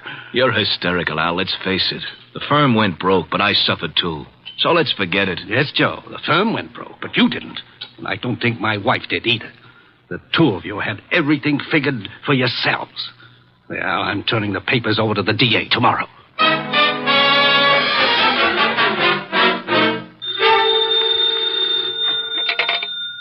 Nero Wolfe speaking. Archie, what do you know about this expected murder, if anything? Has it happened yet? No, but who's supposed to get killed? I haven't the faintest idea, Archie. Then why don't you stop it? That is impossible. I don't even know who's there. You want me to tell you? Not in the least. How am I supposed to prevent it if I don't know what I'm looking for? You're not supposed to prevent it, Archie. I don't think you could. I don't think anybody could. You want to hear what I found out already? No? I'll tell you anyway. Collins thinks his wife and his partner Boyce have been stealing his dough, and he's threatening to send Boyce to the clink. Archie. Yeah? You're wasting our time. Go back to the party. There is nothing you can do to prevent the murder. But I want you to be there when it happens.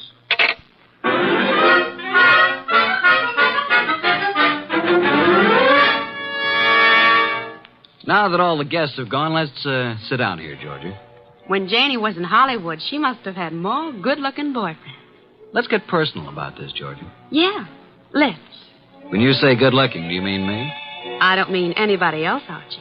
You know, I think you're pretty, too. You'd better not let Jane hear you say that. You think she'd care? I thought you knew Jane. Only slightly. You don't like Jane too well, do you? Why? Why? Why what? Why don't you tell the truth about it? No man as attractive as you ever knew Jane slightly. Either they knew her or they didn't know her. Maybe you think I'm getting a little tipsy. The idea never occurred to me. No? Well, it has to me. Refill your glass? I'll come with you to the bar.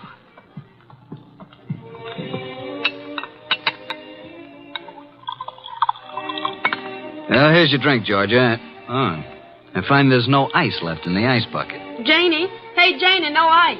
Oh, well, I'll get some. Here, give me the bucket. Mrs. Collins, Janie, I mean. Yes, Archie. May I use the phone in the bedroom again? Oh, of course. Will you excuse me for a minute, Georgia? I'm coming with you. Why don't you just stay here until Jane brings the ice? Well, why don't you go talk to Joe Boyce? I don't want to talk to Joe Boyce. I don't want to talk to Joe Boyce ever. Now, look, Georgia. I'm coming with you, Archie. Is that clear? Okay, come on. Here's where the phone is. I could have found it myself. You don't want me with you, do you? Just sit down here on the edge of the bed and listen, if that's what you want to do. Nero Wolfe speaking. Archie, boss. Well, Archie, what? Just a bit of a report. Go on. At this moment, I am sitting on the edge of one of two twin beds in the apartment of Mr. and Mrs. Albert Collins. Sitting next to me is a gorgeous redhead named Georgia. Georgia what, dear? Boyce. You mean you're the wife of Joe Boyce? Of course. Didn't you know? I am sitting next to the gorgeous redheaded wife of Albert Collins' partner, Joe Boyce. Archie, you annoy me. From what I just learned, I can see there's another friction going on. You mean Georgia and Jane? Yep, fireworks between them. This one no like other one. Have you anything more to say? When I called, I was going to ask if there's any reason why I shouldn't come home now. I wrote your instructions for you, Archie. After the murder, call you. Yeah, that's perfectly clear, isn't it? But what if there isn't any? Don't call me. Simple, isn't it? Hello. He hung up. Archie. What? That was a strange conversation. Do you want me to explain it to you, honey? What was that business about murder? Shall we join the party? Murder. Archie, wouldn't you be surprised if there was one? Yeah? Who's going to do what and to whom? I don't know. Maybe I will. Elucidate, honey. Do you intend to figure as the killer or the corpse? I don't intend to figure as anything. But you never know.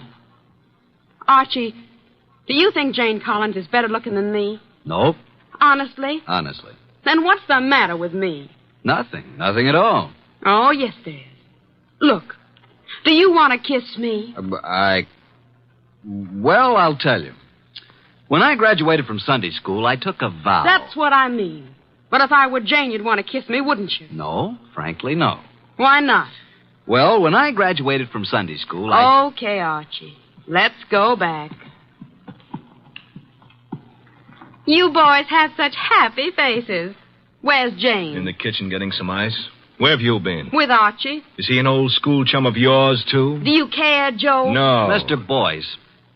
What? How much do you weigh? 187. Why? Then I'll be giving you 5 pounds. Shall we step outside? This I have got to see. Shut up. Mr. Goodwin, you seem angry. Just terribly, terribly hurt. Would it do any good if I apologized? Today I'm a little upset. If I said anything to offend you, I do apologize. Now, if you still want me to give you a boxing lesson, I'm at your service. Let's forget it. I'm sorry, too. Jane Collins came in from the kitchen with a bucket of ice cubes, a tray of fresh glasses, and the strapless gown she'd been wearing. There. I never thought I'd make it.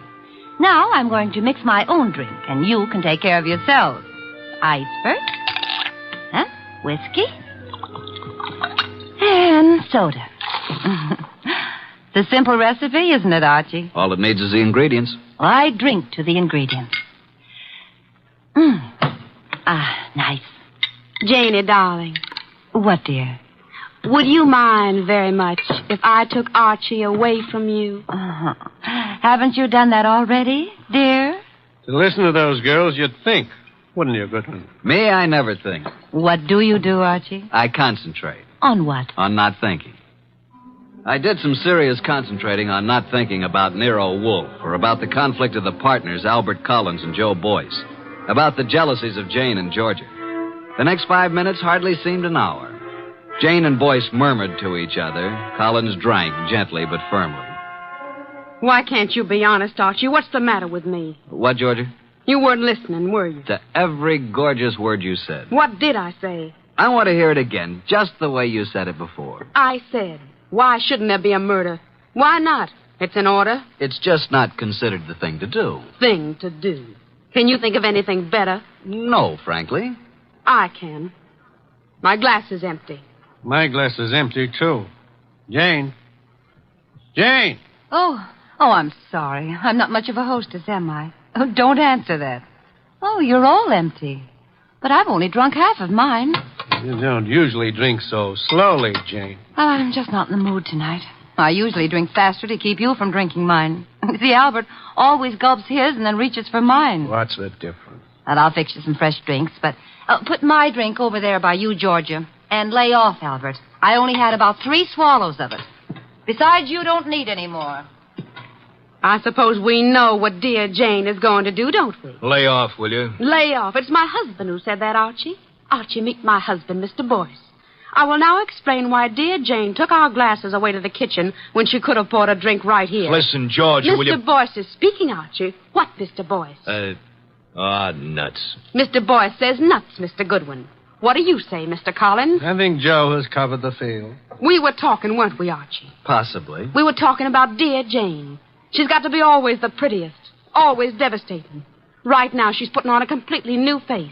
And in about 20 minutes, when our tongues are hanging out, she'll come back, all horsed up and bright and smiling, with another tray of drinks. Yeah, she'll take all night to fix them. Well, I'm going to get some air on the balcony. Don't jump off. Al, you're drinking too much lately. I shouldn't worry you, Joe. Especially now. When you start drinking not only your drinks, but everybody else's too, well... Jane's right. Is that what worries you? Slide Jane's glass down. The ice is all melted. You see what I mean? Okay, Joe, let's not be nasty until tomorrow. That gives me an idea. Think I'll propose a toast. Until tomorrow. You know, it may be rather fitting that I should drink a toast from the glass that Janey left. Until tomorrow.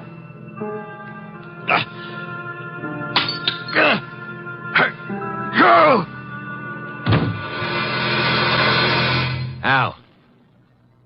Al? Jane? Janey! Albert! Oh, Albert.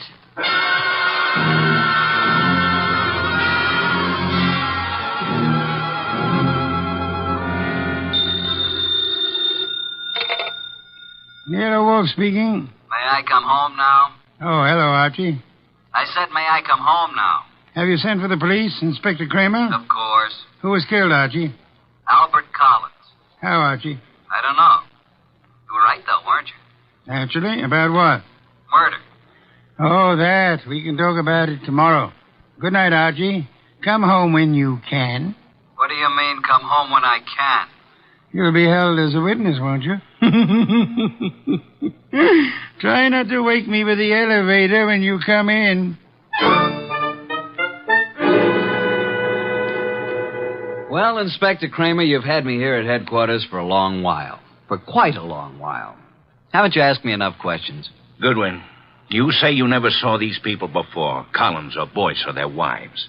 Yet when all the other guests had gone, you were still there. I guess I just don't know how to say goodbye. You didn't know they were partners in a chemical company. You didn't know that Boyce had forged a lot of papers with Collins' name. All I know is what you tell me.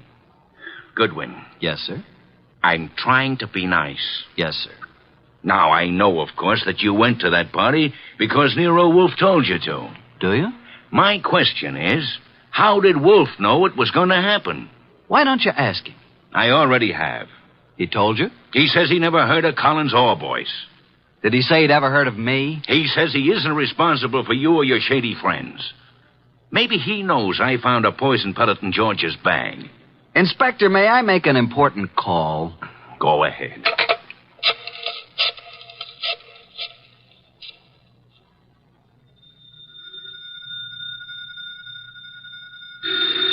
Archie. Confounded light. Hello? What time is it, Master? Confounded, Archie. I'll tell you what time it is. It's a little after 4 a.m. I'm at Central Headquarters, and Inspector Kramer has been chatting with me about my shady friends. Kramer is a jackass. Just a second. Pick up the other phone, will you, Inspector? Sorry, Mr. Wolfe. What was that you were saying about Inspector Kramer? I said Kramer is a jackass. Thank you. Wait a minute. Wolf, Oh? Eavesdropping, Inspector. I was just talking about bringing you down here for a little questioning, Wolf. Phooey. What's that? Phooey. It can be spelled in several ways. I spell it P-F-U-I. Phooey. You think I won't bring you down here as a material witness? Yes, I think you won't. I think you'd be making a great mistake if you did. A great mistake? Why? Because I might not tell you who killed Collins. Then you wouldn't know which one of these people to prefer charges against. Now send Archie home. Even he needs an occasional night's sleep.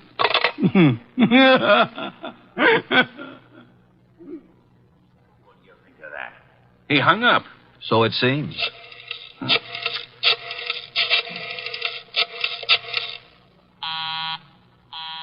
Busy? He's probably left the phone off the hook, Inspector. By now, he's probably asleep again. You know I can go out there, don't you? Sure you can. More important men than you have tried it. And where are they now? Goodwin? Yes, sir. I'm going to let you go. I'm sure Mr. Wolfe and I are very grateful, Inspector. You want to know why I'm letting you go? I know why. Why? Because if you're nice and cooperative and don't make too much trouble, Mr. Wolfe will solve this case for you and tell you whom to prefer charges against. Goodwin. Sir? Get out. Thank you, Inspector.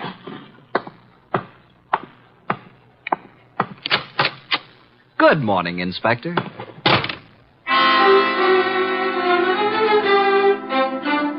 At 3 o'clock the next afternoon, I was rearranging the furniture in Nero Wolfe's office while the great man sat behind his desk watching me perspire. Are you finished now, Archie? I guess so. And tell me where they sat. There were 2 couches, like this, in front of a fireplace. Collins and Boyce were sitting together on one couch. When Georgia and I came in, they were looking at some canceled checks.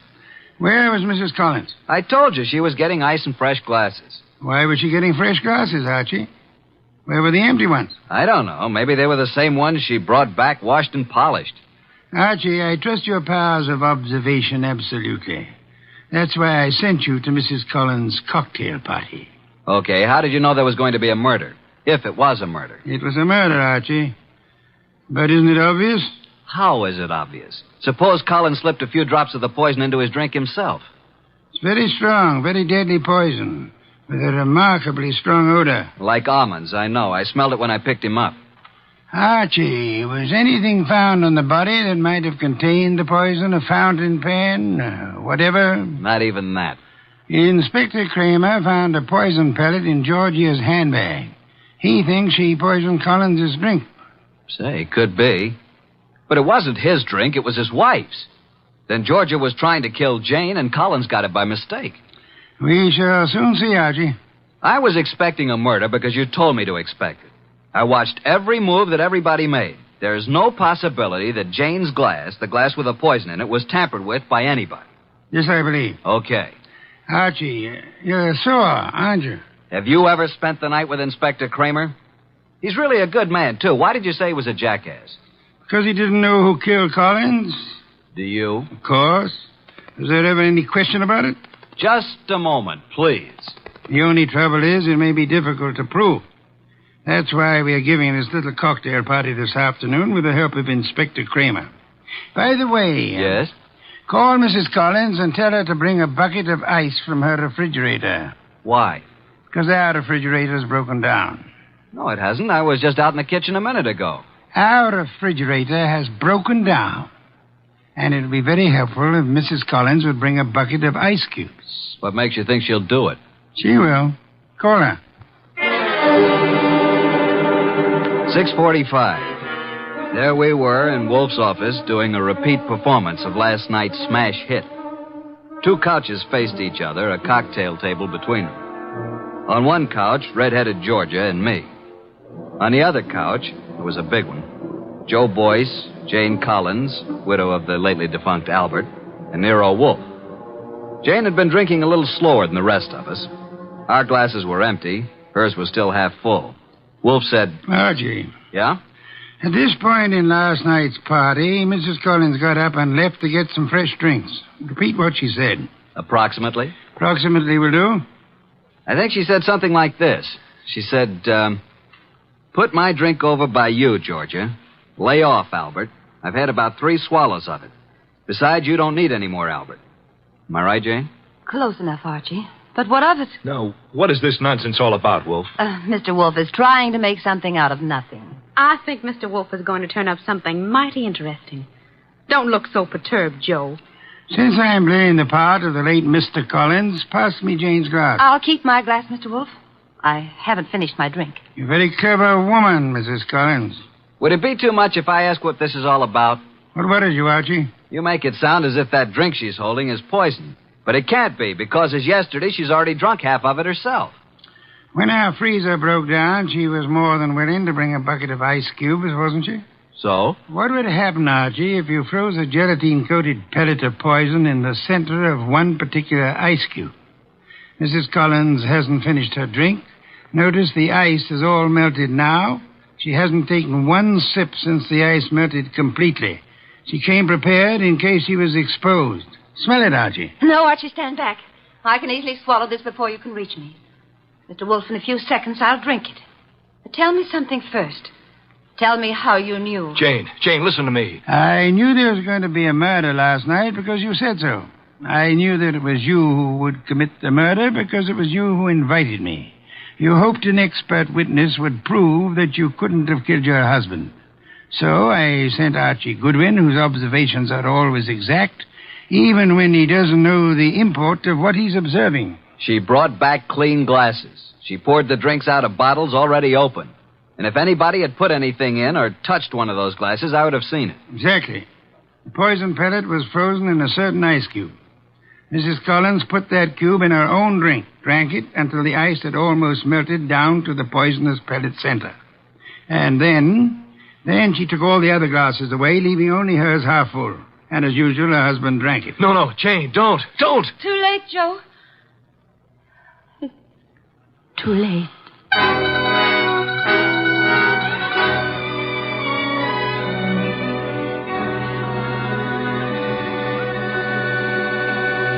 Well, boss, Jane didn't get away with the suicide try. That was clever thinking you did. I prepared a cube of ice in which I had frozen a gelatine capsule containing nothing more than a vitamin compound. I substituted for the cube in which Jane had placed the poison for herself. Wonder why Jane Collins wanted to have Joe. He'd stolen practically all the money in the company. He was just a crook. Birds of a feather, Archie.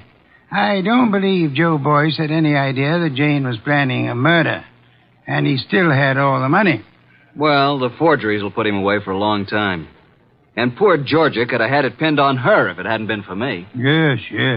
You knew all along, didn't you, that Jane had planned to have Georgia accused by planting another pellet of the poison in Georgia's handbag. Jane would have gotten rid of her husband and Joe's wife in one stroke. You knew all that, didn't you? Well, how about a bottle of beer, boss? Could you spare the time? Georgia. Beautiful redhead. Wonder where she is tonight. I'm sure I haven't the slightest idea, but in case you do... well, just be quiet with the elevator door when you come in.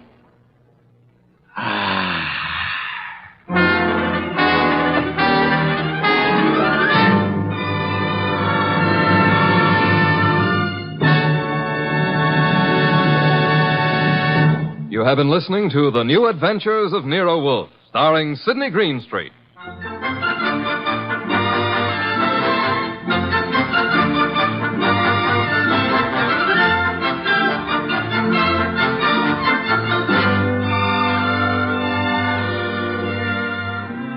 Tonight's transcribed story by Mindred Lord was based on the characters created by Rex Stout. This is an Edwin Fadiman program, produced and directed by J. Donald Wilson. In the cast were Harry Bartell as Archie Goodwin, and G.G. Pearson, Herb Butterfield, Peter Leeds, Evelyn Eaton, and Bill Johnstone.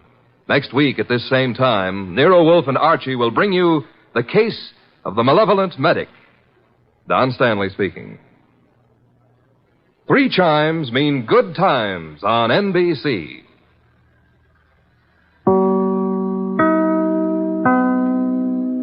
Stay tuned for Nero Wolfe, transcribed in 30 seconds.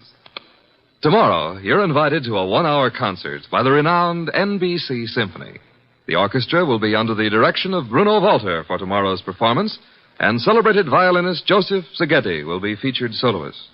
Selections for tomorrow include the overture to Mozart's Marriage of Figaro and the same composer's brilliant concerto for violin and orchestra. You're invited every Saturday to a concert by the NBC Symphony. Ladies and gentlemen, the ringing of that phone bell brings you mystery, adventure. Nero Wolfe's office, Archie Goodwin speaking. Who? Mr. Hal Horton, United Industries? Oh, I see. Well, I must warn you, Mr. Horton, Mr. Wolfe doesn't take kindly to big industrialists. Says their great wealth upsets his digestion. Why do you want to see him? The connection's bad. I don't hear you. Who? Who? Mr. Horton, who? We're cut off. What is it, Mr. Goodwin? Mr. Hal Horton called. I understand that. I won't see him. Tell him what money I have to invest I put into orchid plants. Mr. Horton wasn't promoting anything. And what did he call you for? The great Horton needs a detective. Maybe just my occupational reflex, but I thought he said somebody'd been murdered.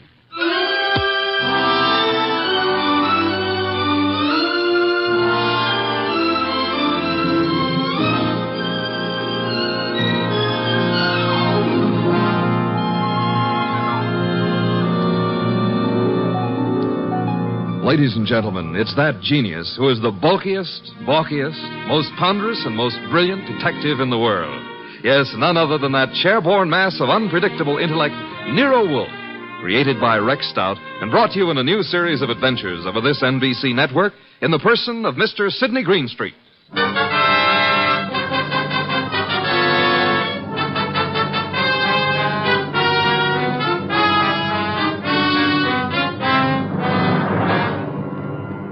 It turned out that what Horton had said had been murder, which became celebrated in the case of the malevolent medic. But its solution wasn't a simple matter of following up his accusation. It had false clues mixed all through it like raisins in a pudding. The man we came to know as the malevolent medic was young Dr. Benjamin Sloan. The case began on the sunny afternoon when Grace Banks, his nurse, came into his private office. Waiting room's finally empty, I take it? Well, there's one more patient, darling. I'm sorry, doctor. Mrs. Horton's here for another of the thiamine chloride shots you ordered for. I said you could give her those, Grace. She doesn't have to wait to see me. Oh, she's hung up her mink coat, parked her orchid and her alligator bag, and filled up all the ashtrays with lipsticked cigarette stubs. Mrs. Horton prefers to wait for you. She seems very upset. I hoped she'd get hold of herself. Mrs. Hal Horton with all that money. Whatever gives her such jitters? Darling, if I ever get in that condition after we're married, please shoot me. I've advised her to go to a specialist. Hers isn't a true medical case. Well, I'll do what I can. Get a needle ready, will you, Grace, and show Mrs. Horton in. Yes, darling. I mean, doctor. Mrs. Horton, will you step in now?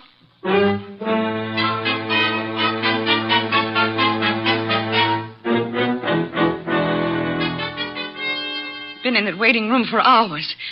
Ben, I wrote you every day this week. Why didn't you answer me? You say your health hasn't improved, Leslie. I'm worse. Much worse. Still chain smoking, drinking, and the sleeping pills? I have to take something. I can't walk the floor all night, can I? Thinking.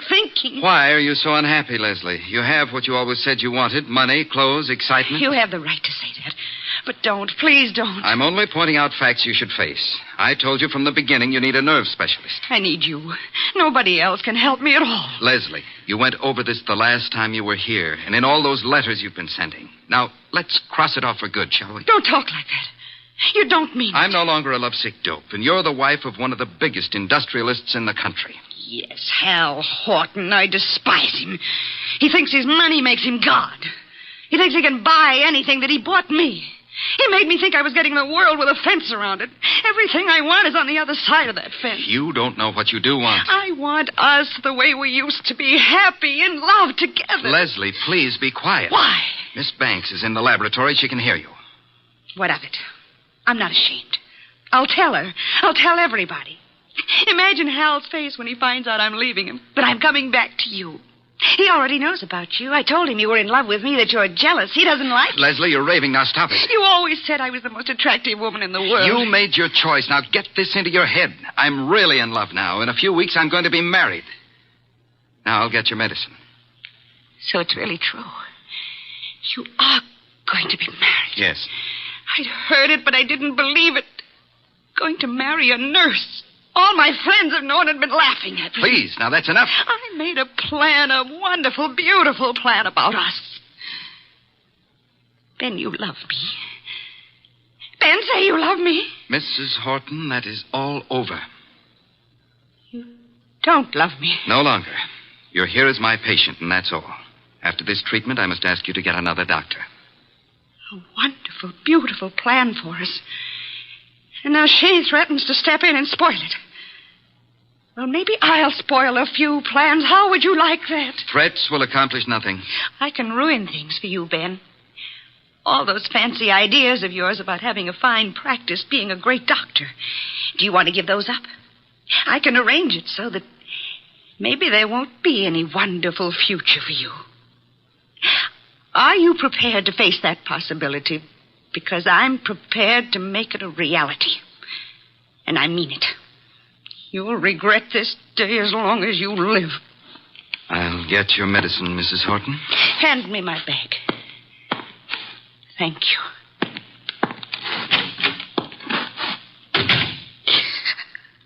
Oh, I hate you, Ben. I hate you both.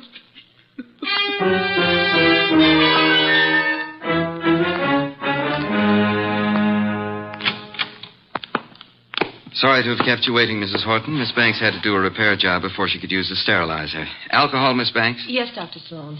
Now, Mrs. Horton, may I help? Thanks. So nice of you. There. Right side for the hypo this time, isn't it? Just touch with this cotton. Ready now, Doctor. Oh, what's the matter, Mrs. Horton? I'm just cold. Alcohol. After this, I advise you to go home and rest. These massive doses are a little painful, but they give results. There. That's all. Just relax here, and you can leave in 10 minutes. Come, Miss Banks. I want to talk to you.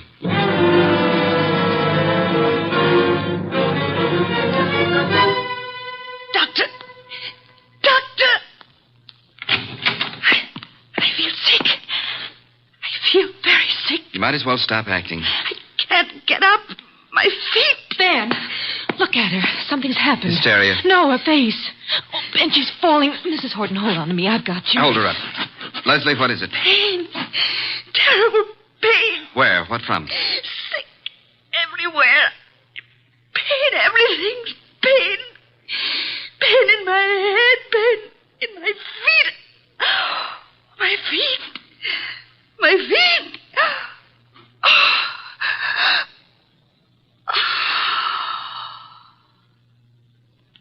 Doctor, she's dead. Yes, Grace. Get a card from the files. I want to study it. From the first day Mrs. Horton came here. What was it, Ben? What happened to her? Symptoms are of a heart condition from which it seems the patient has just expired. Then you must call her husband. Grace, did you hear me? Yes, Dr. Sloan.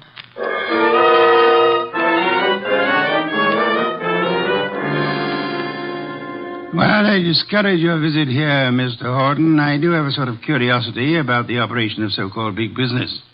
Maybe offer you a glass of beer and hear an explanation of the rise and fall of this morning's stock market. You don't think I've come here socially?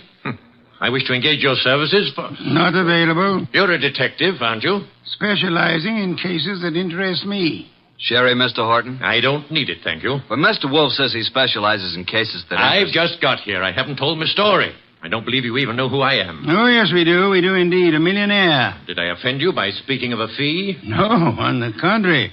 It is that portion of your conversation which interested me most. Frankly, I planned to spend the evening examining the first edition of Henry James I'd like to purchase, and the word fee suggested a possible way. Now, what have you done, sir? What have I done? One doesn't have to be a detective to recognize you're in trouble, Mr. Horton. Look, Mr. Wolfe, I have done nothing. But I've got a question I've got to have answered. I need facts. They tell me you're the man who can give them to me. If Nero Wolfe can't get them for you, they're not facts, they're fancies, Mr. Horton. Well, my story's involved. But the gist of it is, your beautiful wife, a former model, died last week. The death certificate indicated a heart attack. You suggest she was murdered. How did you know? Never mind how I came to my conclusions. How did you come to yours? Leslie had been going to a Dr. Benjamin Sloan. She said he was a specialist. Some friend had recommended. She'd been upset. He was giving her vitamin B shots, she told me. You doubt that was true? Dr. Sloan informed me, after she died in his office, there'd been a heart condition from the beginning. Well, I don't believe it. Leslie was a very emotional girl. She'd have been quite frightened of a heart ailment. She'd have told me about it. Maybe she didn't comprehend its seriousness. Dr. Sloan did. Why didn't he get in touch with me at once about it? Then, when I went to clear up Leslie's room, I discovered something. Leslie didn't go to Sloan through a friend. She'd known him when she was a model and he was a hospital intern. She'd kept letters he'd written to her then. Love letters. Indeed. Well, doesn't that give you an idea, Mr. Wolfe? Sloan lost Leslie to me.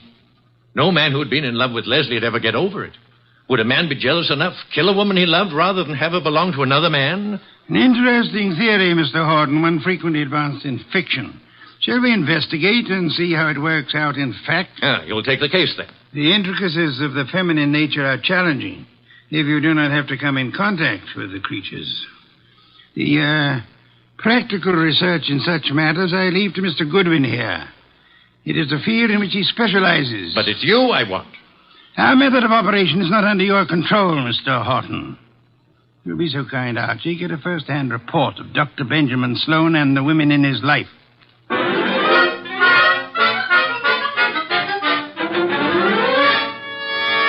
Just came to ask a few routine questions, Dr. Sloan. I don't understand your interest in the Horton case, Mr. Goodwin, is it? That's right. The death certificate was signed and a report made to the medical inspector. Detectives are a snoopy lot. Detectives? Are you from the police department? No, I'm employed to note some details before we close up the Leslie Horton estate. Sudden deaths have to be double-checked. I'm afraid I can't add a thing to what I've already reported. Well, thanks for seeing me anyhow. Been a pleasant visit. Ever have a patient die in your office before, Dr. Sloan? No, but I've seen similar cases in the hospital, of course. Was Mrs. Horton warned about her heart condition, Dr. Sloan? I discussed her case with her fully and frankly. And her husband, wasn't Mr. Horton alarmed? He didn't know. Mrs. Horton's ailment was, well, not to bore a layman with medical details, was not a fatal one necessarily. She might have gone on for years. Just played in bad luck, huh? The worst. Mm-hmm. When'd you first meet her? Several weeks ago. And you saw her how many times? It's all on the record. She was nervous. I prescribed thiamine chloride. Her medical report card shows that. You read it for yourself. Well, I guess that's all, Dr. Sloan. Won't bother you further. Miss Banks will show you out. Yes, Dr. Sloan? Sort of a modern Aladdin arrangement, isn't it? Wish I could press a buzzer and have a beautiful girl like you appear. Mr. Goodwin is leaving. Oh, this way, Mr. Goodwin. You can use the side door. The waiting room's full of patients. So long, Doctor. This way through the lab. There's a door from it into the corridor. Cozy place, all those bottles. I suppose there's enough stuff in here to kill an army. To cure one. Miss Banks, may I say that you're the kind of a nurse that patients dream about? Make it a pleasure to go to a hospital. Blonde hair, blue eyes, winkers an inch long. Are they real? If you'll excuse me. What do I have to come down with to persuade you to take care of me, huh? I don't take cases. I'm a technician. Good day, Mr. So you work just for Dr. Sloan? That's too bad the way he's involved in this Horton case. It looks serious. Mrs. Horton simply died of a heart attack in Dr. Sloan's office. If you wanted to help your boss, Miss Banks, you'd stop rushing around and answer a few questions. I'm sure Dr. Sloan gave you the necessary information. Guess he doesn't realize the trouble he's in. If you can supply any details that'll change the picture, you'll be doing him a great favor. He's a nice guy. I want to help. What is there to say? The report... Let's get it in your own words. Just what really happened here that day. Well, Dr. Sloan gave Mrs. Horton the vitamin B shot. That was routine. Mm-hmm. But she didn't get up afterward. She said she was sick. And then she fell and I caught her. And Dr. Sloan administered emergency treatment. What did that consist of, Miss Banks? All that is in the office record. What would bring on such an attack? It could have been several things. Could it have been something she ate? Acute indigestion affects the heart. Maybe Mrs. Horton would be here now if the doctor thought to use a stomach pump. He did use one. He did everything there was time to do. She certainly went in a hurry. Suffer a lot? She said she was in pain. Where? Her stomach? No, not her stomach. Where then? She seemed to be in pain all over. Reflex, maybe? When it was over, what did you do, Miss Banks? Called Mr. Horton. Must have been a blow to the great man. I understand she was younger than he is and quite a sultry gal. I've talked to you professionally because you said it was necessary to help Dr. Sloan. Is that all, Mr. Goodwin? I guess it is for now. Unless you'll have dinner with me. Thank you, no. I'm handsome, hardworking, and harmless. I'll bring you references from my employer. What do you say? The express elevator's the one on the right. Must be there's another man. Wouldn't be the doctor, would it? Well, you'll fit better in a Pullman kitchen than here among the test tubes at that. My reluctant congratulations.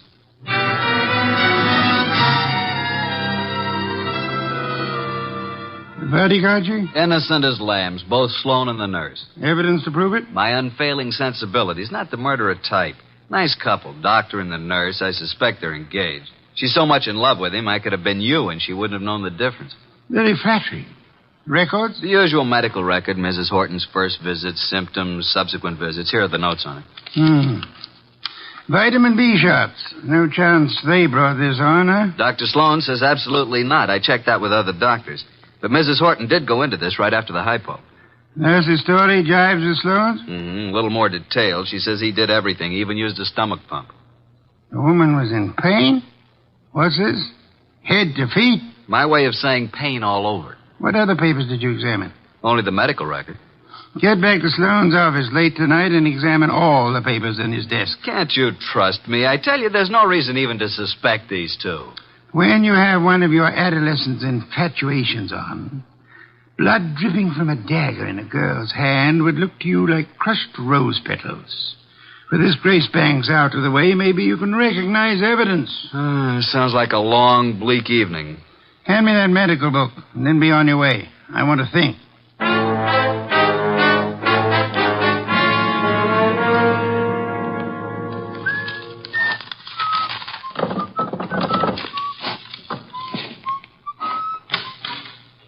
Well, good evening, Mr. Goodwin. Oh, good evening, Dr. Sloan.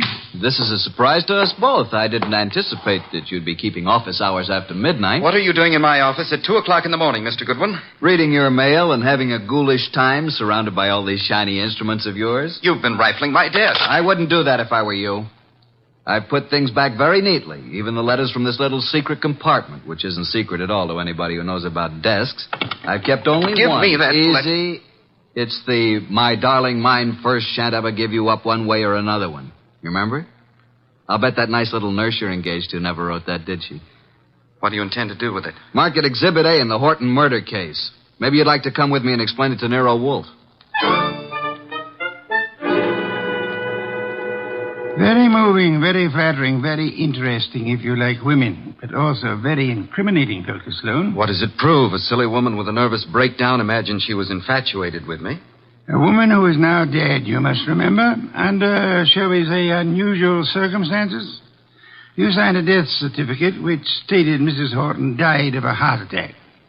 As you signed it, Dr. Sloan, did you remember she had threatened you and heave a sigh of relief that fate had done you such a good turn? I didn't bear Leslie any ill will. I was sorry for her. You felt adequate to the situation. You called no other doctor, though there are several in your building. My first thought, of course, was that it was some extraordinary allergic reaction to the vitamin dose. It was not until an hour or two after she was dead you decided she expired from a heart attack. Yes. How did you explain the pain? I reported no pain. Miss Banks said Mrs. Horton had pain from her head to her feet. Grace said that? Well, not in those words, but that was the general Dr. Sloan, why did you use a stomach pump on a heart case? Why, I told you I tried everything, sometimes an acute digestive disturbance. I suggest you did it because to you, as to any qualified physician, the pain in the feet suggested poisoning, a particular kind of poison, an inorganic poison. There wasn't any in her stomach. You maintain that? Archie, get the medical examiner on the phone. Tell him the body of Miss Hal Horton must be examined for any evidence of poisoning. I know you think Mrs. Horton was murdered, but it's impossible. There'd been no one near her. Miss Banks? Miss Banks couldn't have done it. She was working with me constantly. That's what I thought you'd say, Dr. Sloan.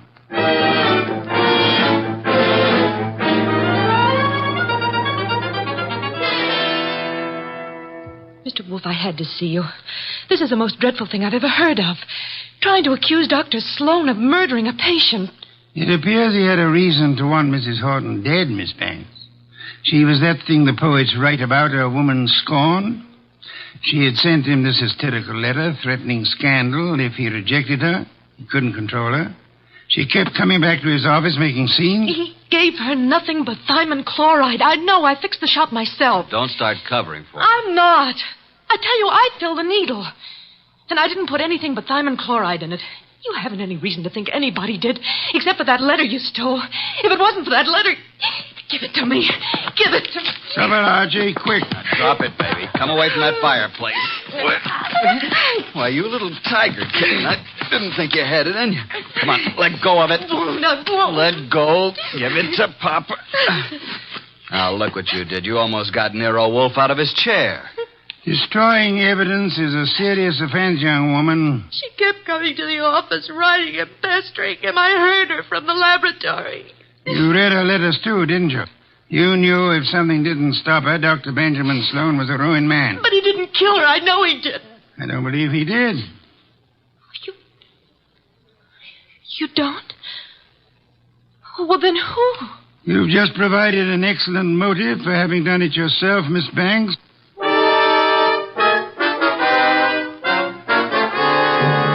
Pears and white wine. Cold, luscious, exotic. Excellent, Fritz, excellent. The best thing that's happened today. I don't like this Sloan case. If you ask me, I think that Horton dame got what was coming to her. Those are not the words of abstract justice, nor the phrases of a gentleman of culture. A good detective never plays favorites.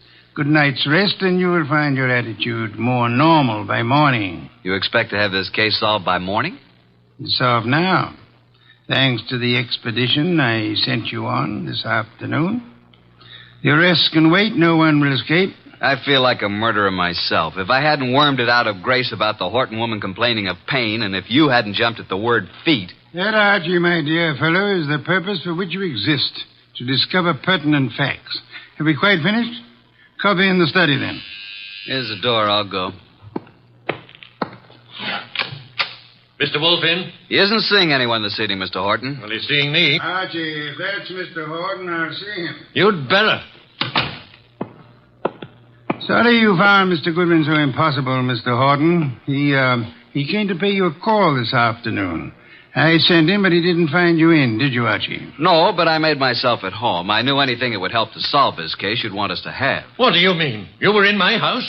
What did you take? Nothing of monetary value, I assure you, that will not be returned in due course.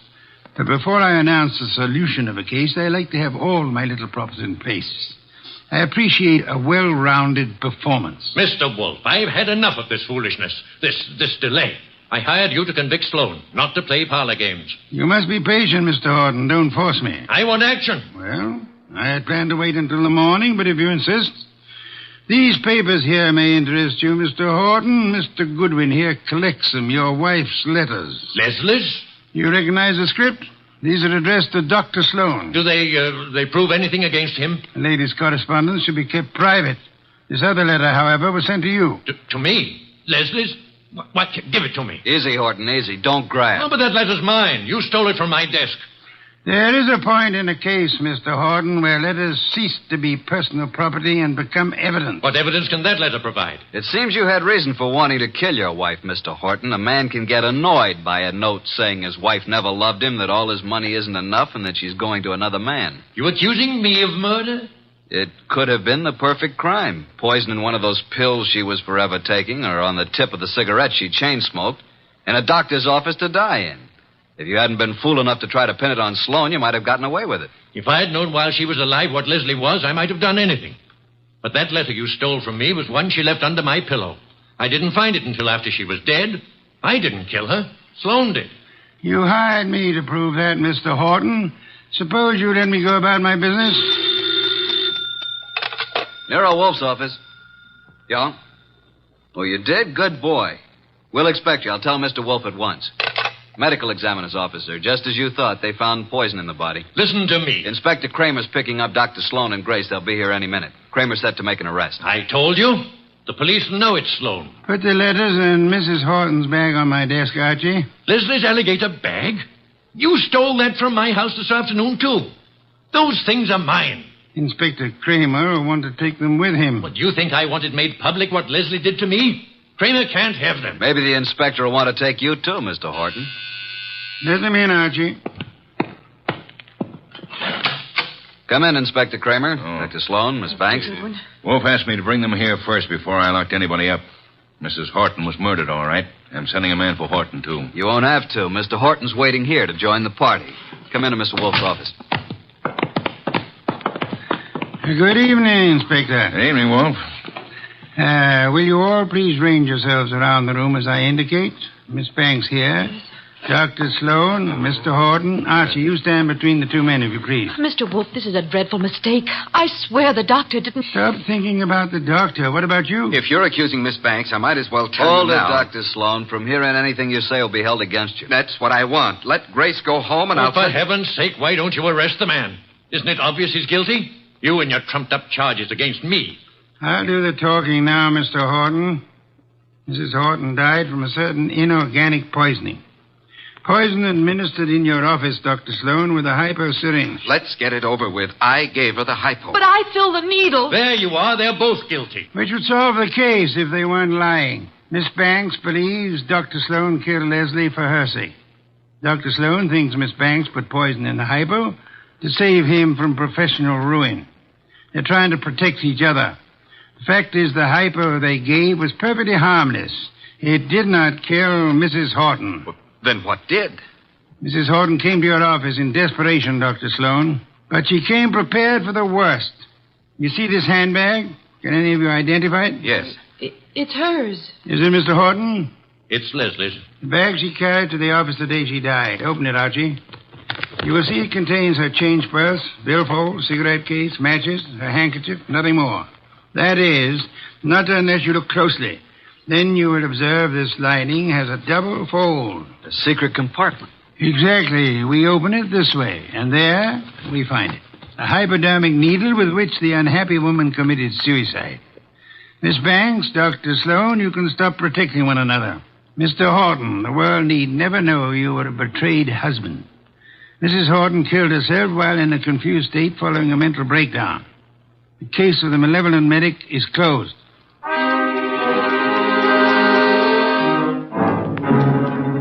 How did you ever get the hunch about the handbag, Mr. Wolfe? I know nothing about women, but on my occasional trips abroad, I have been forced to observe their handbags. Monstrosities. They hold anything and everything. Now that our guests have gone, Fritz is bringing coffee to the study. Would you like some beer? I believe I would. Somehow I feel I've earned it. Here you are. Poor fellow, I'm very sorry for you. How so? This is one case in which there is no falsely accused, unattached young lady for you to squire about. Well, here's to your better luck next time.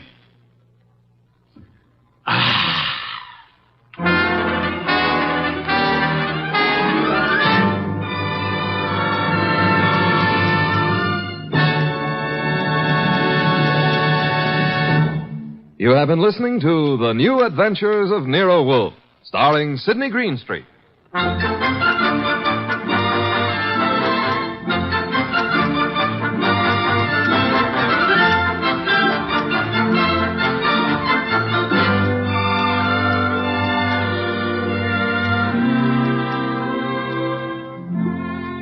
Tonight's transcribed story by Ruth Adams Knight was based on the characters created by Rex Stout.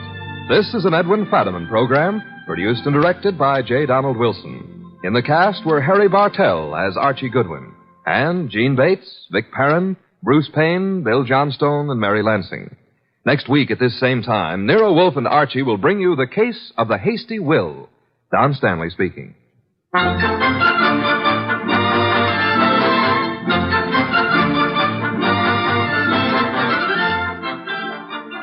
Three chimes mean good times on NBC. There's music and mystery for you every Saturday evening on NBC. For music, tomorrow, your hit parade brings you the top tunes of the land with Snooky Lanson, Eileen Wilson, and Raymond Scott's orchestra. And for mystery, Herbert Marshall stars as the Man Called X, a man in search of adventure who travels wherever there is intrigue, danger, and romance. More good mystery at Sam Spade next on NBC.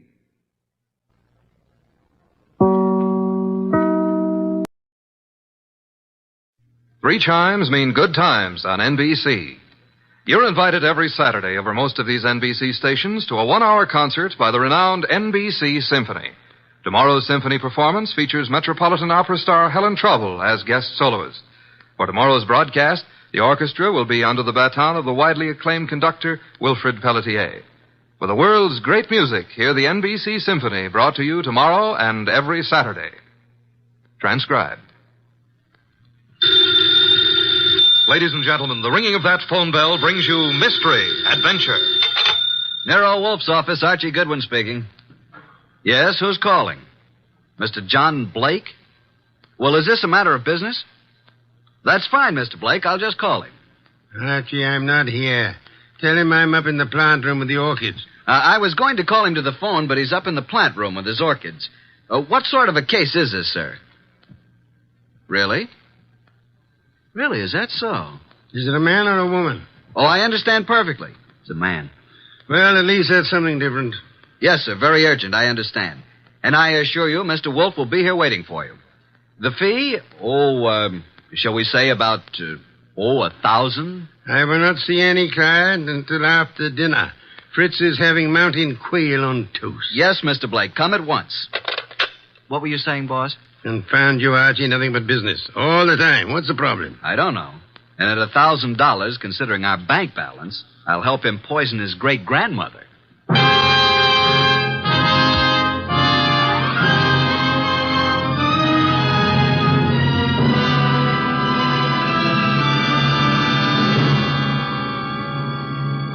Ladies and gentlemen, it's that renowned genius who is the bulkiest, balkiest, most ponderous, and most brilliant detective in the world. Yes, none other than that chair-borne mass of unpredictable intellect, Nero Wolfe, created by Rex Stout and brought to you in a new series of adventures over this NBC network in the person of Mr. Sidney Greenstreet.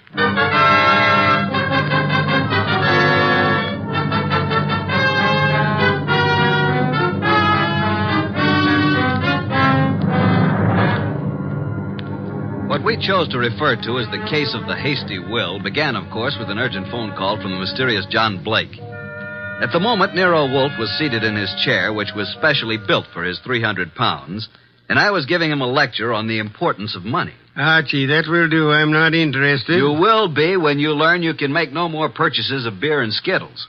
You've passed up 2 cinch cases now. Each would have meant a healthy fee. Let us hope this Mr. Blake has a nice, fat problem that will take us days to solve. Archie. Yes, sir? Answer the door. Good evening. I'm John Blake. Oh, yes. Come in, Mr. Blake. You have no idea how welcome you are. Archie, show Mr. Blake in and close the door. That draft is unbearable. This way, sir. Mr. Wolfe doesn't care for anything resembling air. Oh, I'm Archie Goodwin. Good evening, Mr. Blake. Mr. Wolfe, I have a little business for you. Now, before you say anything, I know you're not a lawyer. I'm not a member of the bar, let us say, Mr. Blake. Of course. What kind of business, Mr. Blake? I have here a short will, which I have typewritten myself. I haven't signed it yet. Also, I have here a sealed envelope containing a letter which I want you to be prepared to deliver to the addressee. A will and a letter. Very well. Yes. Do you know who I am? Seems that I've certainly seen you before. Same here. I just can't place you. Well, I'm John Blake, president of the Plymouth Building and Loan. Oh, of course. I've seen your picture many times. You have a staff of the best attorneys in the city, Mr. Blake, and this is most assuredly the business of attorney. Perhaps. But in this particular instance, I wanted an individual who had no interest in me, nor previous knowledge of my affairs. I see. Also, I wanted a person who was, shall we say, not too well fixed. Well, you certainly couldn't Archie. Imagine Mr. Wolfe being in need of money. Just why can't your attorneys handle this? You'll know in a moment. But when I leave here, I want you to forget the whole thing, for the time being. Indeed. You have said it. Here's the will. You may read it. Archie. January 25, 1951. To my daughter, Anita Blake, I do hereby bequeath all my property, personal and real, including the portrait painting of her mother, my dear deceased wife, Marcia Blake. This will supersedes any and all instruments previously drawn. So, simple enough, isn't it? That's all. Now, the pen, please, and I'll sign it. Now then, you sign as witness, Mr. Goodwin. You retain the will, Mr. Wolfe, and the envelope here, which is addressed to Hilary Blake, my brother, who is now living in this city. Your brother? He's just recently returned from 25 years in Australia. Though Hilary has written me several times, I have not favored him. We've been estranged these many years over, a certain unpleasant situation which this enclosed letter will clear up. Are you in fear of your life, Mr. Blake? Murder? No, Mr. Wolfe. There was a time, yes, but, not now. You will know what to do with the will and the letter, though, when the time arrives. Now, as to your fee, you said, 1,000? Well, we usually receive... 1,000 will do. Well, here's a check, all made out. If you're thinking of suicide, Mr. Blake, we must warn you. If you don't care to go through with this, please say so. I'm not planning on suicide, I assure you. We have taken the job, Mr. Blake.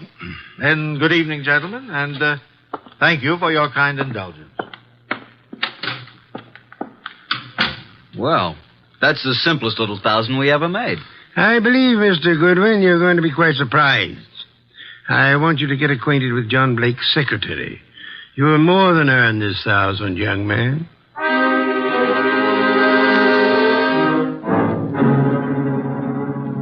Archie. Archie, is that you? Yes, boss. What time is it? It is 6 p.m. The clock is right in front of your eyes. I'm thinking, Archie, it's very interesting. Very. An entire day has passed since the visit from John Blake. Did you learn anything from Blake's secretary? I did. He left his office late yesterday, she said. His daughter Anita is quite upset because he didn't come home. Check his club? Yup.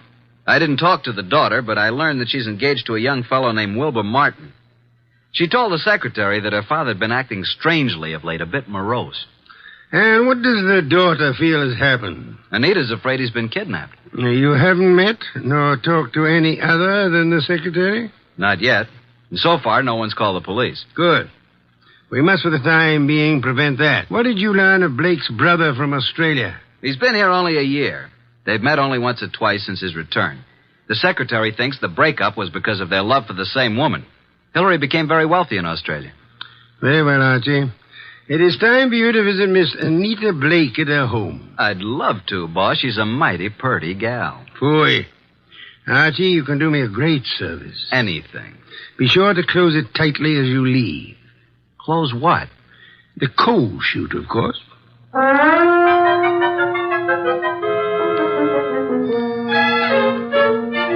I'm awfully glad you could come, Uncle Hilary. Wilbur seemed to think you might know something about Father's disappearance. No, I don't know, Wilbur. I'm just as nonplussed as you are. When did you see your brother last? Oh, it's been 4 or 5 months. Why? Well, I just wanted to know. What do you two think has become of him? Surely you know his recent actions better than I. Well, at first I thought he'd been kidnapped. Now I'm afraid it's suicide. Oh, I say, really now. Have you been putting such ideas into our head, young man? On the other hand, could have been murder. Oh, indeed. Well, I suggest that the police be called. Hospitals, the morgue, every place. Have you thought of doing that, young man? I was going to. Oh, really? Then what are you stalling about? I'll just step into the library and do it myself. Oh, it can't be, Wilbur. It just can't be. Miss Blake, there's a Mr. Goodwin to see your father. Oh, I'll see him. Thank you, Miss Blake. I'm Archie Goodwin. This is my fiancé, Mr. Wilbur Martin. Mr. Martin? How do you do? What is it you want, Mr. Goodwin? Is your father here, Miss Blake? Why, no. No, he isn't. What is your business, Mr. Goodwin? Why do you want to see Mr. Blake? As a matter of fact, I don't really want to see Mr. Blake because I don't think he's here. I came to see Miss Blake.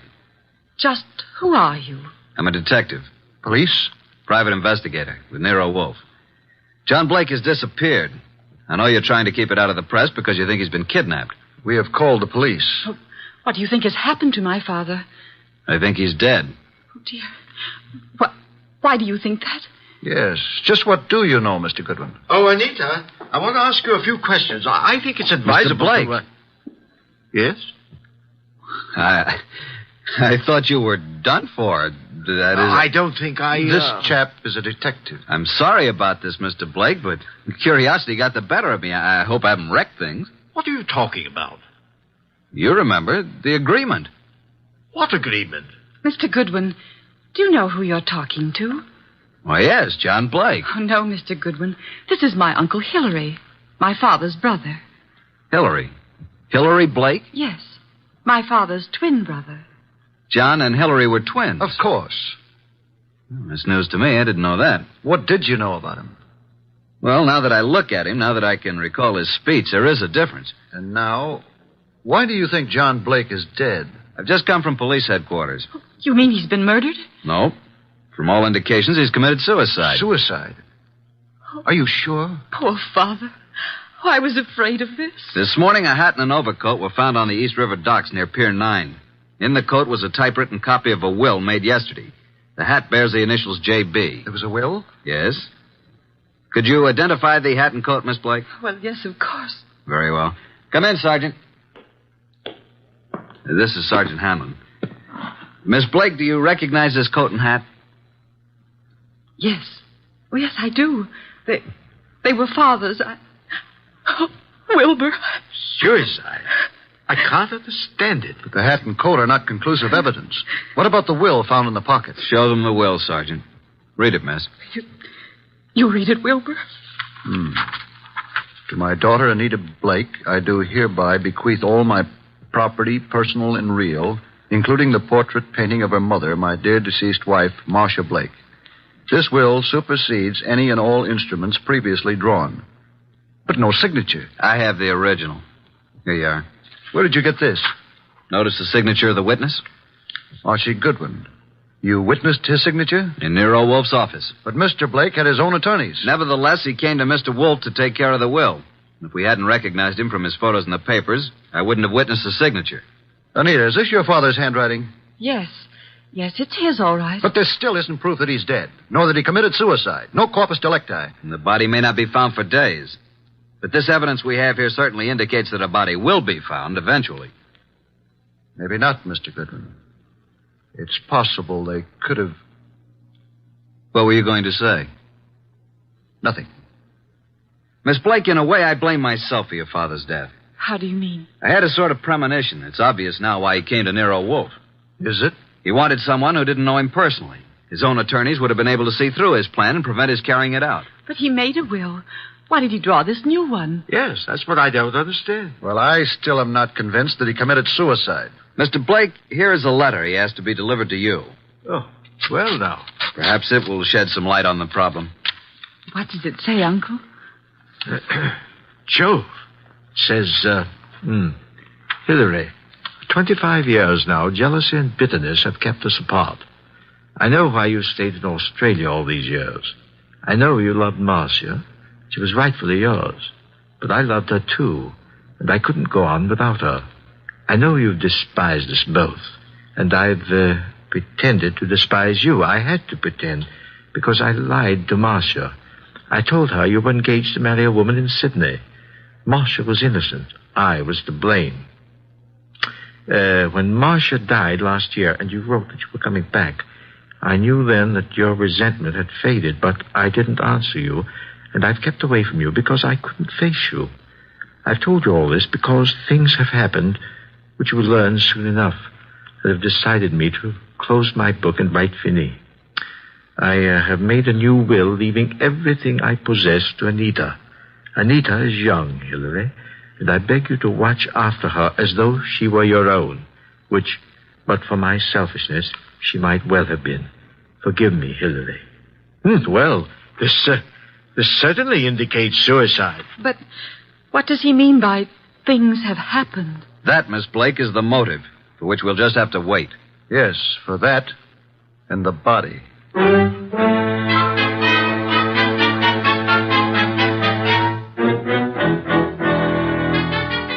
Well, boss, up here in the conservatory a bit early, aren't you?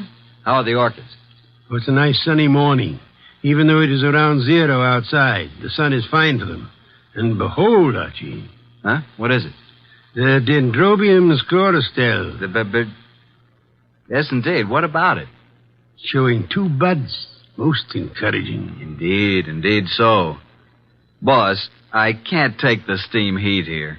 Tell me, this painting of Marcia Blake, is it large? It hangs over the Blake mantle, about 3 by 4 feet. find it most intriguing that John Blake should mention the painting in so short a will. And Hillary, does he seem to offer any suggestion on this problem? He has very little to say. Wilbur has definite ideas, and he's in there pitching all the time. He has a rather unpleasant way about him, though. You have talked with Inspector Kramer? I have. And asked Miss Anita and Hillary to meet you at the morgue to look at the body? Right. And I left Wilbur out of this gathering. This body is practically unidentifiable, huh? In Kramer's opinion, it is. After you're finished down there, I'd like to have a chat with this Wilbur Martin. Okay, but you'll get nothing out of him. I've tried. Archie, you're becoming so conceited. Soon I fear I'll have to fire you. If it were summer, I would forthwith resign. Run along and close our coal chute behind you.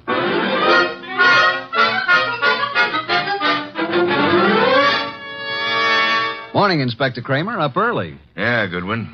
I just love to come down to this morgue. This is Miss Anita Blake and her Uncle Hillary Blake. Howdy do. Good morning, Mr. Goodwin. I hope you don't object too much to my joining the proceedings. Oh, I know, Wilbur. I suppose it's all right. Please, Mr. Goodwin, what's happened? There's a body here. Rather badly bruised and cut and in a bad condition, but I think you should look at it. Oh, I'm sorry, Miss Blake, but I'm afraid it's necessary. Very well. I'll be all right. Now, I'd like to come along. Oh, yes, Wilbur, you must. Well, come on. This way.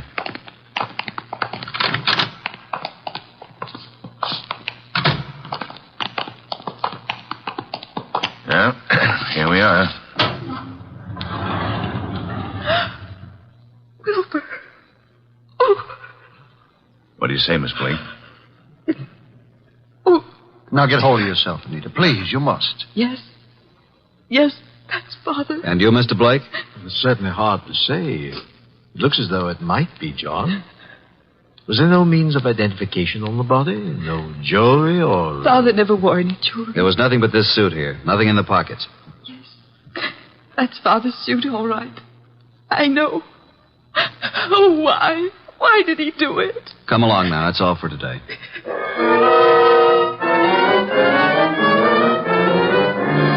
Mr. Wolfe, this is Mr. Wilbur Martin. Ah, yes. How do you do, Mr. Martin? Sit down. Thank you, sir. No. Take the red leather chair. That's right. So glad you could come. Archie, beer first. Tell me, Mr. Martin, you saw the body? I did. Whether it was John Blake or not, I'm not sure.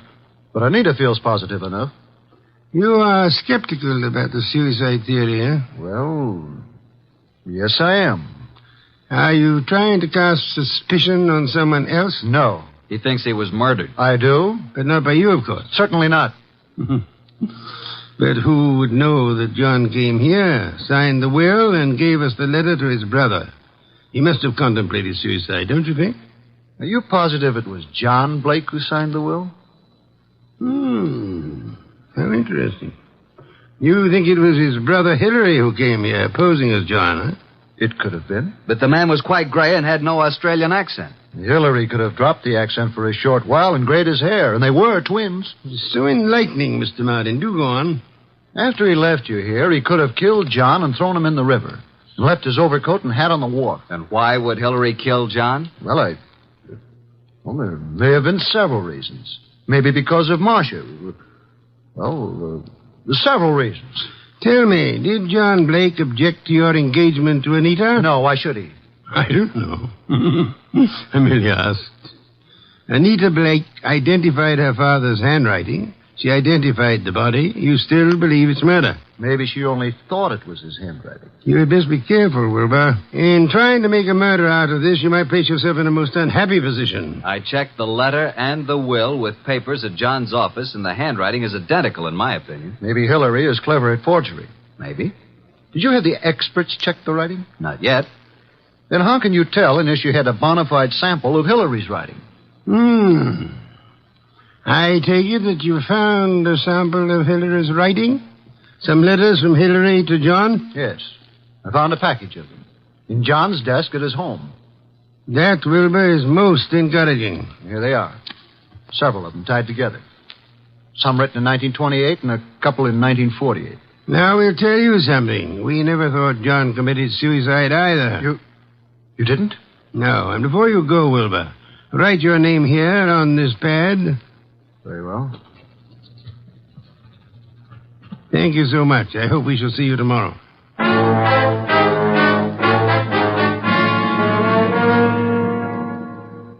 Well, I'm surprised, Inspector Kramer, to see you out in such inclement weather. I like the cold spells. Sit in the red leather chair. Yeah, thanks. Good. Have your experts finished checking the will and the letter? Yep, but not all through with a package of Hillary's old letters that Wilbur found. What's the verdict? If this is forgery, it's the cleverest bit of forgery we've ever come across. My men say the will and the letter you received appear identical with the specimens from John's office. Indeed. The will and the letter then do seem to have been written by John Blake. Yes. But on the other hand, and this is unusual, by comparing this letter from John with a letter Hillary wrote from Australia in 1948, we found characteristics in both men's letters which were definitely similar. Then, Inspector, you feel that Hillary might have written the letter and signed the will. That it was Hillary who came to my office? Well, it's a tough thing to prove, but I think that's being on the right track. Inspector, what about the rest of the package of letters I got from Wilbur Martin? They're still working on those down at headquarters. What about young Wilbur? Well, so far, can't see much in him to worry about, but it's a bit early. Archie, phone out to the Blake mansion and tell Wilbur Martin that we've uncovered the whole thing. And if Wilbur's in on it, he'll be gone before you get there. We can pick him up later. Okay. I'll let you know about the rest of Hillary's letters. Good. We won't phone out there until you're finished. I'll call you as soon as possible. Archie, I want you to look into the affairs of the Plymouth Building and Loan Company. See what you can learn about the actual stability of the company. Okay. Boss, please put on your muffler and overcoat and open a window. A candle couldn't burn in this place. Yeah. I'm on my way.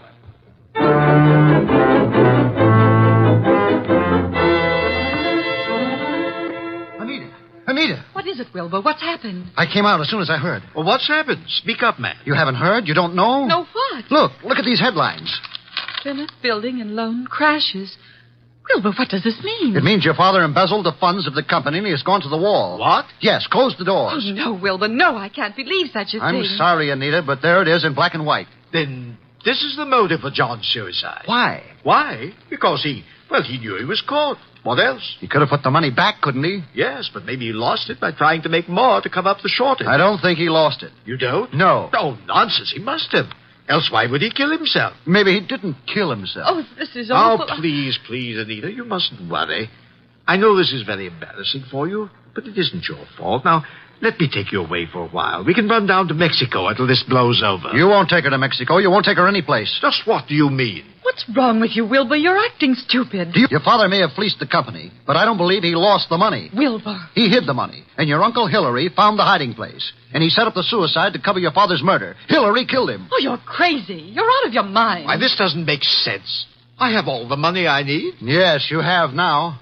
Pack your things, Anita. I'll phone the airport for reservations. You can't leave at a time like this. You won't leave this room. Do you know what can be done to you for threatening people with firearms? I'll call the police. You don't need to call the police. I've just talked to that detective, Mr. Goodwin. He's on his way here. The police have uncovered everything. I know you killed John, and you have the money. Wilbur, you're out of your mind. I know what I'm talking about. Get out of here. Get out. I won't leave. No one will leave till Goodwin comes.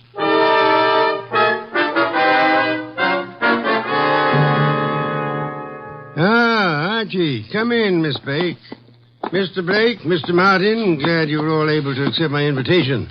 You too, Inspector Kramer. Yeah, I know how glad you are I could be here, Wolf. Please be seated, folks. Hillary was going to Mexico on the next plane and taking Anita with him. Mexico? John Blake stole the money from the company, but Hillary found out about it and killed him. Mr. Wolfe, this is utter nonsense. Mr. Blake, Inspector Kramer's handwriting experts have examined the will and the letter left with me. They have also checked them with your recent letters from Australia. Indeed. And your letters from Australia show a definite resemblance, having the same characteristics as the letter and the will you've given me. You mean you think that I signed the will and wrote the letter? Definitely. Ridiculous. But there's something else. The will mentions a painting of Marcia Blake, Anita's mother. Archie, where is that painting? Did you bring it? It's here. Bring it in here, Sergeant. Just a moment. I hope you don't mind, Miss Blake. What are you doing to it? Tearing off the paper backing of the picture? Yes, and there you are. There's the reason for the whole thing. Bonds. Pasted in the back. Thousands of dollars in negotiable bonds. Then Hillary did know about the money. He killed John for all this. He had Anita order the picture to be credited for shipping. I did no such thing. Nevertheless, you didn't kill John Blake. Certainly he did. Look at these 2 letters from Hillary Blake to John here in America. What are the dates? September and November 1948. Those were supposedly Hillary's most recent letters to John. And look at these letters, June and July 1928. Notice any difference? All are signed by Hillary, but the ones dated 1928 are not at all like the ones written in 1948. Not the least similarity. The ones dated 1928 were written by Hillary. But those dated 1948 were written by John. By John? How do you mean? Carry on, Inspector. You're under arrest, Mr. Blake. Not for murder, because there's been no murder. You're under arrest on a charge of embezzlement. Embezzlement? Oh, but how can And you, Miss Blake, are under arrest as an accomplice. What? I don't understand. Mr. Wolfe. Wilbur, you yourself unearthed the old 1928 letters, really written by Hillary from Australia. The recent letters are not in the same handwriting. They were poorly forged by John in 1948. Furthermore, we checked with Australia and learned that Hillary Blake died in Sydney 10 years ago. And this man here is really John Blake, posing as Hillary to escape the penalty for looting the company. Anita. It just doesn't seem possible. Anita knew all about it, and they might have gotten away with it if they hadn't come to us, Archie. What a fantastic plan. I'm giving you back your $1,000, Mr. Blake, but I'm afraid it won't do either of you much good now. Thank you so much, Inspector Kramer, for dropping in.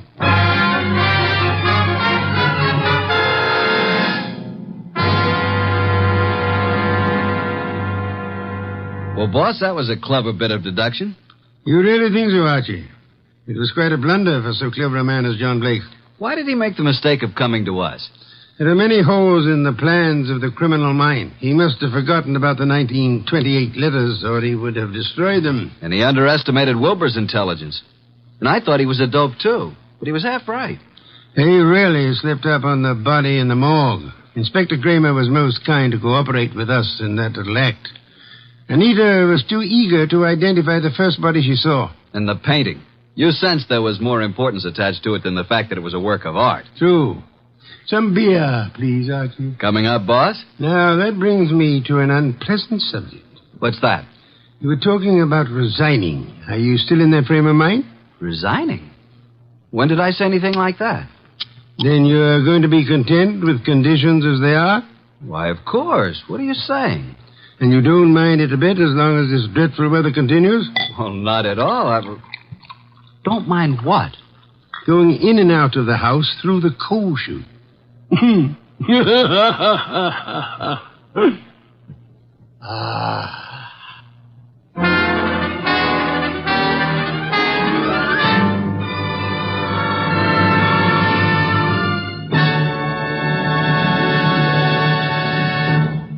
You have been listening to The New Adventures of Nero Wolfe, starring Sidney Greenstreet.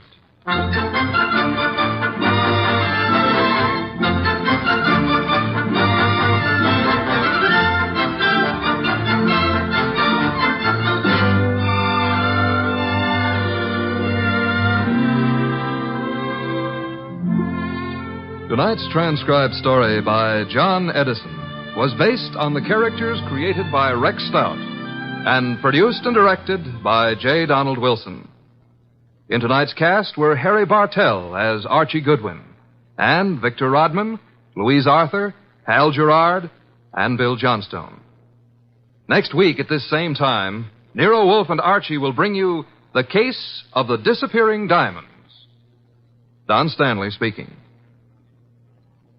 3 chimes mean good times on NBC.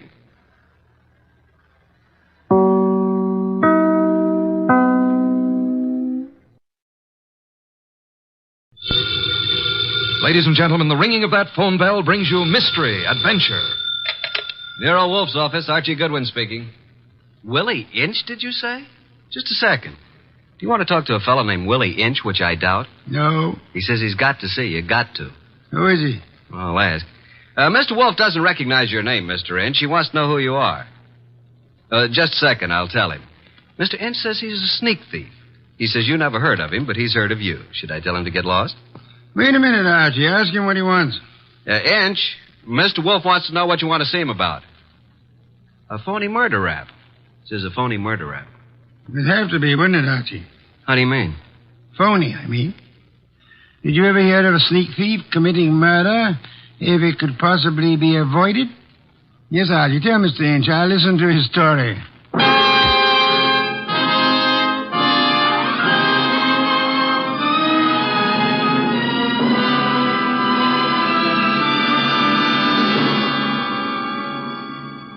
Ladies and gentlemen, it's that renowned genius who is the bulkiest, balkiest, most ponderous, and most brilliant detective in the world. Yes, none other than that chair-borne mass of unpredictable intellect, Nero Wolfe, created by Rex Stout and brought to you in a new series of adventures over this NBC network in the person of Mr. Sidney Greenstreet.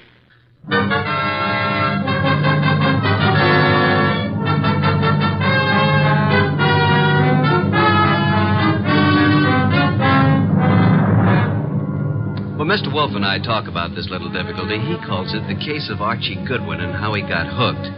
However, I call it the case of the disappearing diamonds. I prefer my title. He prefers his. Anyhow, it started with an improbable character named Willie Inch. That'll be our sneak thief, Archie. Let him in. Okay, boss. Okay? Inch? Yeah. Come in.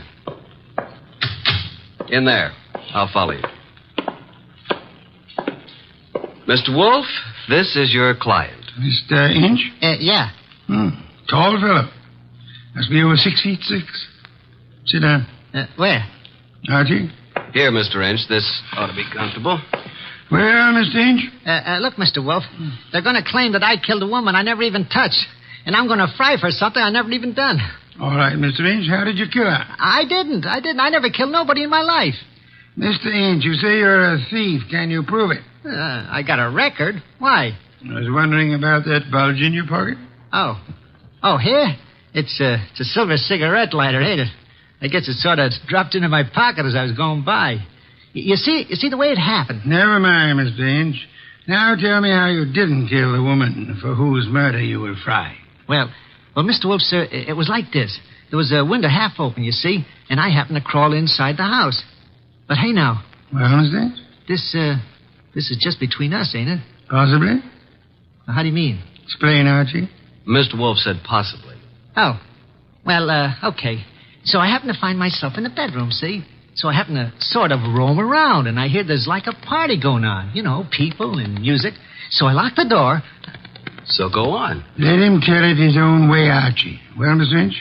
So that's the mistake I make. Mistake? Maybe I leave my fingerprints on the door. So? So later, a dame gets herself knocked off in the same room, and they look for fingerprints, and they find mine. I'm it. That's all. I got a record. So the chair. I see. Pitiful case, isn't it, Archie? Very, very mournful. Inch. Yes, sir? I presume you came away with some souvenirs? Oh, nothing. It wasn't worth the trouble. You know, just odds and ends, junk. Have you got the junk with you? Yeah. Let me see. Here. Cigarette case, platinum. Lighter, gold. Vanity case, gold. That's all? Positively. Junk, the man says. I promise nothing, Mr. Inch, but it might be better if you told the truth. Me? You. Oh, well. One square-cut emerald ring. I just happened to find it. Here's something more. A pewter ashtray. Look, the room is dark. I can't see. Piles of coats under beds and hats and handbags. I take what I find. Why didn't you turn on the lights? One of these big standing lamps. You know what I mean. Go on. I bump into it, and it scares the living... it scares me. So? I turn the switch. It don't work. Archie. That sounds like the law, boss. The law? Stay right where you are, Willie. May I suggest that there is a way to find out, Archie? Okay. We don't want any. Good morning, Goodwin. You remember me, your old friend, Inspector Kramer? 2 gentlemen with me are also with the department, Pearlie and Ostrakovich. May we come in? What do you want? We want a murderer, and we want some rocks worth $250,000. Does that answer your question? What makes you think you'll find all those goodies here? Come in, men. We know Willie Inch is here. Where is he? Now, just a second. We're coming with you, Goodwin. Okay, Inspector, come along. Well, Archie? The law. That's Willie Inch. Frisk him. No weapons? Okay, just put the cuffs on him. Inspector Kramer. Oh, yes. Hello, Wolf. I want to tell you something about this man whom you and your men have so bravely captured in my office. You don't need to tell me about him, Wolf. We know about him. Do you indeed? Yes. We know he killed Mrs. Florence Avery March and stripped $250,000 worth of diamonds off her. That's all we need to know. I didn't do no such a thing. Where's the ice, Willie? I never even seen none, honest. Take him away, boys. I'll make the charge when I get back to my office. Wait. Mr. Wolf, sir. Take him. Look, I ain't done nothing, I tell you. Inspector Kramer. Yeah. We're going to have a little talk now, aren't we? If necessary. How do you mean? Explain, Archie. Mr. Wolf means you're going to have a little talk, if necessary. Very funny. I will now draw up a chair and show you why it's necessary. In the first place, $250,000 worth of diamonds makes it necessary. Archie, if you please, a bottle of beer. Okay. Will the inspector name his poison? You know I never drink on duty. And just for me, Archie, please. On my way.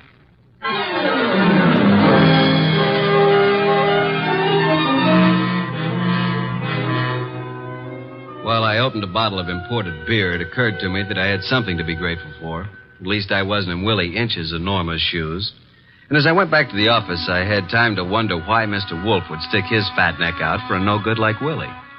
Thank you, Archie, and sit down, Archie. Inspector Kramer has a theory that may amuse you. Nero Wolfe's office. It's for you, Inspector.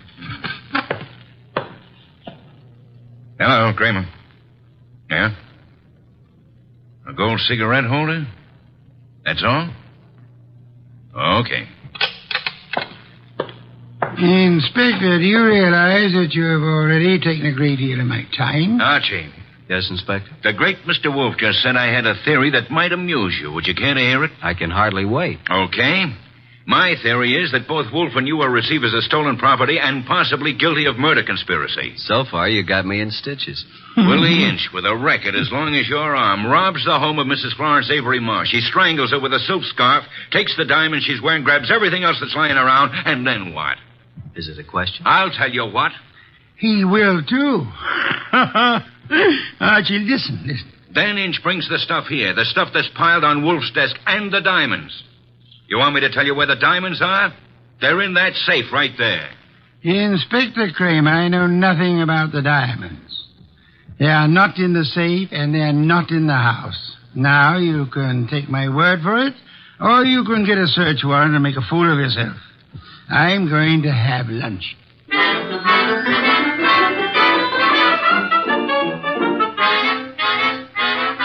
By 2 o'clock, the newspapers were full of the murder of Mrs. Florence Avery March. The suspect was already in custody, caught at the home of Nero Wolfe, well-known private investigator. Some of the stolen jewelry had been recovered, but not the diamonds. Then we had a visit from Mr. Anson Stark, who had opened Mrs. March's door and found her dead. Stark was a big athletic guy of about 30 or so, with the large, capable hands of a surgeon or a laboratory worker. He seemed annoyed at the inconvenience we caused him, but that was only natural. That's the story, Mr. Wolfe. I don't see how I can add anything more to it. You had known Mrs. March for several years, huh? Casually. When you broke the door open, was it difficult? Not very. You were the first into the room? There were 3 or 4 of us. We pushed in together. You saw the body of Mrs. March immediately? She was lying across the bed that was heaped with coats and hats and handbags. You knew she was dead? Of course not. In fact, somebody else discovered that she had been choked to death. And who discovered that the diamonds were gone? I don't know. I didn't. Were there many diamonds, Mr. Stark? No, just a few, but big ones. She wore them on a pendant around her neck. Mr. Stark, I want to thank you again for having been so patient. I have been patient, Mr. Wolfe. I have my own business to attend to. Which is? Oh, I have a small but hopeful enterprise. Electronics, tubes for radio and television, mostly experimental. Well, that reminds me, Mr. Stark. When you entered the bedroom, was the light on or off? Let me see. Of course, it was on. It must have been on. Why? Just curiosity, Mr. Stark. Oh? Anything more? That's all, except thank you for coming here. Archie, will you take Mr. Stark to the door?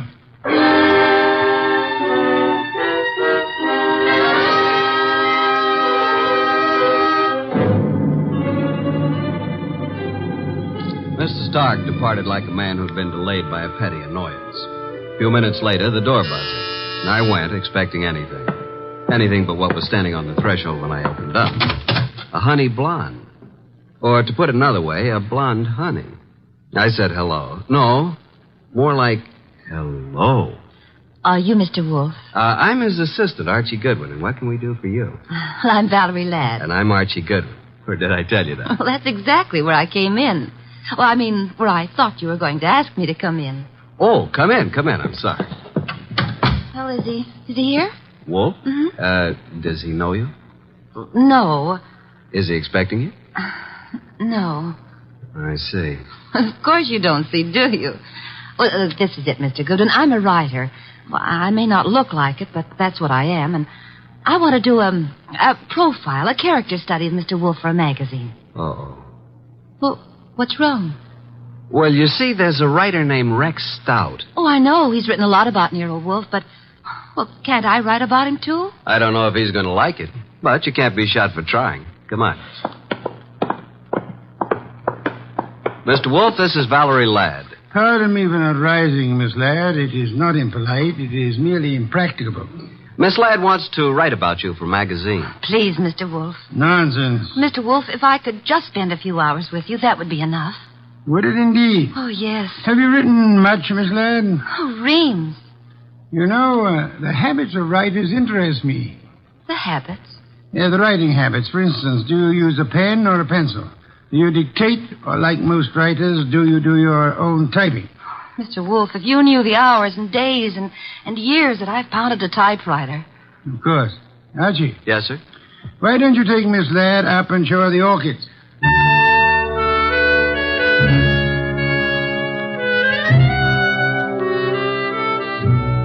You never know about Nero Wolfe. At least I never do.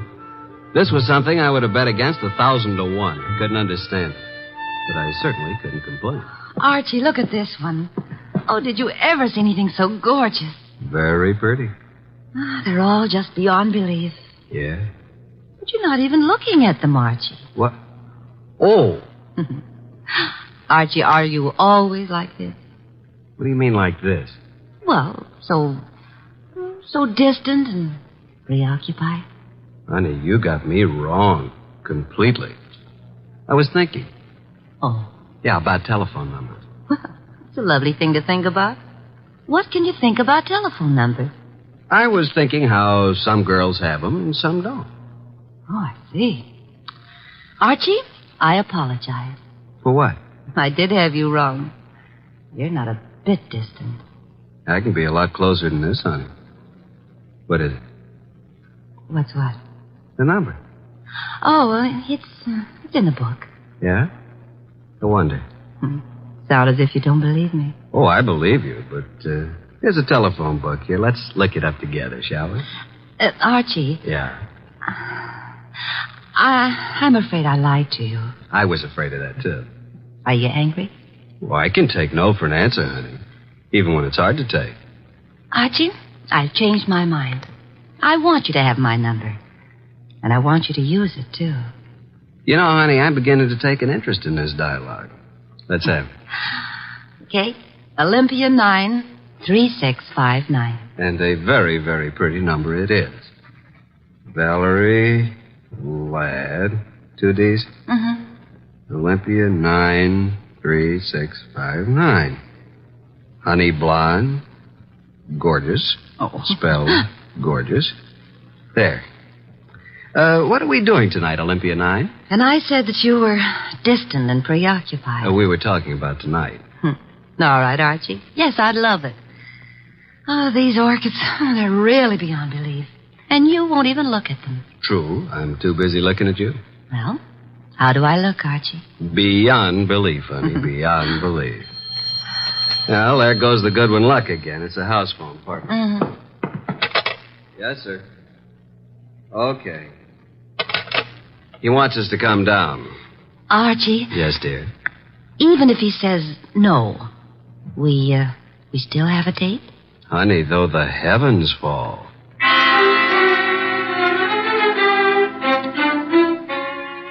When we entered the office, Mr. Wolfe was frowning over a sheet of letter paper in his hand. He looked up and tossed the paper to me. That is a peculiar thing, Archie. The sheet of letter paper. It just arrived. Since Miss Ladd is interested in detection, show it to her. Thank you. Well, some sort of code, isn't it?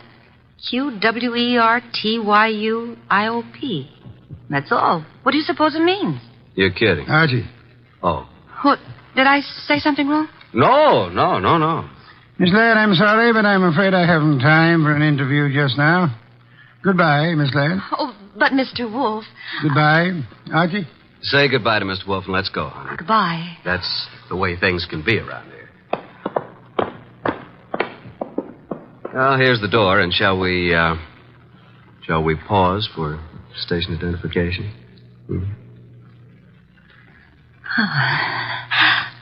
I'll wipe it off, Archie. There. Thanks.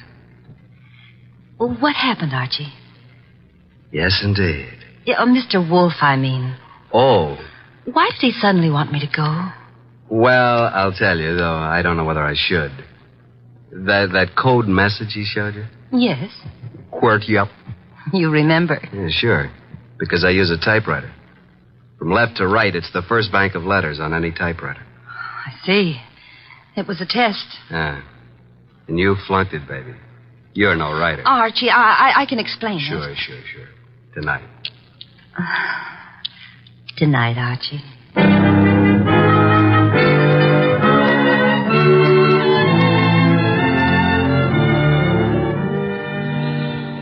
You do believe me, don't you, Archie? Oh, of course, baby, of course.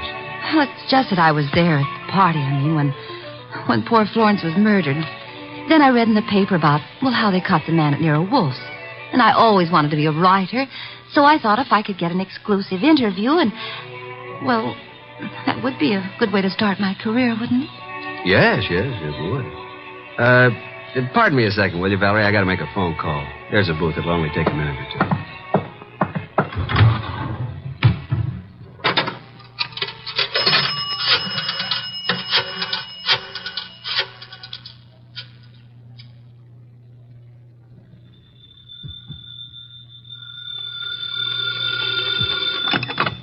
Nero Wolfe speaking. Archie, I'm at the Riviera with Valerie Ladd.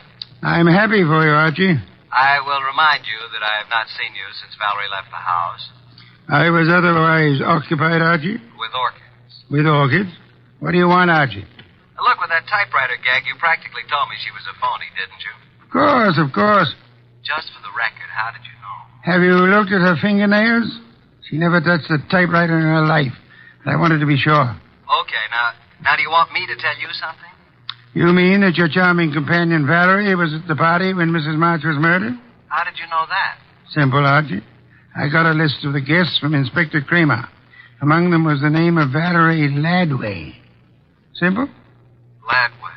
Ladd. Yeah, sure. Okay, what am I supposed to do about it? Just hang on, Archie. Just hang on.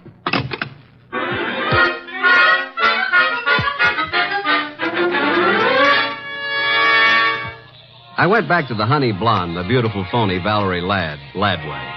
I went back to the table where she should have been, but she wasn't there. I sat down and waited.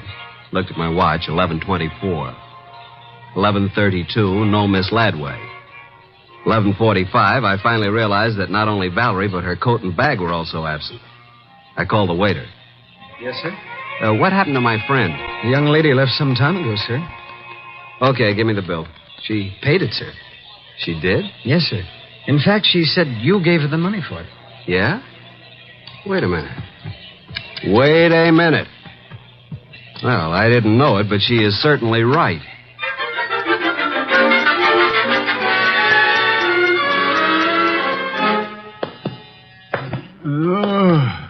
Oh, my. Well, Archie, this is most thoughtless of you. Sorry, I lost my keys. My money, too. Your keys, Archie? Yeah. Glad you were still up. You lost Miss Ladway, too? Definitely. I'm going to bed. Good night, Archie. You think it's funny, don't you? Yes, Archie. Yes, I do. Good night, Mr. Wolfe. Archie. Yeah? Before you retire, one thing. What? Open the safe, will you? And leave it open. Why? Because there's nothing in it of importance. And it's a valuable safe, and I don't want it damaged. Good night, Archie.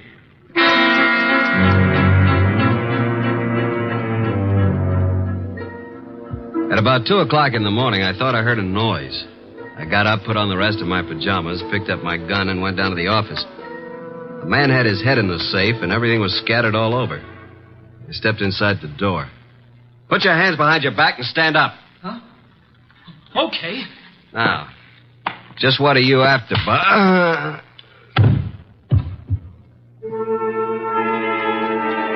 When I woke up, I was alone on the office floor. I did not feel good. The place looked as if a hurricane had struck it. Every file drawer had been empty. I felt a draft from somewhere. Got to my feet, trying not to joggle my head too much. There was the front door standing open. I closed it gently. Then very, very gently, I groped my way to the kitchen for ice, water, and towels. Archie. What? Oh, didn't you hear me scream? No. Is it bad? It's better. You're angry, aren't you? Nuts. What, Archie? I said nuts, Mr. Wolfe, nuts. I'm sorry about what happened. Yeah, you expected it. But I didn't expect you to be caught by somebody behind you. You must have known there would have been two of them. Now, how would I know that? How? Think of Mr. Ladway's delicate hands. Do you believe she intended to open the safe herself? You think she stole my keys and so on? Well, let me tell you... Hey, wait. That guy was digging in the safe that... Then who hit me in the head? Gee, someday you'll be the death of me. In the morning, will you tell Inspector Kramer I'd like to see him here?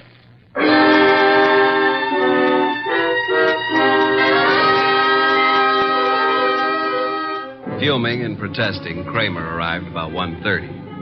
When I let him into the office, Mr. Wolfe was gazing thoughtfully at the ground floor plan of the house of the late Mrs. Florence Avery March. We'd gotten it from the original architects. Wolfe looked up and almost smiled. Thank you for coming to me, Inspector. You know how difficult it is for me to come to you. Okay, what's up? I take it you haven't found the diamonds. No, not yet. We'll break inch down, though. Don't think we won't. Oh, I'm sure.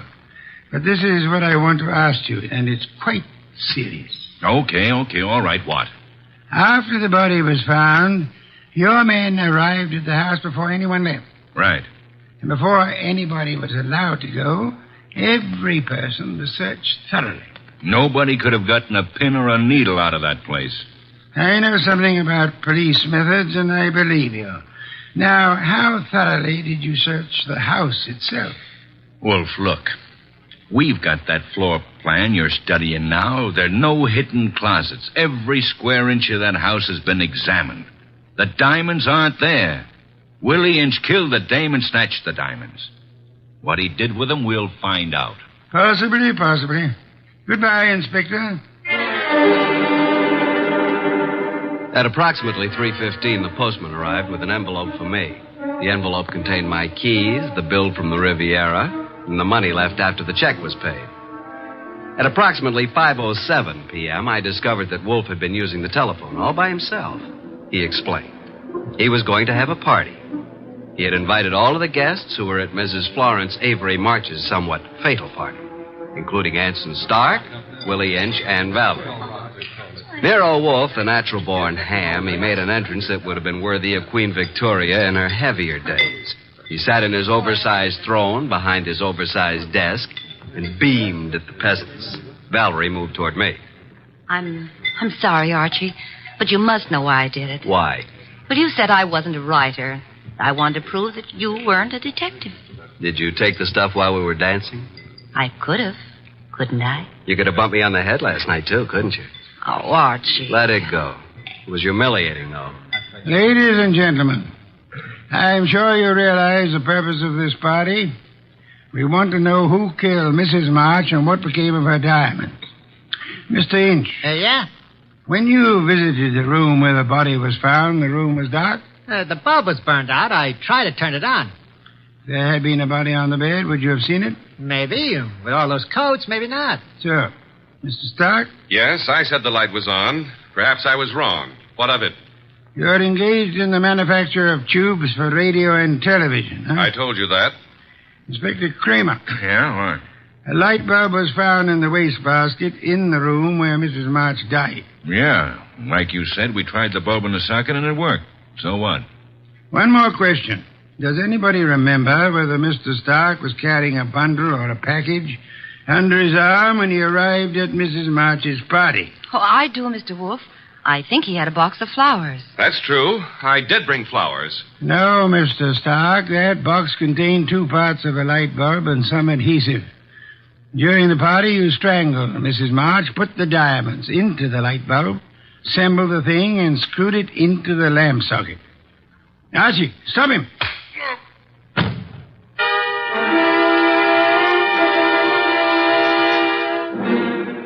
Really, Archie, it was quite simple. Light bulbs are only a stem glass bowl and a brass sheet. Yet nobody, including the police, would think of looking inside one. Mr. Stark could come back and collect his treasure any time after the excitement had died down. What's the matter, Archie? I got a headache. Valerie Ladby. Poor girl. She and whoever the man was with her must have thought the diamonds were here. That bump on your head will be better in the morning. A bottle of beer, please, Archie. I'm going to bed. Yes. Why must you place such confidence in women? Remember what happened to Mark Antony and Samson and Archie Goodwin. Good night, Archie.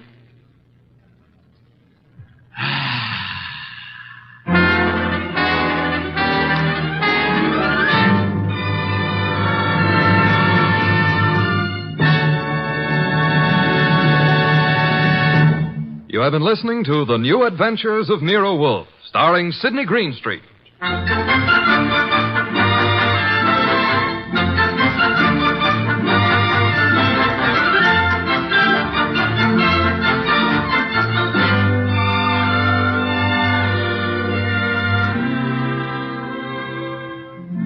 Tonight's transcribed story by Mindred Lord was based on the characters created by Rex Stout, produced and directed by J. Donald Wilson. This is an Edwin Fadiman production. In the cast were Harry Bartell as Archie Goodwin, and G.G. Pearson, Bud Heaston, Gray Stafford, Dick Ryan, and Bill Johnstone. Next week at this same time, Nero Wolfe and Archie will bring you The Case of the Midnight Ride. Don Stanley speaking. 3 chimes mean good times on NBC.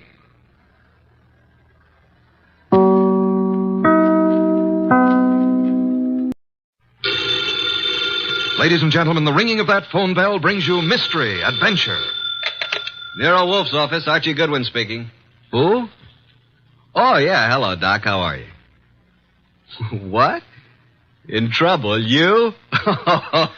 More trouble. You attract trouble, Archie. Hang up. It's our dentist, Dr. Thrumming. Let him wait. We never can find him when we need him. Tell him it's after office hours. Doc, you're talking so fast I can't make head and tails of it. Look, listen, Doc. Come on over here and we'll be able to hear you. It'll only take you a few minutes. Right. You consistently disobey me. I want to work on my paper about odontocosms. Doc Thrumming has a friend who's in some trouble and he needs our advice. Besides, we owe Doc a fair-sized little bill, remember? Money again, Archie. Money is the curse of our times. Yeah, man. Bring on all the curses that is available.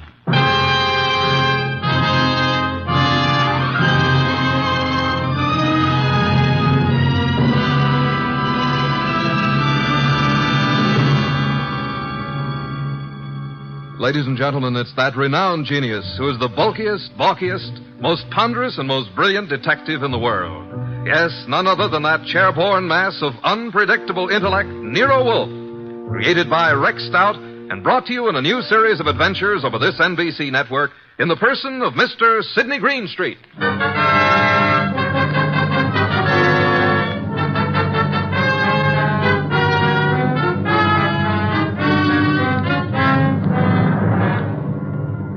story is one we referred to as the case of the midnight ride. Oh, yeah, there was a ride, all right. But it would never have happened if we hadn't received another phone call a few minutes after our Dr. Thrummig phone. It was late in the evening, and Nero Wolfe was studying his paper on orchids while I was absorbed in playing some phonograph records.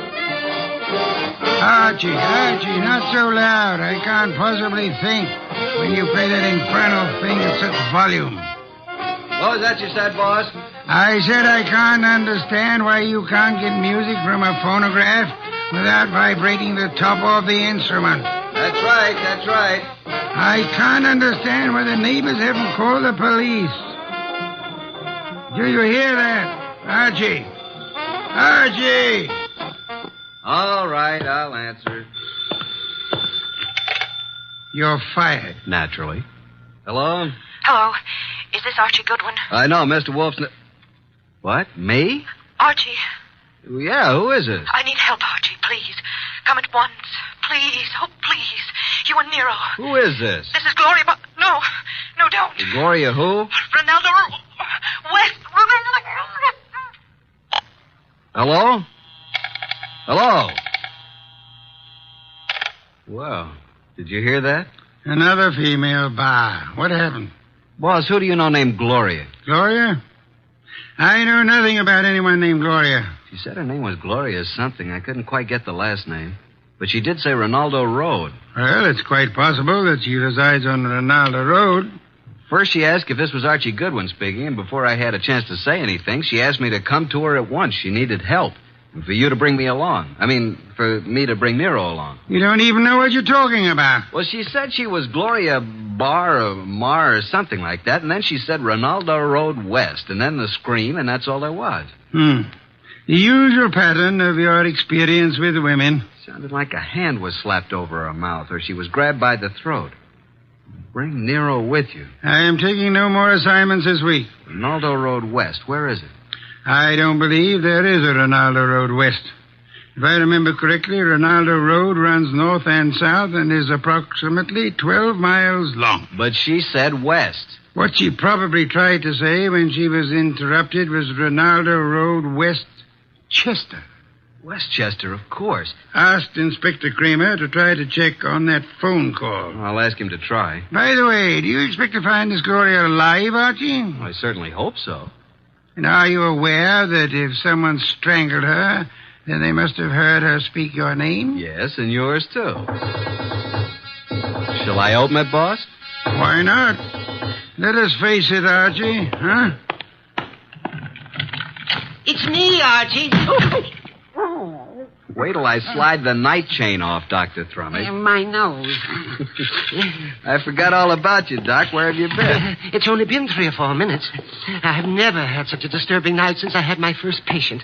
But at first I was afraid to leave the house. And why were you so afraid, Dr. Thrummig? There were 2 men sitting in front of my place in a car. Oh, good evening, Nero. Were they waiting for you, Doctor? Well, why not? Very likely. Since she called me, I've been so completely unnerved. Here, Doc, here. Have some brandy. Oh, no. You know, I never... well, that is... a small one. I am upset. You understand, Archie. Well, that's better. Just who called you and upset you so? Oh, hello, Nero. Did someone call me? When? You phoned me frantically that a woman called you. I couldn't understand you on the phone. Oh, yes, poor Gloria. She was cut off. Oh, Gloria. Did you say Gloria? Well, didn't I? I thought I did. Oh, dear. What did you say? I said Gloria. Oh, my, isn't that strange? I thought that's what I said. No more, please. We just had a call from Gloria. Who is Gloria? Why, you remember. We all went to school together. That is... you do too remember. Gloria, you know, she was... just what is Gloria's last name, Dr. Thrummig? Well, it was Gloria Barnsworth. I don't know what it is now. That's what she was trying to say to me, Barnsworth. Did she tell you where to find her? No, she didn't. Oh, dear me. She was just about to tell me when I said I'd call you and Archie and get your help. And then she was cut off. How do you know she's the Gloria Barnsworth you knew and I'm supposed to know? My. Could you open the windows? Why, yes. Archie. Oh, sorry, Doc. The air outside's contaminated. Oh, is that so? With what? Oxygen. These factories. Oh, well, I found her picture in an old class photo. Here it is. Oh, yeah, now I remember. But, Doc, you and this gal were several years ahead of me in school. I'm not in this picture, so she must be about 40 now. Well, gentlemen, you both seem to have the situation well in hand now. So, if you'll excuse me, I will retire to my room. Oh, yes, but we don't have anything figured out yet. But you will. Let me know in the morning how successful you have been. Good night. Well, anyway, a woman called here, and just as she was about to tell me who she was and her address, she was cut off as though she was strangled. Yeah, Archie, did you say someone strangled her? I don't know, Doc. I hope not. Well, let's start our search along Ronaldo Road. Archie, don't answer it. They're after me. The men in the car, they saw me come in here. After you, nonsense. They found out Gloria phoned me. Don't let them in. Now, how could you know all that? Oh, dear me. Do you mind? A short one? I'm so weak tonight. Please, Archie, don't open it. I warn you. Now, just relax, Doc. I'll handle this. Good evening. Evening. Are you Archie Goodwin? No, he is. Yes. No, I'm not. He is. Put up your hands. Unhook the night chain. Now just turn off this light. Oh, I told you. Where's Wolfe? Oh, he's been in bed for hours. And who is this little man? Why, I'm... Don't you know? This is my brother Cuthbert. Yes, he's quite right. I'm a bit older than he is. Shut up, Cuthbert. All right, get your coats and hats off that rack. What for? We're all going for a little ride along the river, and it's a bit chilly. Oh, dear me. I feel faint. I'm getting dizzy. Get your hat. Yes. And put that bottle down. But it's so cold out Get tonight. along.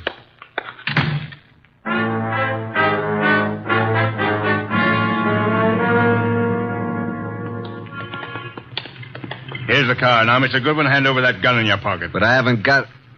Okay, there you are. Thank you. Now get in the car. You get in the front seat with the driver, Goodwin. Your brother can get back with me. Okay, you know where we're going, driver. Yeah, but what? Get going. But do you know who this guy is? I do. Why? Well, now, look, Well, this guy is Archie Goodwin. What if he is? Well, this won't work. I mean, I didn't know it was going to be Goodwin. He's with Nero Wolfe. What's your name, pal? I can't see you, but I seem to recognize your voice. Well, you see, it was like this. I was in on Are you going to shut up and start driving? Okay, I'm going.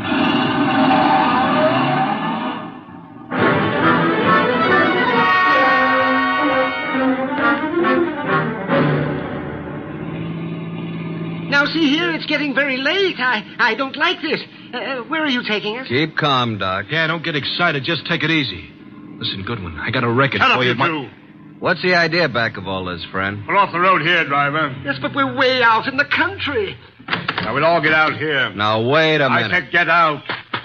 You too, driver. Oh, now, wait a second. What's the big idea? Now, all of you start walking over to that clump of trees. Go on. What's he going to do? What do you think? Okay, that's good. Just stand there. Now get out your gun, driver. Oh, now, wait a minute. This isn't Get the out way your you gun, and don't turn around, driver. Now let him have it. Go on, or I'll kill you. I don't go in for this kind of stuff. Besides, shoot and empty your gun into them. Go on. Now just drop your gun on the ground. There. Now, I will take Goodwin's gun, and after I finish with it, I'll just toss it over beside his body. You what? Hey, now, wait a minute. You'll notice I have gloves on.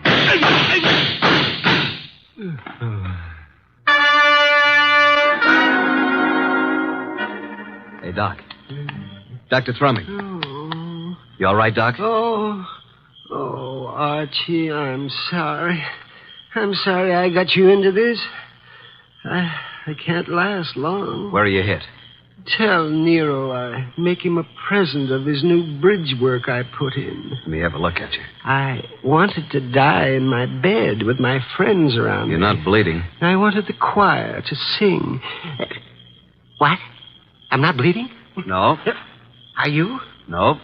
The driver was a bad shot. He missed both of them. Then what am I doing down here on the ground? You fainted at the first shot. I dropped purposely on the second shot. He missed every time. Come on, get up from there. We're very lucky people. What became of them?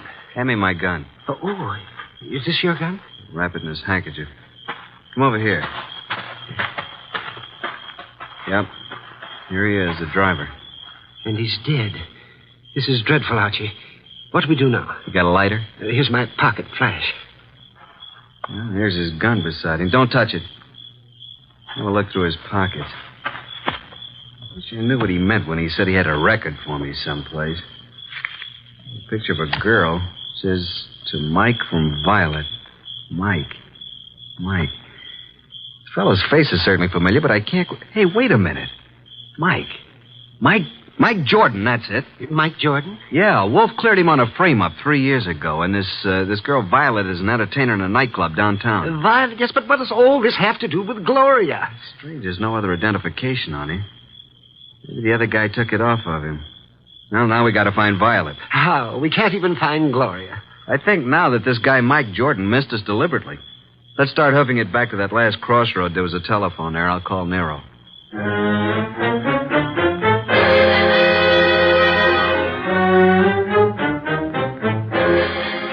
So that's the story so far, Mr. Wolf. Sorry to wake you up, but we wanted you to know. Yes, we did. Oh, such a night. What was your reason for telling the man that Dr. Thrumming was your brother? Well, I didn't want him to know that it was Doc because Gloria had called Doc, and he must have known about it. And the driver turned out to be Mike Jordan. And what did Mike say to you in the car? Well, he didn't finish, but he said, I got a record for you, Goodwin. And then the man shot him up. And when you located Violet at her place, she was cataloging recordings, Bring it in here now, Archie. Sit down, Dr. Thrumming. Yes, I am a bit worried. Come in, Violet. Violet, this is... Hey, wait a minute. You're Nero Wolfe. Sit down, Miss Violet. Oh, what's the idea, Mr. Goodwin? Why'd you bring me here? Well, look at this photo. It says to Mike from Violet.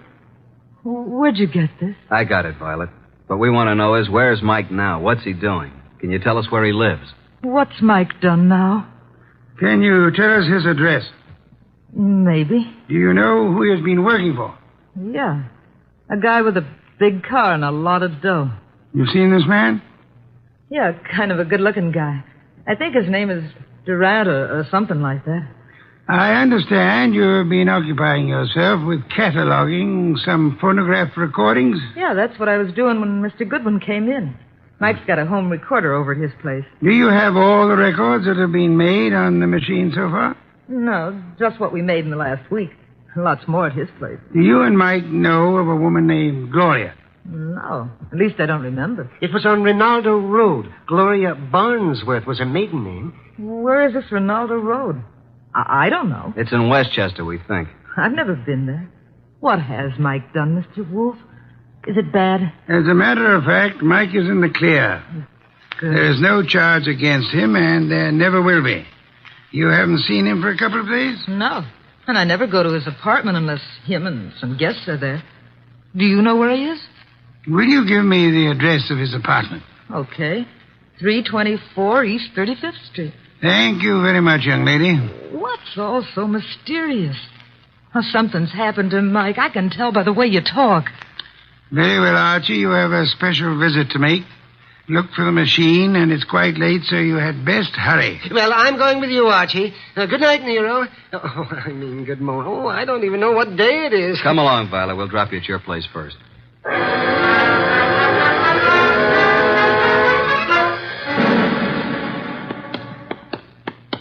Well, here we are, Doc. Yes, has his name right on it. Mike Jordan. No, we're fairly certain that no one's in there. Hey, what do you know? It isn't locked. The lights are on. I know. Listen. Yes, a light humming noise. Huh. But where is it coming from? Over in that corner, those wall cabinets. There it is. A radio. And a phonograph combination. Yes, and a recording machine. And the recording arm's still down on the record. Just lift it off and put the playback needle on.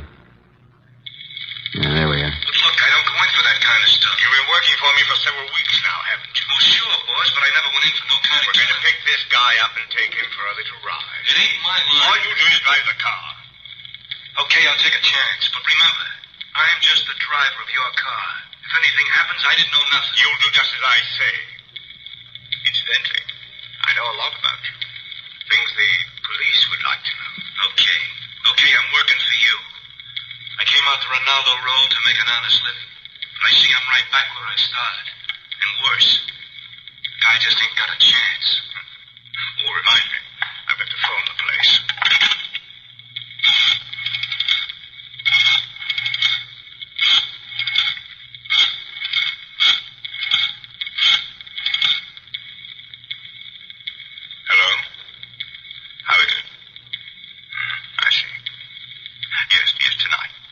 tonight, just as planned. Oh, yes, he's all right. No, don't worry. Goodbye. Have you got a gun? Sure, but I never used it. You won't need it. But I want you to bring it along just in case I do. Now, you've got nothing to worry about. I'll take care of everything. And nothing will be traced to either of us. You got your money? Let's go, Mike. It's getting late. Well, Doc? He did say Ronaldo Road. That's where our Gloria called from, so they're all tied in together. Come along, Doc. We're going back to Mr. Wolfe again, and we'll just take this record with us.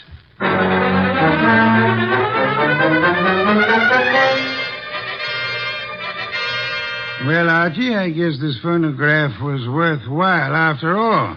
Yes, indeed. Hey, don't you find this a very interesting recording, Nero? I'm sure we're going to add it to our collection. And these are the two men who took you on the ride. That's right.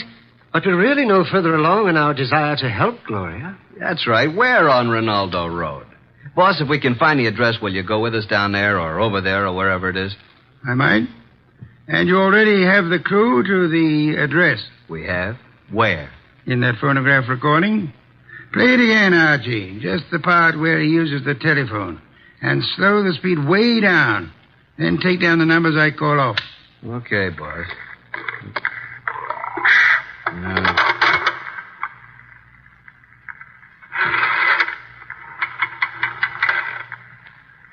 Six. 5. 3. 2. 2. 3. That's enough. By slowing down the record, we were able to count the clicks of each number he used on the dial. Now, there's the number the man called. We hope it is on Ronaldo Road. Have Inspector Kramer get the address of that number combination, and we are ready to make our assault. I'll call Kramer, and then I'll get the car out. It hadn't been out for weeks. Maybe it won't start. No such luck, Archie, I assure you. No such luck.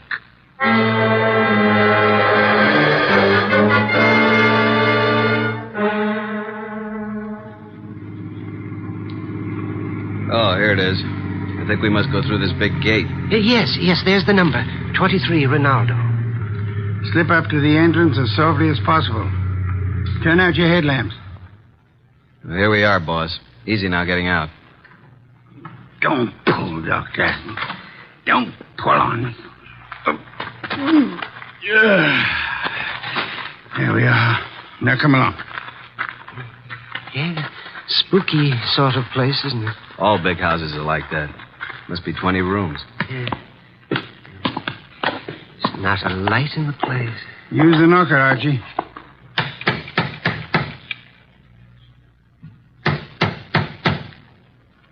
Uh-oh, stand back. Here comes somebody. Yes? Is Gloria in? What? Gloria? And who are you? We are here to see Gloria. Come. It's this hour of the night? Certainly not. Just a moment. She's an old friend of mine. Yes, and his too. He's Archie. My good man, what is your name? Jennings, sir. And the household is in bed at this hour. What is it, Jennings? Who's at the door? They're asking for you, Miss Gloria. For me? Well, come in, gentlemen. You may go, Jennings. Please. Very well, miss. Just as you say. Now, what did you want? Say, Doc, is this the Gloria? Well, I don't know. It doesn't seem... Are you Gloria? Yes. Well, why did you call us? Oh, then you're Archie Goodwin. Yes, and I'm Dr. Thrumming. But you are... I called you because I need your help. Desperately. Gloria, what is going on here this hour? Oh. And who are these gentlemen? Well, you see, Uncle, Mr. Goodwin came... Came to see you? Why? Well, because I think you'd better go to your room, my dear. Don't you think that is best? Your room and rest? No, I don't want to. I won't. Go to your room. No, I won't. I can't. All those people walk in and out. They want to kill me. Jennings, take her to her room. Yes, sir. Come along, miss. No, I won't. Let me go. There are hundreds of people. They'll kill me. Come along. No, please, no. I'm so sorry, but there's nothing we can do with her. Now, Mr. Goodwin. Yeah? What is it you wish? The girl called you Uncle. Oh, pardon me, I'm Nero Wolfe. How do you do, Mr. Wolfe? Yes, she called me Uncle, but I'm not really a relative. I'm Dr. Gunther, retained by the family. As you can see, the girl is quite ill. Oh, well, we're old friends of Gloria's, and we'd like to see her. But you just saw her. We don't refer to this young lady. We have in mind the elderly Gloria. Now, come, Dr. Gunther. You know to whom we refer. What? You mean the girl's aunt? Well, it's very strange. If you are a friend of the aunt's, that you are not aware of her condition. Her condition? Yes. The aunt has been bedridden for nearly a year. Paralysis. And it seems to be most coincidental with your visit, but she passed away this afternoon. Died? Gloria? This afternoon? But how could that be? We'd like to see the remains, Dr. Gunther. Yes, we'd like to see the remains. Just where are they? They are here, Mr. Goodwin. And if you and your brother and Mr. Wolfe will step this way to the small parlor. There you are, gentlemen. I'll leave you alone. I'll be in the library. Well, gentlemen, there she is. What do you say? Do you recognize this woman? Well, yeah. It's been many years, but that is Gloria Barnsworth. Well, good heavens, yes. It's Gloria, all right. Poor woman. I remember now. She married a very wealthy manufacturer named Kenton, who died. She's remained a widow, I guess. He said she died this afternoon. Are you sure it was an elderly woman who called you this evening? And by the way, just feel her forehead. It's warm. She couldn't have been dead more than an hour. She isn't dead. No signs of pulse. Your cigarette case, please. Very slight moisture. Respiration barely perceptible. She's under heavy narcosis. You've given a heavy dose lately. Let's get out of here. Wait. Do you recognize the uncle, Father Dr. Gunther?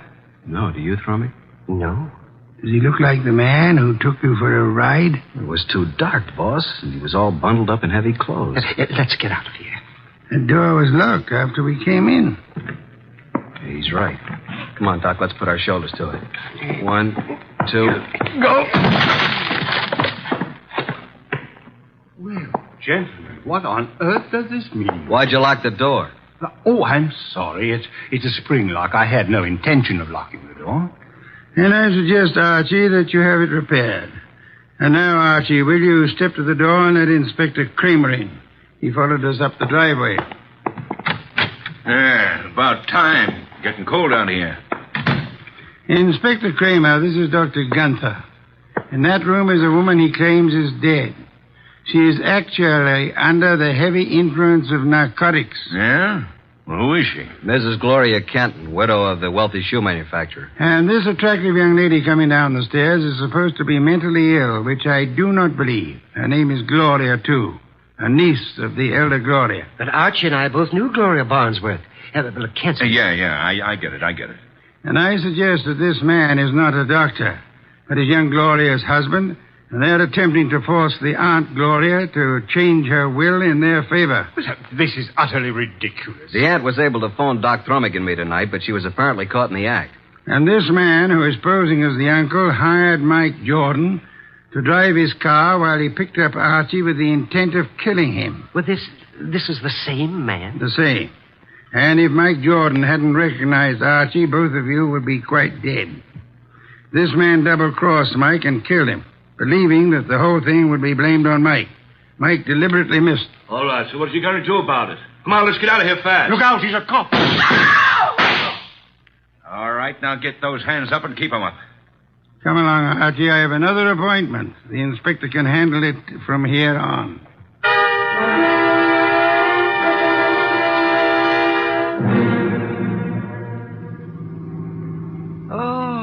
Oh, dear me. What happened? Am I all right? Yeah, you just fainted again when the shooting started. It's really quite fortunate that Mike Jordan recorded that conversation. Fortunate indeed. How did you know this uncle was the same guy who took us for a ride? First, by speech pattern, he is undoubtedly a Canadian. But you must have missed the most important slip-up. What was that? When he escorted us to see the body, he said to you, Archie, if you and your brother and Mr. Wolfe will step this way, Now, how would he believe that Dr. Thrumming was your brother?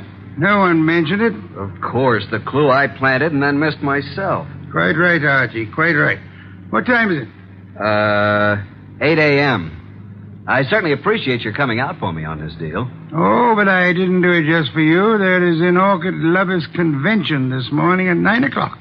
What? And you mean... Yes. I'm sure you'll enjoy it tremendously. Both of you. Oh, brother. Uh-huh. What's that? What's that? Nothing, Doc. Nothing at all.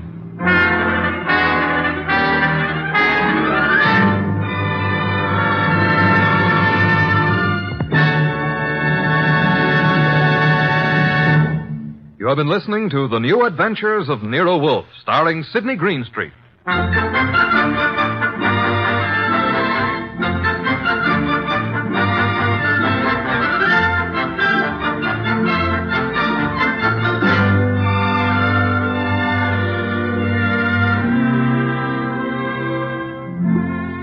Tonight's transcribed story by John Edison was based on the characters created by Rex Stout. This is an Edwin Fadiman program produced and directed by J. Donald Wilson. In the cast were Harry Bartell as Archie Goodwin and Howard McNear, Gene Bates, Peter Leeds, Bill Johnstone, Grace Leonard, and Jay Novello. Next week at this same time, Nero Wolfe and Archie will bring you The Case of the Final Page. Don Stanley speaking. 3 chimes mean good times on NBC.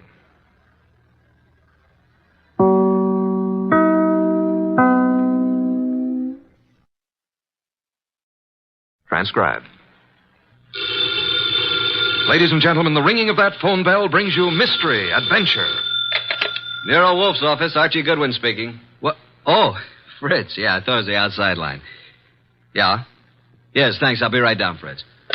Boss, Mr. Wolfe, will you please hurry? You're well aware that it will avail you nothing to hurry me. Why, Mr. Werby, in such a rush today? But the car, it's downstairs waiting. Fritz is all ready. Let him wait. Isn't it enough that I've agreed against my better judgment to leave the comforts of home to go rushing through the crashing traffic of the city? To a dinner? That should be an inducement.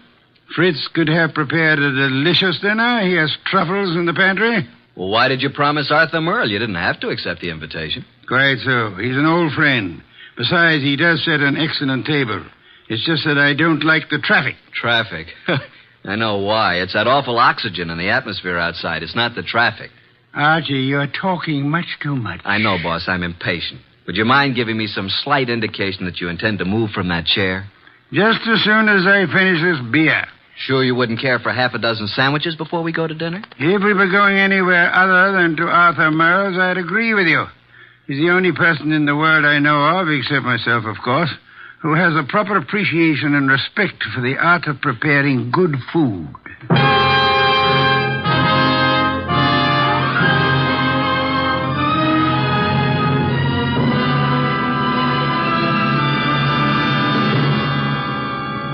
Ladies and gentlemen, it's that renowned genius who is the bulkiest, balkiest, most ponderous, and most brilliant detective in the world. Yes, none other than that chair-borne mass of unpredictable intellect, Nero Wolfe, created by Rex Stout and brought to you in a new series of adventures over this NBC network in the person of Mr. Sidney Greenstreet.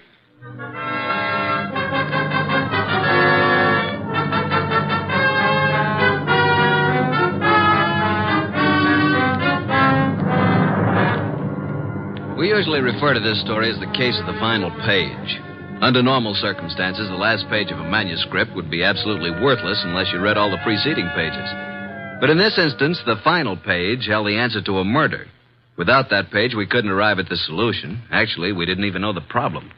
Anyhow, I finally got Nero Wolfe to the lobby of Arthur Merle's apartment building. Going up. Up, please. Are you going up, gentlemen? Are you, honey? Certainly. It's my job. Then so are we. After you, boss. When did they install women elevator operators in this building? I've been here for 2 years. Floor, please. Arthur Merle's apartment, I believe it's 814. That's right. Are you Mr. Wolfe? No, this is Mr. Wolfe. I'm Archie Goodwin. Although the name Wolfe would be much more appropriate for him than for me. How did you know he was Mr. Wolfe? Mr. Merle came in half an hour ago. He mentioned that he was expecting you. You see, Archie, you rush me unnecessarily. We practically preceded him here, and we'll probably have to wait interminably for dinner. I just hate to be late. Arthur Merle has never been on time in his life. He's no more punctual than any other writer. He's never been known to meet a deadline on time. This is your floor, gentlemen. Arthur Merle is just down the hall to the right, 814. Thank you. And by the way, I want to compliment you on your congenial attitude, miss. I'll speak to the management. Oh, thank you, sir. Decent of you. What's your name, huh? Women are usurping everything. Really costs to live here. Merle's really in the chips. Every book he writes sells 1 million copies. Remember the last time we had dinner with Arthur Merle? I do. Delicious. Mountain quail. Shot them himself. Yeah, he's quite a marksman. Archie, such proficiency as Arthur Merle displayed in hunting is evidence of a wasted life. Sure, he probably never made over $500,000 a year in his whole life. Well, ring again. Don't just stand there. Surely he's expecting us. The elevator operator said he was? Yeah, she seemed quite well informed. If I were a judge of women, which I'm not, I'd say she has a line on every male in the building. She can get a line on me anytime she wants. Archie, your insatiable interest in the female seems sometimes to border on the psychopathic. You know a more pleasant way to go crazy? Phooey. It's strange, there's a light on in there. I can see it under the door. Shall I try the door? Do so, Archie. Thank you. Unlocked.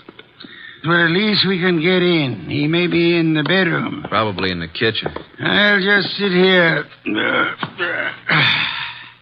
I must forgo the comforts of my own home. I certainly intend to avail myself of the comforts of Arthur Merle's. Very much overdecorated. You wouldn't like heaven unless they had orchids and beer. Not a chair in the place worthy of the name.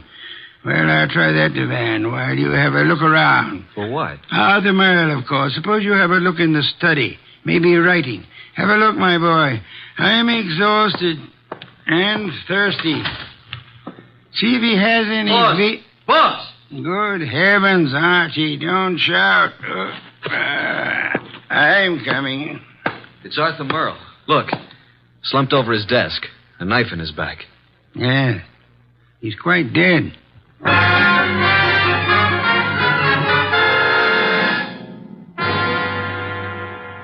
You haven't touched anything? Certainly not. I've been around long enough to know that. Well, you just call Inspector Kramer at homicide. How long do you think he's been dead? I'd say a half hour. From all appearances, yes. And perhaps only 10 minutes. I can't understand it.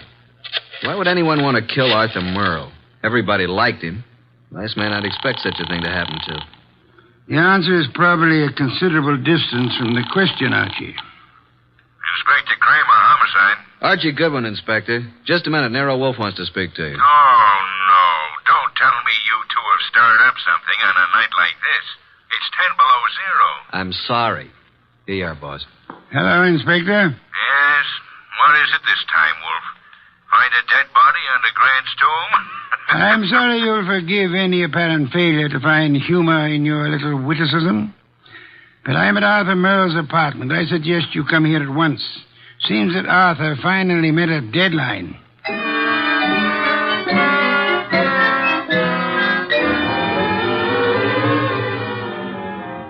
So you just walked in here and found Merle dead, huh? We were invited here for dinner. Anyone else around when you got here? No. You see anyone, Goodwin? Only the elevator operator who brought us up. Well, Mr. Wolfe, since you were in on the ground floor, maybe you've got some ideas. Sorry, Inspector. Had I been able to solve the crime so soon, I would have advised you, Inspector. Yeah. Well, it's obviously murder. Obviously. You knew him well? Quite well. Ever know of his being in any trouble? No. Everybody liked him. Arthur Merle, I felt, didn't have an enemy in the world. Is that so? I don't think anybody pulled this as a little friendly gesture. Don't jump to conclusions, Inspector, that this murder was committed necessarily by an enemy of Merle's. Meaning? It could have been an absolute stranger. A woman? Or a burglar, or a madman, or a crank, or... As far as we know, it could have been anybody in the city, Inspector. Arthur's been dead nearly an hour. And an hour ago, I was in my own home, sitting comfortably in my own big easy chair, drinking a delectable glass of beer. Someone at the door, Archie. Yeah, just a minute. I'll answer that. Mr. Merle? No. Well, is Mr. Merle here? Yes, he's here. But he's not seeing anyone. Well, he's expecting me. I'm from the Serve Right Catering Company. We're ready to serve for 4 here tonight. The dinner has been canceled. Oh, but it's been ordered. Breast of guinea hen, cooked in wine and cloves, delicious. It's prepared and waiting. I'm afraid that I must insist on seeing Mr. Merle. Mr. Merle has been murdered. Well, I'm afraid I must... Murdered? Oh, my goodness, but... Well, in that case, Yes, good evening. Don't you think you might have taken a bit more time with the fellow, Inspector? Why? You might at least have let him serve the dinner. Guinea hen, wine, and cloves sounded positively delectably... Look, I've had dinner. I'm afraid you're too busy, Inspector. So busy that you've just passed up an extremely interesting bit of information. What are you talking about, Wolf? He said he was to serve dinner for 4. Well? Arthur Merle, Archie, and myself are only 3. Well, who else was supposed to be here? A 4th guest who either hasn't arrived yet or who arrived earlier and left. Oh, I see what you mean, Wolf. Good. In that case, I'll leave you to pursue your deductions from that premise. Archie, will you please stay with the inspector and be of any help that you can? As for myself, I'm going back to my own home, which I should never have left in the first place.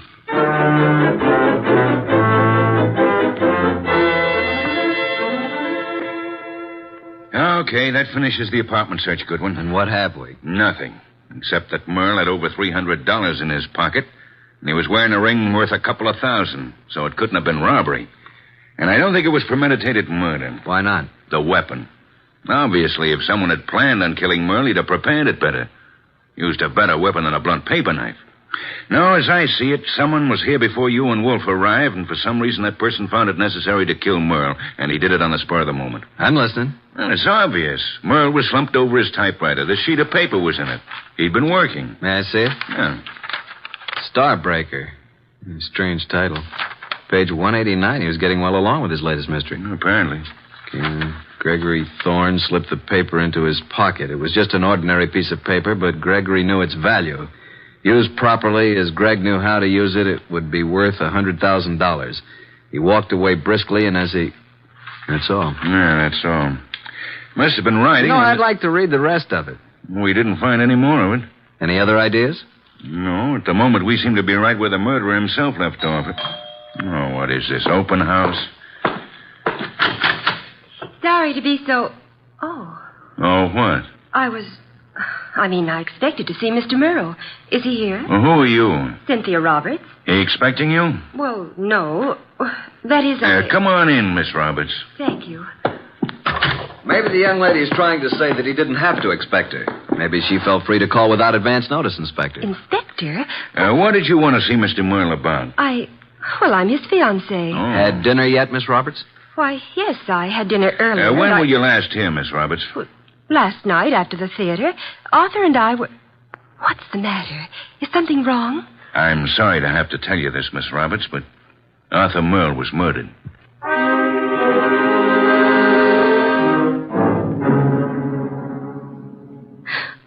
And you say you hadn't talked to Mr. Merle all evening. Is that right, Miss Roberts? Yes, that's right. You didn't have a date with him tonight? Oh, no. Then why did you come here? I told you we were engaged. I just came by, that's all. I see. Any more questions, Inspector? None for the present. How about you, Goodwin? Nope. But maybe Wolf. Let me call him. Yes, I guess under the circumstances, we can't very well leave him out. Go ahead. Oh, Arthur, I just can't believe it. Why would anyone want to kill him? That, Miss Roberts, is a question we'd all like to know the answer to. Nero Wolfe speaking. Archie, boss, I'm still at Merle's. We haven't found out anything new except that Arthur's fiancée dropped in a few minutes ago. Did she know anything of interest? I don't think so. What does the inspector plan to do about it? Just a minute. He wants to know what you're going to do with her. Well, hold her, of course. He's going to hold her. Let me speak to him. Okay. He wants to talk to you, Inspector. All right. Hello. Inspector, I suggest you let the young lady go. Are you crazy? I haven't got enough suspects in this deal to be letting the hottest one go free. You can't consider her suspect simply because she knew Arthur. Now, see here, Wolf. If you go around arresting people at random, you'll certainly be tipping your hand to the real murderer, admitting that you don't have a real clue to go on. And just what do you suggest? Find a motive, Inspector, find a motive. Then, if you stumble on a suspect, you'll have some basis for making an arrest. At the moment, I suggest that you let the girl go and tell Archie to stop wasting his time down there and come home at once.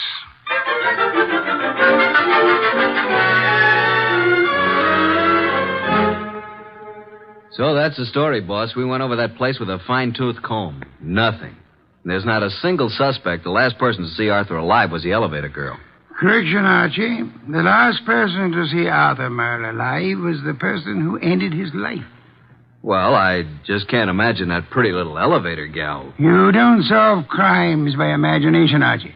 Then there's Cynthia Roberts, his fiancée. You suspect her? Not exactly, but just suppose she did have a motive. Maybe he threw her over. Wouldn't it have been very clever of her to come back to Arthur's apartment after the police arrived, allegedly looking for her? I thought you were the admirer of the fairer sex, Archie.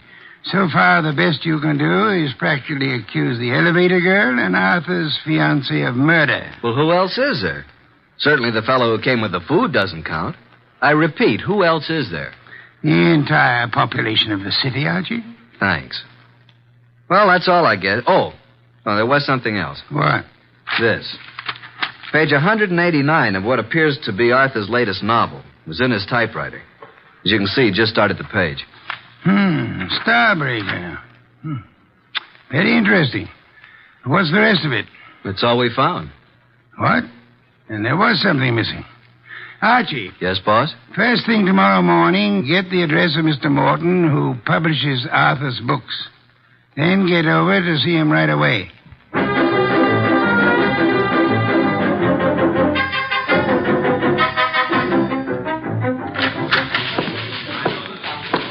Yes, may I help you? I'd like to see Mr. Morton. Did you have an appointment? Tell him I'm from Homicide. Oh, yes, sir. Yes? Mr. Morton, I know you have someone with you, but there's a gentleman here from the Homicide Bureau. He wants to see you. Tell him I work for Nero Wolfe. My name's Goodwin. His name is Goodwin. Send him in. Yes, thank you. You may go right in, sir. The large door to your right. Thanks. Come in, Mr. Goodwin. Come in. I understand you're from Homicide. Not exactly. I'm Nero Wolfe's assistant. We're working with Inspector Kramer. And what can I do for you? You've heard about Arthur Merle. Yes, I received the word when I came in this morning. It was a great shock. Oh, excuse me, Mr. Goodwin. This gentleman is Henry Childs. How do you do, Mr. Childs? Glad to meet you, Mr. Goodwin. You're with Nero Wolfe? I'm his assistant, man Friday. Mr. Childs is a publicity agent. He handled all publicity for Arthur Merle. I've not only lost an excellent client, but a very good friend. Did you know Mr. Merle? Yes, I'd met him a number of times with Mr. Wolfe. Yes, indeed. Arthur Merle was a great writer and a fine citizen. He'll be missed by millions. Mr. Goodwin, when was the murder discovered? Last night, shortly before dinner. Well, what did the police... what do you think the motive was? Don't know as yet, Mr. Childs. A little early for that. Well, it's certainly a shame. I wanted to ask you a few questions, Mr. Morton, privately. I hope you don't mind, Mr. Childs. Oh, no, not at all. I was about to leave.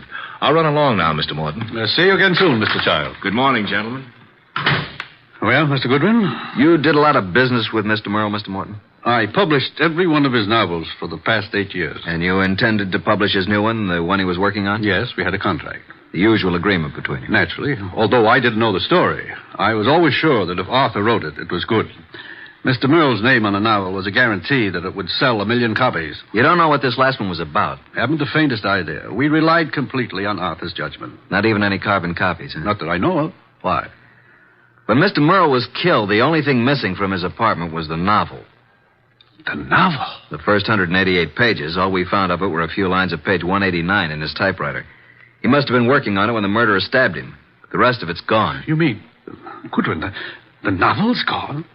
Oh, this will cost me $1 million. Well, it cost Arthur Merle his life. Arthur Merle dead and his novel gone. I can hardly believe it. Well, thank you, Mr. Morton. Oh, I hope I've been of some help, although I'm don't sorry quite see... you haven't. But we may call on you again. Before it's over, you may be a great help.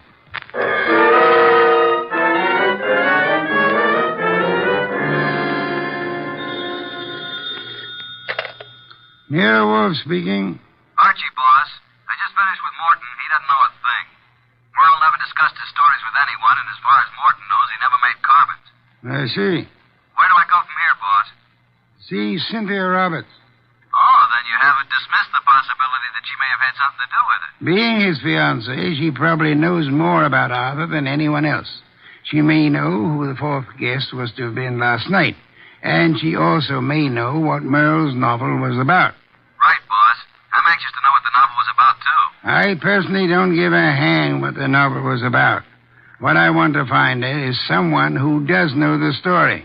Because I have a hunch that whoever knows that is the person who killed Arthur Merle.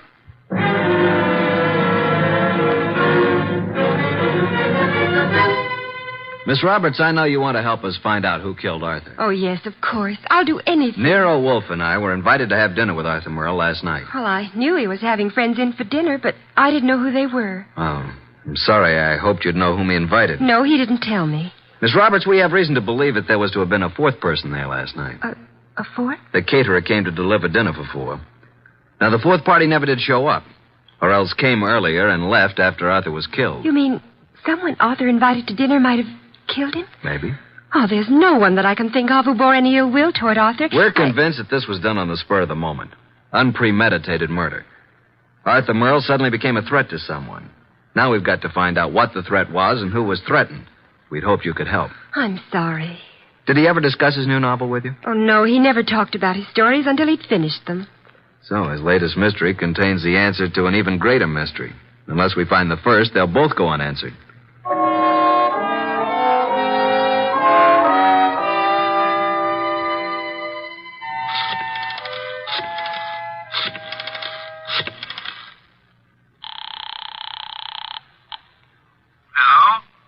Mr. Morton? Yes? Nero Wolfe speaking. Oh, yes.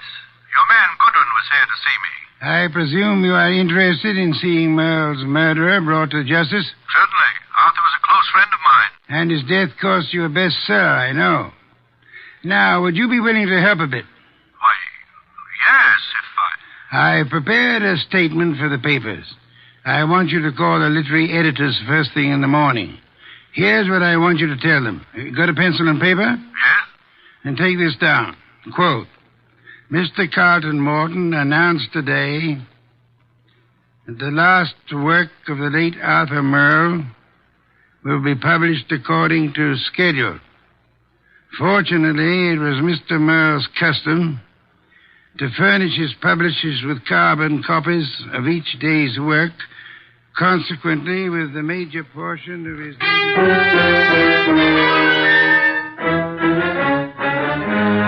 Boss! Good heaven, Archie. Please don't be so loud. Look here. In this morning's paper, why, that rat, he lied to me. That...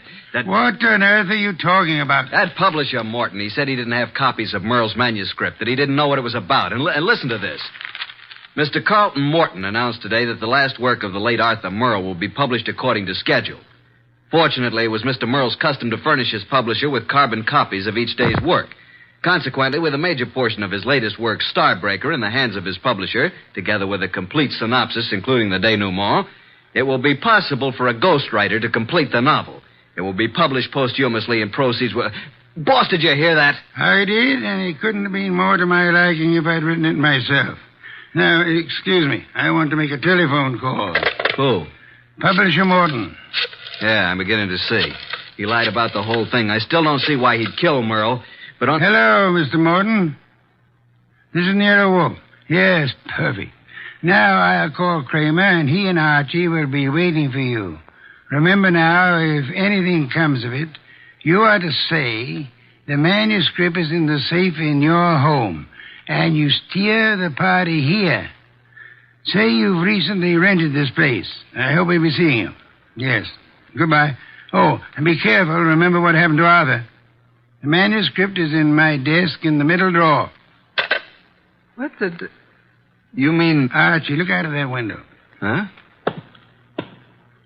Yeah? Out there is a city of some 5 million people. In that 5 million, there is one who murdered Arthur Merle.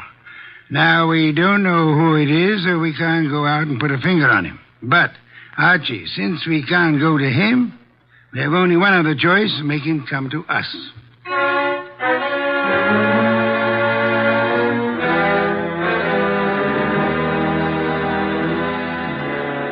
Will you tell me why we're sitting here in the dark in Wolfe's office? Yes, Inspector Kramer. Mr. Wolfe promised us a caller. Mr. Morton is to pretend that he's rented this place recently. Well, who's the caller? Can't tell you until he or she gets here. You seem certain he'll come. I'm quite certain. I'm just hopeful. You trying to tell me that Morton killed Merle? You're almost as dense as Archie was.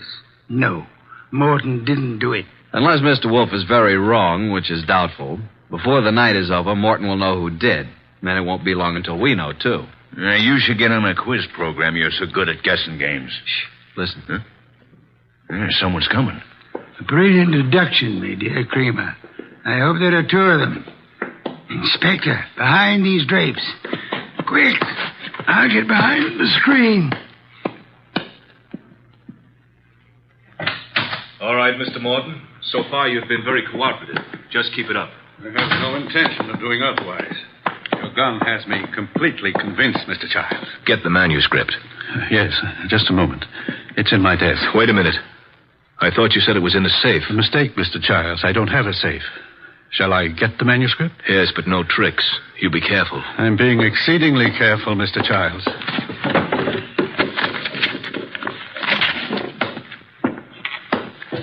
There you are. Starbreaker by Arthur Merle. Yes, this is it. Thank you, Mr. Morton. Now, I trust that's all you want of me. I'm sorry. I wish that were true. Unfortunately, you see, it's not the actual novel that I want. Oh? My interest in this copy is the same as it was in the original. And that is? That no one should ever learn the content. I take it you know what it's about, then. Yes.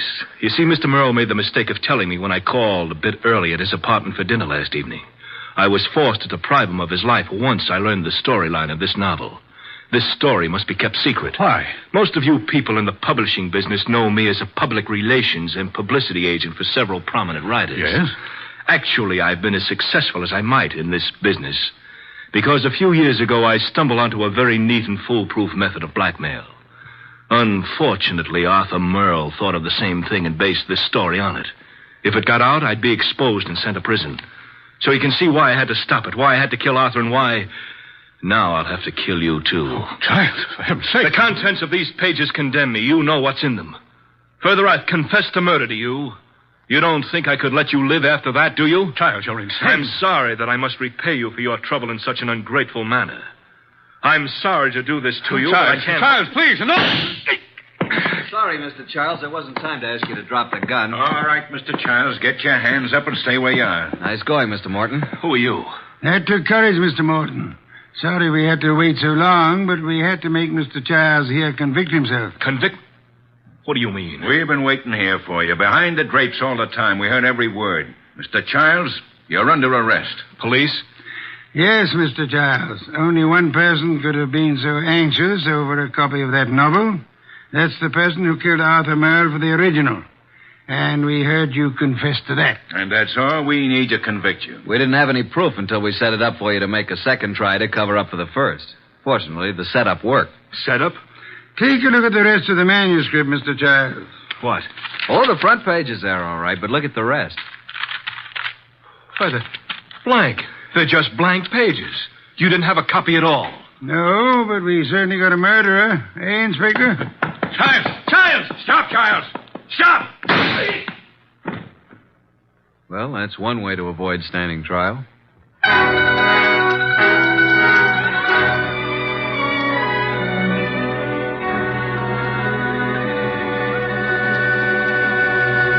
Well, Archie, I'm glad you and Kramer got Childs. Some beer, please. That was a clever scheme, boss, making him think there was a copy. Yes. In a way, though, I wish it hadn't been just a scheme. Meaning? I wish there had been a copy of Arthur Merle's novel. Why? You never read detective stories. No, but I've drummed up so much curiosity over this one, I'd like to know exactly what that blackmail gimmick really was. Good night, Archie.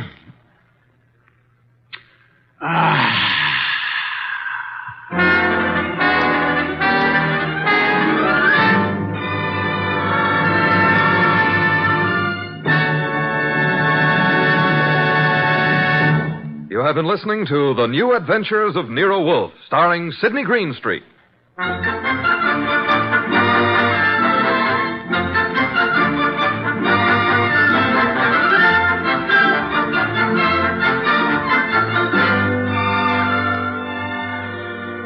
Tonight's transcribed story by Don Arthur was based on the characters created by Rex Stout. This is an Edwin Fadiman production and is directed by J. Donald Wilson. In the cast were Harry Bartell as Archie Goodwin, and Evelyn Eaton, Peter Leeds, Lucille Alex, Marna Keneally, Herb Butterfield, and Bill Johnstone. Next week at this same time, Nero Wolfe and Archie will bring you The Case of the Telltale Ribbon. Don Stanley speaking. 3 chimes mean good times on NBC. There's excitement for you Sunday when talented servicemen compete on The Phil Regan Show. And Sunday on NBC also means another delightful adventure with Cary Grant and Betsy Drake when they star as Mr. and Mrs. Blandings, the proud but bewildered owners of the famous Dream House. The chimes are your invitation every Sunday to Mr. and Mrs. Blandings. Tomorrow for excitement, hear Herbert Marshall in The Man Called X on NBC.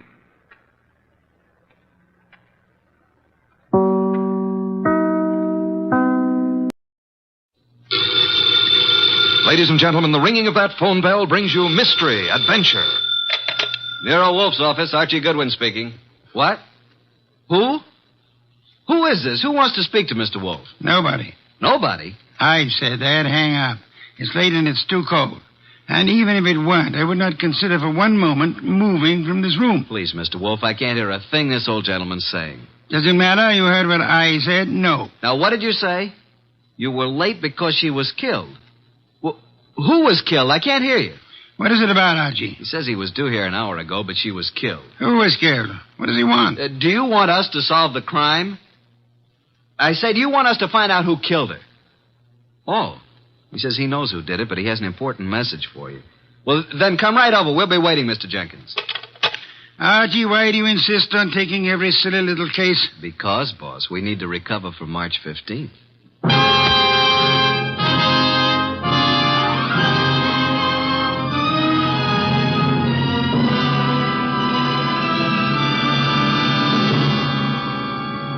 Ladies and gentlemen, it's that renowned genius who is the bulkiest, balkiest, most ponderous, and most brilliant detective in the world.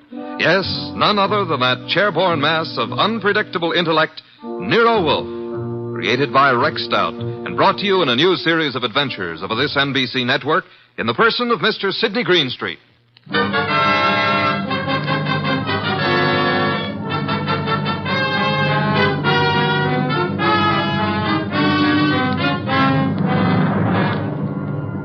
This case I like to refer to as the case of the Telltale Ribbon. Perhaps a better title would be Wolfe Goes A-Hunting.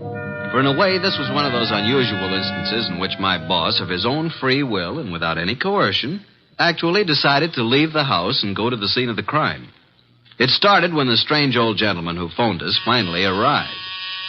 Well, there's our client, Mr. Wolfe. Evening. It's me. Who's me? Oh, I just phoned you. I'm Jenkins. I got a dispatch for Nero Wolfe. Oh, you're Jenkins. Well, come in. Mr. Wolfe, this is Mr. Jenkins. Says he has a dispatch for you. Yep. Yeah. Are you Wolfe? I am. Where is the dispatch from? Don't know. You don't know? How come? Oh, I know, but I'm supposed to say I don't. See? That's my job. What is? Just to say I don't know. What about the murder? Yeah, who was killed? Oh, my goodness. It was a terrible thing. We were just crossing the turnpike, and this fella come at us out of nowhere. The killer? Yeah. Must have been drunk, I guess. Well, how did it happen? Did he shoot her, stab her? Oh, no. He ran into her with his car. And she was only 9 years old. Your granddaughter? No, it was Bessie. But the police got him. I have to appear, I guess. Probably get 90 days, he will. For murder? Murder? Was somebody murdered? I must have missed something. Look, we're talking about Bessie, and what do you want us to do about it? Nothing. Bessie's my old horse. Oh, no. But say, who was it that was murdered? Nobody yet. Good night, Mr. Jenkins. I thought you said it was important. It might be. At least that's the way I was told. What might be? This here letter I was bringing to you. This dispatch. Well, gotta get along now. Goodbye. Well, get him. What a pixie. What is in the envelope? Mr. Wolfe, look. 5 $100 bills. And the note says, Mr. Wolfe, your services are desperately needed. Come up this weekend as my guest. Signed E. Malott. Edward Malott, the wealthy manufacturer. Well, looks as though you're going out this weekend. Well, Archie, pay my respects to Mr. Malott, and I hope you enjoy the weekend. Good night.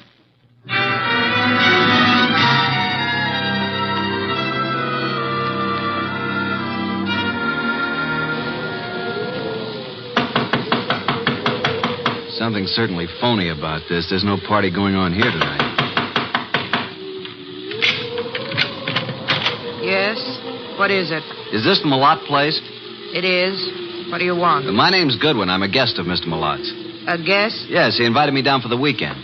Weekend? Oh. Well, you better step in, please, Mr. Goodwin. Quite a bolt you've got on that door. Yes, isn't it? Just sit down there, please. I'll get Mr. Malott. He's in the library. Oh, here he is. It is Mr. Goodwin, sir. Says he's come down for the weekend. Mr. Goodwin, good evening. You've come for the weekend, you say? Well, yes, wasn't that the idea, Mr. Malott? Well, I don't understand, Mr. Goodwin. Didn't you send me this note asking me to come here? Note? I did not. Oh, well, this is my personal note stationery, but I don't recall sending this. I didn't even type it. And I'm in the habit of signing my name with a pen, not with a typewriter. E. Malott. You're certainly Edward Malott. Yes. Services are desperately needed. What does this mean? What services? Who are you, Mr. Goodwin? Are you serious? I'm a private investigator. I'm Nero Wolfe's assistant. Oh, indeed. Nero Wolfe, eh? I know of him, yes, indeed.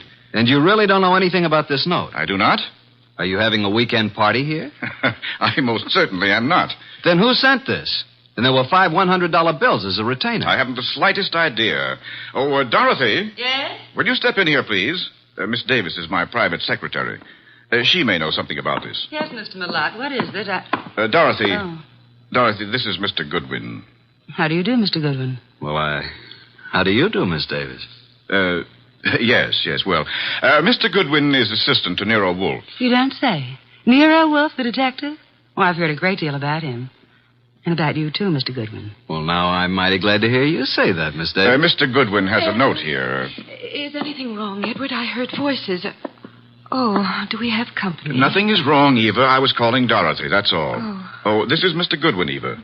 My wife, Mr. Goodwin. How do you do, Mrs. Malott? Mr. Goodwin, yes. How do you do? Now, as I was about to say, Dorothy, Mr. Goodwin... What's going on? Mr. Goodwin, this is my son, Larry. Good evening. What's wrong?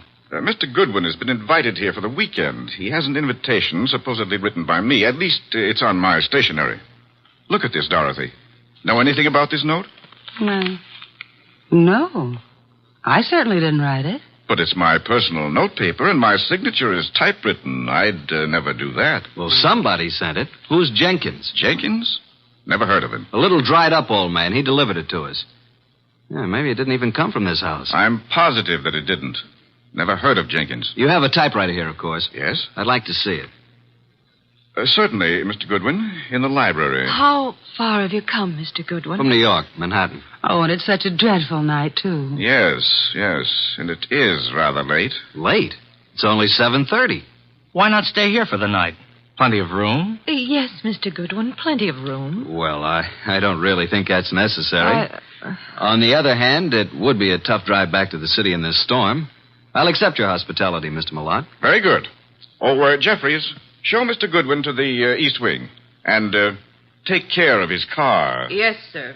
Good night, Mr. Goodwin. You mean you're all going to retire now? I haven't even had my dinner. We retire very early here. But Jeffries will prepare anything you want. Good night.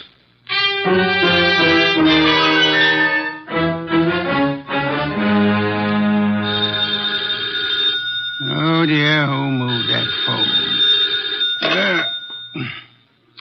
Hello, Wolf speaking. Archie, boss. Well, I'm here at Malott's place, but there ain't no party. What happened? Are you in the right house? I'm afraid I am. They've all gone to bed. Weird bunch. His wife, who looks very sickly and I think wants to say something to me alone, and Larry the son, and Malott's secretary, Dorothy Davis. She has me bothered a bit. How unusual, especially if she's pretty. A beauty. But she seems to know all about me. You'd better come home, Archie. I can see you're in no condition to handle this case properly. Give them the money back. Oh, I forgot to tell you. They don't want me here. Malott didn't send the note. No one here knows anything about it, so we can keep the dough. Interesting indeed. The circumstances would indicate that you should stay there and wait for it to happen. For what to happen? For whatever it is the fates have conspired to have happen there while your shining little ego is in the midst of it. Bye.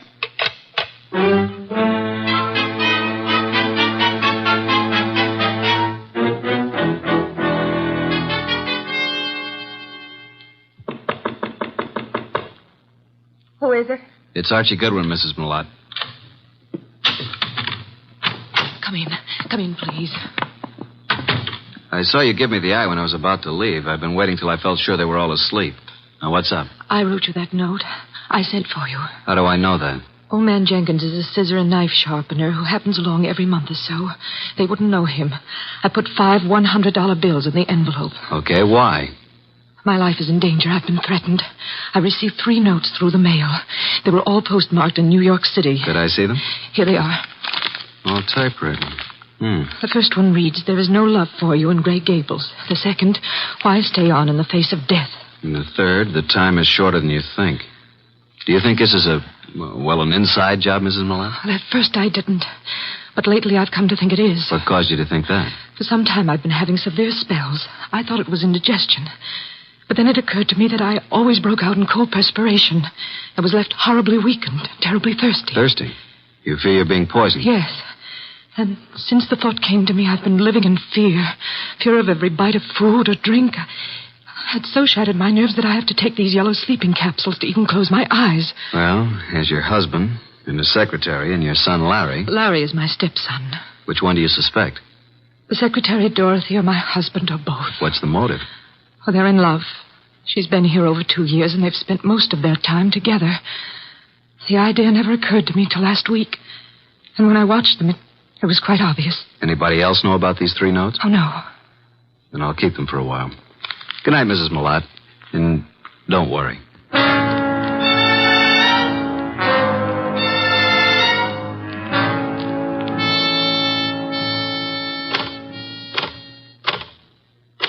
What are you doing, Mr. Goodwin, snooping around in Father's library? Well, Larry, I was just trying to find out if this Remington was the machine you used to type those notes. What? What notes? The notes you sent your stepmother. Why, I don't know anything about any notes. Then why were you so startled? I'm not startled. Why would I threaten her? So you do know about them. I didn't mention the contents of the notes. I just happened to see them on the table in her sitting room. You don't care too much about your stepmother, do you? Oh, she's all right. You don't care too much about Dorothy either, do you? I certainly don't. Why not? Well, I don't like her tactics, making a fool out of my father. If anybody here sent those notes, she did. You think Dorothy would have a motive? I certainly do. Of course you wouldn't have a motive, would you? No. Well, I'm inclined to think you would. Well, just what motive would I have? You don't seem to like any woman who's too close to your father. Maybe because you'd resent anyone sharing in the estate if your father died. If I were you, Mr. Goodwin, I'd leave. Tonight. And the sooner the better. Good night.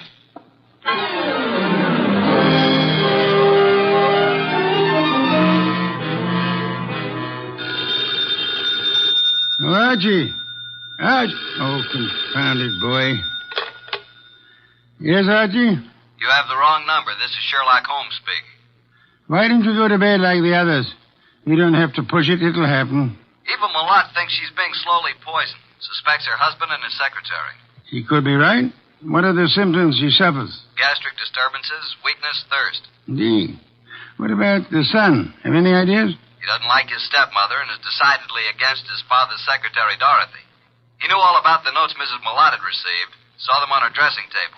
He believes Dorothy's the culprit. Then I should say that Dorothy should be the next on your list. You can say that again. Be careful, Archie. Use your head this time. Incidentally, Larry advised me to leave the place tonight. Bit of a threat it was, too. What shall I do, Mr. Anthony? Do nothing. The trouble will come to you. Bye.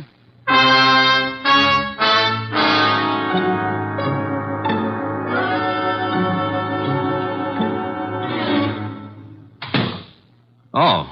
Hello there, Mr. Millot. I thought you'd turned in for the night. It's quite obvious you thought so, Mr. Goodwin. What are you doing in the library? Why, just looking for something to read. You'll find the books all around the walls, not on my desk. Well, I was looking for a particular kind of book. I'm very much interested in poisons. Poisons? Yeah, a hobby of mine. You happen to have any books on toxicology? I do not. And what's that book on the 4th shelf right beside you? Why, Where did that come from? Never saw it before.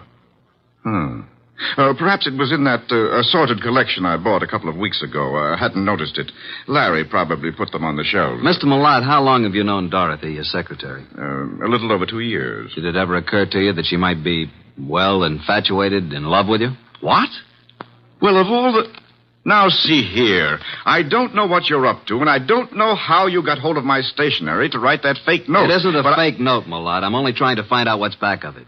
Mr. Goodwin, there is nothing going on here that requires the services of a detective, and Dorothy is not in love with me. I didn't say she was. I asked you if you thought she might be. Well, since this conversation seems to concern me, I suppose I am at liberty to come in. Oh, you're still up too, Miss Davis. Did you hear what this man said, Dorothy? Yes, I did, Mr. Mulat. And I'd like to have a few words alone with Mr. Goodwin, if you don't mind.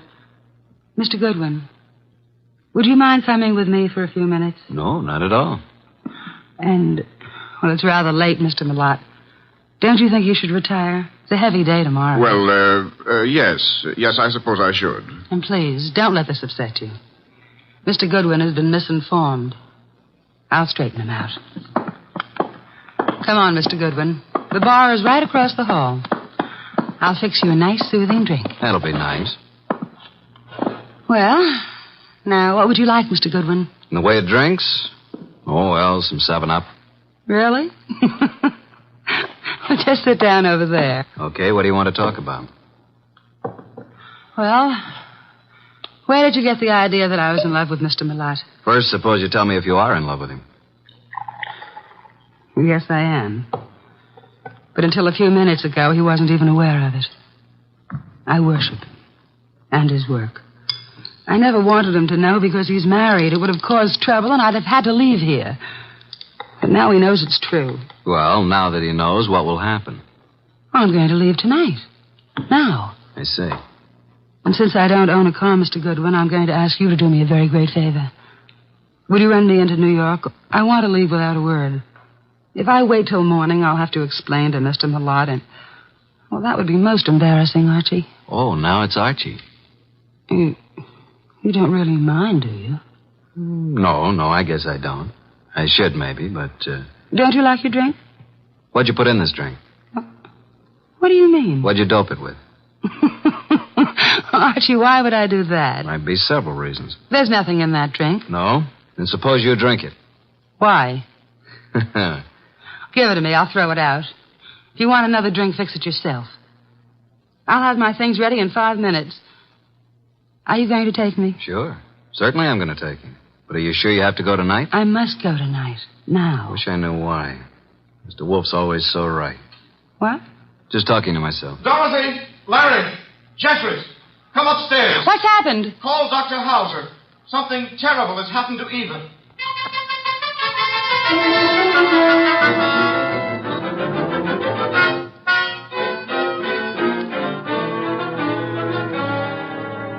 Well, Dr. Hauser? Oh, poor Mrs. Mulat.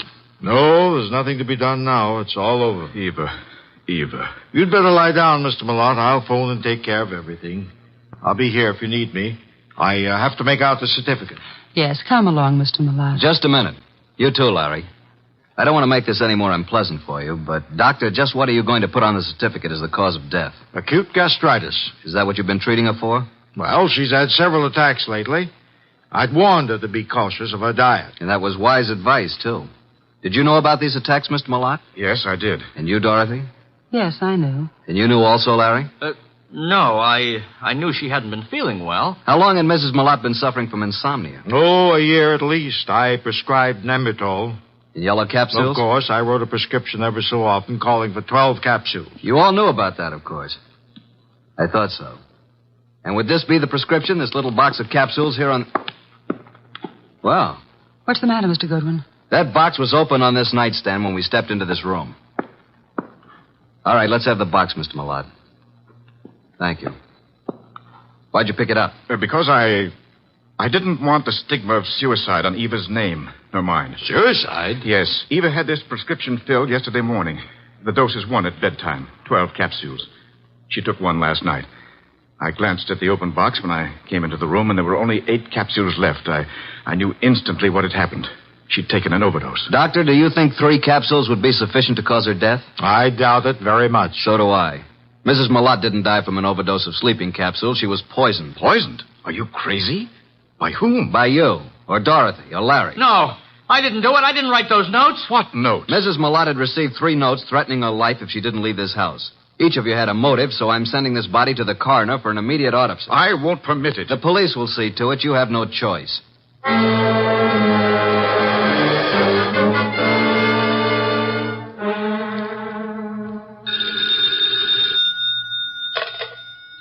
Yes, Archie. What now? Do you know who did it?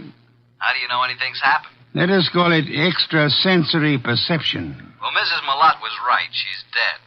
Her doctor knew nothing about the spell she was having as being caused by anything but indigestion. How about an autopsy? It's all in the works. Looks like a metallic poison, all the symptoms. Oh? Did you search the house carefully for such a poison? I did. And I'll check the drugstores in the morning. Somebody in that house will purchase some poison. Let me know when the autopsy report is in. Right. Let's see now. We have Mr. Malott, Dorothy Davis, and Larry the son. He's Mr. Malott's son, but not the child of Eva Malott, remember? Yes. Is it true that Dorothy is in love with Malott? Yeah. Dorothy admitted it to me, but claimed Malott wasn't aware of it until tonight. And earlier this evening, Dorothy tried her best to get me out of the house, insisted that I drive her into town.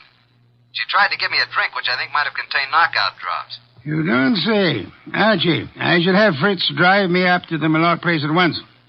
Archie, are you there? No, boss. I just fainted.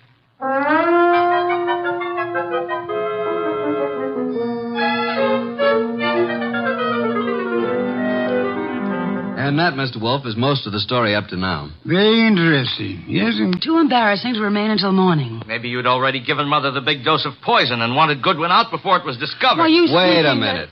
Now, Mr. Malott, you claim that you knew nothing about Dorothy being in love with you. Should we believe that? You can believe it or not. Dorothy had a motive to get rid of Mrs. Malott. It seems that Mr. Malott had one, too. And so did Larry. What? You admitted to me that you didn't like your stepmother. And that you disliked Dorothy even more. I didn't say that. You said Dorothy was making a fool of your father. You resented the possibility of any woman sharing in the estate. You knew about the sleeping capsules, and you could have put poison in some of them. You could have written those threat notes. And by getting rid of your stepmother and placing the blame on Dorothy, you'd be getting rid of them both. But I didn't. I did not write those notes. You were the only one who knew about them. I was not the only one. I saw Dorothy coming out of Mother's room. It was this afternoon. Mother was out taking a sunbath. Dorothy did it. She's the one. I think you're the one. No, Dorothy wrote those notes. That's a lie. No, she probably slipped into Mother's room and wrote those notes on Mother's portable. What? Hey, just a minute. Archie, come here. I never heard of such lies. I didn't do it. You can't send me to jail. I'll kill you first. Larry, drop that gun. Don't come near me, any of you. You're such a fool, Larry. Give me that gun. I'll shoot. Come on. There. Now, you better quiet down, kid. Or Inspector Kramer will take care of you when he arrives.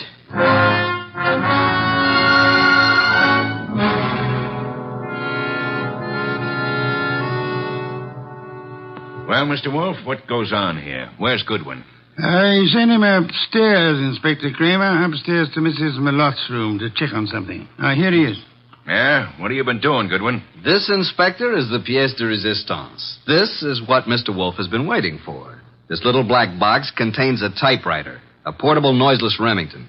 Mrs. Malott's typewriter. What? I didn't even know she had a typewriter. Larry knew she had one.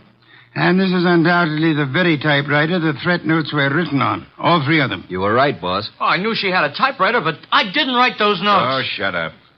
Archie, how do you know the notes were written on this typewriter? I've compared the type and the ribbon. They're both the same. These notes were written on this Remington. It was Dorothy. Larry, I don't believe a word you've been saying. Dorothy couldn't possibly be guilty of such a thing. If anyone is guilty, you yourself certainly have all the earmarks. Everybody's against me, even my own father. But I'm innocent, I tell you. Let me get it. I think I know who it is. Hello?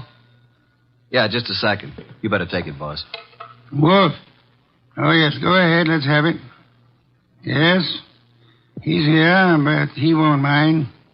Yes? I see. Uh-huh. You just finished? Oh. Good. Right. Bye. Was it the coroner? The coroner, reporting that poison was found in the sleeping capsules. And the body. Did they find poison? They did. You were right again, boss. I'm going up to Mrs. Malott's room for a while. I want you to come along with me.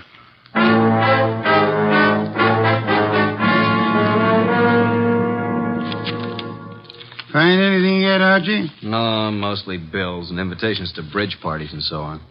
Ah. You find something, boss? Yes and no. This pocketbook detective story. What about it? I was just flipping through the pages, and I find this corner turned down. Well. What is it? Look and read. Why stay on in the face of death? Interesting. The very words used in one of the notes. Give me the book. Of course, this doesn't prove a thing either, but it does confirm what I was... Oh. What now? This cinches it. Get them all up here, Archie. Tell Kramer to bring them all to the bedroom.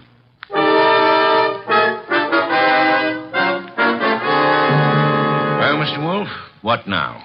As you all know, Mrs. Millot was poisoned by someone who had an opportunity to put it in the sleeping capsule. Someone in this household. Yeah, but which one? The kid? I never bought any poison in my life. Be quiet, will you? No, Inspector, it wasn't Larry. And I suppose you think I put the rest of that rat poison in your drink, Mr. Goodwin. No, Dorothy, it wasn't you. But how did you know it was rat poison? I didn't. I just guessed. I can think, too. Then if it wasn't Dorothy or Larry, you must mean me. No, Mr. Lott? No, wait a minute. It had to be somebody. Yes. This is going to be painful for you, Mr. Millot. Well, you mean that Mrs. Millot did commit suicide? It was more than suicide. It was suicide with an attempt to have both you and Dorothy convicted of murder. She planted things? She did. I can't believe it. Show him the pocketbook, mystery. Here's the proof. Some of the threat notes were lifted bodily from this novel. But look on the back cover. Isn't that Mrs. Millot's handwriting? Yes, and this is the other note. The one to you, Mr. Wolfe. Composed in pencil before she typed it out on her machine. Then, Wolfe, the note you received was the same typing as the threat notes. See for yourself, Inspector. Then why the dickens didn't Archie compare them right away? Just one of those things, Inspector. There are times when even a good detective is a bit on the, shall we say, dull side. Don't you find that often true, Inspector?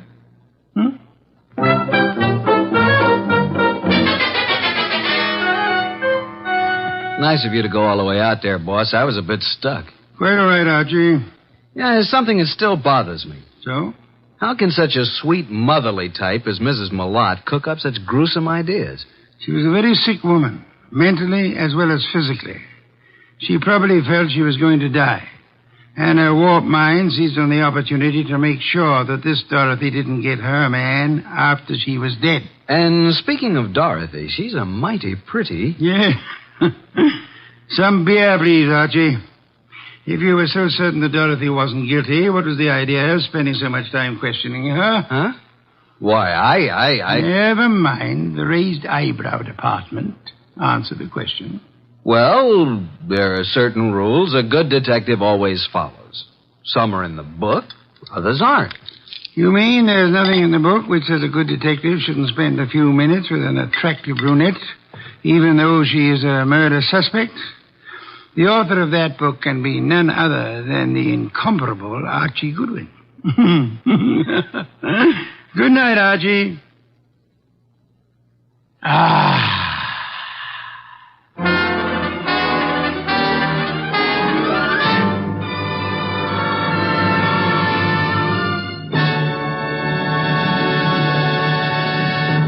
You have been listening to The New Adventures of Nero Wolfe, starring Sidney Greenstreet.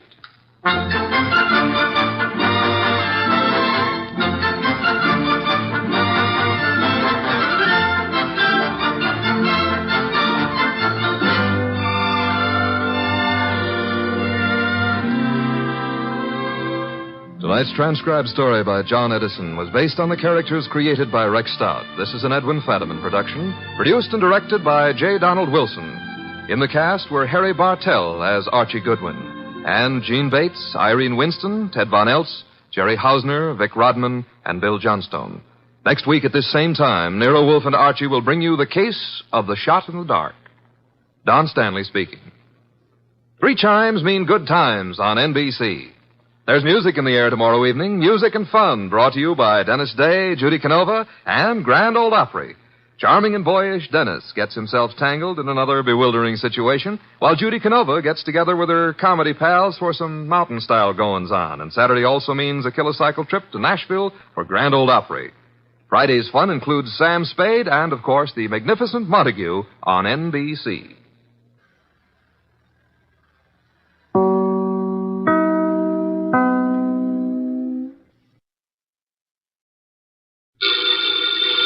Ladies and gentlemen, the ringing of that phone bell brings you mystery, adventure. Nero Wolfe's office, Archie Goodwin speaking. Just a moment, please. Hey, boss, Mr. Tom Wilcox wants an appointment. How about 1 o'clock? Archie, no appointments today. I intend to pot some dendrobium offsets. 1 o'clock will be fine, Mr. Wilcox. See the Tom Wilcox who was acquitted yesterday of the murder of that singer, Keith Hansen? Mr. Wilcox, are you the Tom Wilcox who... Oh, you are. I see. What does he want with me? Mr. Wilcox, why do you seek Mr. Wolfe's services? I see. Well, our fee is $1,000 with a retainer of $500, okay? Oh, yes, Mr. Wolfe will see you. What's that? Hey, what was that? Hey, Mr. Wilcox. Archie, stop shouting, hey. He whispered someone was at the window. Then I heard a shot and he dropped the phone. Boss, I'm afraid we've just lost a client.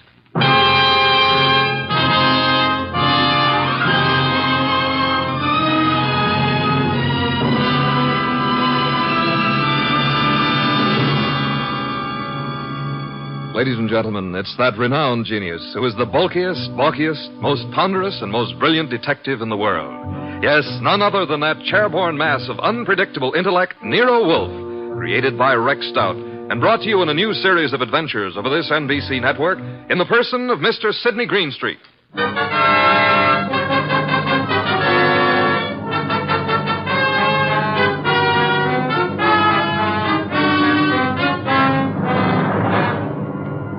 This episode is one Nero Wolfe refers to as a slight case of perjury. It all started with a phone call from Tom Wilcox and the ensuing shot, which I was sure had brought our newfound income to an early end. Anyway, there was the shot and... Hello? Mr. Wilcox? Hello? Oh, boss, I've certainly waited long enough for him to come back to the phone. We may have just lost a nice bankroll. Nonsense, Archie. Other clients will rescue us. Now for a cold bottle of beer, Archie. We're almost out of beer. I better get over there and see what happened to Mr. Wilcox. The beer first. Nero Wolfe's office, Archie Goodwin speaking. Oh, Wilcox, you all right? Well, was that a shot? It was, huh? I'm glad it missed. Tell him to come right over here. Yeah, you dug the slug out of the wall. Well, come right over. Boss, the police never found the gun that killed Keith Hansen.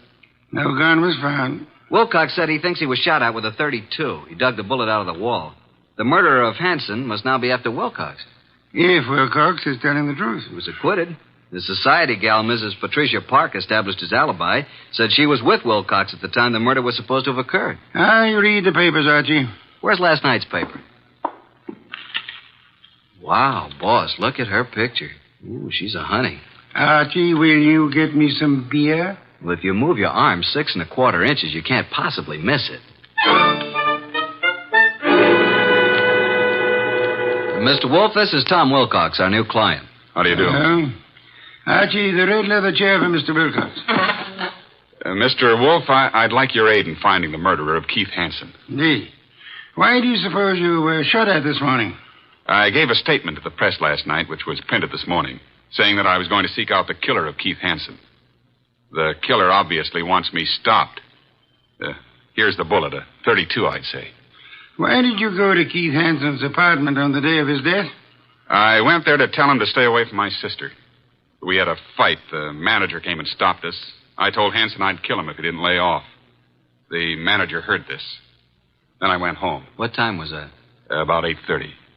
The police claimed I returned to Hansen's apartment and shot him. I couldn't prove I was at home all night. It was going rough for me until Patricia Park testified she was with me at the time when the crime was said to have been committed. Why didn't you tell the police in the first place that this Patricia Park was with you? Well, that's the whole trouble.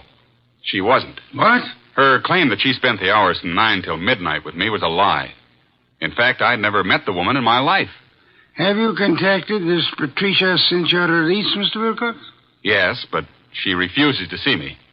Archie, phone Mrs. Patricia Park and tell her that she must see you at once for her own good. Time is of the essence.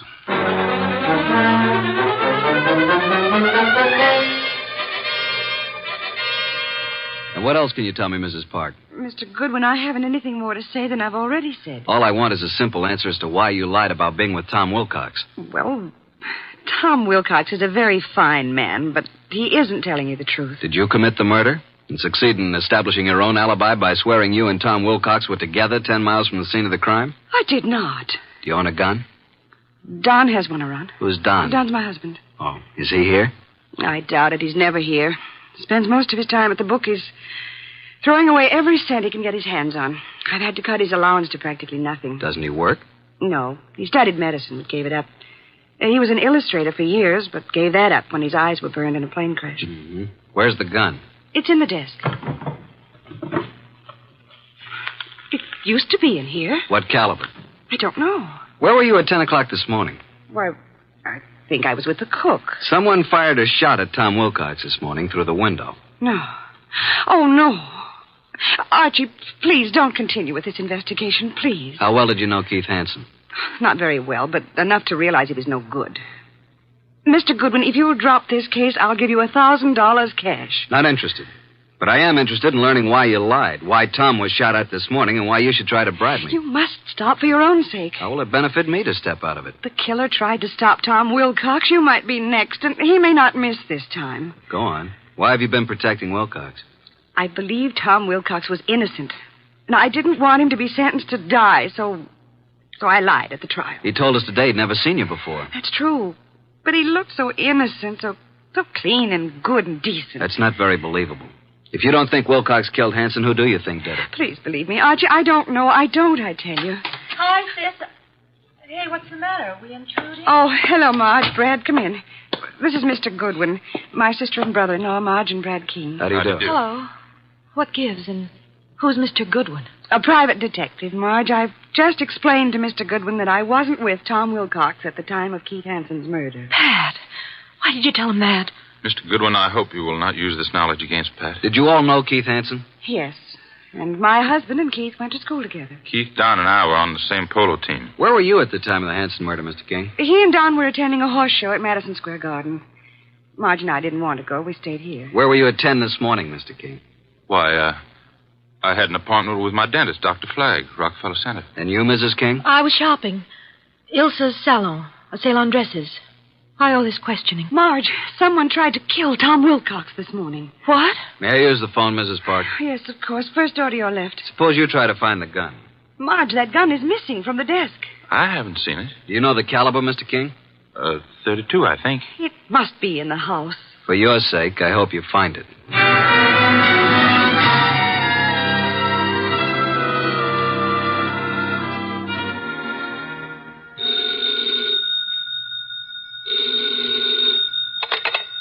Nero Wolfe speaking. Archie, boss. You should have reported long ago. She must be very pretty.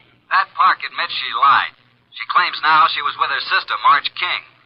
Marge and her husband, Brad, have alibis, and all have alibis for this morning. I'll check them before I return. Where were they the night of the Hansen murder?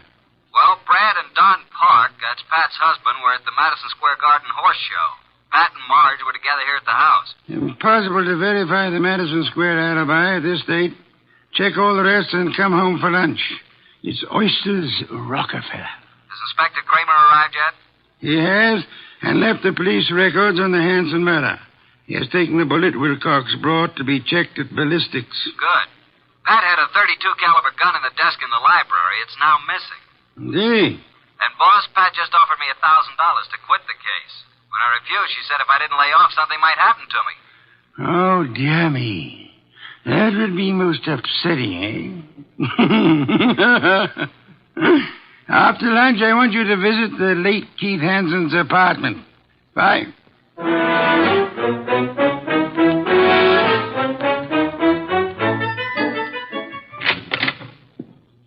Before you join the others, Mr. Goodwin, I want to talk to you. All right. Close the door, Marge. Pat didn't mean anything when she offered you money, Archie. And she wasn't threatening you, honest. I'm convinced. Why the pressure? Well, why don't you sit down? Here, by me. Okay. What's on your mind, huh? Archie, I can add another 1,000 to what Pat offered. Wouldn't that be enough, Archie? I can give it to you right now. Brad will write a check. Does Brad want me to stop, too? He said you couldn't be persuaded. Every one of you seems to have had a reason for killing Hanson. None of you apparently liked him. Now be a good little girl, Marge, and stop trying to act like a Delilah. If you're innocent, you have nothing to worry about. You're stuffy. I hope you do get hurt. Thanks a million. Now let's join the others. Well, Pat, did you find the gun? I can't find it anywhere. Oh, Mr. Goodwin, this is Don Park, my husband. How do you do? How are you? Have you seen the gun, Mr. Park? Not for ages. You're a detective, huh? Yeah. May I ask where you were this morning about 10? Why? Well, frankly, I was at my bookie's. Where's that? I can't tell you, but I'll call him and you can check it. Were you and Brad together at all times during the horse show the night of Keith Hanson's murder? No. Brad wandered away a couple of times, and I saw some people I knew. You know how it is. We'd meet at intervals. Archie, you're wasting your time. None of us is guilty. I made a fool of myself, that's all. Tom Wilcox was such a decent man that I hated to see him have to pay for taking Keith Hanson's rotten life. If a man's guilty, why should you butt in? You never use your head. Pat is one person who thinks of others before herself. Marge, forget it. Now you've got private detectives snooping around. What are you after, Goodwin? Who are you working for? Why don't you let my wife alone? The case is closed, isn't it? Maybe. Don, this just makes it more interesting to Mr. Goodwin. As a matter of fact, I think you all know more than you're telling. I still think Tom Wilcox killed him. And there's only one reason why Pat should protect him. Don, that's enough. Nice, happy family, suffering all the torments of a guilty conscience, is that it? What are you trying to do, Mr. Goodwin? Get your nose poked? Not exactly. If not, you'd better leave. Okay, Mr. King, I'll run along. Mr. Wolfe will be anxiously waiting to hear about this. So long.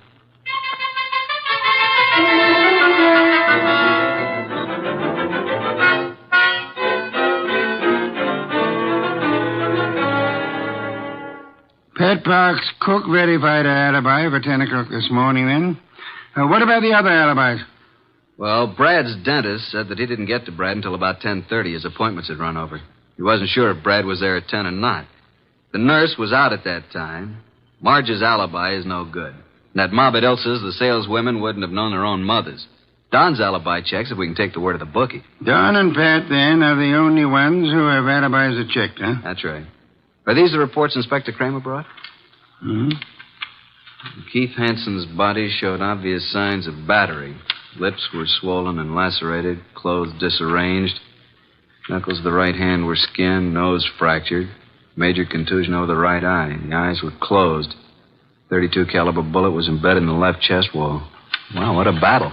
I am of the opinion that Hanson was battered by two different people. I think someone arrived after Wilcox was thrown out by the manager, and this someone gave Hanson another beating. Really, boss? Come, let's have dinner. Then you must get over to Hanson's apartment.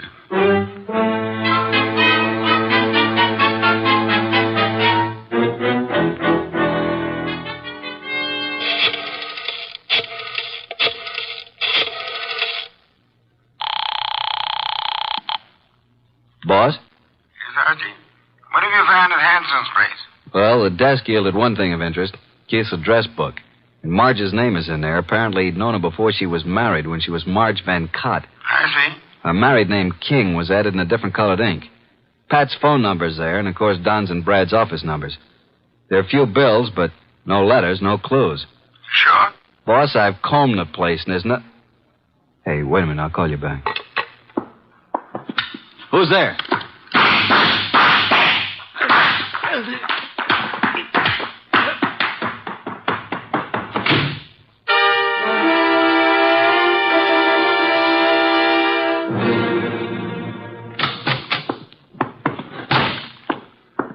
Archie, you know I dislike the banging of doors. Sign of ill breeding. Archie, what happened to you? Target for tonight, Archie Goodwin. Your forehead's bleeding. You better have Fritz fix it. Well, my head can wait. Some guy certainly surprised me at Hanson's. Creased me on the forehead. Good thing I snapped off the lights. He emptied his gun at me. We scuffled and he got away. And then I dug his slug out of a chair. I think it's a .32. But look at this, boss. A little round piece of glass. Found it on the floor. It's very small, very smooth, and concavo-convex in shape. Half an inch diameter. Watch crystal? Don't think so.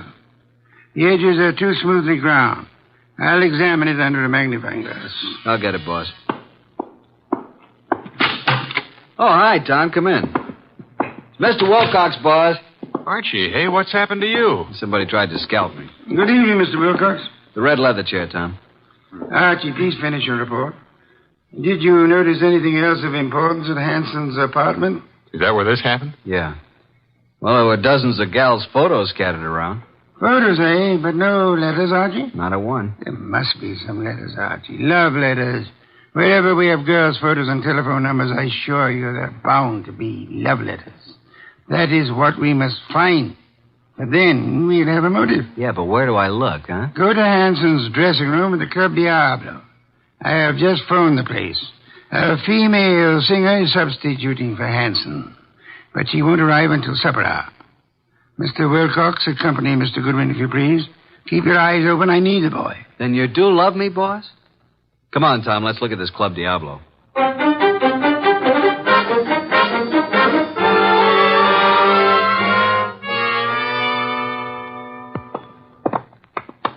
Well, I fixed it up with the stage doorman. Here, this is Hanson's dressing room. What a layout. This dressing room's fancier than most of the Met stars get. Hanson fixed it up himself. A bar, refrigerator, hot plate, television set. He could live here. Some of this stuff could be the new girl singers. I don't think so. Well, let's get to work, Tom. Take the drawers in his dressing table first. What are we looking for, Archie? Mr. Wolfe says the motive. He means letters. There's nothing here. Nothing in the desk. New singer must have cleaned it out for her things. Nothing in the books. Don't pass up that refrigerator. Nope, empty. Hey, there is something here. Back of the ice cube trays. Come here. Oh, well. Mr. Wolfe said there had to be letters, and so there are letters. Lots of them. Hey, here's one from Marge. And another. And look here. Really confidential letters from a dozen society gals. There's something else in the back. A bank book. What do you know? A singer like Keith didn't make this much. No, that kind of money didn't come from crooning. This guy Keith was really shaking these babes down. Archie, someone's coming, listen. Quick, behind the door and grab him. Douse the lights. Run,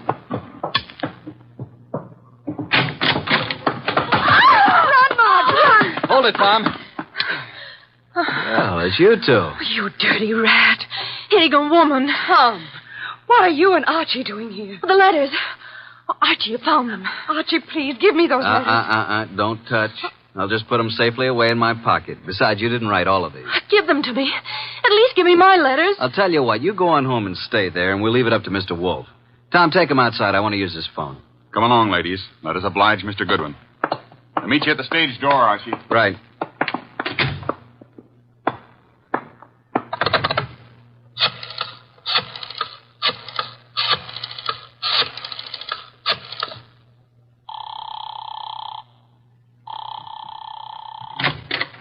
Hey, the lights. Who's there?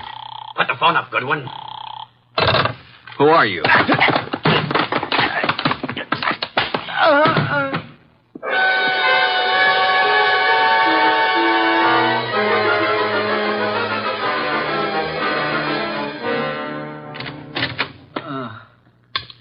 Archie, what happened? Are you hurt? Here, let me help you. I'm all right. I guess.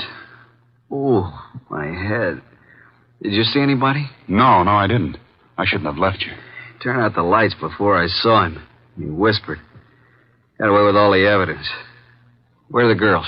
I sent them home in a cab. Well, let's get over to Mr. Wolfe. This is tough luck. If I'm not mistaken, his next move will be to have a little get-together with all concerned. Come on.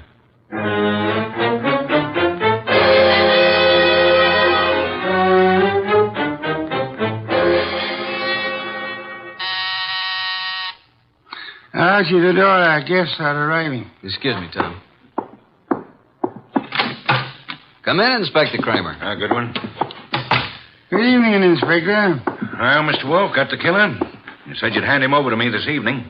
In time, Inspector. You know Tom Wilcox, of course. Mr. Wolfe. Evening, Inspector. What about the ballistics report, Inspector? The bullet was shot from the same gun that killed Hanson. And that gun, I am certain, came from the home of Pat and Don Parks. Marge and Brad King also had access to it. I have one more bullet here, Inspector, one fired at Mr. Goodwin. I am sure it was also shot from the same gun. However, it isn't important now. Isn't important? It almost cost me my life. You can make it into a charm if you wish. Inspector Kramer, before our other guests arrive, I must tell you that Mrs. Park lied on the witness stand. She was not with Tom Wilcox at the time Keith Hansen was murdered. In fact, they were absolute strangers. What? Sit down, Inspector. 4 other guests are due to arrive any moment. Well, who are the other guests? Patricia and Don Park, Marge and Brad King. One or all is involved in the Hansen murder. Archie, do any of these people wear spectacles? Nope, none of them. Do you know why this person killed Hansen, Mr. Wolfe? First of all, Hansen was a blackmailer. The girl Marge was the current victim. The letters Hansen held were the threat. I'll explain later. Well, then Pat must have thought that Marge killed Hansen to get the letters, and she lied on the stand to save Tom's life because she believed Tom was innocent. Where's this Marge King? I'll have her picked up. Sit down, Inspector. Archie, I believe our guests are arriving now. Come in, come in. How are you? Good evening. Archie, cheers. Inspector Kramer, Patricia and Don Park, Marge and Brad King, and this is Tom Wilcox. We met at the Club Diablo this afternoon. All right, Mr. Wolfe. Which one is it? Patience, Inspector. One of these 5 people is the murderer of Keith Hansen, a killer. What is this nonsense? Please sit down. Mr. Wolfe speaking. Go ahead, boss. Any one of you had sufficient motive to have committed the Hansen murder. Not one of you has established a bona fide alibi. You who are actually innocent must tell the truth, or you shall all suffer as accessories after the fact. Mr. Wolfe, you're wasting your time. Marge, several years ago, you were secretly married to Keith Hansen. It lasted but 1 week. You gave Keith the money to get a divorce from you at Mexico. He didn't, which made you a bigamist when you married Brad. Keith was all set to blackmail you. He knew your husband, Brad, was wealthy. Marge, is this true? Yes. Oh, please, Brad, I thought he got the divorce. If I'd known that, I would have killed Hansen myself. Maybe you did kill him. One moment, Inspector. Patricia, you lied on the stand to protect Tom Wilcox here because you believed your sister Marge was guilty of Hansen's murder. Why did you believe her guilty? Were you at the scene of the crime? Marge, it's time to tell the truth and clear all this up. You won't be satisfied until you're in jail. Will you shut up? Quiet, please. Go ahead, Marge. All right. Keith Hansen was shot from the bedroom while I stood talking to him in the living room. You went there to buy back your letters? Yes, Pat drove me to his apartment. There was no place to park, so she said she'd drive around the block until I came out. That's why she's never been sure whether I killed him or not. That's right. Because I feel I might have shot him if I'd been in your place. Because of what Hansen did. What was it he did? Keith Hansen demanded $10,000 in exchange for the letters. Pat loaned me the money, so Brad wouldn't know. What? Is that true, Pat? You loaned her $10,000? I got to Keith's apartment about 9:30. He looked awful. He obviously had been in a fight. The room was mussed up and his nose was bleeding. Yes, go on.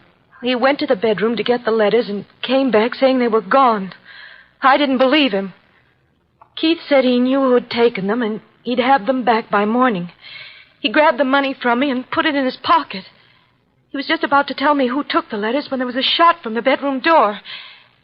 Keith Hansen fell to the floor, but I didn't see anyone. I wanted to get my money from his coat pocket, Pat's money, but I couldn't touch him. His staring, wide-open eyes were horrifying. I ran. Poor baby, why didn't you tell me? I think you're lying, young lady. You took the gun from your sister's desk, and when Keith Hansen didn't produce the letters, you deliberately shot him.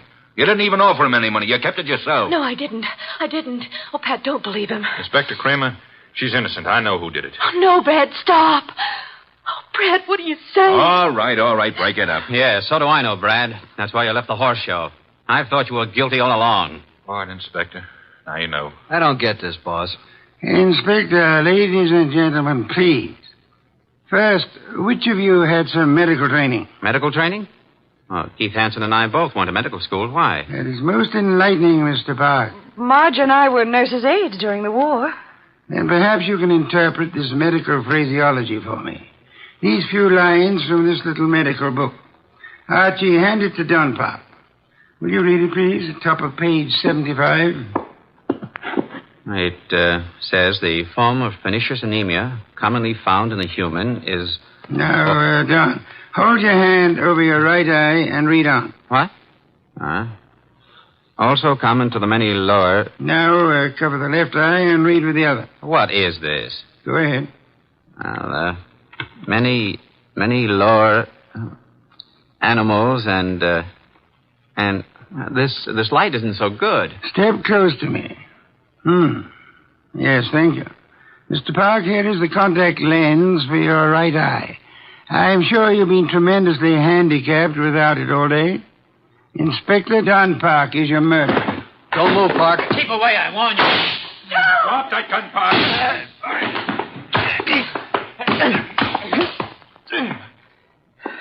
Well, I got his gun. There you are, Inspector. He's all yours now. Okay, come on. Okay, Goodwin. But I'll get out of this. You trapped yourself, Don, by your contact lens. It dropped from your eye during the scuffle with Archie in the Hanson apartment this afternoon. And the gun Archie just took from you is undoubtedly the murder weapon. And the gun that fired the bullets at Wilcox and Archie today. Hey, Tom, are you all right? There's blood on the side of your head. Just grazed my scalp. You and I must have hard heads. Well, that's that. Thanks so much, Inspector, for dropping in. Come again, won't you?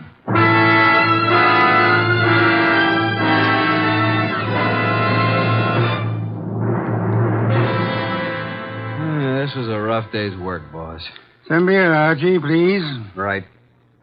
Hey, what was that business about the medical training? Maud said the body of Keith had staring, wide-open eyes, preventing her from touching the body. But the police found the eyelids closed. How did they get closed? Well, he must have bothered Don, too, and he closed him. His medical training. Right. A layman would never touch the eyes of the dead. Marge couldn't, not even to get back the $10,000. Here's your beer. Why did Don do all this, boss? Obviously, he learned of Hanson's blackmail scheme and was trying to force him to agree to split Marge's $10,000. Don was quite startled a minute ago to learn that Pat, his own wife, put up the money. However, when they heard Marge arriving, Don stepped into the bedroom, found Marge's letters in there, and must have hidden in the closet. And then as Keith Hanson was about to speak Don's name, Don shot him and took Marge's money. And of course, he planned to carry on a blackmailing of Marge himself, thinking the money would come from Brad. Yeah. And you are warming that beer with your hot little hands. Pour it, please. There you are. You've had a rough day, beaten twice and lost to interesting women. Tonight you may open your bedroom window. Good night, Archie.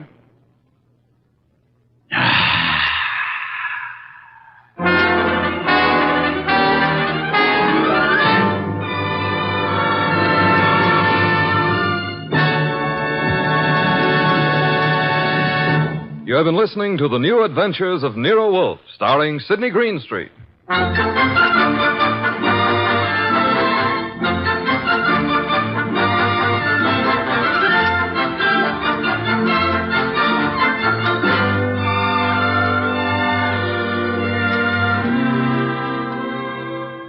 Tonight's transcribed story by Gladys Williams was based on the characters created by Rex Stout. This is an Edwin Fadiman production, produced and directed by J. Donald Wilson. In the cast were Harry Bartell as Archie Goodwin, and Mary Lansing, Gene Bates, Paul Marion, Barney Phillips, Ken Peters, and Bill Johnstone. Next week at this same time, Nero Wolfe and Archie will bring you The Case of the Lost Heir. Don Stanley speaking. 3 chimes mean good times on NBC.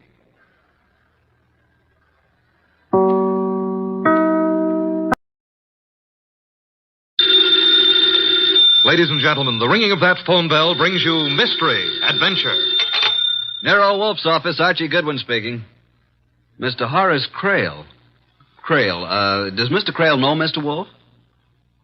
Oh, I see. What is it, Archie? A guy named Horace Crail. His secretary says he wants to talk to you. What about? I don't know. Us? Mr. Wolfe's rather busy right now, but I'll give him a message if you wish. Yes. Yeah. Wait a second, Mr. Wolfe. What? Black on red and red on black. Archie, this is solitaire. So? Solitaire is a game that is played by one single person alone. If I wish to put a red card on a red card or a black card on a black card... You're cheating. Of course I am cheating. What is the message Mr. Horace Crale, secretary, asked you to convey? Just that he wants to see you. In a rather tragic sense, I suppose he does. Why tragic? In that he wants to see me. He is blind. Tell him to come here at his own convenience. Okay. What does Mr. Crale want to see Mr. Wolfe about? A murder? A murder that may still be prevented. Archie. Just a second. What?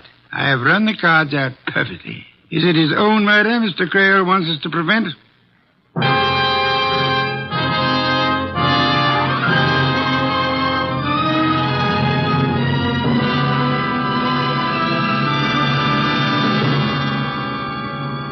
Ladies and gentlemen, it's that renowned genius who is the bulkiest, most ponderous, and most brilliant detective in the world. Yes, none other than that chair-borne mass of unpredictable intellect, Nero Wolfe, created by Rex Stout and brought to you in a new series of adventures over this NBC network in the person of Mr. Sidney Greenstreet.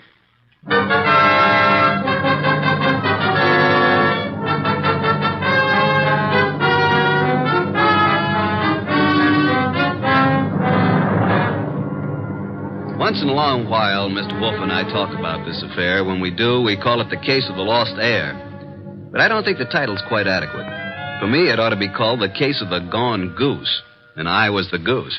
Well, Archie, do you see any red on red or black on black? Nope. So? So what? You irritate me, Archie. Okay, you won your little game of solitaire perfectly, as you say. Now, who is Horace Crale? A prominent industrialist. If you read the papers, you would know. Horace Crale. Crale? Oh, yeah, the Crale Company. Exactly. How did you know he was blind, if he is? The papers have carried the story. The headlines read, Blind Father Welcomes Lost Daughter. Oh, yeah, I remember. A few days ago, there was a picture, too. I thought you'd remember the girl at least. Well, if it's the one I remember, I remember. Archie. Oh, well, it probably isn't true. By the way, let me tell you what I found out about the facts of life. The door, Archie. Mr. Crale is here to see Mr. Wolfe. Oh, yes, come in. This is Mr. Crale. I'm his secretary, Hugh Gaines. There's a step here, Mr. Crale. Of course. Who is this man? I'm Archie Goodwin, Mr. Wolfe's assistant. Mr. Wolfe's waiting for you. Where is Mr. Wolfe, Mr. Goodwin? I led the way. The blind man and his secretary followed. Mr. Horace Crale was tall, thin, white-haired. His face was heavily lined, but the lines were not those of care or worry. He wore very dark glasses through which he might not have been able to see, even if he had had his sight. Hugh Gaines, the secretary, was in his late 20s, surprisingly young and surprisingly handsome for the kind of a job he had. I led them into Mr. Wolfe's office, made the introductions, and sat them down. Well, Mr. Crale, what can I do for you? As you see, Mr. Wolfe, I'm blind. Need I say you have my deepest sympathy? I don't give a hoot for your sympathy, Mr. Wolfe. Oh, thank you, of course. I mention my condition merely because it affects the position in which I find myself. Go on. You. Yes, Mr. Crale? Tell Mr. Wolfe about my daughter. Oh, incidentally, Mr. Wolfe, I asked my secretary to do this because in this way you will get a first-hand account. Now, let's see. A few days ago, Tuesday to be exact, at about 3 o'clock in the afternoon, a young woman walked into the house and said she wanted to see her father. I spoke to her myself. She said her name was Magda Crale. I asked her certain questions. Why, Mr. Gaines? He asked her questions because he thought, and I thought, that my daughter died 13 years ago. Oh, either the girl who came back to me is my daughter, or she is an imposter, and she belongs in jail. Is there any doubt in your mind about it? Of course. That's why I'm here. On the telephone, you said something about preventing murder. Well, I have a stepson named Anthony George to whom I intended to leave my money, not because I liked him, simply because I had nobody else to leave it to. Except your daughter. Except my daughter, if she is my daughter. We were talking about murder. I was talking about my daughter and my stepson. Same thing, I take it. Maybe, possibly. I don't know. Mr. Crale. Yes? I am not a wealthy man, but I'm certainly able to make ends meet. Yeah? What do you mean? Explain, Archie. I think Mr. Wolfe means that if you don't want to be frank with him, he'd rather not waste his time. Mr. Wolfe, I apologize if I've seemed to spar with you. Phooey. See, a blind man can only judge by what he hears and smells and feels. So? No, I must be a little more cautious than I would have to be otherwise. I'm sorry, Mr. Creel. Patience is not one of my virtues. Now about your daughter, or your non-daughter. What's her name? Magda. She calls herself Magda Creel, which was my daughter's name. What makes you think she isn't your daughter? Well, $10 million, partly. Once again, Mr. Creel? My estate may be worth more than that, but surely not less. You? Surely not less, Mr. Creel. Rather more, I should say. Yes, 10 million might have some appeal to an ambitious girl, Archie? Sure, but I'm not a girl, and I'm not ambitious. Nobody could accuse you of either fault. Mr. Creel, we are getting nowhere. Either you tell your story from the beginning or take it somewhere else. Archie, I'd like some beer.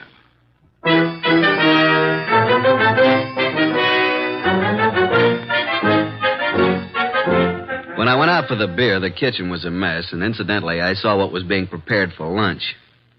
When I got back to the office, Mr. Creel and his boy were gone. One beer for Mr. Wolfe. What happened? What took you so long, Archie? I had a sandwich.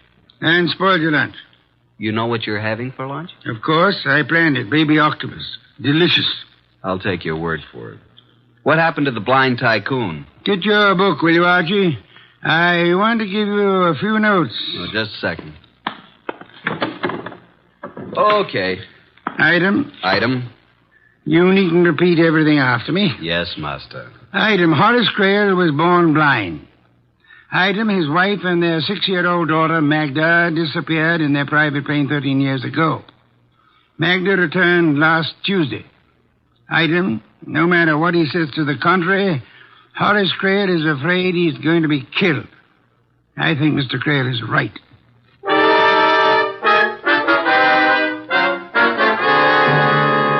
Memo from Archie Goodwin to Nero Wolfe. Time 4:32 p.m. The notes you dictated on the Creel case are on your blotter. 3 pages of them. You are with your orchids. I am on my way to the Creel domicile to meet the other characters in this turgid drama. As per instructions, I will bring them here if possible. Love, Archie.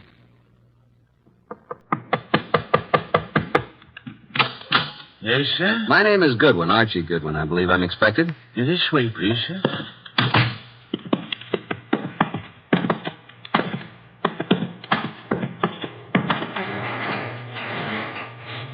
Yes, sir?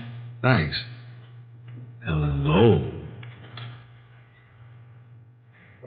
Don't tell me you're Nero Wolfe. Not by a couple of £100. I'm Archie Goodwin, his assistant. Well, I'm Magda Creel. Nobody's assistant. That awful Hugh Gaines creature said Nero Wolfe wants to talk to me. He does. Well, where is he? Waiting for you. No hurry, though. No hurry at all. Just play and don't worry about a thing.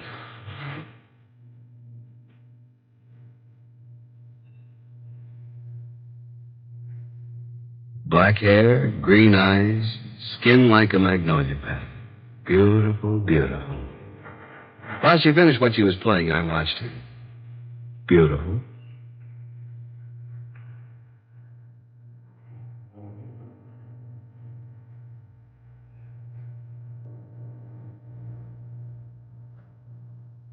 Well? Beautiful. Mr. Goodwin. Archie. Oh, we could get along together, Archie, if that's the way you are. It's the way I am. I can't seem to do anything about it. Where's Anthony? Anthony? Oh, Anthony George. Well, I thought both my repulsive half-brother and I were supposed to meet Nero Wolfe. I'm here in case anybody wants to know.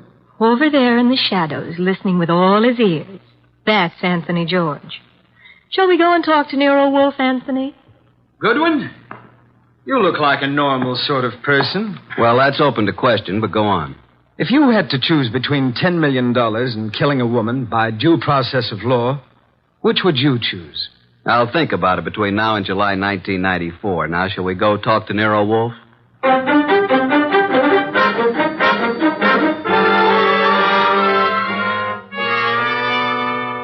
Miss Creel. Yes, Mr. Wolfe. Why did you wait until last Tuesday to let your father know that you were living? Does it make any difference? I think so.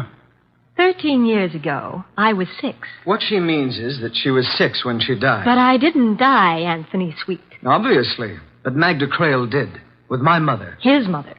Anthony says he doesn't remember me as a child. But I remember him, the brat.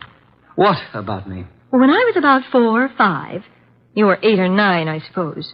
Do you remember dressing up in one of Daddy's tailcoats, a sword, and Mother's hat with a plume? Suppose I did.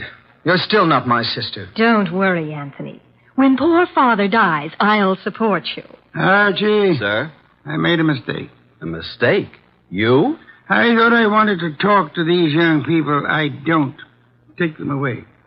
Take the young lady to a nightclub. On my salary? As part of our investigation, it will be charged to Mr. Horace Crail.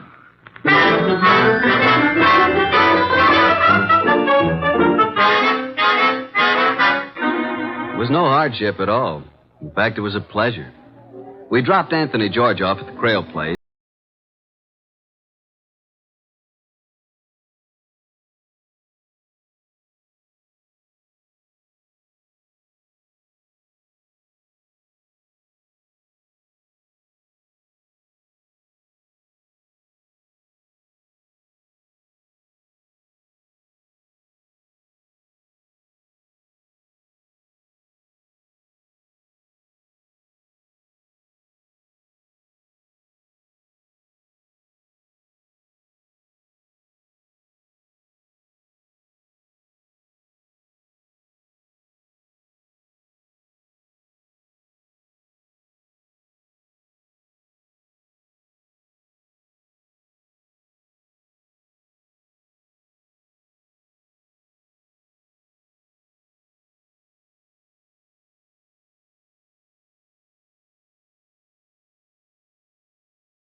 At least I suppose so. They don't go away, do they? Where are you going? I'll be right back.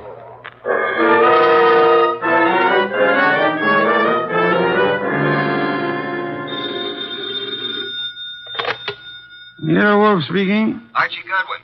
I'm with Magda Crail. No doubt. What? No doubt, I said. But never mind. What do you want? Want to ask a question. Go on. You don't think Magda's Horace Crail's daughter, do you? I don't think anything. You're stealing your lines from me. Never. All right, then, no. I don't think the girl is Crail's daughter. That's just what I hoped you'd say. Why, Archie? Because for once you're wrong. She's pretty, isn't she? Yes, she is. Also, she's got a birthmark. You have seen it? No, but nobody's going to be fool enough to claim a birthmark that isn't there. It's too easy to prove. Good night, Archie.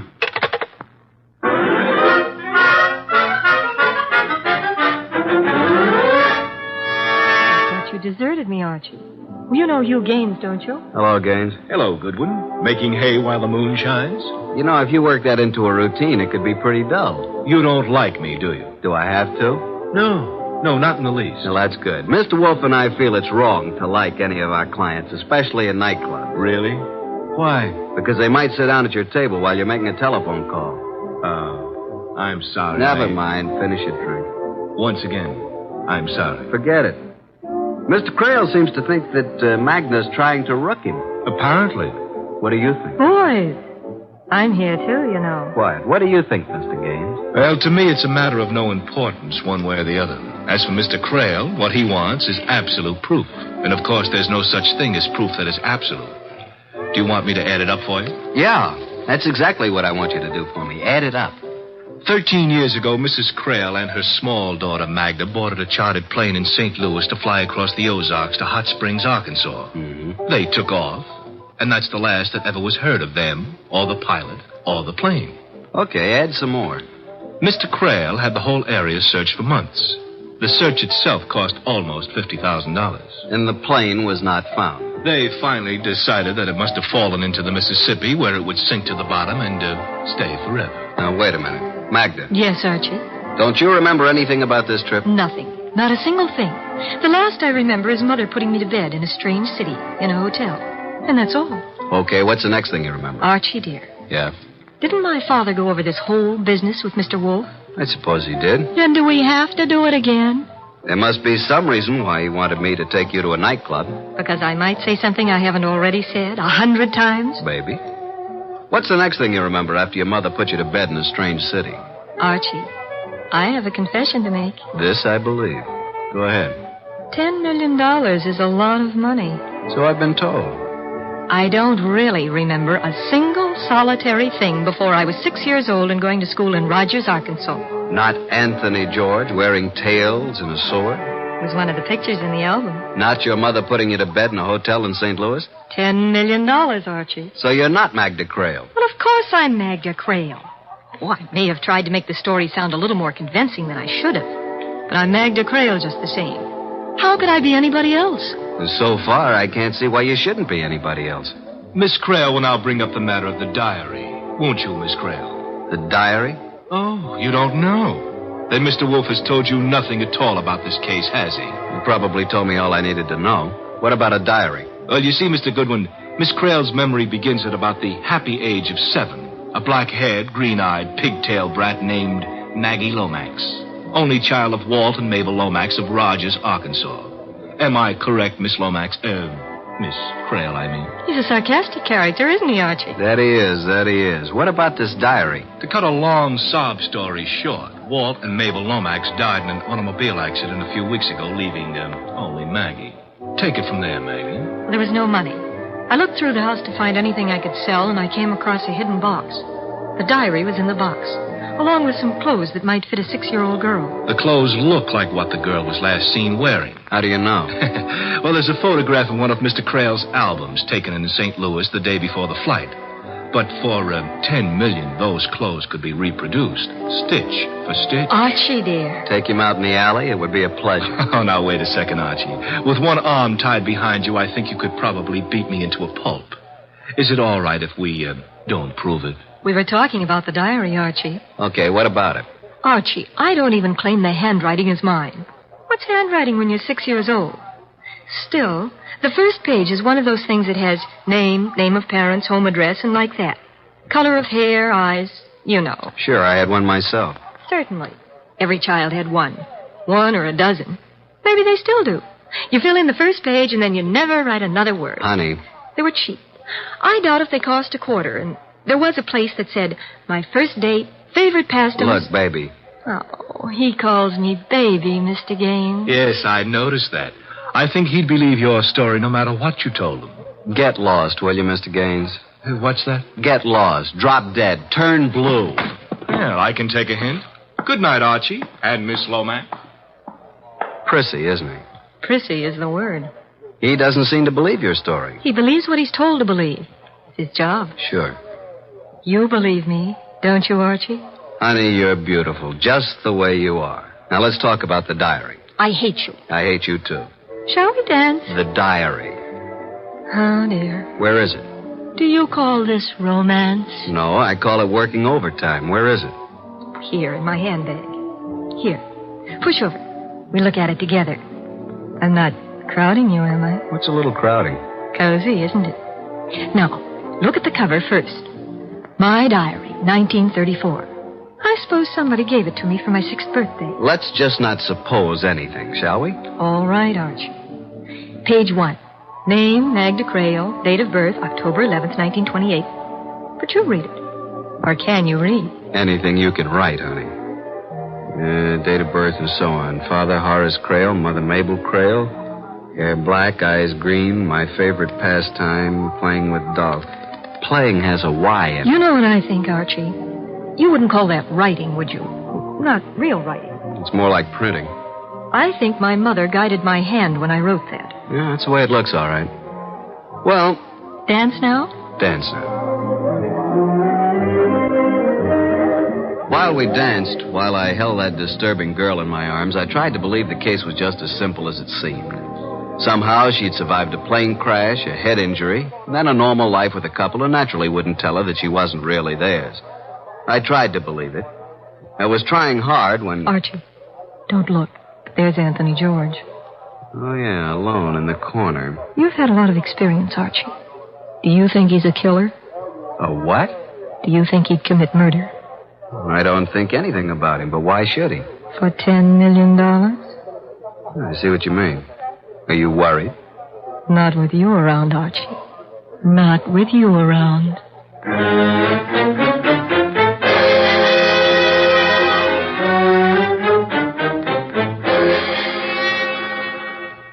was like that, maybe even more like that, until the waiter told me I was wanted on the telephone. I asked her to keep the table warm, that I'd be right back. Hello. This is Archie Goodwin. Archie? Oh, hello, Mr. Wolfe. I've been talking to Mr. Creel. Wonderful. Little less humor, perhaps? Okay, what about Mr. Creel? He showed me some pictures of his daughter. Baby pictures? Unfortunately. Some of the pictures were missing from the album. Those are the ones I've been looking at. Archie, I'm interested in that birthmark. So am I. Do you think you could persuade the young lady to have a picture taken of her back undraped? Wait a minute. Just one moment, please. Well? You mean that? Clear picture in a bright light. How would you like her posed, Mr. Wolfe? I am not amused, Archie. Okay, I'm sorry. All I want is a clear, sharp, focused picture of that birthmark. And I expect you to get it for me. Good night, Archie.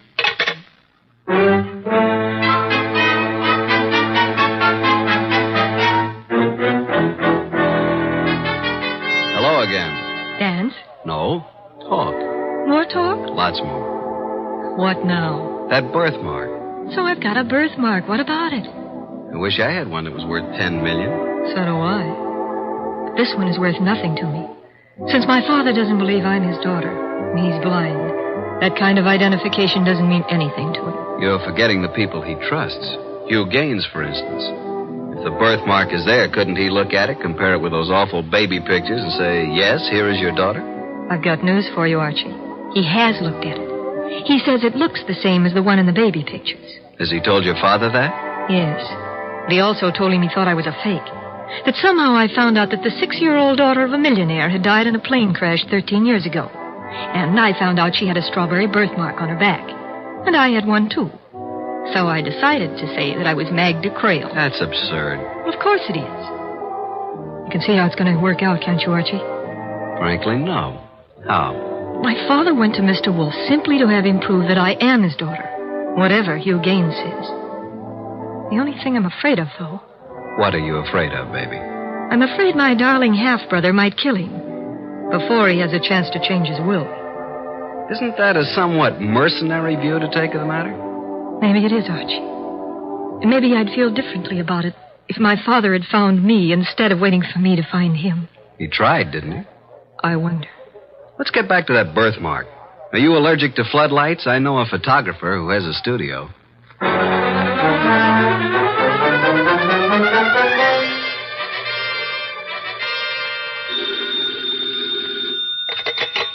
Confound it, Archie. How did you know it was going to be me? Because nobody else would dare to call me this late.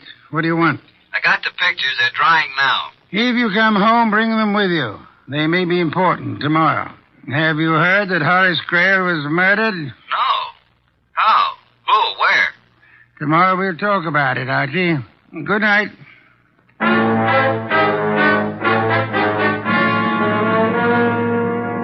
At 4 p.m. the next day, there was quite a lot of confusion in Nero Wolfe's office. At his direction, I'd set up a picture screen at one end of the room, and on his desk at the other end, a rather strangely constructed projector. At 4:30, the guests arrived. Magda, Anthony, George, Hugh Gaines, and, of course, Inspector Kramer, ready to make an arrest if he could figure out whom to arrest. Hello, Inspector. Hi, Goodwin. Magda, Anthony, Hello, George, Archie. Hugh. Yeah, what's this all about? What's going on, Archie? You got me, Inspector. I think Mr. Wolfe wants to show slides of his trip to Yellowstone Park. But here he is. Ask him. Oh, say, Wolf, you want to know what I think? Not in the least, Inspector. Sit down somewhere, won't you? Archie, will you turn out the lights? Thank you. Now, this is a picture of Magda Creel lying on her stomach at the age of 6 months. I changed the focus so, and we have a close-up of a birthmark. A smooth discoloration that looks as if it might have been painted on. Now, look, Wolf, you said if I came here, you'd give me the guy who killed Horace Creel, and you show me a picture of a baby's back. Inspector, if you open your mouth again, I may not keep my promise. Go ahead. While we look at this enlargement of a birthmark on baby's back, let us remember that the late Mr. Horace Creel was blind and never saw it. So what? What's he getting at, Goodwin? Inspector, if I knew, I'd tell you. Listen. Mr. Creel had a trusted secretary, Hugh Gaines. I'm here. Of course, Mr. Gaines had a brilliant idea. He knew the tragedy of Mrs. Creel and her daughter, and he decided to bring Creel's daughter back to life. What makes you think so, Mr. Wolfe? You had access to the photograph album, and only you. Oddly enough, Mr. Creel didn't even know his daughter had a birthmark until you told him. That may be true, but what of it? It's unimportant. Now I want to show you another picture. Archie, explain this picture, will you? Reading from left to right, this is a picture of Miss Creel's back. Very pretty, too. As you can see, there is what appears to be a small birthmark somewhat under the left shoulder blade. I change focus, and as it becomes larger... That's not a birthmark. That's tattooing. You can see it. Tattooing, of course. And Mr. Gaines had a brilliant idea. How to make use of a tattooed birthmark, and Miss Magna to help him out. Blind as he was, Horace Creel saw through it. That's why Hugh Gaines had to kill him. No, you don't, Gaines.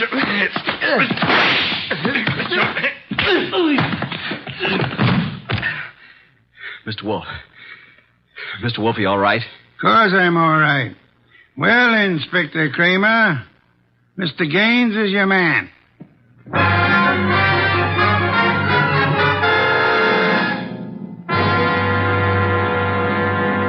Another bottle of beer, please, Archie. It's right there in front of you. You know, I was thinking. A girl can get herself tattooed, can't she? Is that a crime? What does it prove? Archie. Have I ever told you I love you? I'm going to bed. Good night, Archie.